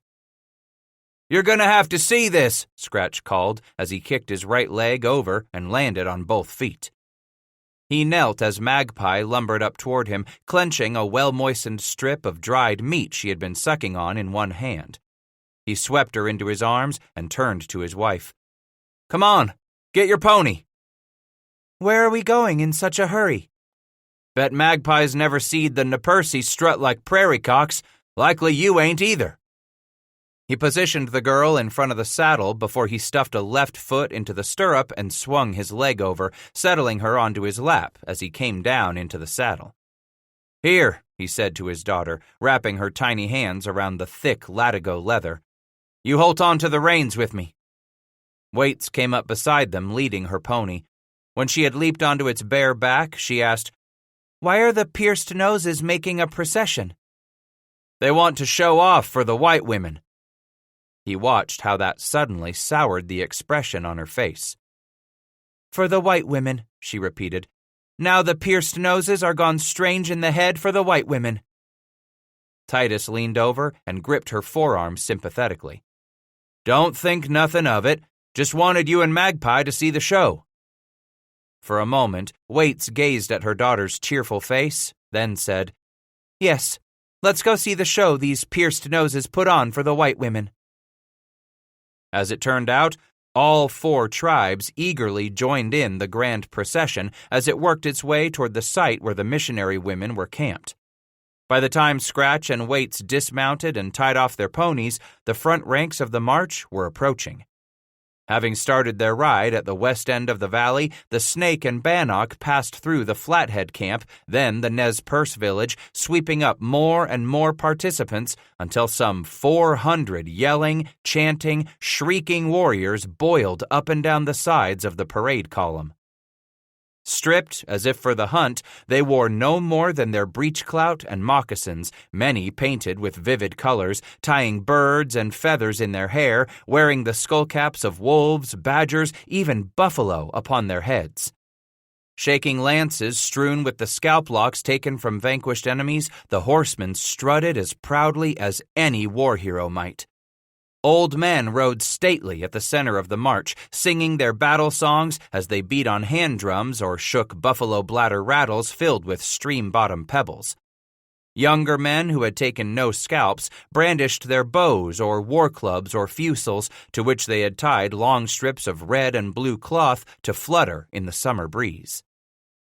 Within a nearby copse of trees, Captain William Drummond Stewart and Bridger assured Marcus Whitman and Henry Spaulding that this noisy, bellicose charge was every bit as harmless as the charge made on them by the trappers racing out to meet the caravan. Both wives appeared at the flaps of their tall, conical tent, sewn of bed ticking and large enough to comfortably sleep all 7 of the missionaries. But the moment pale and sickly Eliza Spaulding spied the approach of the screaming warriors, she emitted a pained yelp, slapped a hand over her mouth, and turned on her heel, disappearing back into the sanctuary of her tent. "Curse these godless savages for their nakedness!" the prim and proper one shrieked in horror as she ducked from sight. But Narcissa Whitman of the twinkling blue eyes and ready smile clapped her hands together with glee before hurrying on her husband's arm to the edge of the meadow to watch the approach of that cavalcade assembled in honor of the missionaries. Closer and closer the warriors came, growing noisier, shrieking louder as they drew near until the front ranks spotted the holy man's fair-haired wife. Like the reflex of a muscle, they put their ponies to the gallop, shouting anew as they raced toward that bed-ticking tent, shaking weapons and feathers, scalps and coup sticks, tearing out and around, leaping again and again over clumps of gray and green sage, spurts of yellowish dust flaring from every flying hoof. When no more than 10 yards away, the first chiefs in the parade suddenly swept to the side without slowing in the slightest, careening their snorting, wide-eyed ponies in a maddening loop that took them entirely around the tall conical tent held fast to the prairie with wooden stakes. Now, more than 400 warriors raced in a crude oval round and round the campsite as Narcissa laughed and clapped and spun with the excitement and color of it all, made immensely happy at this exhibition in her honor. At first, a few warriors, then more, reined up in a spray of dust and dismounted, walking their ponies over to examine the deer-born carriage the missionaries had succeeded in bringing all the way from the States. Outside and in they inspected it, some even crawling in the grass beneath the carriage to get themselves a complete study of it. Others rubbed the top, dragged their fingers across the soft, leather-covered, horsehair-stuffed seats, or repeatedly picked up and dropped the double tree that harnessed the carriage to a single horse. "Waits by the water!" They both turned to find Narcissa and her husband approaching with quite a crowd in tow. The doctor's wife called out the Crow woman's name again just as they came to a halt before the trapper. "Please tell your wife it is so good to see her again," Narcissa exclaimed. "I was hoping to before we depart for Oregon country." Bass translated, and Waits nodded self-consciously. "Mr. Bass," Marcus Whitman began, "my wife and I would like to invite you and your family to have dinner with us tomorrow evening. If that isn't convenient, we'll make it the night after." "No, tomorrow evening will set just fine by us, Doctor." "Good." And Whitman smiled genuinely. "Tomorrow it is." Narcissa took a step forward, reaching up to touch Magpie's bare foot as she sat on her father's shoulders. Then she took up Waits by the Water's hand and squeezed it, smiling with her whole face. Together, she and her husband turned and moved once more into the crowd that inched its way back to that conical tent of blue-striped bed-ticking.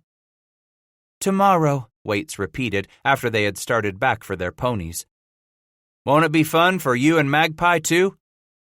"Yes," she answered in English, then turned to face him fully after he lifted Magpie from his shoulders and set her atop his saddle. Waits by the Water took his empty hand and caressed the fingers gently, looking into his eyes as she said, "It will be a good night to celebrate our happy news." "What happy news?" She laid his hand on her belly, pressing it there as she had done once before. "Titus, you are going to be a father again." 15. A father again? Why, he had a grown daughter back in St. Louis, a woman herself, old enough to give him grandchildren. This momentous news, all tangled up in his blissful ignorance of how a woman came to be with child, purely confounded Titus. While most of his fiber rejoiced at his wife's happiness, there was nonetheless a narrow but hardy spider's thread of baffled wonderment and befuddled concern for the health of a child born of so old a father. Not that such a thing was so rare in his family. Why, at the time his grandpap was born, his great-grandpap was 52. Though Titus never knew the man, he had indeed known his grandpap, hale and hearty, every bit as lean as whipcord and tough as sun-dried rawhide till that fated evening he had told his wife he figured it was time for him to accept God's rest and took to his bed. There, he had closed his eyes as if to sleep, slipping away to his mortal rest before morn. His grandpap's was truly the first dying Titus had ever witnessed, but far from the last his eyes were to behold. Times were, Scratch had fervently prayed God would grant him a passing every bit as much at peace as his grandpap's had been. Each time, however, he would realize that simply wasn't the way of a man's seasons out here in this big yonder. Would folks be awestruck that this man, the color and toughness of a lean strop of saddle leather, could still father a babe?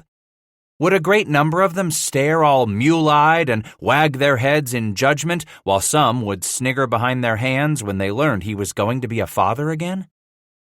In the end, he supposed these things did not matter, none of those fears or doubts, and surely none of what others thought of him. He was reminded that the way of such things wasn't his to decide, but the doing of something far greater. Not his, but God's. When a man and woman coupled, then Bass figured God eventually saw fit to give them a young'un, as surely as Jim Bridger's wife was now heavy with child. He glanced over at Cora again as the shadows deepened, finding her still reluctant to join her husband and the others at the missionary's fire. Instead, the young flathead princess stood in the shadows behind Bridger, not saying a word, nor joining in the light-hearted talk and bantering laughter. Titus figured she, like Waits by the Water, had grown dismayed by the way the white men acted so differently around the white women. Maybe later he should pull Gabe off to the side and remind him to assure Cora that he still loved her. All in all, he had explained to his own wife, it was natural the way the trappers grew so adolescent or fiddle-footed around the white women. Natural because Narcissa Whitman and Eliza Spaulding reminded these men of loved ones left far behind in the States. Perhaps a lost love who had broken a young man's heart, maybe a beloved older sister or auntie, or perhaps an adored mother who had always smiled and caressed and wiped away a little boy's tears. Natural for a white man to act somewhat childish around those white women, he had explained to his wife, since those white women reminded a man of those he had once loved a lifetime long ago. After a supper of mountain mutton and elk tenderloin, sliced with their belt knives and eaten using forks made from peeled, forked twigs, Sir William Drummond Stewart opened some of his treasures and brought out more of the exquisite and exotic foods he had packed to the mountains from last winter's sojourn in New Orleans. Besides the savory selections of game, the Scotsman had provided his guests with a sampling of sardines and cured ham packed in newfangled airtight tins. For dessert, he had prepared platters heaped with a variety of dried fruits, green mango pickles brought from Caribbean islands, and a butter-colored marmalade made from Seville oranges shipped all the way from Spain. "Why do you suppose there is such unhappiness on Cora's face?" Titus asked his wife in Crow as Stewart's servant made the rounds with a coffee pot. For a long moment she gazed at the pregnant flathead woman. "Among my people, a woman lives a step behind her husband." "That does not tell me why Cora looks sad and angry at the same time." With a sigh, Waits explained. "Don't you see? Her husband is talking too much to the white woman, laughing with her. Maybe Cora thinks her husband would be happier with a white woman for a wife." "Because the women are from the same people we are?" For a moment, Waits pursed her lips, considering. "Maybe because this husband doesn't talk so much to his wife, doesn't laugh so much with her as he does with the white woman.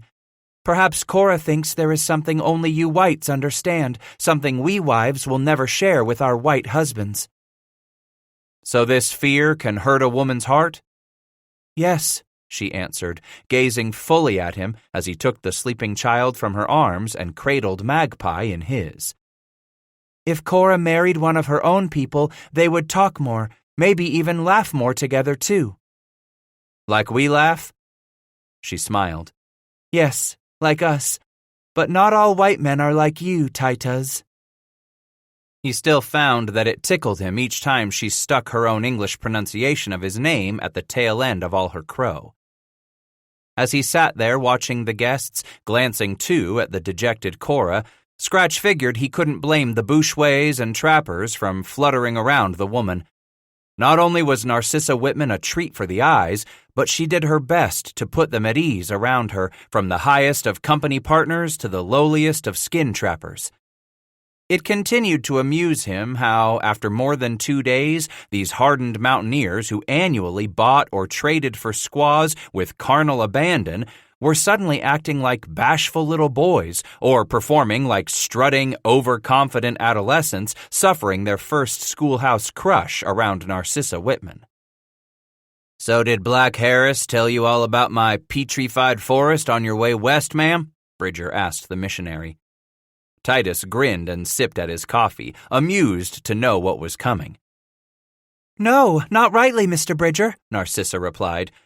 "Each night around the fire, Mr. Harris did tell us many a story on our way across the plains, but he claimed he dared not tell any of your stories because no one could do it better than you." Bridger glanced up at Harris, pilot for that year's supply train, and winked. "Why, thank ye, Black."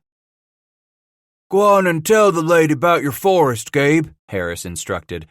"I told her, good as I was at spinning a yarn, Jim Bridger still be the champion spinner." Grinning, Bridger took a sip of his coffee, then set down his cup as his eyes danced over the 5 greenhorns from the States. Then he began his tale by explaining how he and his brigade came to find themselves in a new stretch of country up near Blackfoot territory. Gabe told how he was out hunting when he came across some game birds singing sweetly in the trees. "Pulling down my sights on one, I fixed to shoot it in the head so I wouldn't ruin the meat," he declared. "And I did just that. Shot the damn bird's head right off. Excuse my language, ma'am." "Yes, of course. Please, go ahead," Narcissa pleaded, anticipation bright on her face. "Dern if I didn't see the head go flying off in 100 pieces," Bridger continued. "And when the body went toppling off its branch, why, just like the head, it broke in more'n 1,000 pieces when it hit the ground." "But broke into pieces?" Dr. Whitman echoed with a disbelieving sputter. "Well, now, I walked right over there and couldn't find my bird," Bridger declared. "But laying there at my feet was pieces of that bird, pieces laying all over the place, like it was a broken rock. I picked some up and studied 'em real hard. Weren't like no bird I'd ever laid eyes on. Hard as rock." "Gone to stone?" Narcissa asked with a gasp. "I 'spect so," Bridger answered. "Looked up at the tree where that little bird was sitting, singing its pretty songs. When I tapped on that tree with my knuckles, found it hard as rock, too." "The tree was made of stone, too?" Henry Spaulding inquired with a bemused haughtiness. "Not just the tree and that bird," Bridger carried on with a wag of his head. "Right about then I heard more birds and their pretty calls. Ain't shy to tell you I stood there with my jaw hung down so far I was afraid I'd step on it. For the longest time I waited right where I was, staring up at them petrified trees where even more of them petrified birds was singing more of their petrified songs." It felt so good to laugh with all the others who roared, stamping their feet, slapping one another on the back, dabbing at the tears in their eyes from laughing so hard. Even Cora had to grin a little behind her hand when the others hooted and whooped at her husband's whopper. Scratch said, "Say, Gabe, why don't you tell these folks about that looking-glass mountain you run onto one day you was out hunting elk?" "Did you tell 'em that story, Black?" Bridger asked. Harris shook his head. "I had enough of my own tales to tell him about walking to St. Lou with Billy Sublette and that poor old dog we had to eat to stay alive. So you go right ahead and tell him about your looking-glass mountain your own self." Jim explained that one autumn day years before, he was out on his trap line when he noticed a fine-looking bull elk with an impressive array of antlers grazing not all that far upstream. Carefully, quietly, he made his stalk, stopping every few steps to peer out from behind the brush to assure himself the elk hadn't winded him or heard his approach. Even as Jim slipped well within rifle range and stepped from the edge of his cover, he was surprised the bull still did not bolt and run off, preferring instead to graze contentedly. "With that big critter turned sideways to me, close as I was, I couldn't fail to plug him in the lights," Bridger confided. "My pan made fire, so when I brought my rifle down, I expected to see that bull drop, maybe so run off on the chance I'd missed. But there he was, big as all life itself, still chewing on his grass like I hadn't hit him." What did you do, Mr. Bridger? Narcissa asked. I was downright disgusted with myself for missing that shot offhand the way I done, so I reloaded and stalked up a mite closer to that bull. When he still didn't pay me no mind, I aimed to drop him for certain and pulled the trigger. Dr. Whitman asked, And? With a shrug, Bridger said, Damn bull kept right on chewing his grass like I wasn't nowhere around throwing lead at him. I was a mite angry now, not knowing if my sight's been knocked wrong, so I reloaded and walked right up to where I knowed that lead ball couldn't miss. Did you kill the elk? Spaulding asked. Wagging his head dolefully, Jim admitted, Nope, missed him 3 times. I was so mad I was choking on fire. Decided if I couldn't shoot that bull with my rifle, then I'd go bang him over the head with my rifle. I started off on a run, holding my gun over my head like this. He waited an extra moment as the group fell to a hush, assuring himself that he had every person's rapt attention before he continued. I was running like nothing you ever seen when I smacked square into something that throwed me back a good 20 feet. What was it? Whitman asked. Did you run into a tree? He looked over at the missionary with a dead serious look on his face. Weren't no tree I run into, Doc. A bear? Spaulding prodded. Weren't no bear neither, Bridger explained. Didn't know what it was, 'cause there weren't a thing tween me and that bull. Open as all get out tween me and him. So I picked myself up off the ground, grabbed my rifle up too, dusted myself off, and started running to knock him in the head again, when bam! I'm throwed off my feet again. Bridger went on to tell how angry he was when he yanked up his rifle and started racing for the elk a 3rd time, only to find himself hurled off his feet once more. Now I'll admit this here fella ain't the smartest child ever come to the mountains, so I figured it was time to go a leetle slower at this, Jim told them gravely, the way a man confided a deep secret. I started walking slow toward that elk, when of a sudden I come smack into a wall. A wall? Whitman repeated. Weren't a wall exactly, but it were a solid mountain, clear all the way through. Took me near all the rest of that day, but I got over that mountain where I saw that elk chewing his grass on the far side. Why, that bull had to be more'n 20 mile away from me when I'd tried to shoot him. Spaulding snorted dourly. 20 miles? How could you even see the animal? Don't you see, Reverend? Bridger said respectfully, grinning a bit as he pulled on the pilgrim's leg. That there mountain was so big, clear as glass, that it were just like a giant looking glass that made the bull seem big and close, just the way folks use a looking glass to see things far, far away. Your looking glass mountain, Narcissa squealed with glee, clapping her hands. Marvelous, marvelous!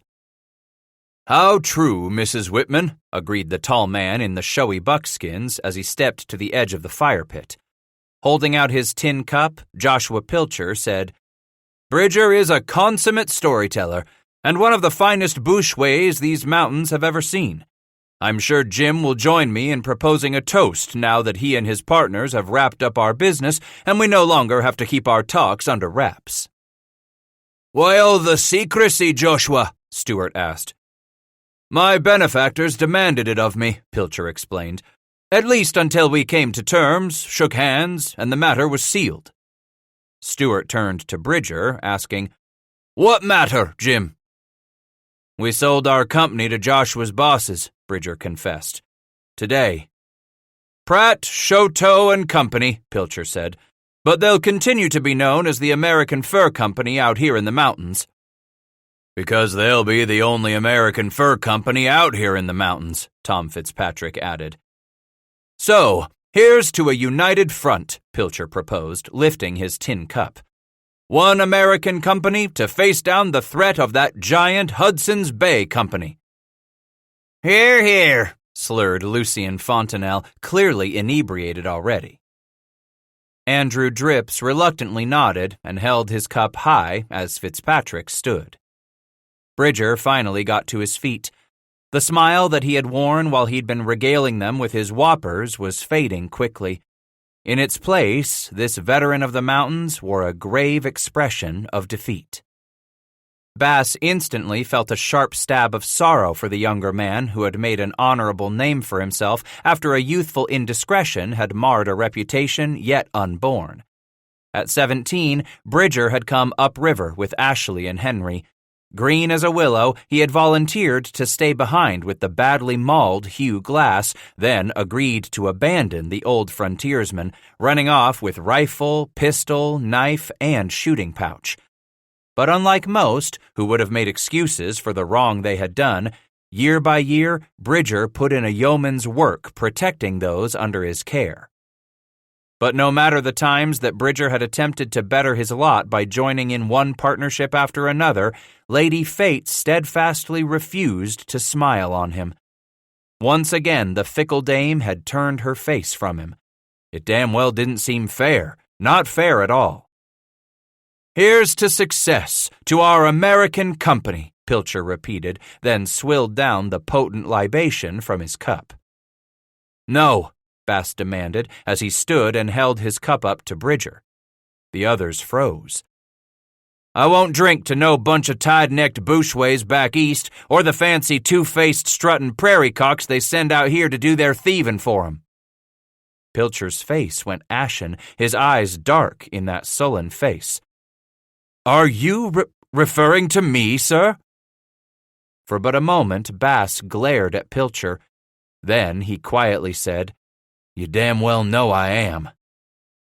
The partisan's ashen face flushed red with anger in the firelight. His lips moved, but it was a moment before the words came out. Are you a company man?" With a snort of laughter, Bass said, "Hell, I'm a free man, Pilcher. Ain't no turncoat like you." "How dare you?" Already Bass was turned to Bridger and Fitzpatrick, interrupting the angry cackle from the company lackey by saying, "It ain't gonna be no goddamned rich niggers like them Parleyvoos back in St. Louis, and it won't be bastards with a high opinion of themselves like Pilcher here what's gonna beat John Bull at the beaver business. Mark the words of this one man. What's gonna drive Hudson's Bay out of the mountains and keep 'em out ain't fellas like Joshua Pilcher and all his snuff-snortin', sheet-sleepin' kind." "Hear, hear," bellowed Shad Sweet with a bull's roar. Warmed to his toast, Scratch continued. "It's gonna be men the likes of Jim Bridger what keeps the beaver trade alive in these here mountains. Brave and honorable men like Jim Bridger what protect this here land for America." 2 days later, John Bull rode into Rendezvous again. As they had done for the last 2 years, half-breed Thomas McKay and factor John L. McLeod led a small brigade of guides and trappers to visit the annual American Trading Fair during their 3-year-long expedition through the Snake River country. When Scratch rode over to look up an old friend, he was confronted with a pair of surprises. The first was finding Kit Carson and his young Arapaho wife riding in with McKay's outfit. "We wintered over at Fort Hall," Carson said, "so come spring, seemed a good idea for me and Godey along with 4 others to throw in with the Hudson's Bay Brigade." That news was nothing short of astonishing to Titus Bass. From time to time, faithless belly-draggers like Joshua Pilcher offered to work for the British, but no one the likes of Christopher Carson, who had stood up for the flag back when that Frenchy Chouinard was boasting he would switch any American who chanced to cross his path. It struck him hard. So you trapped for John Bull, Kit?" Carson shrugged. "We worked all the way down the Marys River this spring. Didn't get but a few beaver and we near starved. Come close to eating every last horse we had, so McKay headed for Fort Walla Walla to get some stock. Meantime, we managed to make it into Fort Hall. McKay come there with plenty of new mounts so we could ride on in here to Rendezvous."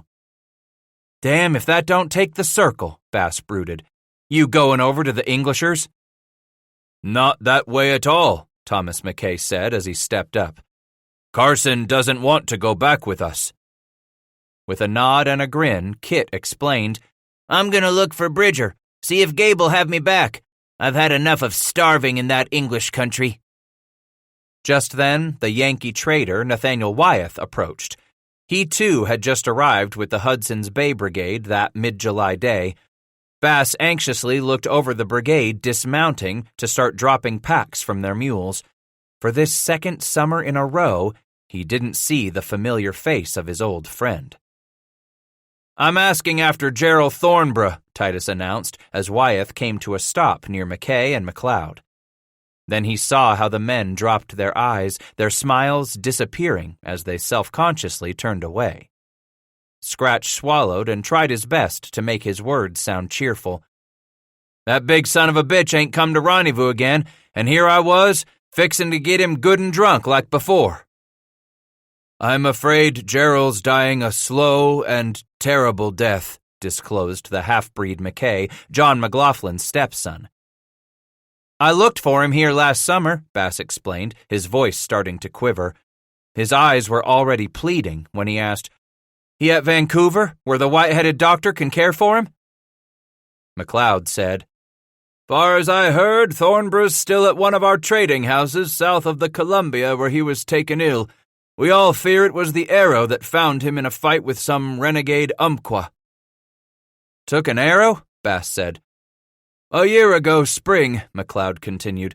"Heard he didn't feel so poorly until it came time to set out from the Siskiyou country to meet us inland for our last journey to rendezvous." "He never reached us in time to come along," McKay declared. "But we really didn't know he was in such a bad way until after we returned last fall." "None of you seed him for 2 summers?" Both McKay and McLeod shook their heads. The half-breed said, "Dr. McLaughlin fears it can only be a matter of time." In his mind, he was plotting the grueling distance and the exhausting months of travel that journey would consume if he chose to stab his way across the Snake River wilderness down to the Columbia, pushing west to Vancouver, where he might learn just where Gerald was dying, somewhere far to the south of that British fort. The man might be dead by the time he reached his side, if he wasn't already. And what of Waits by the Water and Magpie?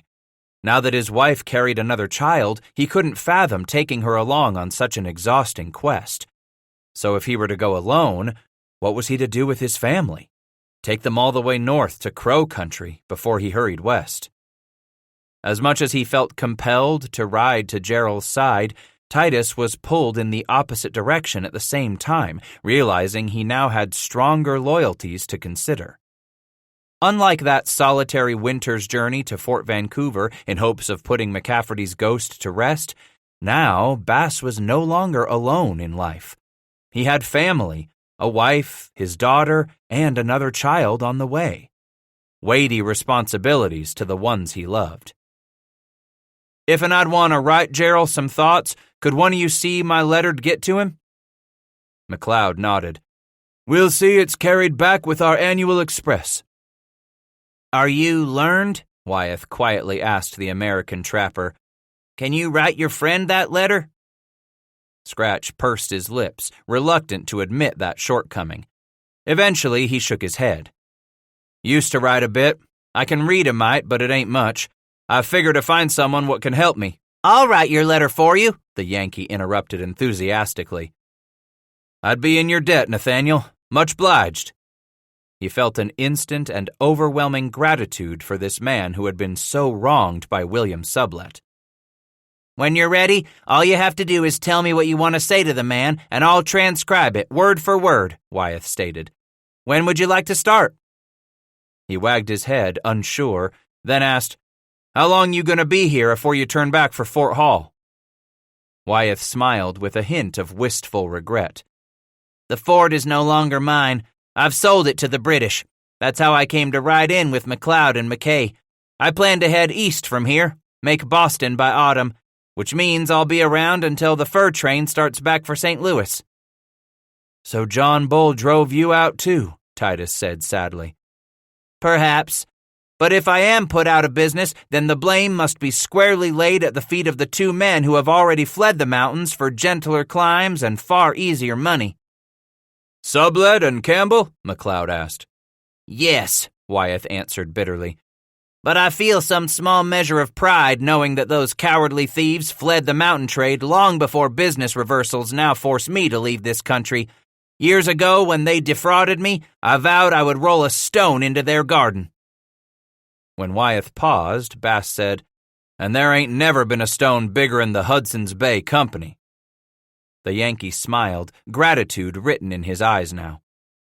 "It will be an intriguing and most exciting contest to watch, won't it, Bass? These two long-surviving fur giants, one American and the other British, locked in this final mortal combat for mountain peltries. A fight to the death." Scratch shuddered. "I'm afeared it'll be a fight to the death of us all." Time was when men like General Ashley could reap immense harvests of beaver without establishing permanent posts. But the easy beaver was taken, and Ashley retired. Now, those men who came west hoping to grow rich so they could retire back east had to climb higher, penetrate farther into the fastness of the mountains, or dare to slip around the edges of that forbidden Blackfoot country. Smith, Jackson, and Sublette had failed. The first dead on a Comanche lance, the second off to have a try at Spanish California, and the last escaped back to St. Louis, having pillaged the fur business of every last dollar he could squeeze, finagle, or steal from it. Their successors, the Rocky Mountain Fur Company, had gone under as well, two of its partners eventually giving up on the mountains. And now, Bridger, Fitzpatrick, and Drips had shown the white feather, becoming nothing more than hired trappers for the rich moguls in St. Louis.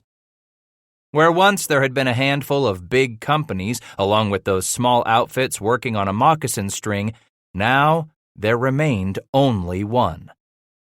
The tragic scenario was playing itself out just as he and Bridger had figured it would.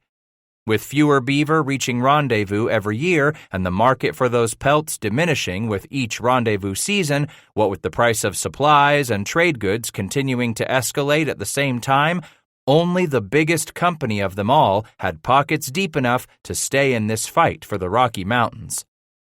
First, the traders brought milk cows, then two-wheeled carts and freight wagons, and even a Dearborn carriage.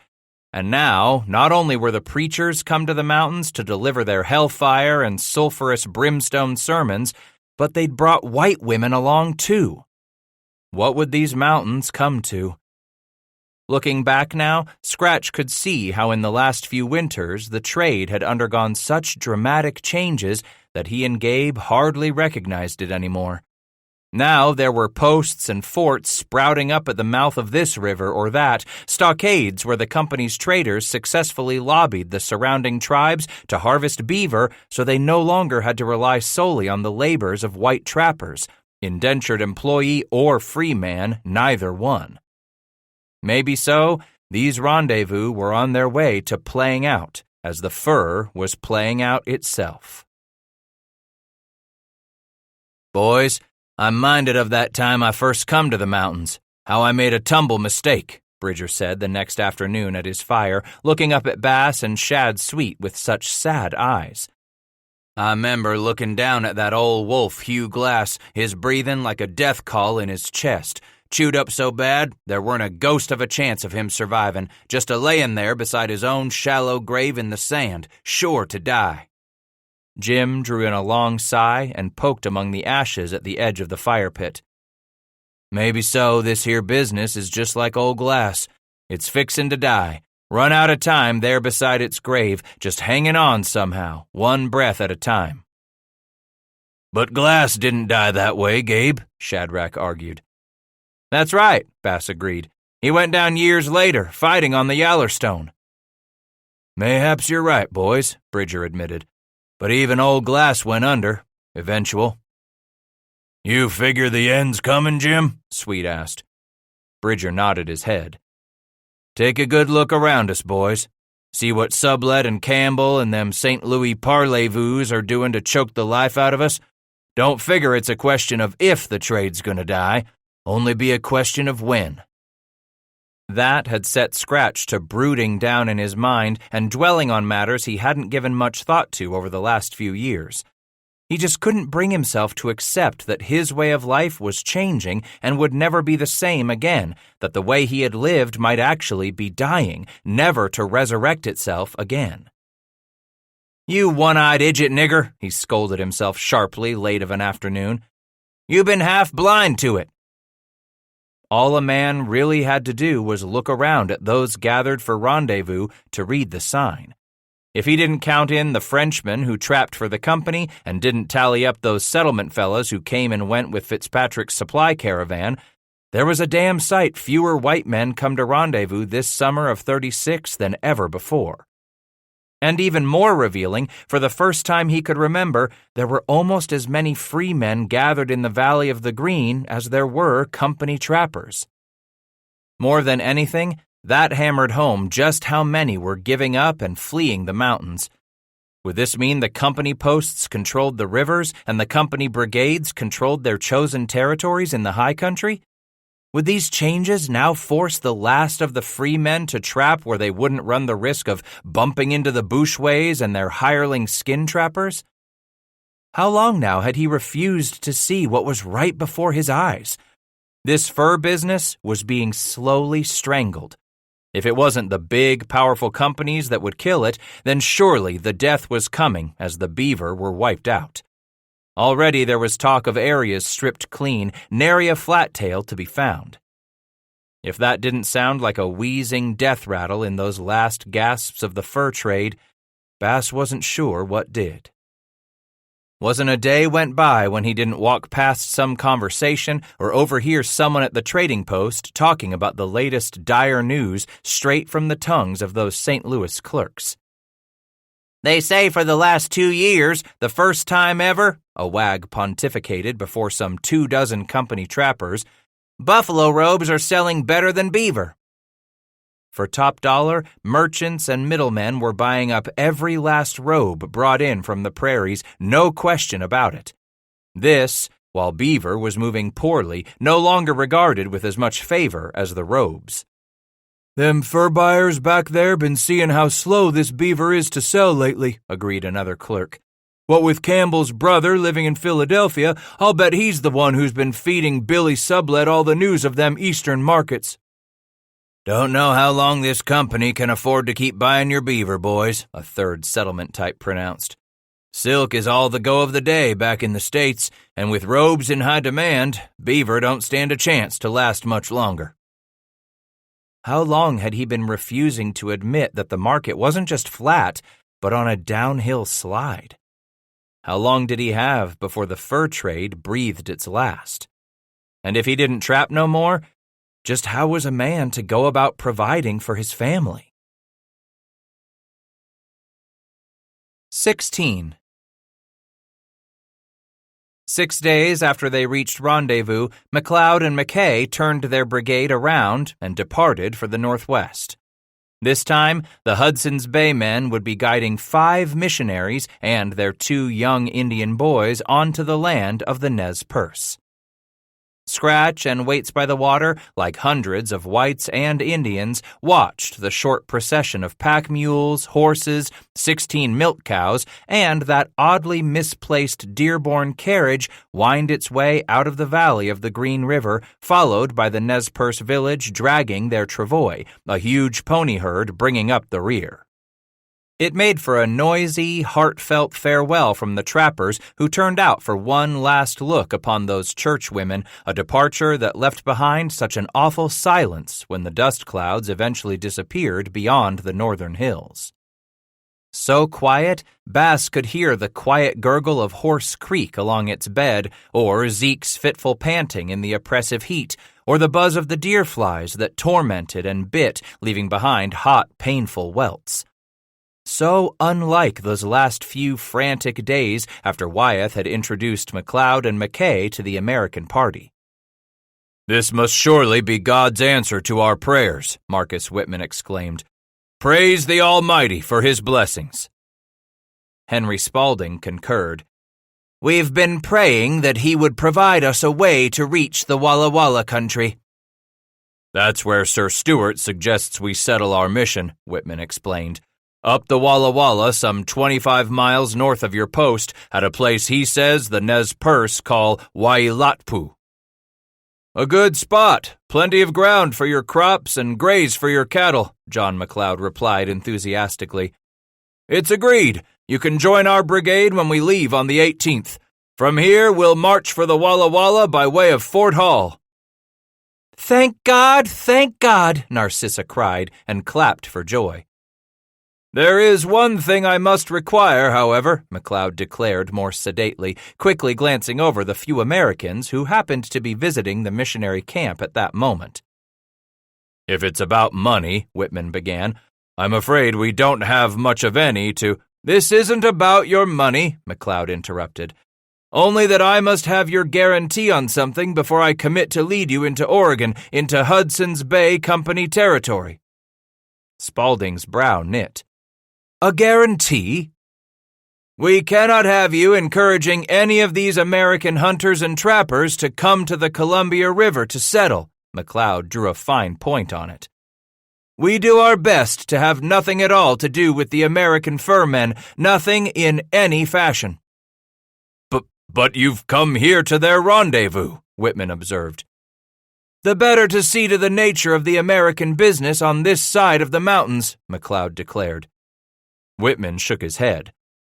Why shouldn't we have the right to encourage any man who might want to make a home for himself among our mission? Reverend, McLeod said, we know from past experience that any of these American hunters who would come to the Columbia country only cause trouble and difficulties among our Indians. They always have before. But I have been thinking that we might need some help in building ourselves the church and meeting hall, putting up our simple homes, too, Whitman stated. McLeod was waving his hand, ready to speak. Should you need any manual labor, be it workers for your fields or men to assist in putting up your buildings, the Hudson's Bay Company would rather furnish you with what you need than to have you encourage and invite any of the Americans to migrate into the Columbia country. It was clear from the set of McLeod's jaw and the determined cast in his eyes that should the missionaries desire the assistance of his brigade in delivering them to the land of the Nez Perce, those missionaries would have to toe the company line. Whitman cleared his throat to announce, Then I have committed something of an error I will have to correct. What error, Doctor? Asked half-breed McKay. I've asked some men to accompany us to Oregon country, Whitman explained, enlisting them as employees to help us raise shelter before winter arrives. Now, I'll have to tell them I won't need their services. We believe that's for the best, McLeod responded, for all concerned, our enterprise and yours. So the Whitmans marched out of the Rockies, across the interior basin, and on to Oregon, passing into the lore and legend of a fading era. How quietly did two great upheavals glide by that summer, all but unnoticed on the turbulent river of history. Having crushed all remaining American competition in that year of our Lord 1836, Astor's St. Louis successors in this Western trade would themselves end up closing the door on a glorious era.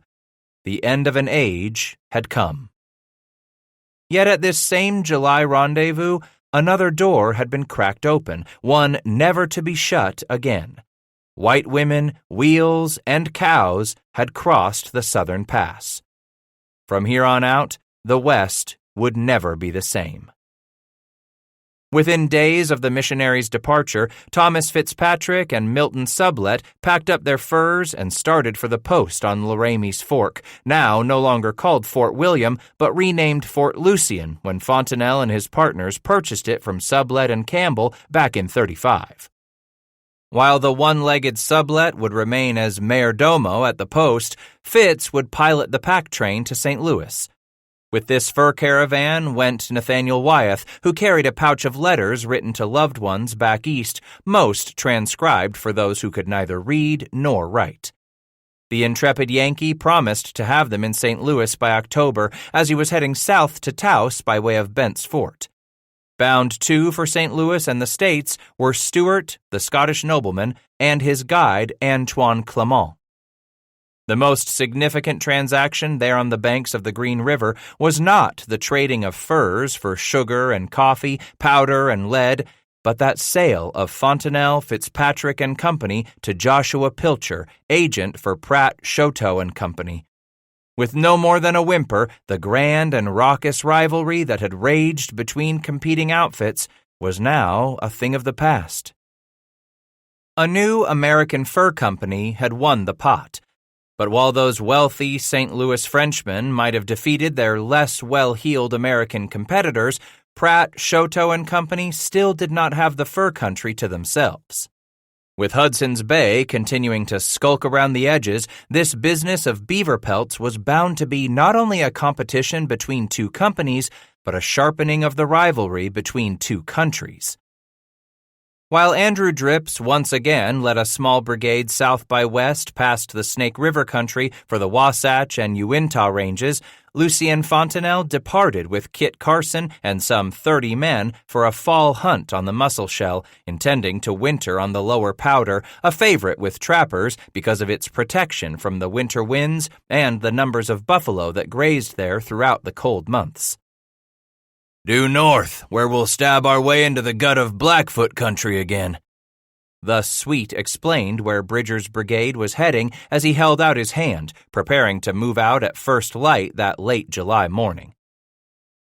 Got us plenty of time to trap before we winter somewheres over on the Yellowstone, Jim Bridger added, as Bass shook their hands in farewell. Scratch embraced his old friend. You boys gonna watch your har up there in the land of bugs, boys, ain't you, Gabe? Maybe we'll run onto you come winter. Spring at the latest. You'll be up north, too? Sweet asked. With a nod, Bass said, Fixin' to winter on the Yellowstone with my wife's people. Crow, they are. We lost her pap to the Blackfoot 2 years ago. Time we got back up there to see to her ma'am. Bridger glanced at Cora, who sat atop her pony nearby. Reckon I know how your stick floats when it comes to your wife's family. Many don't just marry a woman. He ends up hitching himself to all her kin, Titus concluded. It's a good thing, too, Jim. What with that doctor's wife gone to Oregon now?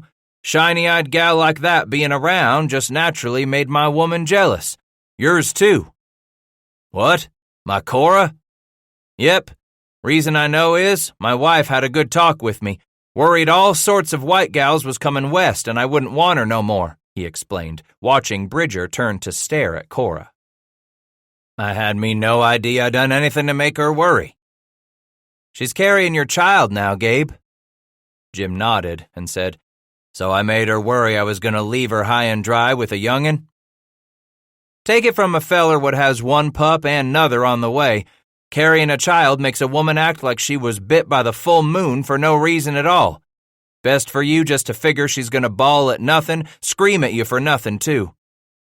Grinning, Jim commented, I know my way round the mountains, know a Blackfoot moccasin from a crow, know when to fight the niggers and when to run, and damn if I ain't a fool to think I knowed women, too. At times, Gabe, there be no sign writ on a woman's heart, so it's for us to find out for our own selves. Thanky, Scratch, Bridger added, shaking Bass's hand again before he turned, swung into the saddle, and waved his arm as he hollered for his brigade to mount up. Time for the trail, Sweet said as he crawled atop the strong, jug-headed Indian pony, the man's legs so long they all but brushed the tops of the meadow grass as he reined away for the column starting out of the valley. Titus waved, crying out, See you boys on the Yellowstone! Some of the finest moments in his life were spent sitting on a hillside such as this, listening to autumn pass with such a hush that most folks simply weren't aware of its journey across the face of time until winter had them in its grip. Now that summer was done, every few days Titus dawdled among the shimmering Quakies, leaning back against a tree trunk there in the midst of their spun gold magnificence to gaze out upon the valley below where he ran his trap line. Since leaving Rendezvous, he had keenly anticipated this season of the year, this season of his life. The quiet murmur of the land as it prepared for a winter's rest, the frantic coupling of the wild creatures big and small before the coming of cold and hunger, That soul-stirring squeal of the bull elk on the hillside above him, those heart-wrenching honks of the longnecks as they flapped overhead, making for the south once again to complete a grand circuit of the ages. As he sat there today, gazing down at how the wind stirred tiny riffles across the surface of the stream, Scratch remembered the ancient flathead medicine man who had died early that July morning his village was preparing to depart the white man's rendezvous. Only the day before the old man's death had Bass gone to the Flathead camp with Bridger, Sweet, and Meek, who had come along with Cora to visit some of her kinfolk to have a divination, a portent of their autumn hunt. The Ancient One unexpectedly called the trappers to his shady bower where he lay suspended on his travois of soft blankets and robes beneath a buffalo hide awning. His daughter, old herself, remained at his side. "My father wants to talk to you," the widow had explained, looking up at Bridger, then the others, with tired eyes. "Who is your father?" Sweet asked in sign, and Bridger inquired with his hands, "Why does he want to talk to me?" "Come," she gestured, "he will tell you everything." The old man reached out a frail, bony hand, looking more like a bird's claw the moment he heard his daughter return, heard the trappers shuffle up and position themselves self-consciously around the travois. "Touch his hand," she signed, rubbing the back of hers with her fingers, "so he knows you are here." Bridger knelt and rubbed the back of the Ancient One's veiny hand. Then Scratch touched it, amazed at how the dark cord stood out like tiny ropes against the sheen of the malleable brown skin. "Does he hear?" Bass said, then remembered to make the sign. The woman nodded and laid a hand on her father's cheek, spoke to him softly in Flathead. When he began speaking, it was only a few words at a time, almost as if he was having to fight for breath between each phrase. And when he sighed, resting, the old woman translated with her hands. "He says to you, 'It is good that you come to listen, you leaders of the white men who are strangers to this land,'" she signed. "Many long winters ago, when I was a boy, I remember the seasons as good. Then the first white men arrived. Your kind came to our country as no wild creature ever came to our villages before, and we did not understand. The white man did not stay at the edges of our camps like other creatures, but he came straight into our village. He ate the beaver and all the animals in our mountains with his iron teeth.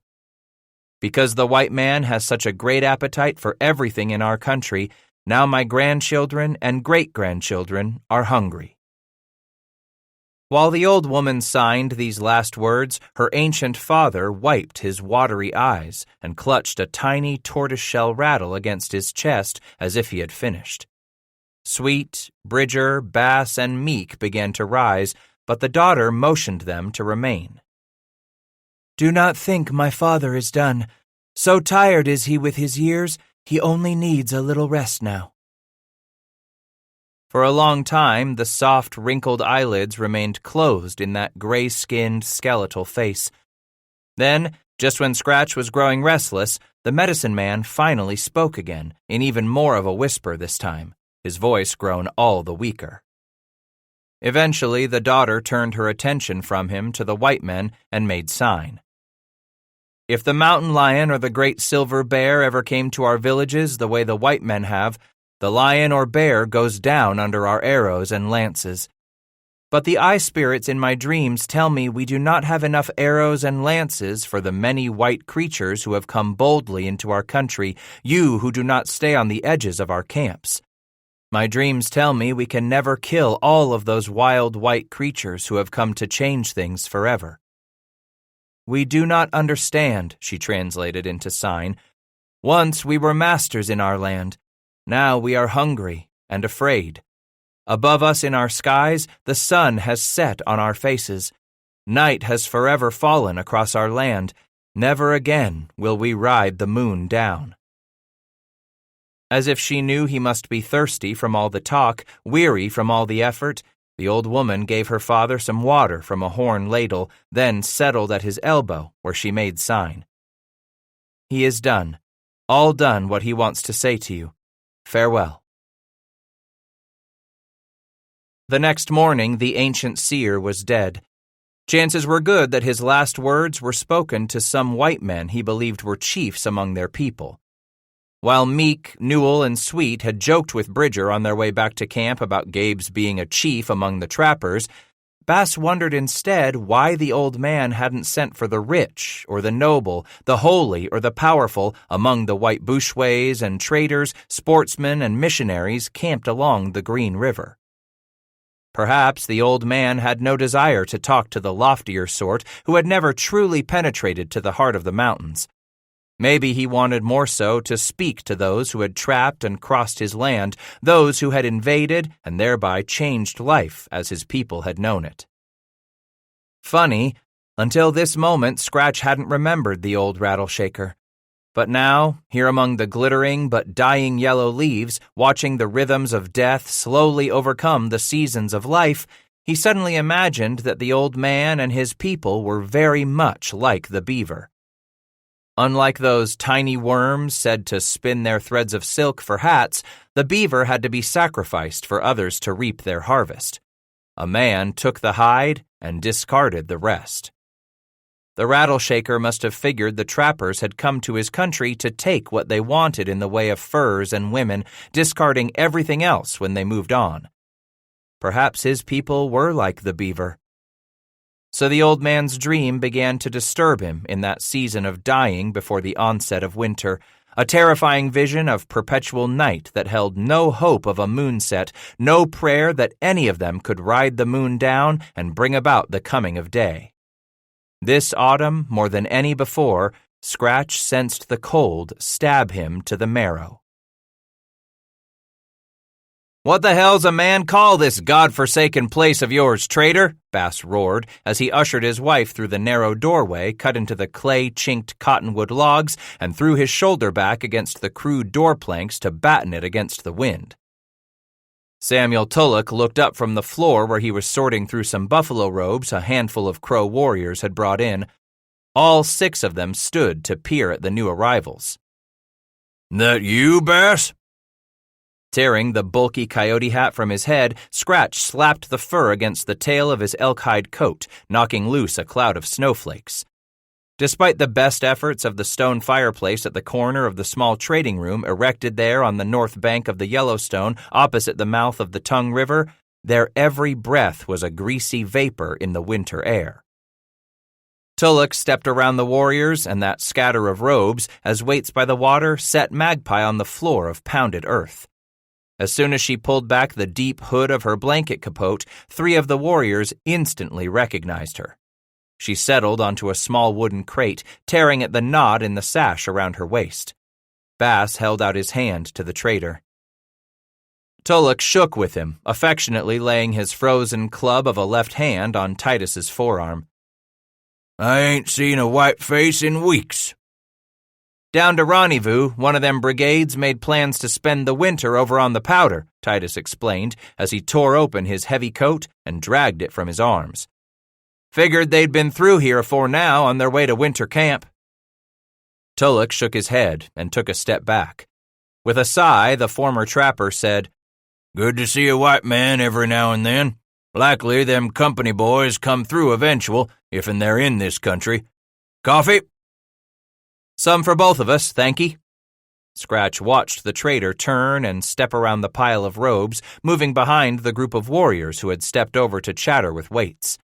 He caught every third word or so fast as they were talking, happy and animated. It made his heart glad to see such a smile on her face, hear that cheer in her voice. Back among her own kind. "Trading been good?" he asked, as Tulloch handed a cup down to Waits, passed a second to Titus. "Spring was a mite slow," he admitted, "but it's been picking up here of late now that the cold has come for certain." "So you ain't been hurt none closing down your old place and moving over here?" "Near as I can tell, these fellas say their people gonna bring in their furs no matter what." The steam of his coffee warmed his face as Scratch held it beneath his chin. "These Absorkees ain't got nowhere else to go, Samuel. They ain't about to ride north through Blackfoot country to trade at the Maria's post, so if you wasn't here, they'd be banging on the gates of Fort Union for powder and coffee." It ain't powder and coffee these bucks come for, Tulloch growled. They don't believe I ain't got no whiskey. Titus snorted with laughter and glanced over at Magpie standing at her mother's knee, gazing up at the warriors. He sensed that the girl must realize how those men looked more like her than did her father. Whiskey, is it? Ain't that just what we taught 'em? We done our best to make these poor niggers want what's the worst for 'em. You was down on the green?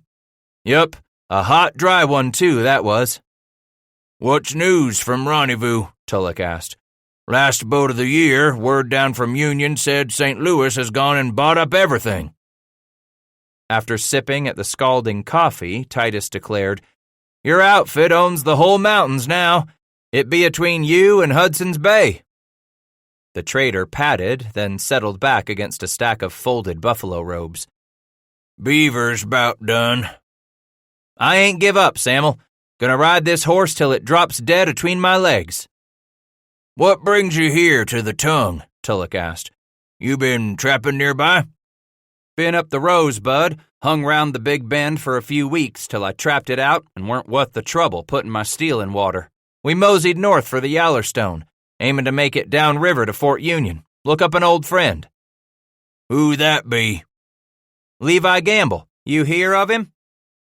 Never thought you'd know Levi, the trader responded, stepping over to the ill-fitting door to brush away some of the snow sifting in around the jam. A fair man, good of heart, too. Gamble's been out here longer'n most. Nodding, Bass replied, Met him back in Kaintuck when he was on his way to St. Lou. Gonna meet up with Lisa and ride up the river for to be a beaver hunter. That man's got him some rings, all right, Tulloch declared with his back turned. Didn't ever figure to run onto him, Scratch admitted. It's been over 25 years now. The trader turned from the door as the wind keened all the more loudly, rattling the crude planks, whining as it shinnied through the chinking, moaning as it sold around the sharp corners on this low-roofed log hut. Figure it's better for you and your family to stay here the night. Thank you, Samuel, Scratch replied. Gonna be dark soon. You speak better Crow than me. Why don't you tell them others they can bed down right here with us if they choose? After translating for the warriors, Scratch removed his buffalo hide vest from his shoulders. Settling near the fireplace, he held out his arms to Magpie.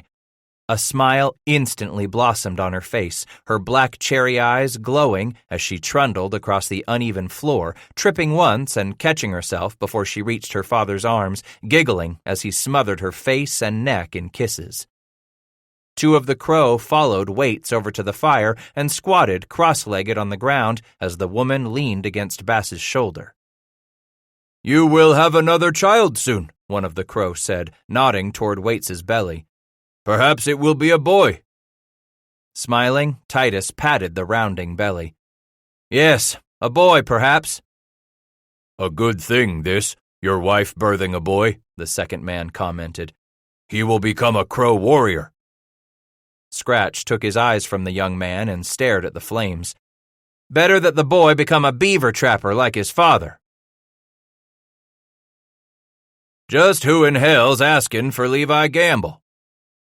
Gazing up at the man yelling down at him, Scratch craned his neck there beside the wall of that massive wooden stockade, rising some 20 feet beside the hulking stone bastion erected at the southwestern corner of the fort. A second and third man now joined the first to stare over the top of those pickets near the bastion's stone wall. All three studied the visitors in that cold swirl of a ground blizzard. For much of the day, he and Waits by the water had struggled through the storm, making no more than a half-dozen miles, fighting to reach the walls as the afternoon light waned. An old friend, he shouted at the trio above.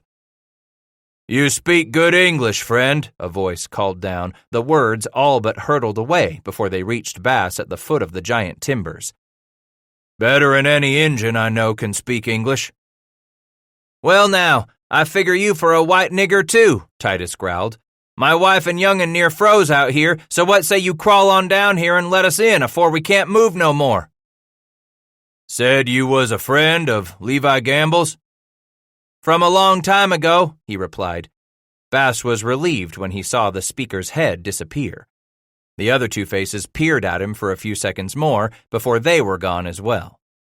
The snow stung his eyes as it flung itself against the wall, ricocheted off with a glancing blow and a howl of fury, then hurled sharp, icy shards at him from several directions at once. He heard Magpie whimper again inside his coat, where he clutched her against his warmth. Patting her back with one hand, Scratch pulled the buffalo robe more tightly around her. The moment the storm had descended upon them that morning, he had stopped, turned the girl around so that she faced him, her little legs straddling him in the saddle. Untying the flaps of his elk-hide coat so he could admit her, he had Magpie loop her arms around him, burying her face and head into the furry warmth of the buffalo hide vest. When he had retied the coat around her, Bass dragged a buffalo robe across the neck of the pony, positioning it over Magpie's back, wrapping it securely around their legs as the wind began to shriek through the cottonwoods that lined the northern bank of the Yellowstone. Able to see no farther than their ponies' noses, they had taken the better part of the afternoon to locate a place where they could ford to the north side of the Missouri, upriver from the post. Now they stood waiting on the tall, barren bluff overlooking the muddy river, at the mercy of the cruel wind, their animals caked with a brutal mix of ice from the Missouri and frozen snow. "Over here," a voice called gruffly as the wind died momentarily. "Hurry, goddammit!" Through the swirling, wispy gauze of the dancing ground blizzard, Bass spotted a dark rectangle appear in the solid bank of wall timbers. He blinked, and the rectangle disappeared. But as that gust of wind died, the dark rectangle reappeared, beside it now a figure swathed in a furry coat, his head like a huge, disproportionate grizzly's resting atop his shoulders. "Come on," Scratch snapped at Waits, reaching for her reins.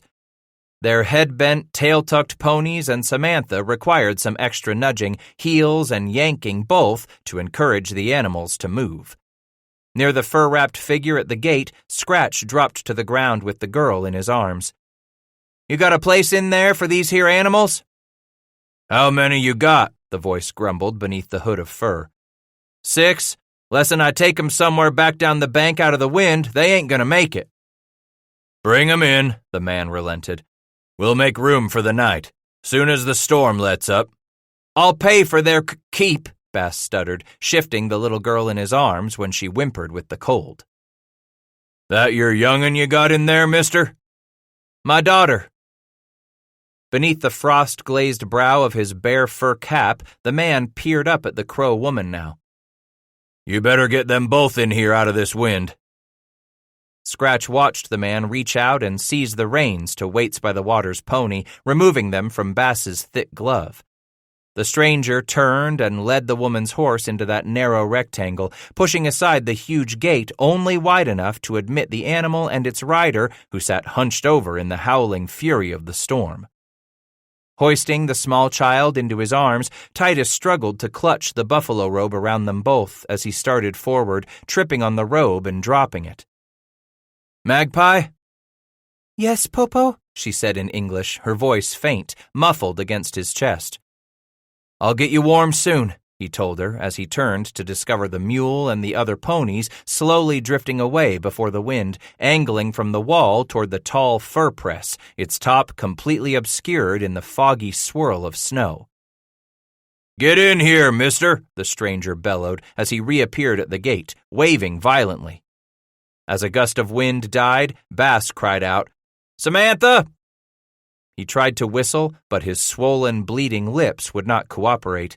Instead, he called her name a second time, then started for the dark slash in the wall where the man stood holding open the gate. Magpie shivered against him. "Popo?" "Said I'll get you warm soon." "Cold, cold," she whimpered, shaking against him. Of a sudden, that word reminded him how Josiah had whispered in his ear in the bloody aftermath of chasing after an old friend, moments after killing Asa McCafferty. My wife?" he stammered as he inched through the gate the stranger held open. "She's safe. I put her in the trade room round the corner," the man said, bracing his arm against the wall to his left, propping open the heavy gate. Take your young'un round there, too. His weary arms barely able to hold on to Magpie, his legs stubborn and leaden, Scratch shuffled through the door with Zeke at his heels. As the sudden warmth brushed his bare cheeks, Titus noticed how the shriek of the wind disappeared behind him. This place smelled of coffee and beeswax, gunpowder, and new wood slats on the crates of every trade good imaginable. Leave the child with its mother, the stranger ordered. Waits sat side-legged on the floor, wiping the melting snow from her damp face as she pulled back her hood. When he stumbled toward his wife, she looked up, held out her arms. Waits pulled aside the flaps of his coat and vest, reaching inside to grab the child, murmuring at Magpie in Crow. He eased the girl into her mother's lap with a whimper, then turned slowly. Come on, mister, the stranger said. Let's get them animals put up or they're lost. It took long minutes of struggle to account for the 5 horses and Samantha, cajoling them toward the walls, through the gate, then into the crude pen to the right of the gate where they joined some other stock. Together, Bass and the stranger tore at the knots, lashing their meager possessions and packs of beaver to their backs until everything had been dropped. Now, the man gasped, brushing some of the frost from his gray beard and mustache. Suppose you tell me who the hell this friend is what's looking after Levi Gamble. My name's Bass, Titus Bass, he gasped, winded, weary, and more than half frozen. Bass, say you know Gamble? Knowed him a long, long time ago. How long? Back to 1810 it were. Jesus and Mother Mary, the stranger exclaimed. How the hell you 'spect a old man to remember that far back? So how you know him? We shot at a mark together once, Bass explained, dragging a coat sleeve across the lower half of his face. It wasn't near so cold there, out of the wind, the way they were. No more'n 16 was I, but still I nearly whooped Levi that summer. The Long Hunters Fair? The stranger suddenly blurted. Bass licked his lips, surprised at the interruption. Yep. Levi come through Boone County. We shot at the Long Hunters Fair they hold every summer. You that skinny whiffet of a green-broke young'un nearly outshot me that summer day? Scratch blinked again, closely studying the stranger's face in the dim, fading light of that stormy afternoon. Those tired eyes, their deeply etched crow's feet and liver-colored bags of fatigue, along with that massive, unkempt gray beard and tangle of iron-colored hair beneath the crown of black bear fur. Levi? He croaked. Levi Gamble? Goddamn, it's been so long, and you changed so much, Gamble apologized. I'd never knowed it was you even if you'd come up and punched me in the nose. Bass opened his arms and flung them around this man who was a stranger no more.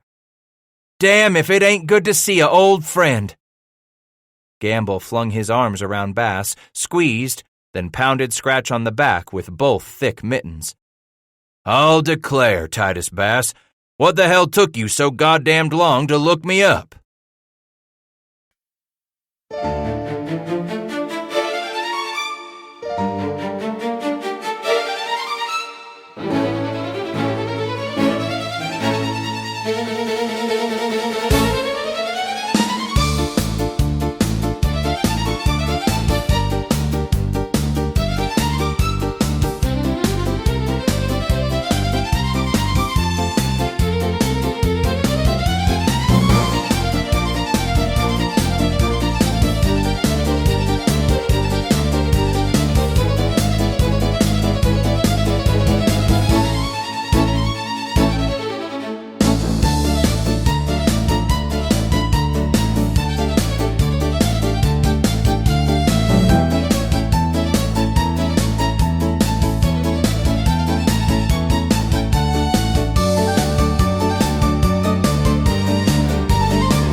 17. You want me to believe this man nearly shot the pants off you, Levi Gamble? Demanded Kenneth Mackenzie, the undisputed king of the High Missouri. That was more'n 26 summers ago, Factor. Levi apologized after he had introduced Bass to his employer the next evening following Scratch's arrival at the Fort Union gates. We was both better shots back then, wasn't we, Titus? Bass grinned and winked at Gamble. More'n half my life ago, Levi. I'm sure we both was better at a lot of things than we are now. Like with the women, eh? Asked Jacques Rem, a half-breed hunter in his early 50s, better known around the fort as Jack. We menfolk just like dumb-witted animals, Bass declared. We learn slow when it comes to women. Gotta make a lot of mistakes before we find ourselves a good one. Whatever come of that purty gal you had snuggling up with you that summer at the Long Hunters Fair? Levi inquired. I recollect how she pert near had you tied into a husband knot herself. Titus wagged his head. We never. I run off on the Ohio afore I got roped into that, Levi. Been the wuss to happen. Marry that gal and turn into a farmer like my pap? Live and die right there, never knowing what lay over the far hills? Here's to what lays over the far hills, Gamble roared, and hoisted his pewter cup filled with a hot blend of illicit trade whiskey and strong coffee they had been drinking at this gathering of fort workers. And here's to them gals what keep their men back east, Titus bellowed. Levi's got him a young family, Rem stated. He didn't get married until he was an old man, so now he has young wife, young children. About like you, Titus, with a young'un on the way, Gamble said. Oh, don't let him fool you none, Jacques continued with an evil wink. Levi Gamble gone through more'n one woman ever since he come north on the river many year ago. Don't listen to this soft-brained half-breed, Titus, Levi warned with a grin. He's got him a big family already, growed kids and grandchildren too. So now Jack's a man with a tired pecker he can't get hard no more, and that means he don't care nothing about women no more. Humph, Jack snorted as he stood and grabbed his crotch. Maybe better I go crawl under their blankets with your wife, eh, monsieur? Show you which of us can still be a man with the women. You ain't no older'n me, Jack, Levi said, except that you used your pecker so much it got whittled down to nothing a long time ago. Rem slapped Gamble on the back as he stood, starting for the door. Turning, the half-breed looked at Titus and said, Maybe you should shoot another match against this bag of hot wind, eh? He is so old now, he can't shoot straight with his rifle. But Jack, you are so old you can't shoot straight with your pecker, Levi bawled. Don't stay up too late tonight, my friend, Rem warned. We must be off at dawn to find some buffalo. You crazy old Frenchman, Levi said. You know I'd never let you down. We'll ride at dawn. Jacques Rem slid back the iron bolt in its hasp and dragged open the door, then slipped into the night. A cold gust of air knifed into the room as the half-breed slammed the door shut again. All through the previous night of the blizzard, Titus had stayed close to Waits by the Water and Magpie, unfurling their robes and blankets to sleep on the floor in what Levi called the Indian room. Early the following morning, after Gamble showed up with the bail of a coffee pot gripped in one hand and 3 tin cups suspended from the fingers of the other, he and Levi set about hauling in Bass's packs from the corner of the fort's courtyard where they had dropped them during the storm. Next, they led the mule and ponies out of the fort's cramped stables, struggling across the drifts of wind-crusted snow in that first dim light of day, leading the animals to the post's main corral, which stood more than 150 yards east of Fort Union, constructed from timbers brought there from nearby Fort William, the post abandoned by the Sublette and Campbell more than 2 years before. Mackenzie's laborers had dismantled the opposition post, then rebuilt its stockade, a blockhouse, and 3 small cabins, in addition to an extensive corral where most of the post's stock was kept when they weren't let out to graze on the extensive plateau surrounding the site. On reaching the corral with his stock, Bass felt the back of his neck burn with warning. Turning to glance over his shoulder, he spotted eyes watching from the dark windows as he and Levi dragged back the gate and led the animals through. "Friendly folks?" he asked Gamble. "Them?" Levi asked, stopping to look at the windows. Scratch said, "Gives me the willies, looking at us like they are." Levi took a few steps until he was inside the gate, turned and glanced at a couple windows before he said, "Don't pay him no mind. Just old man Deschamps and his kin, his 2 boys and a nephew. They're Cinnaboyne women and all their cheerin'." "My animals safe here?" "This here's Mackenzie's country, Titus. Deschamps figures to stick around, wants to keep his har. He knows better'n try stealin' from Mackenzie." "I asked about my horses." "That's why I come over here with you. Let 'em see me," Gamble explained. "Anything happen to your stock, the Deschamps know I'll be bustin' down that door to take care of it on my own. And if I come over to square it, they know Mackenzie will send over all the help I need." "So this bunch don't cause you no trouble?"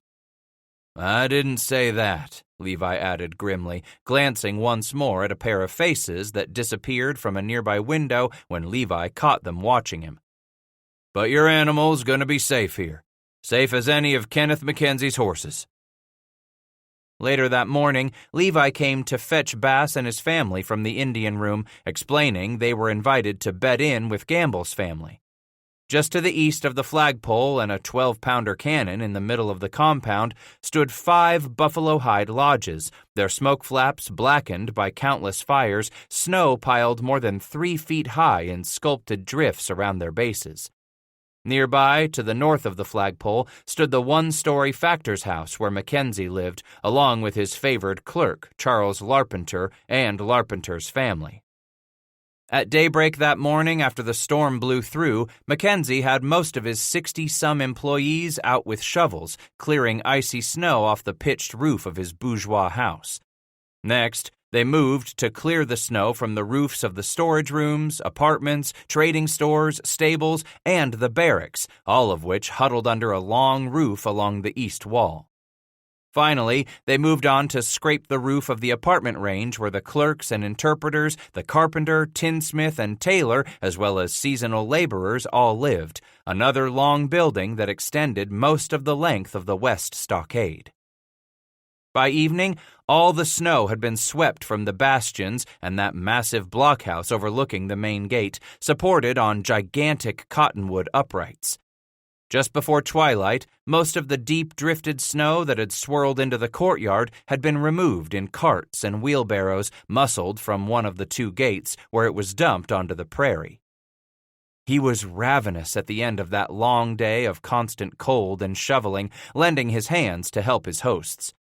As the sun eased beyond the horizon and the temperature plummeted even farther, stars began to twinkle in a cloudless black sky. As their Indian wives prepared to put the children to bed, scrubbing the youngsters with the last of the hot water in a brass kettle steaming beside the fire, Gamble suggested to Bass that they mosey across the courtyard to the laborers' quarters where they could smoke their pipes and drink a little whiskey, all the while catching up on those many twisted miles the 2 of them had walked since that fine summer day beside the Ohio River at the Boone County Long Hunters Fair. "I never told you something that night after you won the money what would take you to St. Louis," and Titus's voice dropped off as the chill left the room following Jacques Rem's departure. "Told me what?" "Just how sad it made me you wasn't a Boone County man," Bass admitted, then sipped at more of his coffee and whiskey. "Why'd that disappoint you?" Levi asked. "Right after I'd found a fellow what seemed to be just like me, I learned you was only passing through." Scratch tried explaining why he had been drawn to the tall frontiersman and the lure of the unknown frontier in much the same way he had been drawn to the lure of Amy Whistler's flesh. "You wasn't like the others, them farmers, not even them Ohio boatmen I come to know that autumn." "Neither was you, Titus Bass. I hailed from Pennsylvania, looking for somewhere different, just like you was looking. You met me when I was off to a far country filled with more beaver and Injuns and hellfire adventure to last any man's lifetime." "Damn, but didn't that light a fire under my moccasins?" Bass confided. Just knowing that I'd run onto someone else would have the same deadly fear I did, fear that I'd take root in one place and die right there without seeing all I wanted to see. Gamble stared wistfully into his coffee cup. Family and friends told me I oughtn't stay on that side of the river and leave this here country for the Injuns. But I hankered to see just how much country was left over here afore it got changed, like that country we left back there got changed. I'll bet this was some in them early days, Levi. With a grin, he said, A sight few men ever seed, and no man will ever see again. It's changin' already, ain't it, Levi? Bass asked sadly. I seed it some my own self, and I ain't been out here near the time you have. Others is comin', Titus. They always come, 1 or 2 families at first, then a handful after them, and the word keeps on spreadin'. They come like bees to the honeycomb. Next thing, there's towns where there was only campsites, river ports and steamboat landings along this high river, wagon roads where once there was only game trails or Injun footpaths going from one place off yonder t'other. I remember an old farmer telling us the land is bound to change when man comes to it. They sat quiet for some time, each man lost in his recollections in this portent of the future. You think it's 'cause of us, Titus? Gamble finally asked. Is our kind to blame? Blame for what? For coming here first. We're the ones to open it up and point the way. Maybe we're gonna be to blame for ruining it all. How we to blame, Levi? He asked defensively. All our kind ever wanted was to go someplace where men ain't changed the land yet. To go where that country is so old and untouched that it's brand new at the same time. Wagging his head, Gamble said, Maybe you'll see it one day, Titus. See how there's always been 2 kinds of men.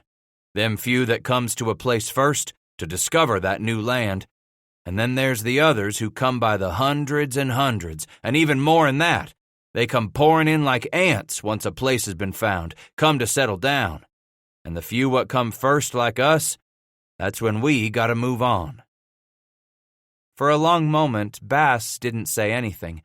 He sat there stunned, letting the cold pain of that realization settle in. You're saying them what come first are to blame for opening the door for them others what come after to ruin it all? Nodding, Gamble said, The others always come where we left our tracks for them to follow. That don't rightly make much sense. Damn it if a man don't get on in winters like me and he looks back to see what a God-blamed fool he's been, bringing on the ruin of everything he's ever wanted in life. You ain't ruined it, Levi. None of us has. This country ain't like that soft country back there. This here's a hard land what don't easily forgive. Folks won't ever leave them dark forests and that black earth where they can grow their corn and taters and baccy. This here country's left for the rest of us what ain't found a home in such a soft land. Maybe you're right, Gamble relented, his tired eyes showing how much he wanted to believe. Maybe their kind will try, but find out there's too many Injuns, or the winters are too cold, or the snows are too deep, and they'll skedaddle back to that soft life back yonder in the east. These mountains already kilt their share of pilgrims what figured they had the har we got, Levi. Gamble grinned. Only 'cause our kind is so crazy we don't know no better, Titus Bass. You give me a chance to live to be a old man back east or to die a young man out here, you damn well know there ain't but one choice for me. His grin disappeared, and Gamble pursed his lips in resignation for a moment, then said, Can't help but think we're the last of a breed, friend. A breed come to set a foot down beside streams where no white man ever walked. But that day's gone too, like the sap that riz up in us when we young. A different time this is now, Titus added. No more do bushways send out brigades to trap beaver. Now the bushways plop down their fur posts beside the big rivers and trade robes with the Injuns. One day this'll all be dead, and they won't even need me to hunt buffler to feed 'em. It scared Bass the way Gamble sounded. You're talking like you're touched by a fever, Levi, he protested, like a man gone soft in the head. Ain't much use for the like of you and me no more, Titus Bass. Damn if there ain't. Your bushways can go right ahead and build their posts where they want. Don't make me no never mind. Beaver's bound to rise, I say. The fur trade damn well ain't dead while men like Jim Bridger is leading brigades off to the high lonesome. Long as there's traders to buy beaver, there'll be trappers like me to catch them flat tails. And when there ain't no more beaver? Ain't gonna happen, Bass snapped. When there ain't no one to buy what's left? He stared hard at Gamble a moment. What's took over you, Levi? You're right, Scratch, he apologized. The tone of his voice softened. Been out here on this river most of my life, he explained. Them years when Lisa retreated downriver, I worked in Fox or Osage or Pawnee country. I've seen more than my share of winters in this wild country, so maybe what I see coming hurts me more than it hurts men like you. The door flung open with a noisy racket and a gust of cold wind as two men leaped inside. They killed Papa!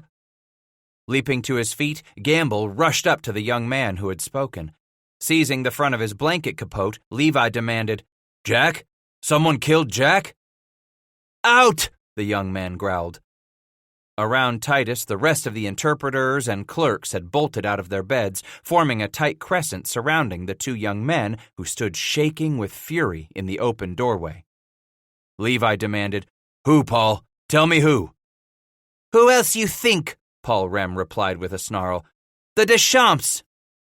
You gonna help us, Levi? The second son asked. There's too many of them. We need your help. They threaten all of us now. Say they kill any friend of Jacques Rem. We need men and guns, too, Paul demanded. Give us the powder to blow all them devils to hell. Hold on, Gamble attempted to calm them. Tell me how you know it was them what killed Jack. The second son, Henri, laughed in a harsh gust, then said, Old woman Deschamps' boys wanted to kill Papa for a long time after Papa killed old man Deschamps. Now she done it. We find him outside the wall, his face beat so bad, cut up so much, we not sure it was him at first. Shaking his head in disbelief, Gamble silenced the angry murmurs in that room gone cold with more than the wind. Eventually, he stared round at the fort employees. This here night been a long time coming, fellas. We got some business to see to. You gonna help us kill them all? Henri asked, grabbing Levi's arm. The squaws and their young'uns, let them go, Gamble ordered. The rest, they don't deserve to live to see another sunrise. Turning to the interpreter named Bissonnette, he said, Lewis, go to the arsenal. Get a rifle and pistol for every man who wants to be a part of this fight. Horns of powder and plenty of ball, too. The rest of you what need weapons, go with Bissonnette, now! They flooded past on either side of Gamble and Bass, streaming out the door behind Henri and Paul Rem. Outside on the frozen courtyard stood Jacques' wife and daughter, comforted by several Indian women and half-breed laborers. Titus felt rooted to the spot, stunned. Their father. He was just here, drinking with us, telling stories, laughing with us.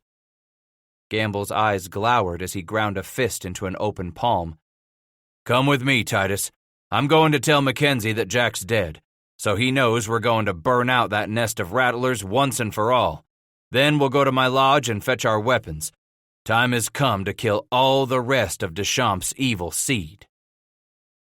On the way to the bourgeois' house, Levi started to tell Bass how the Deschamps clan had shown up on the upper Missouri about the time Kenneth Mackenzie had been building his fort.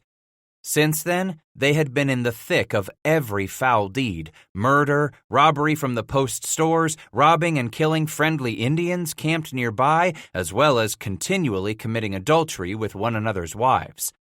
Eventually, some bad blood arose between the clan and the Rem family, going back a few seasons when one of Jack's sons was killed during a drunken spree with some of the Deschamps band. The old man is the root of their evil. He's named Francois Sr., and it's said he's the one that killed the British governor up at the Red River Colony in Canada when Northwest Company was fighting Hudson's Bay. The Deschamps all escaped down here after that bloody deed. There ain't no rake hellions like that clan. Kenneth Mackenzie, Levi explained, was able to soothe the pain of the murder and put the simmering feud to rest for some time until one of the Deschamps boys stole the Indian wife from Baptiste Gardepie, a friend of Jack Rem. Old man Deschamps and his son Francois went to the cuckolded Frenchman, offering a horse in exchange for the squaw, saying she was no more than a slut anyway and not really worth a good horse. Seeing red, the aggrieved Gardepie refused the horse as settlement. But as Francois and his father turned to leave, he swept up an old rusted rifle barrel and clubbed both of his enemies. As the elder Deschamps lay dying, the infuriated Gardepie yanked out his dirk and finished his revenge, disemboweling the patriarch. Gutted him like a hog for a smoke shed, Levi described with relish. Titus asked, "So Gardepie killed the son, too?" "No, and that was a mistake," Gamble answered, going on to explain how engagés from the fort rushed from the gate, saving Francois from a similar fate. Once more, Kenneth Mackenzie leaped into the middle of the feud, demanding a truce between the warring families, each wary and fearful of the balance of power between them. For the better part of a year, an uneasy tension had existed around Fort Union. "But last fall, 2 fellas what married Jack's daughters rode off to the Milk River to do some hunting for robes and pelts," Levi declared. Titus asked, "The Deschamps kill 'em?" "Nah, Blackfoot got 'em." With those two out of the way, the Deschamps clan began to feel stronger, growing more insolent by the month, increasingly resentful of Mackenzie and arrogant in the face of all attempts to keep the feud at rest. "Just the other day, one of them bastards was over here at the post, bragging big as could be," Levi said. "Told us his mother called all her boys together and said they wasn't really men lessen they took revenge on the man who goaded Gardepie into killing their pa." "Jack Rem." "Right," Gamble growled. "And now them bastards done it." By the time Levi awakened Mackenzie and Larpenteur, bringing them to the door of the factor's house, the Rems had appeared to demand use of the cannon that stood beside the flagstaff. "Very well. Just go finish it," the bourgeois told them. "Leave off the women and children, but you have my permission to take the 12-pounder with you and finish this once and for all." With a jubilant shriek of bloodlust, the Rem brothers whirled about with their comrades, leaping over the porch rail onto the frozen courtyard. Rushing for the cannon, they began to push toward the front gate, while Bass and Gamble hurried to Levi's lodge for their weapons. The group had dragged the field piece some 75 yards, halfway to the old Fort William stockade, when Titus and Levi caught up with them. As the engagés struggled to muscle the heavy cannon around a tall, icy snowdrift, a volley of shots split the clear, cold night, wounding one man. "Get that loaded," Henri ordered. After stuffing a small pouch of powder down the breech, Paul Rem jammed a spike down the touch hole, piercing the pouch before he threaded a short piece of fuse through the touch hole and into the pouch. Down the throat of the cannon, another man rammed a ball. "Back! Get back!" Henri Rem bellowed, waving one arm in warning as he ripped a sputtering torch from the hands of a friend. "Wait," Levi ordered. "Don't touch that fuse till we get the helpless ones out." Paul Rem fumed a moment, glowering at the old man. "They deserve to die with the rest, like that old woman, too." Gamble seized Rem's arm, flinging him around to stare into his eyes. "I want to see 'em all dead just as bad as you, Paul, but this ain't right to kill them women what ain't part of this feud." After a moment, Rem reluctantly yanked his arm from Gamble's hold and turned toward the stockade walls where his enemies hid. Shrieking at the fort, he warned, "You bastards ain't got much time to get them women and children out of there." "Lest we blow you all up together," Henri Rem bellowed. From the distant walls came the muffled shouts of protest and cries of terror. Above them all rang the angry, profane curses of the Deschamps boys and the shrill taunts of their matriarch. Beneath the silvery light of a half moon, Bass and the rest watched the first dark silhouette appear. In a moment, more spidery figures emerged from the rectangle. "They opened the gate," one of the engagés announced. One by one, the distant figures slipped away from the wall, tearing pell-mell across the bluish snow, clumsily vaulting drifts and spilling over the far side, stumbling headlong for the cluster of lodges where a small band of Assiniboine had come to camp for the winter. Paul Rem pointed into the moonglow with his rifle. "Go, Henri. The women and children can go free, but see no men get away." With a whoop, Henri Rem bolted off, 3 others right at his tail. A rifle shot split the freezing air, its muzzle flash hot and white from a loophole in the stockade fence. All the French and German laborers hurled themselves to the ground, taking cover by the cannon carriage or diving behind snowdrifts as the Deschampses opened fire. In a heartbeat, Paul Rem leaped to his feet. "Shoot! Shoot! Kill them all! Shoot!" In the distance, the women and children were screaming as Henri and his followers caught up with them. As quickly as they had sought to scatter, they were herded back together, shrieking, imploring, crying piteously. From the stockade, the Deschamps men were yelling at the women. Another shot rang out, a muzzle flash from one of the dark windows near the corral. A voice bellowed a French curse at Henri as those around Paul Rem and the rest fired a few rounds at the dark squares along the stockade timbers, sure they were gun ports or windows. "They just say to my brother he should hang on to his pecker," Paul snarled. "Goddamn Deschamps tell Henri they cut it off while his heart still beats." "Not if we can pin 'em down till they're all dead," Gamble bellowed. "Are all your women and children out now?" Henri hollered as he led his men back toward the cannon to rejoin his brother. "You are cowards!" a female voice shrieked at them. "Mama Deschamps," Paul yelled, "I will spit on your graves this night." "This is your chance to run, Mama Deschamps," Henri explained. "Get out now before we kill all your family." "No," she screamed. "I stay to help them kill all of you." Gamble yelled now. "You don't leave, eh?"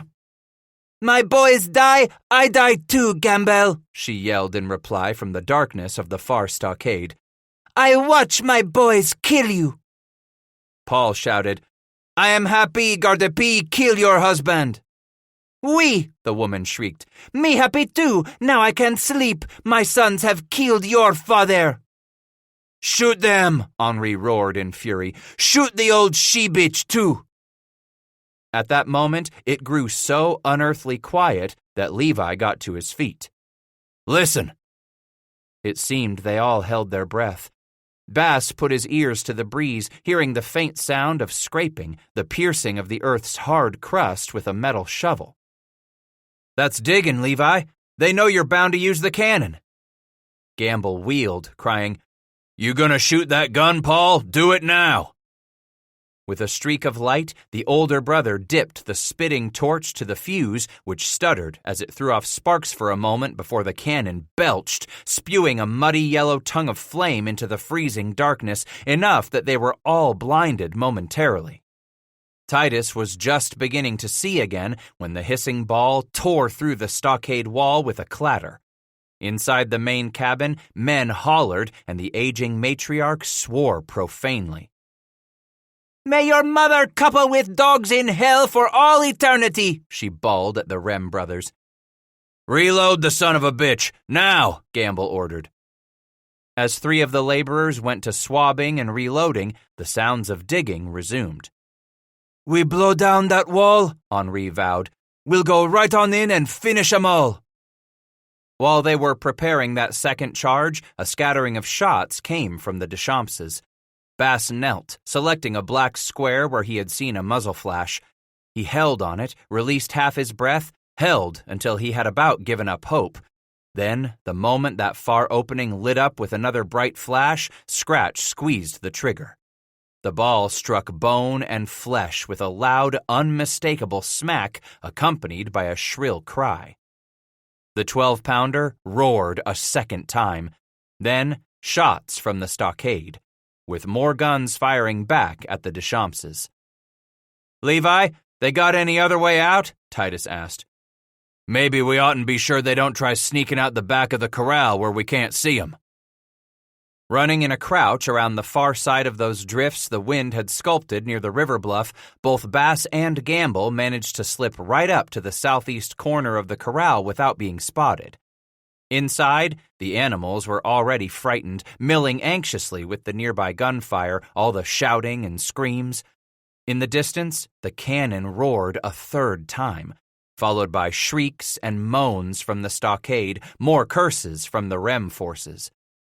Back and forth, the battle swung for the next 3 hours as Bass and Gamble waited out the fight, keeping their eyes trained on the backside of the stockade. Henri Rem lobbed shell after hissing shell into the tattered compound, ripping ragged holes through that western wall of the cabins. Though the cannon was causing a lot of damage, the Deschampses nonetheless managed to fire back from time to time in the midst of their interrupted digging. I don't figure 'em for being smart enough to want to escape, Levi growled in a whisper, shivering with the intense cold and inactivity while the two of them lay prostrate in the snow. Bass glanced to the east, finding the sky graying. Hope this is over soon. My belly's hollering for fodder already. That next hour dragged by as the sky lightened and it seemed the stars were gradually snuffed out by the approach of dawn. Every few minutes the field piece roared. Men yelled in the battered cabins. Women screamed from the Assiniboine camp pitched far on the other side of the stockade. Back and forth the Rems hurled taunts at the Deschampses, and the Deschampses flung their curses at the Rems. Look, Levi yelled, suddenly rising to a crouch, then darting away in a lope. It's the old woman. Bass bolted to his feet, following the moment he spotted the matriarch appear, emerging from the dark rectangle into the ashen light of dawn. Overhead, at the end of her arms, she held an object. Is that a pipe? Titus asked as they trotted along the south side of the corral. That old she-bitch, Gamble snapped. After all the thieving and murders, she wants to smoke the pipe with the Rems. As she walked away from the wall, Madame Deschamps continued shouting at her enemies. But instead of hurling down curses upon the Rems now, she was begging them for mercy, vowing she could keep the obligations of the pipe if only they would smoke with her. A single rifle shot rang out, a bright jet of orange flame spewing from the muzzle of Henri Rem's gun. A cheer erupted the instant those with Henri and Paul could see that the old woman had stopped in her tracks. Slowly her arms came down as she started to stumble forward, a dark patch spreading over her chest. Just as she had the pipe at chin level, Madame Deschamps spilled forward, her open, speechless mouth closing around the end of the pipe. As she collapsed face down onto the snow, dead where the bullet caught her, the bloody end of that pipe pierced the back of her throat and tore out the side of her neck. The instant she spilled onto the bloody snow in that gray light, a cheer rose anew from the Rems and the engagés. Men jubilantly jumped up and down around the cannon as Paul Rem stepped forward a few feet. He stopped, shook his arm at the dead woman lying halfway between him and the stockade. There's the end to that mother of devils! New shouts and taunts erupted from the stockade, then a sudden volley that drove the Rems behind their snowdrifts. Some still alive, shouted one of the laborers named Emile Vivi as Gamble scurried up with Bass on his heels. Only way is to burn 'em out, Henri Rem warned. I'll take the torch and some powder, Paul Rem volunteered. Go to the northwest corner, brother, Henri suggested as he handed Paul 3 pouches of the black powder cannon charges and the sputtering torch. I go with him too, Vivi shouted as he followed Paul away from the cannon. A few futile shots followed them across the snow, but in a matter of moments, the two had reached the side of the stockade where Paul handed the torch to Vivi while he ripped open the powder charges and spilled the grains at the base of the wooden pickets. As the sky brightened to presage the dawn, Titus watched the 2 Frenchmen leap back a few yards when Paul hurled the torch at the bottom of the wall. With a huge gush of flame and smoke, the old dried timbers of the stockade were on fire. Inside the cabin, men shouted in fury, cried out in terror, groaned in their death throes. With the sun's coming, the wind stirred along the Missouri River Valley, goading the flames over those next few electrifying minutes as the noise from the cabin rose to a crescendo, then fell off to silence. Most of that bombarded stockade had been consumed by flame by the time Gamble led the Rem faction toward the smoking walls. Behind them, as the sun emerged over the prairie, more than 100 faces watched from atop the east wall of Fort Union, another 60-some peering from behind the safety of their lodges in the Assiniboine camp. Suddenly, Scratch heard the sound of running footsteps and a man's grunts as he fled the burning building, escaping his enemies. "He's going for the bastion," Henri Rem announced. "I'll kill him myself," Emile Vivy boasted. The young engagé was the first to reach the east bastion of the old Fort William stockade, where he called out, "Which one of you do I get to kill this morning, eh?" "That you, Vivy?" screamed the voice from within. "Ah, it is you, Francois," Vivy shouted back at the man cowering inside the bastion. "Baptiste Gardepie should have killed you the day he killed your father." "Ha!" he bellowed with mad laughter. "I got to see the eyes of Jacques Rem when I ran my knife through his guts. I killed him for my father." You killed Jacques?" "Out! His blood is still on my hands, Vivy." "Ugh!" Emile growled, whirling about to search for a narrow opening between the pickets through which he could shove his rifle. But inside, the murderous Francois Deschamps had already discovered just such a tiny gap. The muzzle of his gun was waiting when Vivy stepped up to the wall. As Francois pulled the trigger on his rifle, the force of the ball picked Vivy off the snow into the air to land more than 6 feet away. As the snow beneath Vivy turned to a brownish slush, his legs thrashed and wisps of steam spiraled from the hot blood rushing from his terrible wound. Then he lay still. "Merciful God," Henri prayed there at the wall near the bastion and made the sign of the cross. "God demands vengeance this day," Paul Rem shouted as he whirled, waving at the engagés. "Bring the cannon!" A handful of fort employees finally managed to muscle the field piece across the crusty snow into position, aiming it at the bastion where Francois kept up some pitiful gunfire until his gun fell quiet.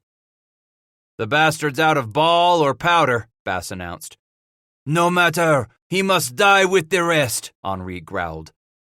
At that moment, Paul Rem touched the short fuse which sparked, sputtering its way down the touch hole an instant before the cannon leaped back, belching with a smoky roar. The ball tore through the side of the bastion with a clatter of old timbers and river rock, then a horrifying shriek from Francois Deschamps. Then a hush fell. The others stood around the Rem brothers for a few moments as the cannon's roar faded in the dawn. Then Henri started for the bastion. Paul was right behind him. In little time, they were dragging the mangled body from the wreckage of the bastion, smearing the trampled snow with the dead man's blood seeping from a dozen wounds. Around the corner of the stockade, they pulled the body until they were within feet of the leaping flares busily consuming the cabins. As Henri grabbed the dead man's arms, Paul seized Francois's ankles, both of them heaving the body into the crackling flames.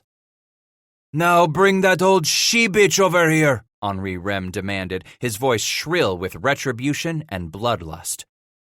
Madame Deschamps was the last of her family the victors consigned to the flames that shockingly cold, clear dawn coming out of the east, red as a butchered buffalo. "That makes 9 of them," Levi announced in a harsh whisper as he stood beside Bass, watching the others dance and twirl, hearing them sing and shout their utter joy. "Let the devil do as he pleases with them now." Sensing that corona of warmth washing over him from the rising flames, Scratch turned to gaze at the eastern walls of Fort Union, thankful he did not find his wife's face among those watching this funeral pyre. But despite those waves of heat, Bass shuddered with the sub-zero chill, staring at the charred bodies as they were consumed. "Revenge," he told Levi, be the cup a man best drinks cold.